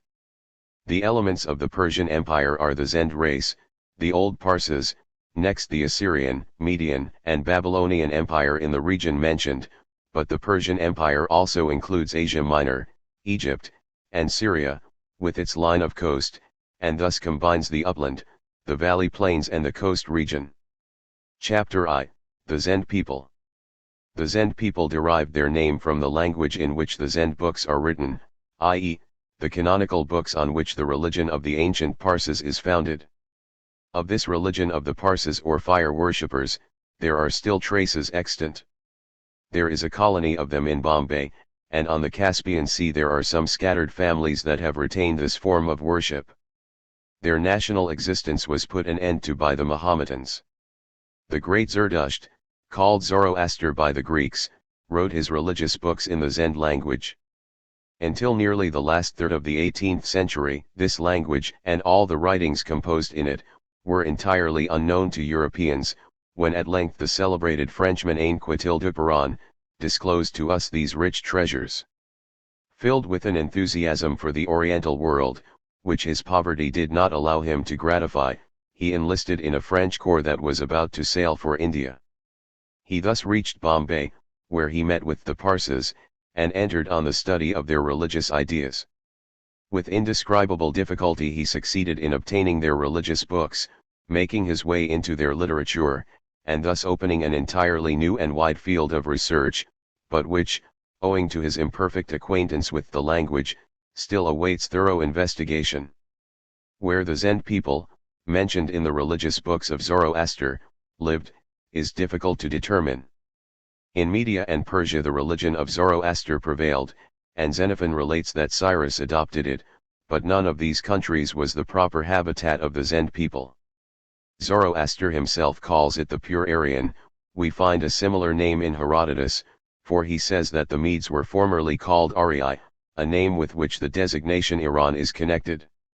South of the Oxus runs a mountain chain in the ancient Bactriana, with which the elevated plains commence, that were inhabited by the Medes, the Parthians, and the Hyrcanians.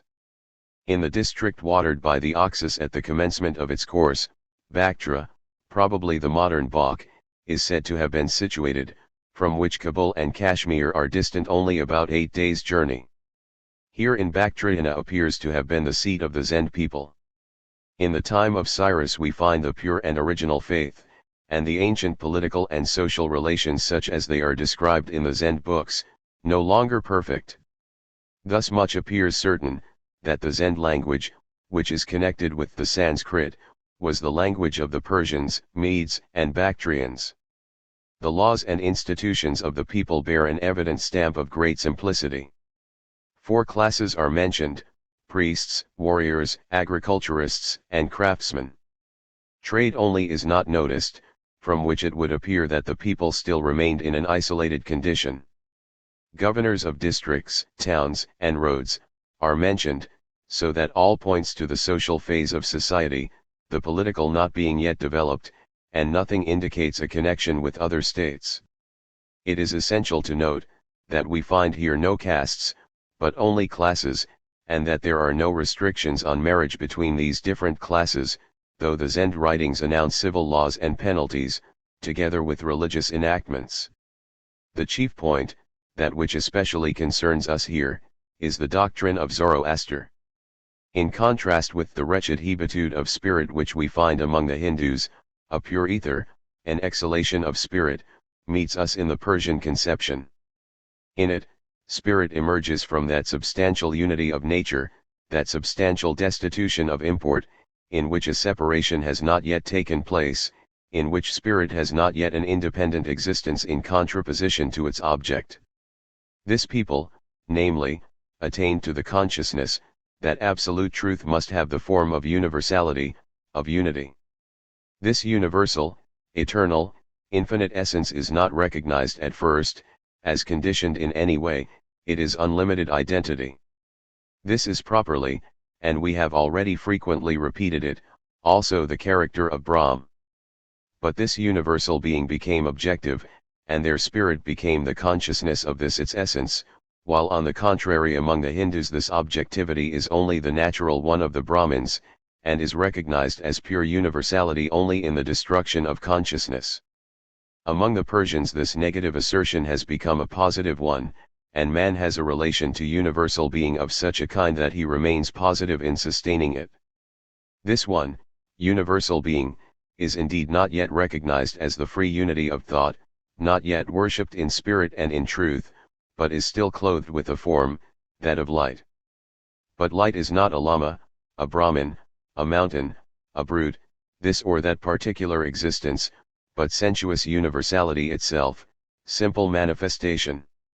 The Persian religion is therefore no idol worship, it does not adore individual natural objects, but the universal itself. Light admits, moreover, the signification of the spiritual, it is the form of the good and true, the substantiality of knowledge and volition as well as of all natural things.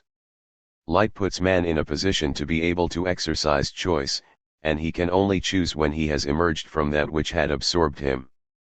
But light directly involves an opposite, namely, darkness, just as evil is the antithesis of good. As man could not appreciate good, if evil were not, and as he can be really good only when he has become acquainted with the contrary, so the light does not exist without darkness.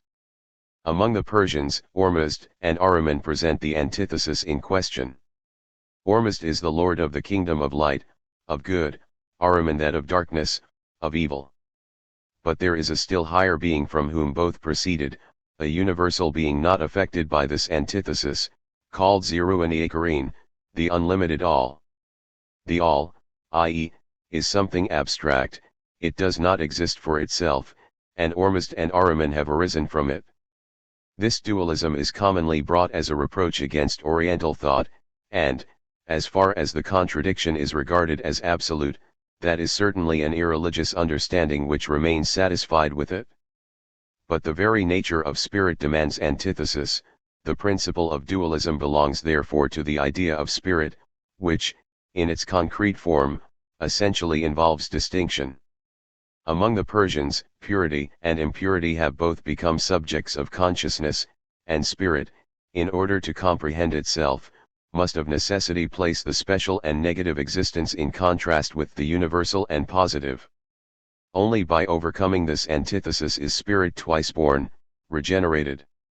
The deficiency in the Persian principle is only that the unity of the antithesis is not completely recognized, for in that indefinite conception of the uncreated all, whence Ormuzd and Ahriman proceeded, the unity is only the absolutely primal existence, and does not reduce the contradictory elements to harmony in itself.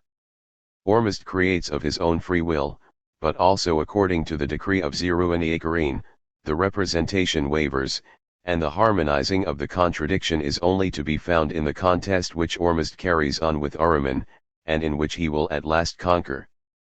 Ormuzd is the Lord of Light, and he creates all that is beautiful and noble in the world, which is a kingdom of the sun.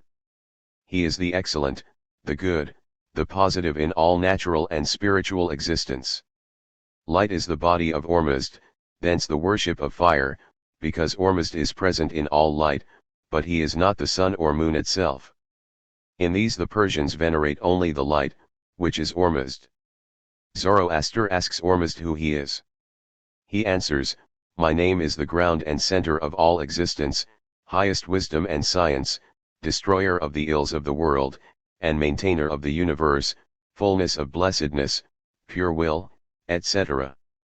That which comes from Ormuzd is living, independent, and lasting. Language testifies to his power, prayers are his productions. Darkness is on the contrary the body of Ahriman, but a perpetual fire banishes him from the temples. The chief end of every man's existence is to keep himself pure, and to spread this purity around him. The precepts that have this in view are very diffuse, the moral requirements are however characterized by mildness. It is said, if a man loads you with revilings, and insults, but subsequently humbles himself, call him your friend.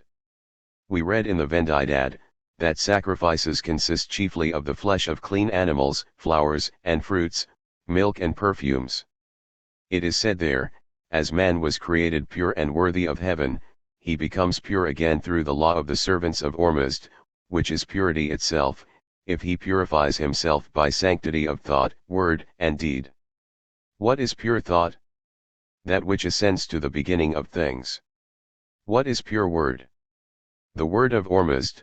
The word is thus personified and imports the living spirit of the whole revelation of Ormuzd. What is pure deed? The humble adoration of the heavenly hosts, created at the beginning of things. It is implied in this that man should be virtuous, his own will, his subjective freedom is presupposed. Ormuzd is not limited to particular forms of existence. Sun, moon, and 5 other stars, which seem to indicate the planets, those illuminating and illuminated bodies, are the primary symbols of Ormuzd, the Inchasband, his first sons. Among these, Mitra is also named, but we are at a loss to fix upon the star which this name denotes, as we are also in reference to the others. The Mitra is placed in the Zend books among the other stars, yet in the penal code moral transgressions are called Mitra sins, example breach of promise, entailing 300 lashes, to which in the case of theft, 300 years of punishment in hell are to be added. Mitra appears here as the presiding genius of man's inward higher life. Later on, great importance is assigned to Mitra as the mediator between Ormuzd and men. Even Herodotus mentions the adoration of Mitra. In Rome, at a later date, it became very prevalent as a secret worship, and we find traces of it even far into the Middle Ages. Besides those noticed, there are other protecting genii, which rank under the Inchasband, their superiors, and are the governors and preservers of the world. The council of the 7 great men whom the Persian monarch had about him was likewise instituted in imitation of the court of Ormuzd. The fervors, a kind of spirit world, are distinguished from the creatures of the mundane sphere. The fervors are not spirits according to our idea, for they exist in every natural object, whether fire, water, or earth. Their existence is coeval with the origin of things, they are in all places, in highroads, towns, etc., and are prepared to give help to supplicants. Their abode is in Gorodman, the dwelling of the blessed, above the solid vault of heaven. As son of Ormuzd we find the name Shemshid, apparently the same as he whom the Greeks call Ixemenes, whose descendants are called Pishdadians, a race to which Cyrus was reported to belong. Even at a later period the Persians seem to have had the designation Achaemenians among the Romans. Horace, Odes 3I44. Shemshid, it is said, pierced the earth with a golden dagger, which means nothing more than that he introduced agriculture. He is said then to have traversed the various countries, originated springs and rivers, and thereby fertilized certain tracts of land, and made the valleys teem with living beings, etc. In the Zendavesta, the name Gustasp is also frequently mentioned, which many recent investigators have been inclined to connect with Darius Hystaspes, an idea however that cannot be entertained for a moment, for this Gustasp doubtless belongs to the ancient Zend race, to a period therefore antecedent to Cyrus. Mention is made in the Zend books of the Turanians also, i.e., the nomad tribes of the north, though nothing historical can be thence deduced. The ritual observances of the religion of Ormuzd import that men should conduct themselves in harmony with the kingdom of light.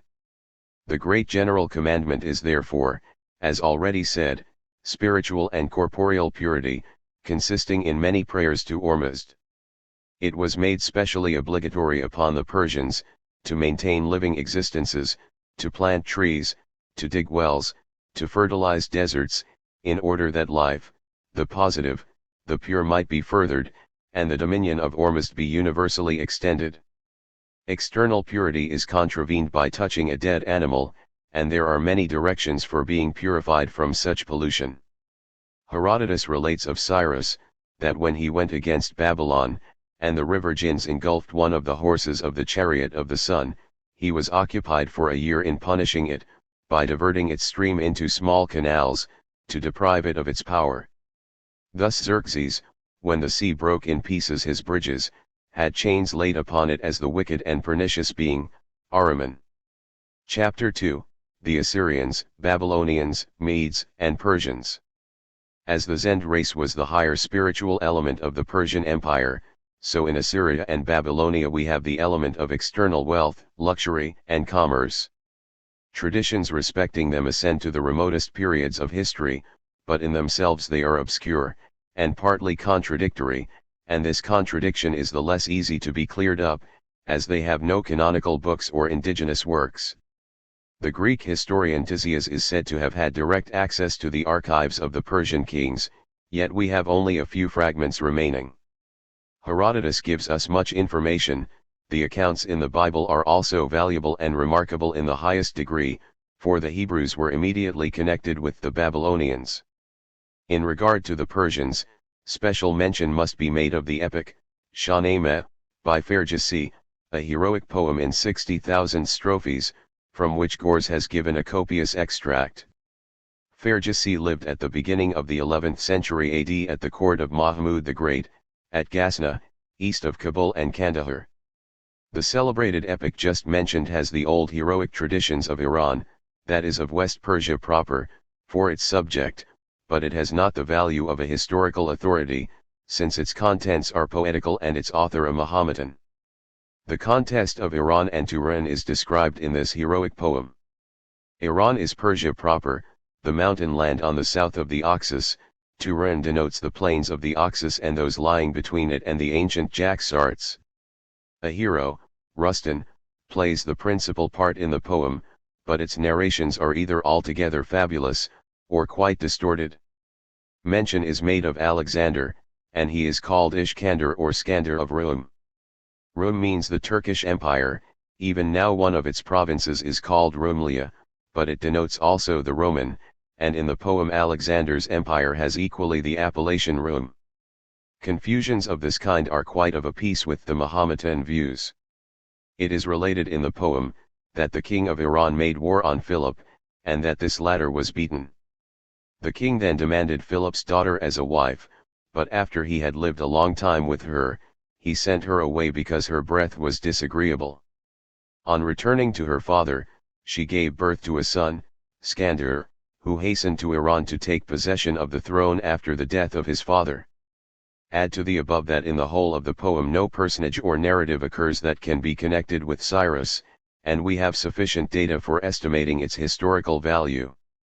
It has a value for us, however, so far as Fergisi therein exhibits the spirit of his time, and the character and interest of modern Persian views. As regards Assyria, we must observe, that it is a rather indeterminate designation. Assyria proper is a part of Mesopotamia, to the north of Babylon. As chief towns of this empire are mentioned, Adur or Assur on the Tigris, and of later origin Nineveh, said to have been founded and built by Ninus, the founder of the Assyrian Empire. In those times one city constituted the whole empire, Nineveh for example, so also Ecbatana in Media, which is said to have had 7 walls, between whose enclosures agriculture was carried on, and within whose innermost wall was the palace of the ruler. Thus too, Nineveh, according to Diodorus, was 480 stadia, about 12 German miles, 55 English, in circumference. On the walls, which were 100 feet high, were 1,500 towers, within which a vast mass of people resided. Babylon included an equally immense population. These cities arose in consequence of a twofold necessity, on the one hand that of giving up the nomad life and pursuing agriculture, handicrafts, and trade in a fixed abode, and on the other hand of gaining protection against the roving mountain peoples, and the predatory Arabs. Older traditions indicate that this entire valley district was traversed by nomads, and that this mode of life gave way before that of the cities. Thus Abraham wandered forth with his family from Mesopotamia westwards, into mountainous Palestine. Even at this day the country round Baghdad is thus infested by roving nomads. Nineveh is said to have been built 20-50 years before Christ, consequently the founding of the Assyrian kingdom is of no later date. Ninus reduced under his sway also Babylonia, Media, and Bactriana, the conquest of which latter country is particularly extolled as having displayed the greatest energy, for Tisias reckons the number of troops that accompanied Ninus, at 1,700,000 infantry and a proportionate number of cavalry. Bactria was besieged for a very considerable time, and its conquest is ascribed to Semiramis, who with a valiant host is said to have ascended the steep acclivity of a mountain. The personality of Semiramis wavers between mythological and historical representations. To her is ascribed the building of the Tower of Babel, respecting which we have in the Bible one of the oldest of traditions. Babylon lay to the south, on the Euphrates, in a plain of great fertility and well adapted for agriculture. On the Euphrates and the Tigris there was considerable navigation. Vessels came partly from Armenia, partly from the south, to Babylon, and conveyed thither an immense amount of material wealth. The land round Babylon was intersected by innumerable canals, more for purposes of agriculture, to irrigate the soil and to obviate inundations, than for navigation. The magnificent buildings of Semiramis in Babylon itself are celebrated, though how much of the city is to be ascribed to the more ancient period, is undetermined and uncertain. It is said that Babylon formed a square, bisected by the Euphrates. On one side of the stream was the Temple of Bel, on the other the great palaces of the monarchs. The city is reputed to have had 100 brazen, i.e. copper, gates, its walls being 100 feet high, and thick in proportion, defended by 250 towers. The thoroughfares in the city which led towards the river were closed every night by brazen doors. Kerr Porter, an Englishman, about 12 years ago, his whole tour occupied from 1817 to 1820, traversed the countries where ancient Babylon lay. On an elevation he thought he could discover remains still existing of the old Tower of Babel, and supposed that he had found traces of the numerous roads that wound around the tower, and in whose loftiest story the image of Bel was set up. There are besides many hills with remains of ancient structures. The bricks correspond with the description in the biblical record of the building of the tower. A vast plain is covered by an innumerable multitude of such bricks, although for many thousand years the practice of removing them has been continued, and the entire town of Hila, which lies in the vicinity of the ancient Babylon, has been built with them. Herodotus relates some remarkable facts in the customs of the Babylonians, which appear to show that they were people living peaceably and neighborly with each other. When anyone in Babylon fell ill, he was brought to some open place, that every passerby might have the opportunity of giving him his advice. Marriageable daughters were disposed of by auction, and the high price offered for a belle was allotted as a dowry for her plainer neighbor. Such an arrangement was not deemed inconsistent with the obligation under which every woman lay of prostituting herself once in her life in the temple of Mylitta. It is difficult to discover what connection this had with their religious ideas. This accepted, according to Herodotus's account, immorality invaded Babylon only at a later period, when the people became poorer. The fact that the fairer portion of the sex furnished dowries for their less attractive sisters, seems to confirm his testimony so far as it shows a provident care for all, while that bringing of the sick into the public places indicates a certain neighborly feeling. We must here mention the Medes also. They were, like the Persians, a mountain people, whose habitations were south and southwest of the Caspian Sea and stretched as far as Armenia. Among these Medes the Magi are also noticed as one of the 6 tribes that formed the Median people, whose chief characteristics were fierceness, barbarism, and warlike courage. The capital Ecbatana was built by Dejoses, not earlier. He is said to have united under his kingly rule the tribes of the Medes, after they had made themselves free a second time from Assyrian supremacy, and to have induced them to build and to fortify for him a palace befitting his dignity. As to the religion of the Medes, the Greeks call all the Oriental priests, Magi, which is therefore a perfectly indefinite name.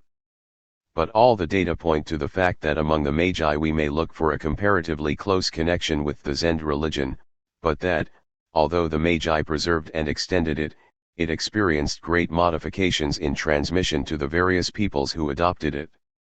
Xenophon says, that Cyrus was the first that sacrificed to God according to the fashion of the Magi. The Medes therefore acted as a medium for propagating the Zend religion. The Assyrian-Babylonian Empire, which held so many peoples in subjection, is said to have existed for 1,000 or 1,500 years. The last ruler was Sardanapalus, a great voluptuary, according to the descriptions we have of him.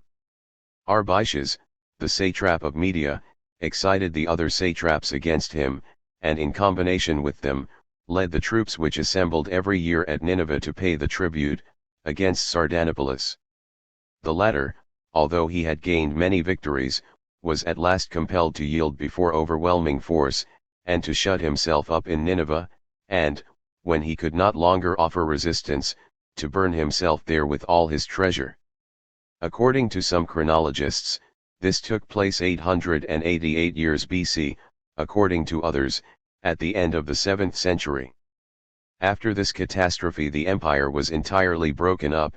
It was divided into an Assyrian, a Median, and a Babylonian empire, to which also belonged the Chaldeans, a mountain people from the north which had united with the Babylonians.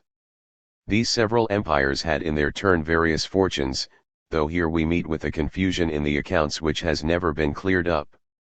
Within this period of their existence begins their connection with the Jews and Egyptians. The Jewish people succumbed to superior force, the Jews were carried captive to Babylon, and from them we have accurate information respecting the condition of this empire. According to Daniel's statements, there existed in Babylon a carefully appointed organization for government business. He speaks of Magians, from whom the expounders of sacred writings, the soothsayers, astrologers, wise men, and Chaldeans who interpreted dreams, are distinguished. The prophets generally say much of the great commerce of Babylon, but they also draw a terrible picture of the prevailing depravity of manners. The real culmination of the Persian Empire is to be looked for in connection with the Persian people properly so called, which, embracing in its rule all anterior Asia, came into contact with the Greeks. The Persians are found in extremely close and early connection with the Medes, and the transmission of the sovereignty to the Persians makes no essential difference, for Cyrus was himself a relation of the Median king, and the names of Persia and Media melt into one. At the head of the Persians and Medes, Cyrus made war upon Lydia and its king Croesus. Herodotus relates that there had been wars before that time between Lydia and Media, but which had been settled by the intervention of the king of Babylon. We recognize here a system of states, consisting of Lydia, Media, and Babylon. The latter had become predominant and had extended its dominion to the Mediterranean Sea.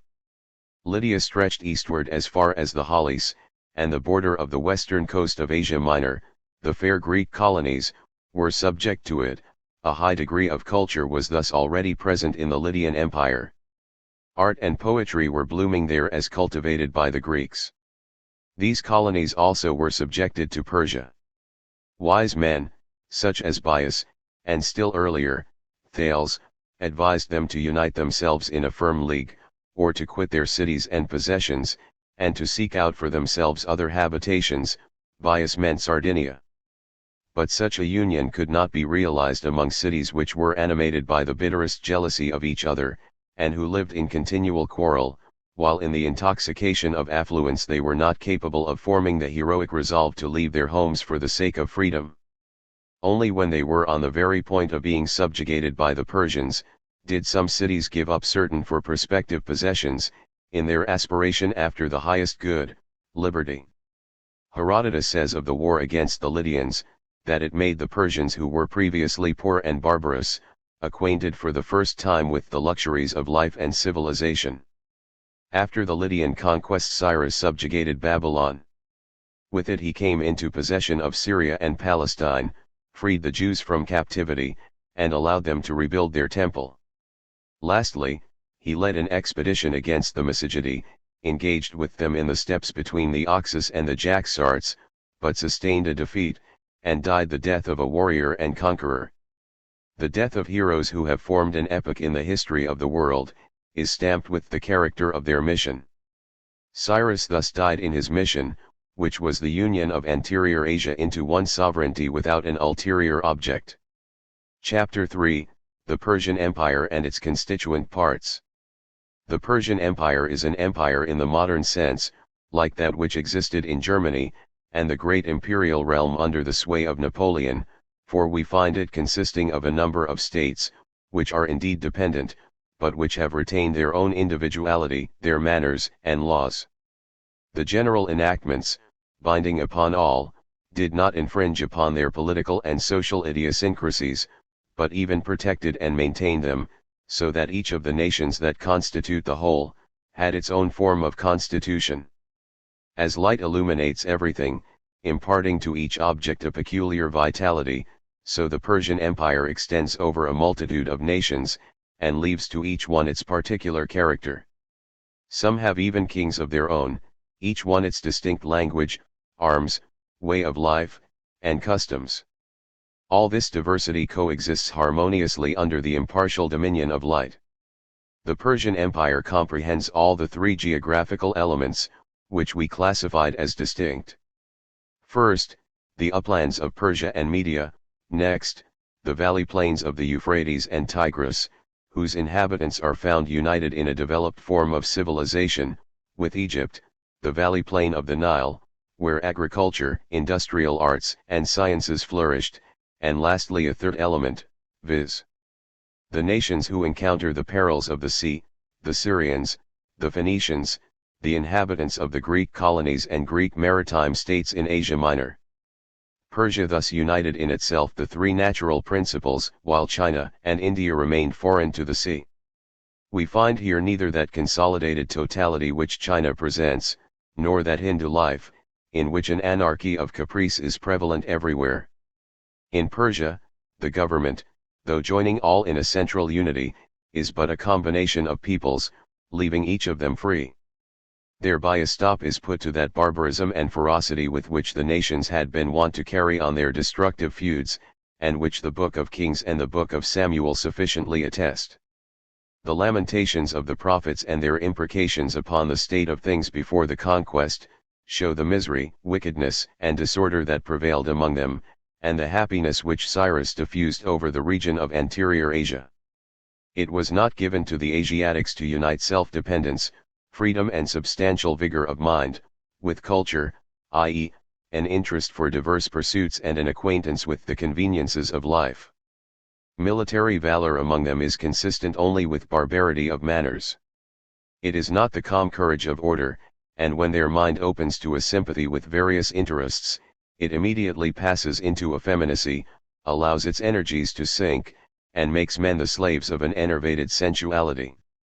Persia. The Persians, a free mountain and nomad people, though ruling over richer, more civilized, and fertile lands, retained on the whole the fundamental characteristics of their ancient mode of life. They stood with one foot on their ancestral territory, with the other on their foreign conquests. In his ancestral land the king was a friend among friends, and as if surrounded by equals. Outside of it, he was the lord to whom all were subject, and bound to acknowledge their dependence by the payment of tribute. Faithful to the Zend religion, the Persians give themselves to the pursuit of piety and the pure worship of Ormuzd. The tombs of the kings were in Persia proper, and there the king sometimes visited his countrymen, with whom he lived in relations of the greatest simplicity. He brought with him presents for them, while all other nations were obliged to make presents to him.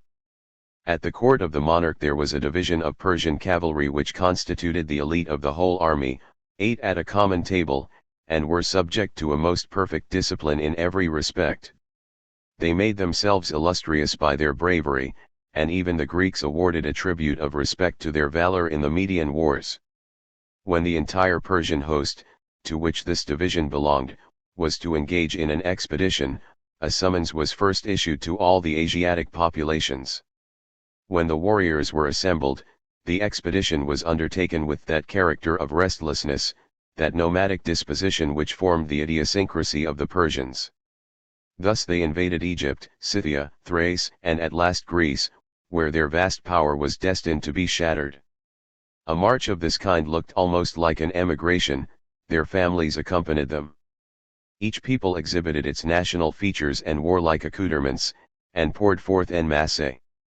Each had its own order of march and mode of warfare.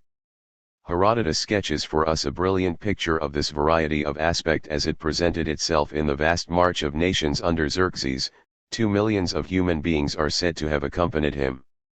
Yet, as these peoples were so unequally disciplined, so diverse in strength and bravery, it is easy to understand how the small but well-trained armies of the Greeks, animated by the same spirit, and under matchless leadership, could withstand those innumerable but disorderly hosts of the Persians. The provinces had to provide for the support of the Persian cavalry, which were quartered in the center of the kingdom. Babylon had to contribute the third part of the supplies in question, and consequently appears to have been by far the richest district. As regards other branches of revenue, each people was obliged to supply the choicest of the peculiar produce which the district afforded. Thus Arabia gave frankincense, Syria purple, etc. The education of the princes, but especially that of the heir to the throne, was conducted with extreme care. Till their 7th year the sons of the king remained among the women, and did not come into the royal presence. From their 7th year forward they were instructed in hunting, riding, shooting with the bow, and also in speaking the truth. There is one statement to the effect that the prince received instruction in the Magian lore of Zoroaster. 4 of the noblest Persians conducted the prince's education. The magnates of the land, at large, constituted a kind of diet. Among them magi were also found. They are depicted as free men, animated by a noble fidelity and patriotism. Of such character seem the 7 nobles, the counterpart of the Amshaspand who stand around Ormuzd, when after the unmasking of the false Smerdis, who on the death of King Cambyses gave himself out as his brother, they assembled to deliberate on the most desirable form of government.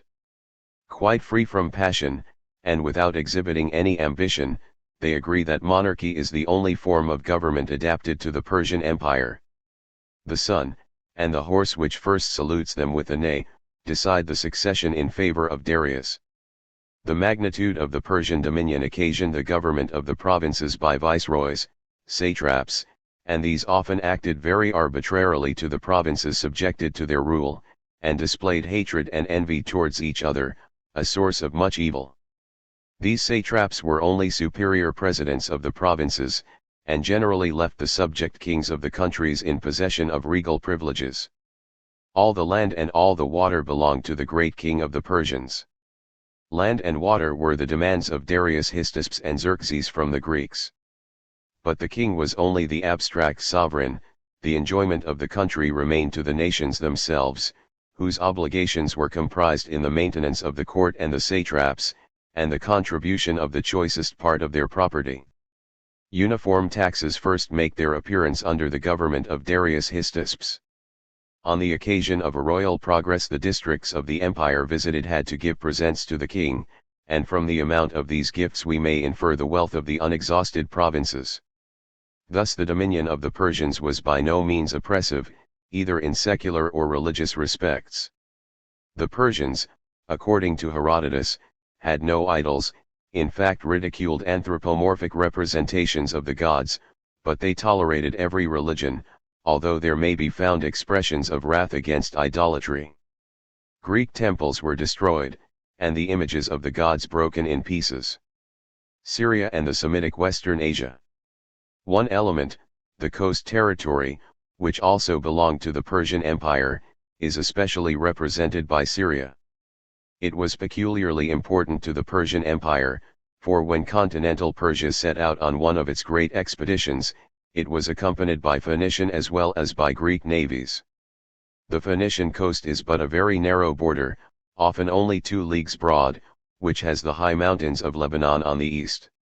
On the seacoast lay a series of noble and rich cities, as Tyre, Sidon, Byblus, Berytus, carrying on great trade and commerce, which last, however, was too isolated and confined to that particular country, to allow it to affect the whole Persian state.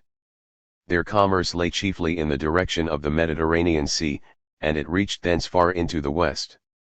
Through its intercourse with so many nations, Syria soon attained a high degree of culture.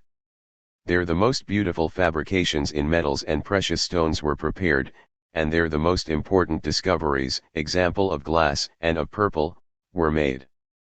Written language there received its first development, for in their intercourse with various nations the need of it was soon felt. So, to quote another example, Lord Macartney observes that in Canton itself, the Chinese had felt and expressed the need of a more pliable written language. The Phoenicians discovered and first navigated the Atlantic Ocean.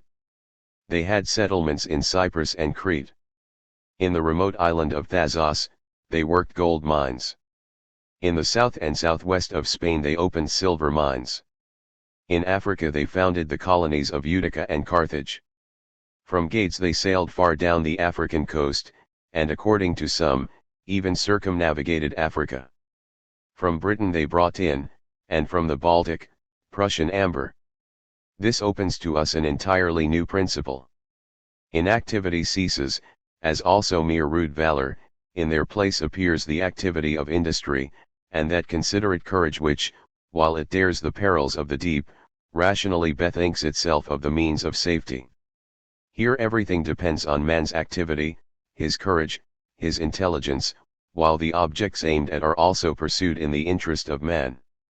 Human will and activity here occupy the foreground, not nature and its bounty. Babylonia had its determinate share of territory, and human subsistence was there dependent on the course of the sun and the process of nature generally.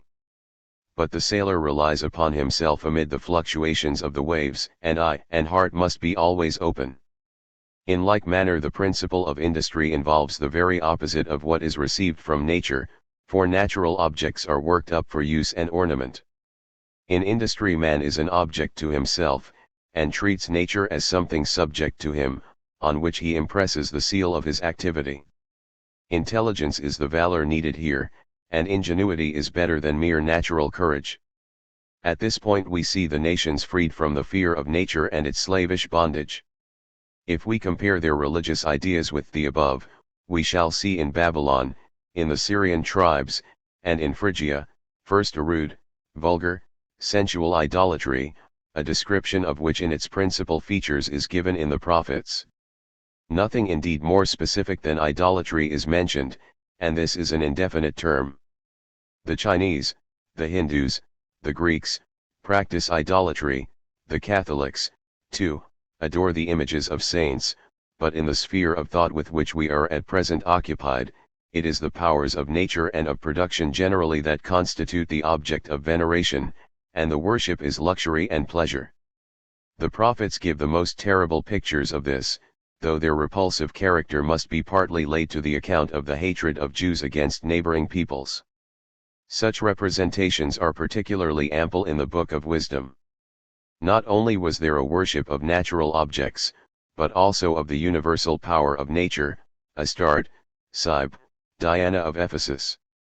The worship paid was a sensuous intoxication, excess, and revelry. Sensuality and cruelty are its two characteristic traits. When they keep their holy days they act as if mad, they are mad when they be merry. English version says the Book of Wisdom, 1428. With a merely sensuous life, this being a form of consciousness which does not attain to general conceptions, cruelty is connected, because nature itself is the highest, so that man has no value, or only the most trifling. Moreover, the genius of such a polytheism involves the destruction of its consciousness on the part of spirit in striving to identify itself with nature, and the annihilation of the spiritual generally. Thus we see children sacrificed, priests of Cybele subjecting themselves to mutilation, men making themselves eunuchs, women prostituting themselves in the temple. As a feature of the court of Babylon, it deserves to be remarked, that when Daniel was brought up there, it was not required of him to take part in the religious observances, and moreover that food ceremonially pure was allowed him, that he was in requisition especially for interpreting the dreams of the king, because he had the spirit of the holy gods. The king proposes to elevate himself above sensuous life by dreams, as indications from a superior power. It is thus generally evident, that the bond of religion was lax, and that here no unity is to be found. For we observe also adorations offered to images of kings, the power of nature and the king as a spiritual power, are the highest, so that in this form of idolatry there is manifested a perfect contrast to the Persian purity. We find on the other hand something quite different among the Phoenicians, that bold seafaring people. Herodotus tells us, that at Tyre Hercules was worshipped. If the divinity in question is not absolutely identical with the Greek demigod, there must be understood by that name one whose attributes nearly agree with his. This worship is particularly indicative of the character of the people, for it is Hercules of whom the Greeks say, that he raised himself to Olympus by dint of human courage and daring. The idea of the sun perhaps originated that of Hercules as engaged in his 12 labors, but this basis does not give us the chief feature of the myth, which is, that Hercules is that scion of the gods who, by his virtue and exertion, made himself a god by human spirit and valor, and who, instead of passing his life in idleness, spends it in hardship and toil. A second religious element is the worship of Adonis, which takes place in the towns of the coast. It was celebrated in Egypt also by the Ptolemies, and respecting which we find a notable passage in the Book of Wisdom, 14:13, etc., where it is said, "The idols were not from the beginning, but were invented through the vain ambition of men, because the latter are short-lived."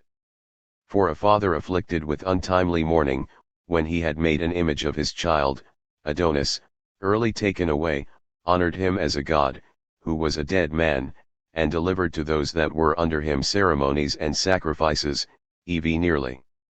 The feast of Adonis was very similar to the worship of Osiris, the commemoration of his death, a funeral festival, at which the women broke out into the most extravagant lamentations over the departed god. In India lamentation is suppressed in the heroism of insensibility, uncomplaining, the women there plunge into the river, and the men, ingenious in inventing penances, impose upon themselves the direst tortures, for they give themselves up to the loss of vitality, in order to destroy consciousness in empty abstract contemplation. Here, on the contrary, human pain becomes an element of worship. In pain man realizes his subjectivity, it is expected of him, he may here indulge self-consciousness and the feeling of actual existence. Life here regains its value. A universality of pain is established, for death becomes immanent in the divine, and the deity dies. Among the Persians we saw light and darkness struggling with each other, but here both principles are united in one, the absolute. The negative is here, too, the merely natural, but as the death of a god, it is not a limitation attaching to an individual object, but is pure negativity itself. And this point is important, because the generic conception that has to be formed of deity is spirit, which involves its being concrete, and having in it the element of negativity. The qualities of wisdom and power are also concrete qualities, but only as predicates, so that God remains abstract substantial unity, in which differences themselves vanish, and do not become organic elements, moment, of this unity. But here the negative itself is a phase of deity, the natural, death, the worship appropriate to which is grief. It is in the celebration of the death of Adonis, and of his resurrection, that the concrete is made conscious. Adonis is a youth, who is torn from his parents by a too early death. In China, in the worship of ancestors, these latter enjoy divine honor. But parents in their decease only pay the debt of nature. When a youth is snatched away by death, the occurrence is regarded as contrary to the proper order of things, and while affliction at the death of parents is no just affliction, in the case of youth death is a paradox.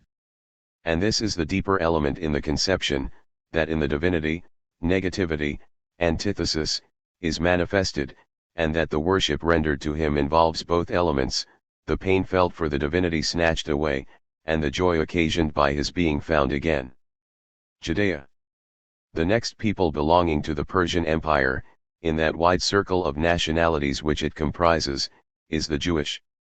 We find here, too, a canonical book, the Old Testament, in which the views of this people, whose principle is the exact opposite of the one just described, are exhibited. While among the Phoenician people the spiritual was still limited by nature, in the case of the Jews we find it entirely purified, the pure product of thought. Self-conception appears in the field of consciousness, and the spiritual develops itself in sharp contrast to nature and to union with it. It is true that we observed at an earlier stage the pure conception Brahm, but only as the universal being of nature, and with this limitation, that Brahm is not himself an object of consciousness. Among the Persians we saw this abstract being become an object for consciousness, but it was that of sensuous intuition, as light. But the idea of light has at this stage advanced to that of Jehovah, the purely one. This forms the point of separation between the East and the West. Spirit descends into the depths of its own being, and recognizes the abstract fundamental principle as the spiritual. Nature, which in the East is the primary and fundamental existence, is now depressed to the condition of a mere creature, and spirit now occupies the first place.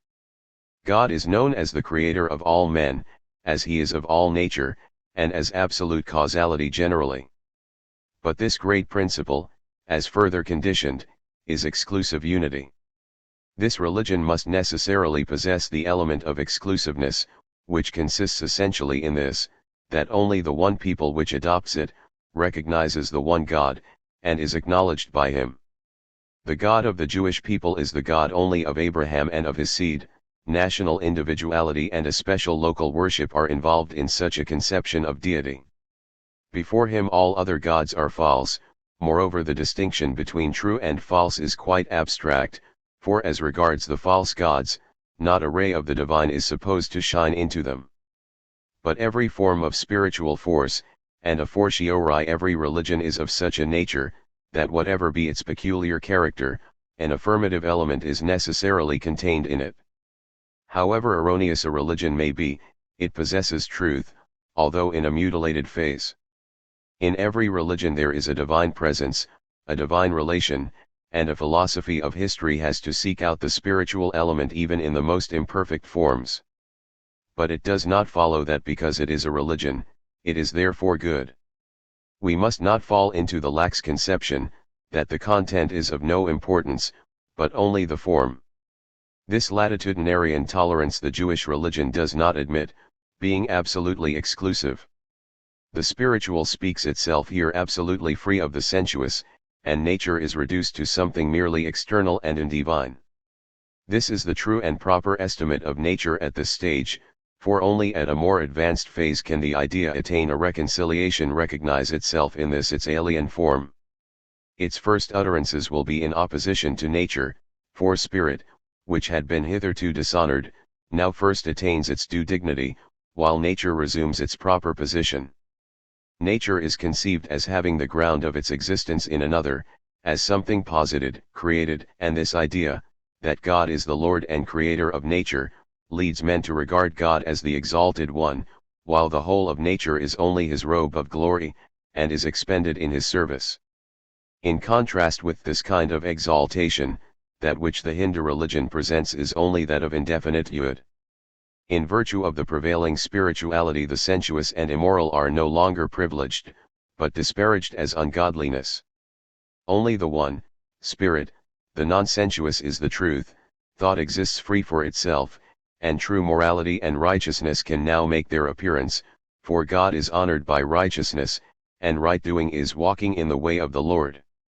With this is conjoined happiness, life, and temporal prosperity as its reward, for it is said, that thou mayest live long in the land. Here too also we have the possibility of a historical view, for the understanding has become prosaic, putting the limited and circumscribed in its proper place, and comprehending it as the form proper to finite existence. Men are regarded as individuals, not as incarnations of God, sun as sun, mountains as mountains, not as possessing spirit and will. We observe among this people a severe religious ceremonial, expressing a relation to pure thought.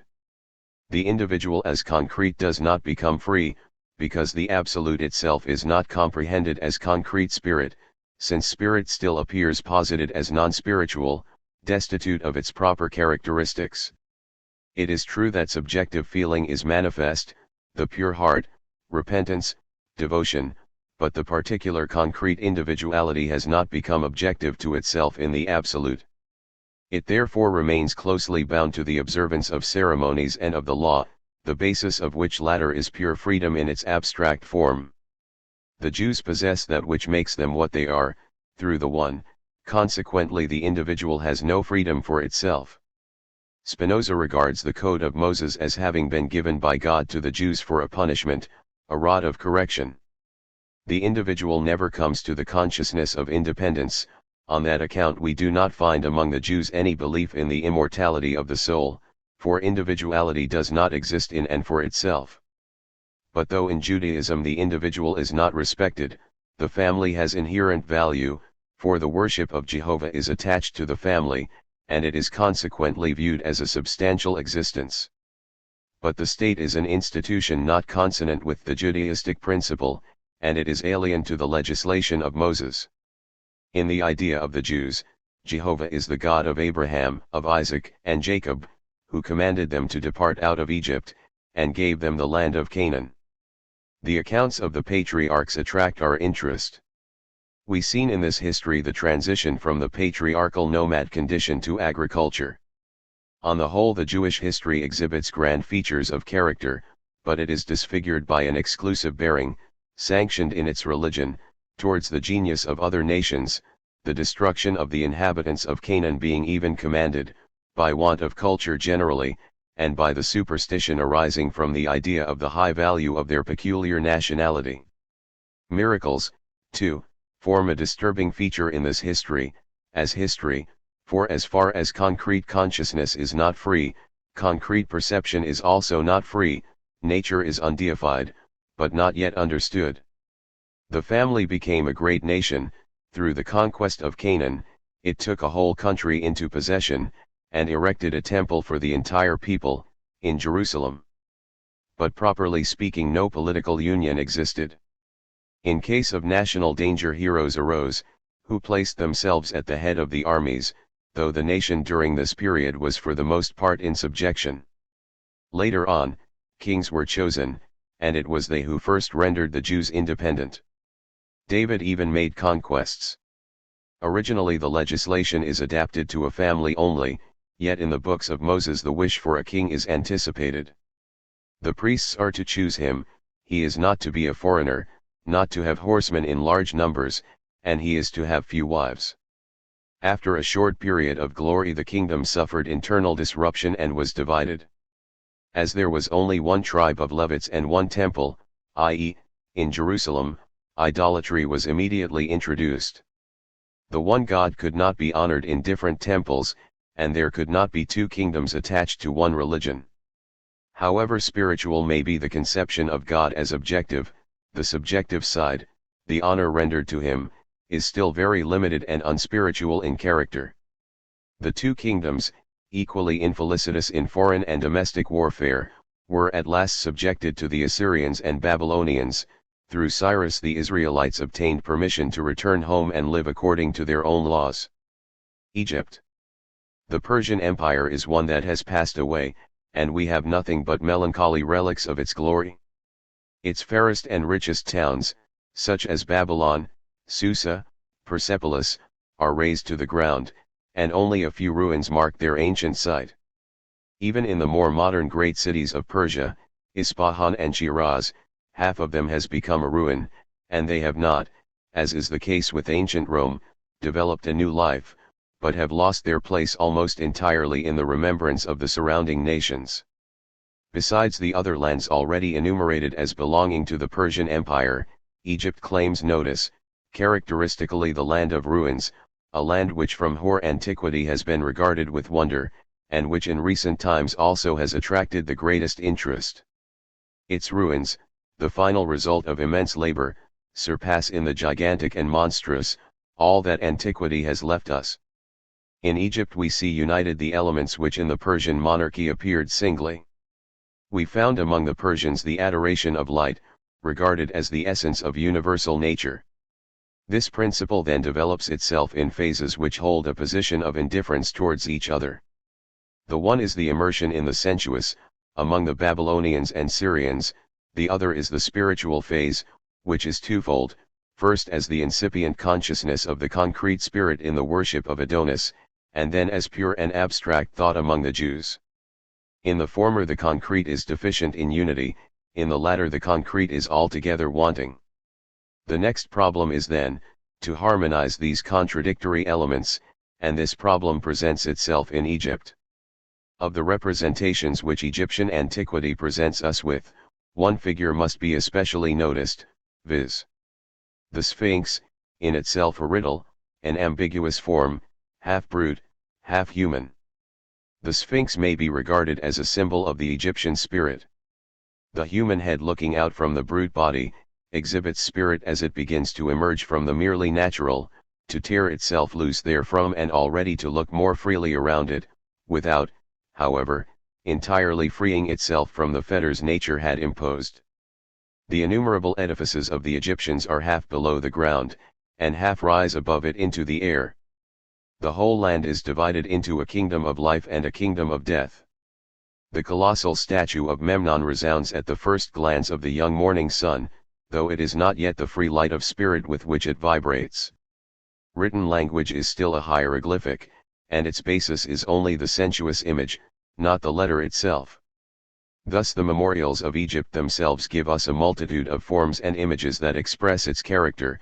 We recognize a spirit in them which feels itself compressed, which utters itself, but only in a sensuous mode.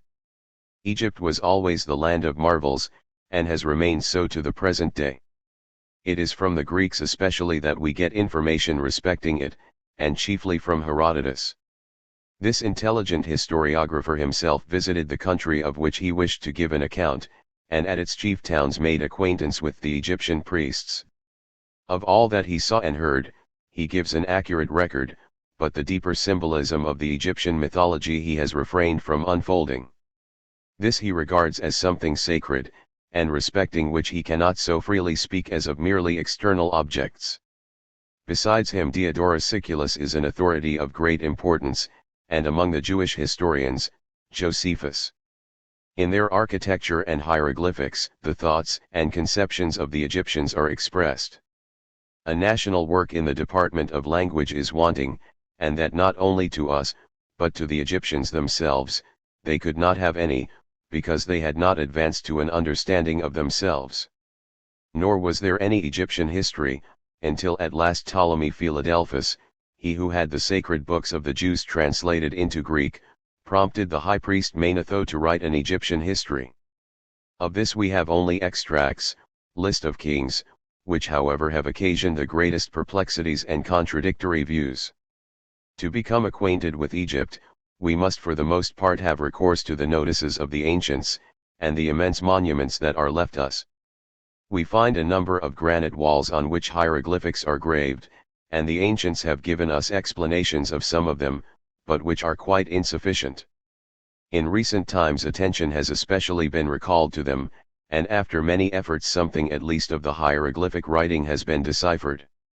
The celebrated Englishman, Thomas Young, first suggested a method of discovery, and called attention to the fact, that there are small surfaces separated from the other hieroglyphics, and in which a Greek translation is perceptible. By comparison, Young made out three names: Berenice, Cleopatra, and Ptolemy, and this was the first step in deciphering them. It was found at a later date, that a great part of the hieroglyphics are phonetic, that is, express sounds. Thus the figure of an I denotes first the I itself, but secondly the first letter of the Egyptian word that means I, as in Hebrew the figure of a house, denotes the letter B, with which the word, house, begins. The celebrated Champollion, the Younger, first called attention to the fact that the phonetic hieroglyphs are intermingled with those which mark conceptions, and thus classified the hieroglyphs and established settled principles for deciphering them. The history of Egypt, as we have it, is full of the greatest contradictions. The mythical is blended with the historical, and the statements are as diverse as can be imagined. European literati have eagerly investigated the lists given by Manetho and have relied upon them, and several names of kings have been confirmed by the recent discoveries. Herodotus says that according to the statements of the priests, gods had formerly reigned over Egypt, and that from the first human king down to the kings though 341 generations, or 11,340 years, had passed away, but that the first human ruler was Menes. The resemblance of the name to the Greek Minos and the Hindu Manu is striking. With the exception of the Thebaid, its most southern part, Egypt was said by them to have formed a lake. The delta presents reliable evidence of having been produced by the silt of the Nile. As the Dutch have gained their territory from the sea, and have found means to sustain themselves upon it, so the Egyptians first acquired their country, and maintained its fertility by canals and lakes. An important feature in the history of Egypt is its descent from Upper to Lower Egypt, from the south to the north. With this is connected the consideration that Egypt probably received its culture from Ethiopia, principally from the island Meroe, which, according to recent hypotheses, was occupied by a sacerdotal people. Thebes in Upper Egypt was the most ancient residence of the Egyptian kings. Even in Herodotus's time it was in a state of dilapidation. The ruins of the city present the most enormous specimens of Egyptian architecture that we are acquainted with. Considering their antiquity, they are remarkably well preserved, which is partly owing to the perpetually cloudless sky. The center of the kingdom was then transferred to Memphis, not far from the modern Cairo, and lastly to Sais, in the delta itself. The structures that occur in the locality of the city are of very late date and imperfectly preserved. Herodotus tells us that Memphis was referred to so remote a founder as Menes. Among the later kings must be especially noticed Sesostris, who, according to Champollion, is Ramses the Great. To him in particular are referred a number of monuments and pictures in which are depicted his triumphal processions, and the captives taken in battle. Herodotus speaks of his conquests in Syria, extending even to Colchis, and illustrates his statement by the great similarity between the manners of the Colchians and those of the Egyptians. These two nations and the Ethiopians were the only ones that had always practiced circumcision. Herodotus says, moreover, that Sesostris had vast canals dug through the whole of Egypt, which served to convey the water of the Nile to every part. It may be generally remarked that the more provident the government in Egypt was, so much the more regard did it pay to the maintenance of the canals, while under negligent governments the desert got the upper hand, for Egypt was engaged in a constant struggle with the fierceness of the heat and with the water of the Nile. It appears from Herodotus, that the country had become impassable for cavalry in consequence of the canals, while, on the contrary, we see from the books of Moses, how celebrated Egypt once was in this respect. Moses says that if the Jews desired a king, he must not marry too many wives, nor send for horses from Egypt. Next to Sesostris, the kings Cheops and Chephren deserve special mention. They are said to have built enormous pyramids and closed the temples of the priests. A son of Cheops, Mykerinus, is said to have reopened them. After him the Ethiopians invaded the country, and their king, Sabaco, made himself sovereign of Egypt. But Enisus, the successor of Mykerinus, fled into the marshes, to the mouth of the Nile. Only after the departure of the Ethiopians did he make his appearance again. He was succeeded by Stho, who had been a priest of The. supposed to be the same as Hephaestus under his government, Sennacherib, king of the Assyrians, invaded the country. Shtho had always treated the warrior caste with great disrespect, and even robbed them of their lands, and when he invoked their assistance, they refused it. He was obliged therefore to issue a general summons to the Egyptians, and assembled a host composed of hucksters, artisans, and market people. In the Bible we are told that the enemies fled, and that it was the angels who routed them, but Herodotus relates that field mice came in the night and gnawed the quivers and bows of the enemy, so that the latter, deprived of their weapons, were compelled to flee. After the death of Shtho, the Egyptians, Herodotus tells us, regarded themselves as free, and chose themselves 12 kings, who formed a federal union, as a symbol of which they built the labyrinth, consisting of an immense number of rooms and halls above and below ground. In the year 650 BC one of these kings, Psammetichus, with the help of the Ionians and Carians, to whom he promised land in Lower Egypt, expelled the 11 other kings. Till that time Egypt had remained secluded from the rest of the world, and at sea it had established no connection with other nations. Psammetichus commenced such a connection, and thereby led the way to the ruin of Egypt. From this point the history becomes clearer, because it is based on Greek accounts. Psammetichus was followed by Necho, who began to dig a canal, which was to unite the Nile with the Red Sea, but which was not completed until the reign of Darius Nathus. The plan of uniting the Mediterranean Sea with the Arabian Gulf, and the White Ocean, is not so advantageous as might be supposed, since in the Red Sea, which on other accounts is very difficult to navigate, there prevails for about 9 months in the year a constant north wind, so that it is only during 3 months that the passage from south to north is feasible. Necho was followed by Psammes, and the latter by Apries, who led an army against Sidon, and engaged with the Tyrians by sea. Against Cyrene also he sent an army, which was almost annihilated by the Cyrenians.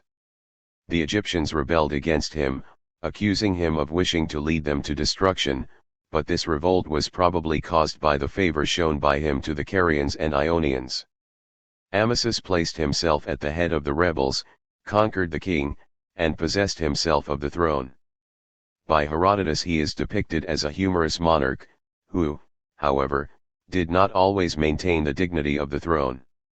From a very humble station he had raised himself to royalty by ability, astuteness, and intelligence, and he exhibited in all other relations the same keen understanding. In the morning he held his court of judicature, and listened to the complaints of the people, but in the afternoon, feasted and surrendered himself to pleasure. To his friends, who blamed him on this account, and told him that he ought to give the whole day to business, he made answer, if the bow is constantly on the stretch, it becomes useless or breaks. As the Egyptians thought less of him on account of his mean descent, he had a golden basin, used for washing the feet, made into the image of a god in high honor among the Egyptians. This he meant as a symbol of his own elevation. Herodotus relates, moreover, that he indulged in excesses as a private man, dissipated the whole of his property, and then betook himself to stealing. This contrast of a vulgar soul and a keen intellect is characteristic in an Egyptian king. Amasis drew down upon him the ill will of King Cambyses.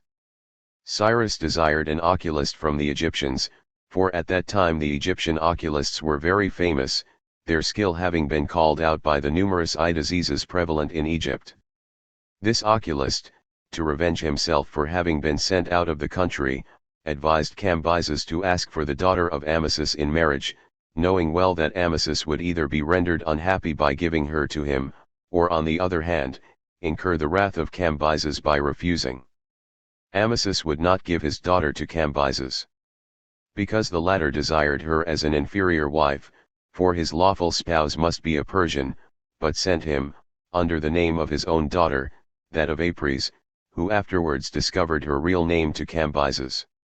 The latter was so incensed at the deception, that he led an expedition against Egypt, conquered that country, and united it with the Persian Empire.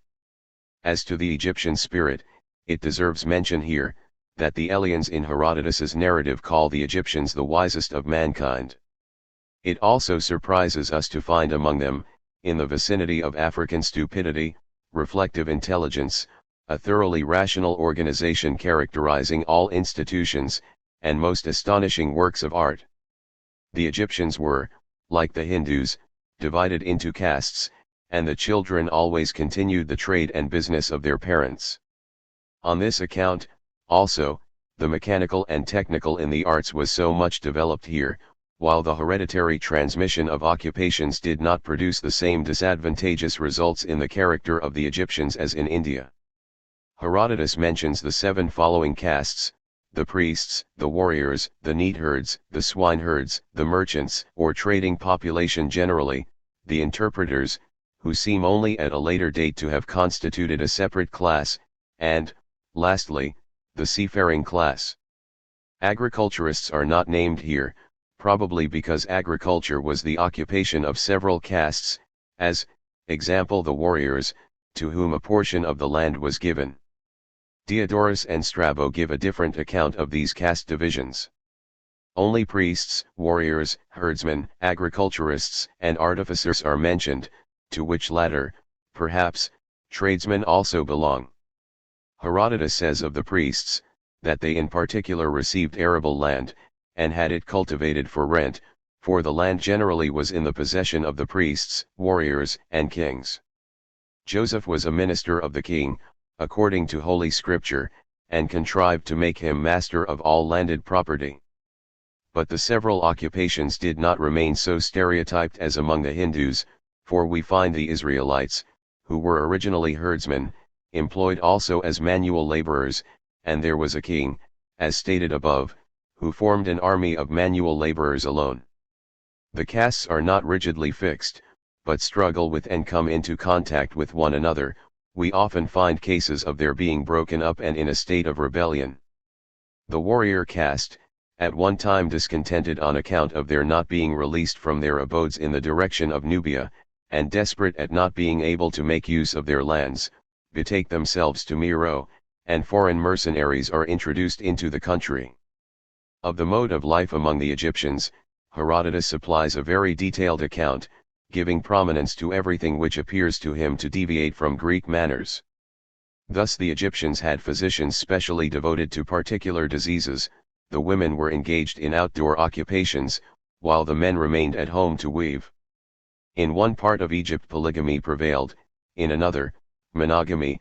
The women had but one garment, the men two. They wash and bathe much, and undergo purification every month. All this points to a condition of settled peace. As to arrangements of police, the law required that every Egyptian should present himself, at a time appointed, before the superintendent under whom he lived, and state from what resources he obtained his livelihood. If he could not refer to any, he was punished with death. This law, however, was of no earlier date than Amasis. The greatest care, moreover, was observed in the division of the arable land, as also in planning canals and dikes.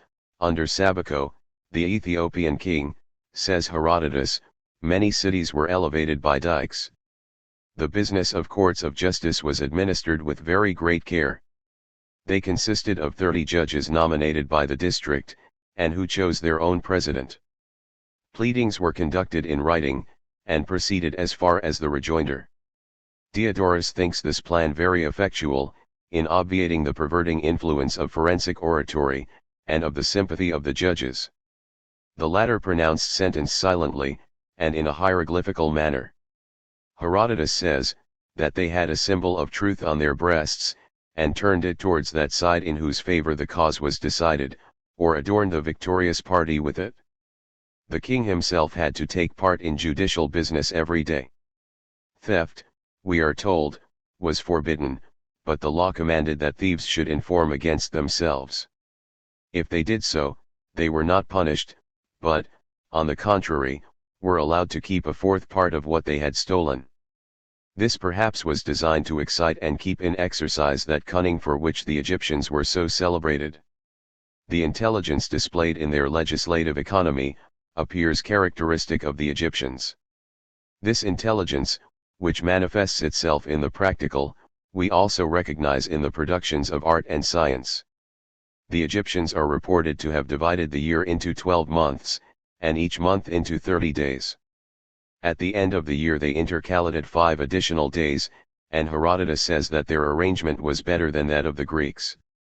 The intelligence of the Egyptians especially strikes us in the department of mechanics. Their vast edifices, such as no other nation has to exhibit, and which excel all others in solidity and size, sufficiently prove their artistic skill, to whose cultivation they could largely devote themselves, because the inferior castes did not trouble themselves with political matters. Diodorus Siculus says, that Egypt was the only country in which the citizens did not trouble themselves about the state, but gave their whole attention to their private business. Greeks and Romans must have been especially astonished at such a state of things.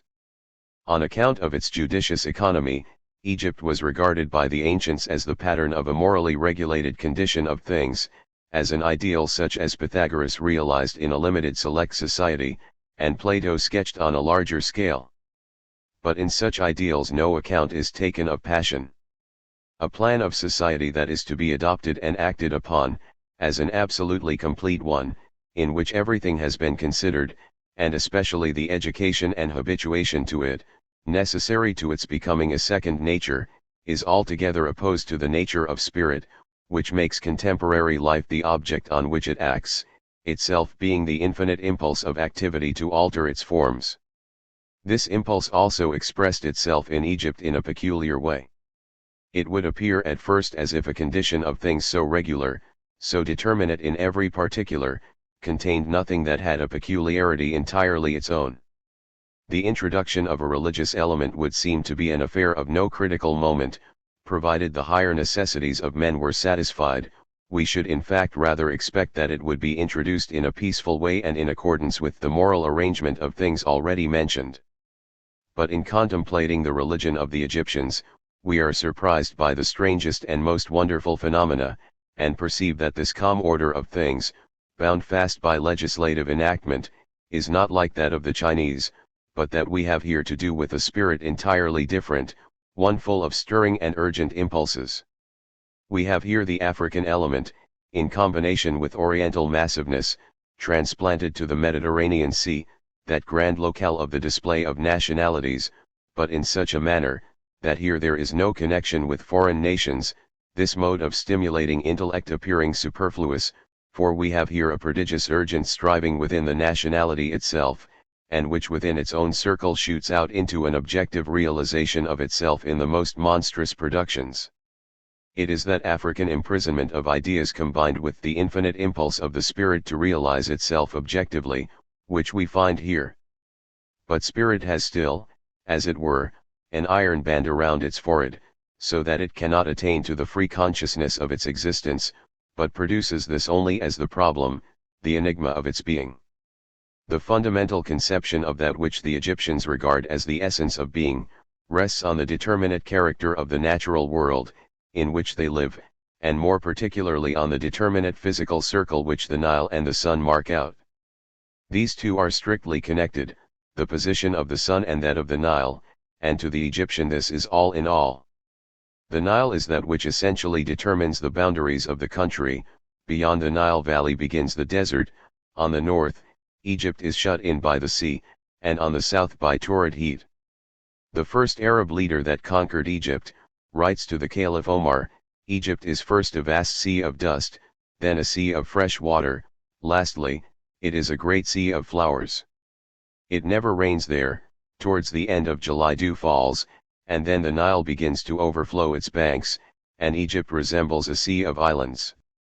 Herodotus compares Egypt, during this period, with the islands in the Aegean. The Nile leaves behind it prodigious multitudes of living creatures, then appear moving and creeping things innumerable. Soon after, man begins to sow the ground, and the harvest is very abundant. Thus the existence of the Egyptian does not depend on the brightness of the sun, or the quantity of rain. For him, on the contrary, there exist only those perfectly simple conditions, which form the basis of his mode of life and its occupations. There is a definite physical cycle, which the Nile pursues, and which is connected with the course of the sun. The latter advances, reaches its culmination, and then retrogrades. So also does the Nile. This basis of the life of the Egyptians determines moreover the particular tenor of their religious views. A controversy has long been waged respecting the sense of meaning of the Egyptian religion. As early as the reign of Tiberius, the Stoic Chaeremon, who had been in Egypt, explains it in a purely materialistic sense.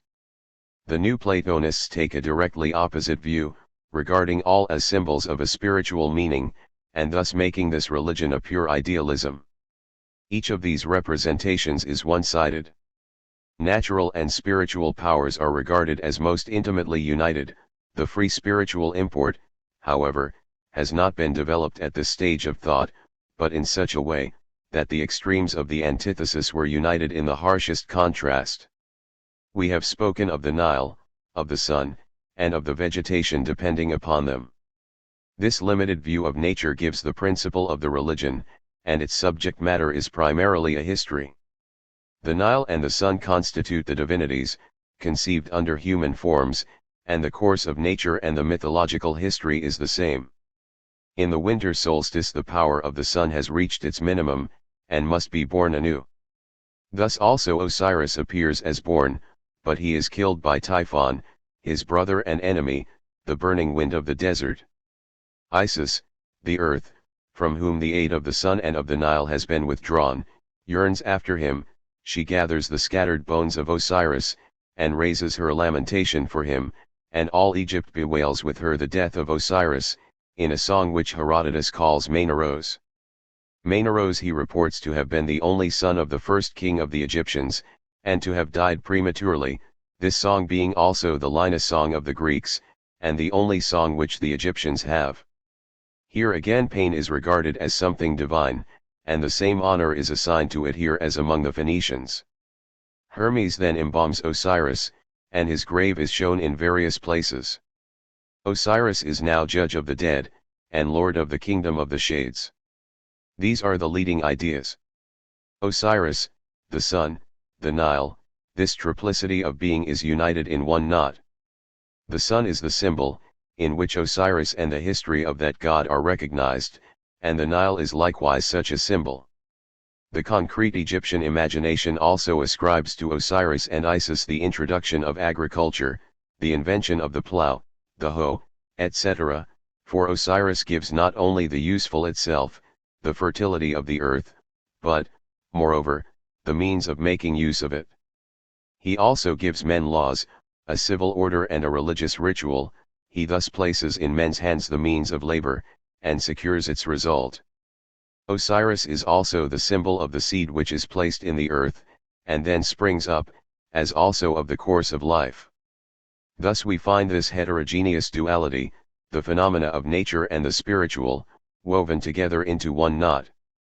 The parallelism of the course of human life with the Nile, the sun, and Osiris, is not to be regarded as a mere allegory, as if the principle of birth, of increase in strength, of the culmination of vigor and fertility, of decline and weakness, exhibited itself in these different phenomena, in an equal or similar way, but in this variety imagination conceived only one subject, one vitality.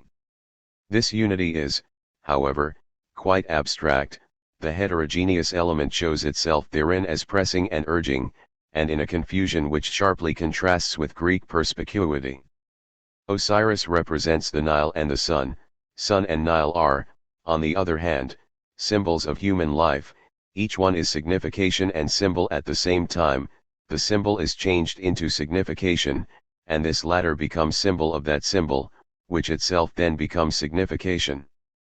None of these phases of existence is a type without being at the same time a signification. Each is both, the one is explained by the other. Thus there arises one pregnant conception, composed of many conceptions, in which each fundamental notice retains its individuality, so that they are not resolved into a general idea. The general idea, the thought itself, which forms the bond of analogy, does not present itself to the consciousness purely and freely as such, but remains concealed as an internal connection. We have a consolidated individuality, combining various phenomenal aspects, and which on the one hand is fanciful, on account of the combination of apparently disparate material, but on the other hand internally and essentially connected, because these various appearances are a particular prosaic matter of fact. Besides this fundamental conception, we observe several special divinities, of whom Herodotus reckons 3 classes. Of the first he mentions 8 gods, of the second 12, of the third an indefinite number, who occupy the position towards the unity of Osiris of specific manifestations. In the first class, fire and its use appears as Th, also as Neph, who is besides represented as the good genius, but the Nile itself is held to be that genius, and thus abstractions are changed into concrete conceptions. Ammon is regarded as a great divinity, with whom is associated the determination of the equinox. It is he, moreover, who gives oracles. But Osiris is similarly represented as the founder of oracular manifestations. So the procreative power, banished by Osiris, is represented as a particular divinity. But Osiris is himself this procreative power. Isis is the earth, the moon, the receptive fertility of nature. As an important element in the conception Osiris, Anubis, Thoth, the Egyptian Hermes, must be specially noticed. In human activity and invention, and in the economy of legislation, the spiritual, as such, is embodied, and becomes in this form, which is itself determinate and limited, an object of consciousness. Here we have the spiritual, not as one infinite, independent sovereignty over nature, but as a particular existence, side by side with the powers of nature, characterized also by intrinsic particularity. And thus the Egyptians had also specific divinities, conceived as spiritual activities and forces, but partly intrinsically limited, partly so, as contemplated under natural symbols. The Egyptian Hermes is celebrated as exhibiting the spiritual side of their theism. According to Jamlicius, the Egyptian priests immemorially prefixed to all their inventions the name Hermes. Eratos thence, therefore, called his book, which treated of the entire science of Egypt, Hermes. Anubis is called the friend and companion of Osiris. To him is ascribed the invention of writing, and of science generally, of grammar, astronomy, mensuration, music, and medicine. It was he who first divided the day into 12 hours, he was moreover the first lawgiver, the first instructor in religious observances and objects, and in gymnastics and orchestics, and it was he who discovered the olive. But, notwithstanding all these spiritual attributes, this divinity is something quite other than the god of thought. Only particular human arts and inventions are associated with him. Not only so, but he entirely falls back into involvement in existence, and is degraded under physical symbols. He is represented with a dog's head, as an embroidered god, and besides this mask, a particular natural object is bound up with the conception of this divinity, for he is at the same time Sirius, the dog star. He is thus as limited in respect of what he embodies, as sensuous in the positive existence ascribed to him. It may be incidentally remarked, that as ideas and nature are not distinguished from each other, in the same way the arts and appliances of human life are not developed and arranged so as to form a rational circle of aims and means. Thus medicine, deliberation respecting corporeal disease, as also the whole range of deliberation and resolve with regard to undertakings in life, was subjected to the most multifarious superstition in the way of reliance on oracles and magic arts. Astronomy was also essentially astrology, and medicine an affair of magic, but more particularly of astrology. All astrological and sympathetic superstition may be traced to Egypt. Egyptian worship is chiefly zoolatry. We have observed the union here presented between the spiritual and the natural. The more advanced and elevated side of this conception is the fact that the Egyptians, while they observed the spiritual as manifested in the Nile, the sun, and the sowing of seed, took the same view of the life of animals. To us zoolatry is repulsive. We may reconcile ourselves to the adoration of the material heaven, but the worship of brutes is alien to us, for the abstract natural element seems to us more generic, and therefore more worthy of veneration. Yet it is certain that the nations who worship the sun and the stars by no means occupy a higher grade than those who adore brutes, but contrariwise, for in the brute world the Egyptians contemplate a hidden and incomprehensible principle. We also, when we contemplate the life and action of brutes, are astonished at their instinct, the adaptation of their movements to the object intended, their restlessness, excitability, and liveliness, for they are exceedingly quick and discerning in pursuing the ends of their existence, while they are at the same time silent and shut up within themselves. We cannot make out what it is that possesses these creatures, and cannot rely on them. A black tomcat, with its glowing eyes and its now gliding, now quick and darting movement, has been deemed the presence of a malignant being, a mysterious reserved spectre. The dog, the canary bird, on the contrary, appear friendly and sympathizing. The lower animals are the truly incomprehensible. A man cannot by imagination or conception enter into the nature of a dog, whatever resemblance he himself might have to it, it remains something altogether alien to him. It is in two departments that the so-called incomprehensible meets us, in living nature and in spirit. But in very deed it is only in nature that we have to encounter the incomprehensible, for the being manifest to itself is the essence, supplies the very definition of spirit. Spirit understands and comprehends spirit. The obtuse self-consciousness of the Egyptians, therefore, to which the thought of human freedom is not yet revealed, worships the soul as still shut up within and dulled by the physical organization, and sympathizes with brute life. We find a veneration of mere vitality among other nations also, sometimes expressly, as among the Hindus and all the Mongolians, sometimes in mere traces, as among the Jews. Thou shalt not eat the blood of animals, for in it is the life of the animal. The Greeks and Romans also regarded birds as specially intelligent, believing that what in the human spirit was not revealed, the incomprehensible and higher, was to be found in them. But among the Egyptians this worship of beasts was carried to excess under the forms of a most stupid and non-human superstition. The worship of brutes was among them a matter of particular and detailed arrangement. Each district had a brute deity of its own, a cat, an ibis, a crocodile, etc.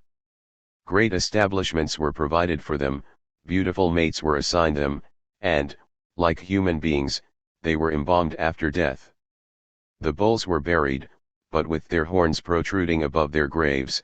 The bulls embodying Apis had splendid monuments, and some of the pyramids must be looked upon as such.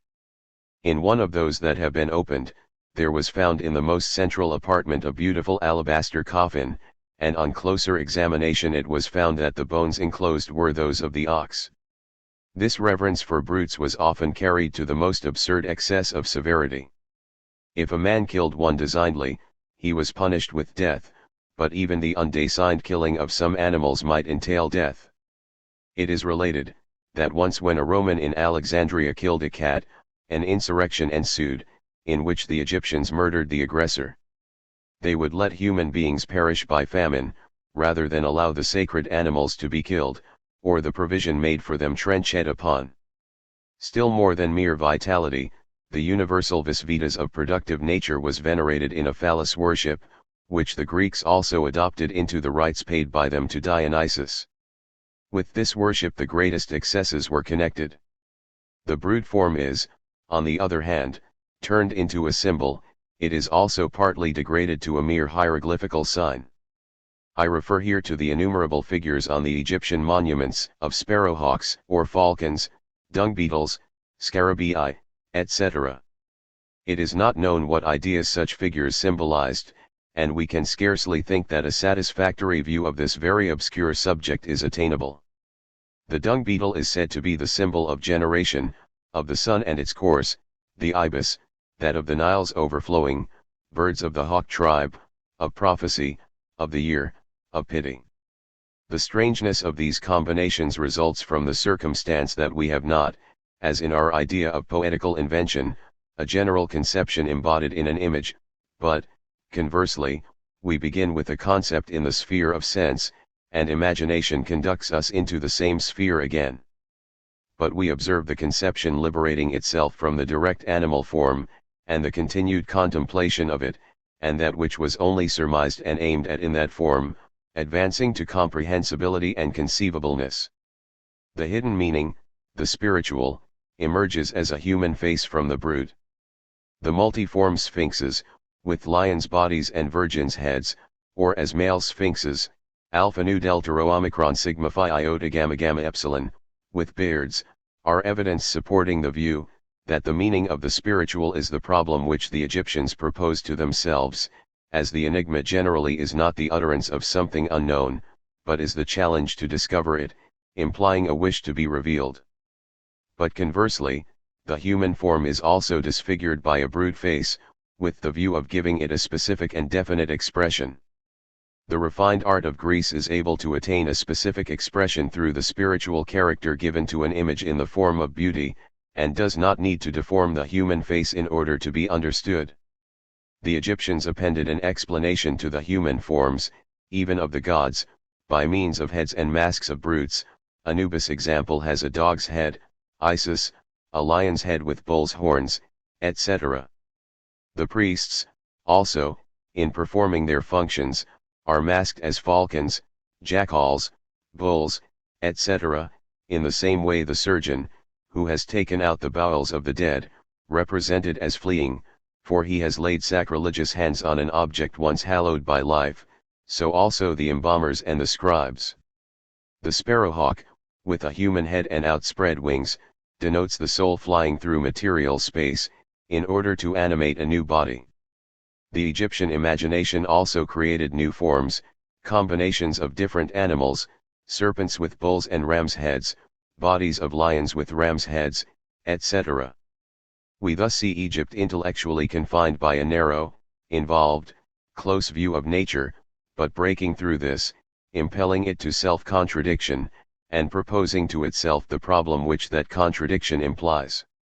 The Egyptian principle does not remain satisfied with its primary conditions, but points to that other meaning and spirit which lies concealed beneath the surface. In the view just given, we saw the Egyptian spirit working itself free from natural forms. This urging, powerful spirit, however, was not able to rest in the subjective conception of that view of things which we have now been considering, but was impelled to present it to external consciousness and outward vision by means of art. For the religion of the Eternal One, the formless, art is not only unsatisfying, but, since its object essentially and exclusively occupies the thought, something sinful. But spirit, occupied with the contemplation of particular natural forms, being at the same time a striving and plastic spirit, changes the direct, natural view, example of the Nile, the sun, etc., to images, in which spirit has a share. It is, as we have seen, symbolizing spirit, and as such, it endeavors to master these symbolizations, and to present them clearly before the mind. The more enigmatical and obscure it is to itself, so much the more does it feel the impulse to labor to deliver itself from its imprisonment, and to gain a clear objective view of itself. It is the distinguishing feature of the Egyptian spirit, that it stands before us as this mighty taskmaster. It is not splendor, amusement, pleasure, or the like that it seeks. The force which urges it is the impulse of self-comprehension, and it has no other material or ground to work on, in order to teach itself what it is, to realize itself for itself, than this working out its thoughts in stone, and what it engraves on the stone are its enigmas, these hieroglyphs. They are of two kinds, hieroglyphs proper, designed rather to express language, and having reference to subjective conception, and a class of hieroglyphs of a different kind, viz., those enormous masses of architecture and sculpture, with which Egypt is covered.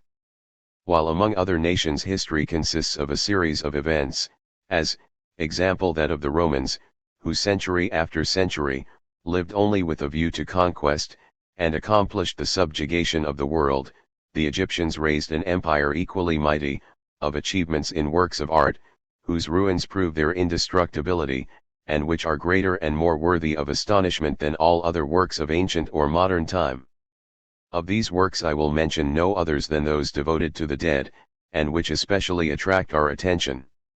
These are the enormous excavations in the hills along the Nile at Thebes, whose passages and chambers are entirely filled with mummies, subterranean abodes as large as the largest mining works of our time. Next, the great field of the dead in the plain of Sais, with its walls and vaults; thirdly, those wonders of the world, the pyramids, whose destination, though stated long ago by Herodotus and Diodorus, has been only recently expressly confirmed, to the effect, viz., that these prodigious crystals, with their geometrical regularity, contain dead bodies, and lastly, that most astonishing work, the tombs of the kings, of which one has been opened by Belzoni in modern times. It is of essential moment to observe, what importance this realm of the dead had for the Egyptian. We may thence gather what idea he had of man. For in the dead, man conceives of man as stripped of all adventitious rapages, as reduced to his essential nature. But that which a people regards as man in his essential characteristics, that it is itself, such is its character. In the first place, we must here cite the remarkable fact which Herodotus tells us, viz., that the Egyptians were the first to express the thought that the soul of man is immortal. But this proposition that the soul is immortal is intended to mean that it is something other than nature, that spirit is inherently independent. The ne plus ultra of blessedness among the Hindus, was the passing over into abstract unity, into nothingness. On the other hand, subjectivity, when free, is inherently infinite. The kingdom of free spirit is therefore the kingdom of the invisible, such as Hades was conceived by the Greeks. This presents itself to men first as the empire of death, to the Egyptians as the realm of the dead. The idea that spirit is immortal, involves this, that the human individual inherently possesses infinite value. The merely natural appears limited, absolutely dependent upon something other than itself, and has its existence in that other, but immortality involves the inherent infinitude of spirit. This idea is first found among the Egyptians. But it must be added, that the soul was known to the Egyptians previously only as an atom, that is, as something concrete and particular. For with that view is immediately connected the notion of metempsychosis, the idea that the soul of man may also become the tenant of the body of a brute. Aristotle too speaks of this idea, and dispatches it in few words. Every subject, he says, has its particular organs, for its peculiar mode of action, so the smith, the carpenter, each for his own craft. In like manner the human soul has its peculiar organs, and the body of a brute cannot be its domicile. Pythagoras adopted the doctrine of metempsychosis, but it could not find much support among the Greeks, who held rather to the concrete. The Hindus have also an indistinct conception of this doctrine, inasmuch as with them the final attainment is absorption in the universal substance. But with the Egyptians the soul, the spirit, is, at any rate, an affirmative being, although only abstractedly affirmative. The period occupied by the soul's migrations was fixed at 3,000 years, they affirmed, however, that a soul which had remained faithful to Osiris, was not subject to such a degradation, for such they deem it. It is well known that the Egyptians embalmed their dead, and thus imparted such a degree of permanence, that they have been preserved even to the present day, and may continue as they are for many centuries to come. This indeed seems inconsistent with their idea of immortality, for if the soul has an independent existence, the permanence of the body seems a matter of indifference. But on the other hand it may be said, that if the soul is recognized as a permanent existence, honor should be shown to the body, as its former abode. The Parsis lay the bodies of the dead in exposed places to be devoured by birds, but among them the soul is regarded as passing forth into universal existence. Where the soul is supposed to enjoy continued existence, the body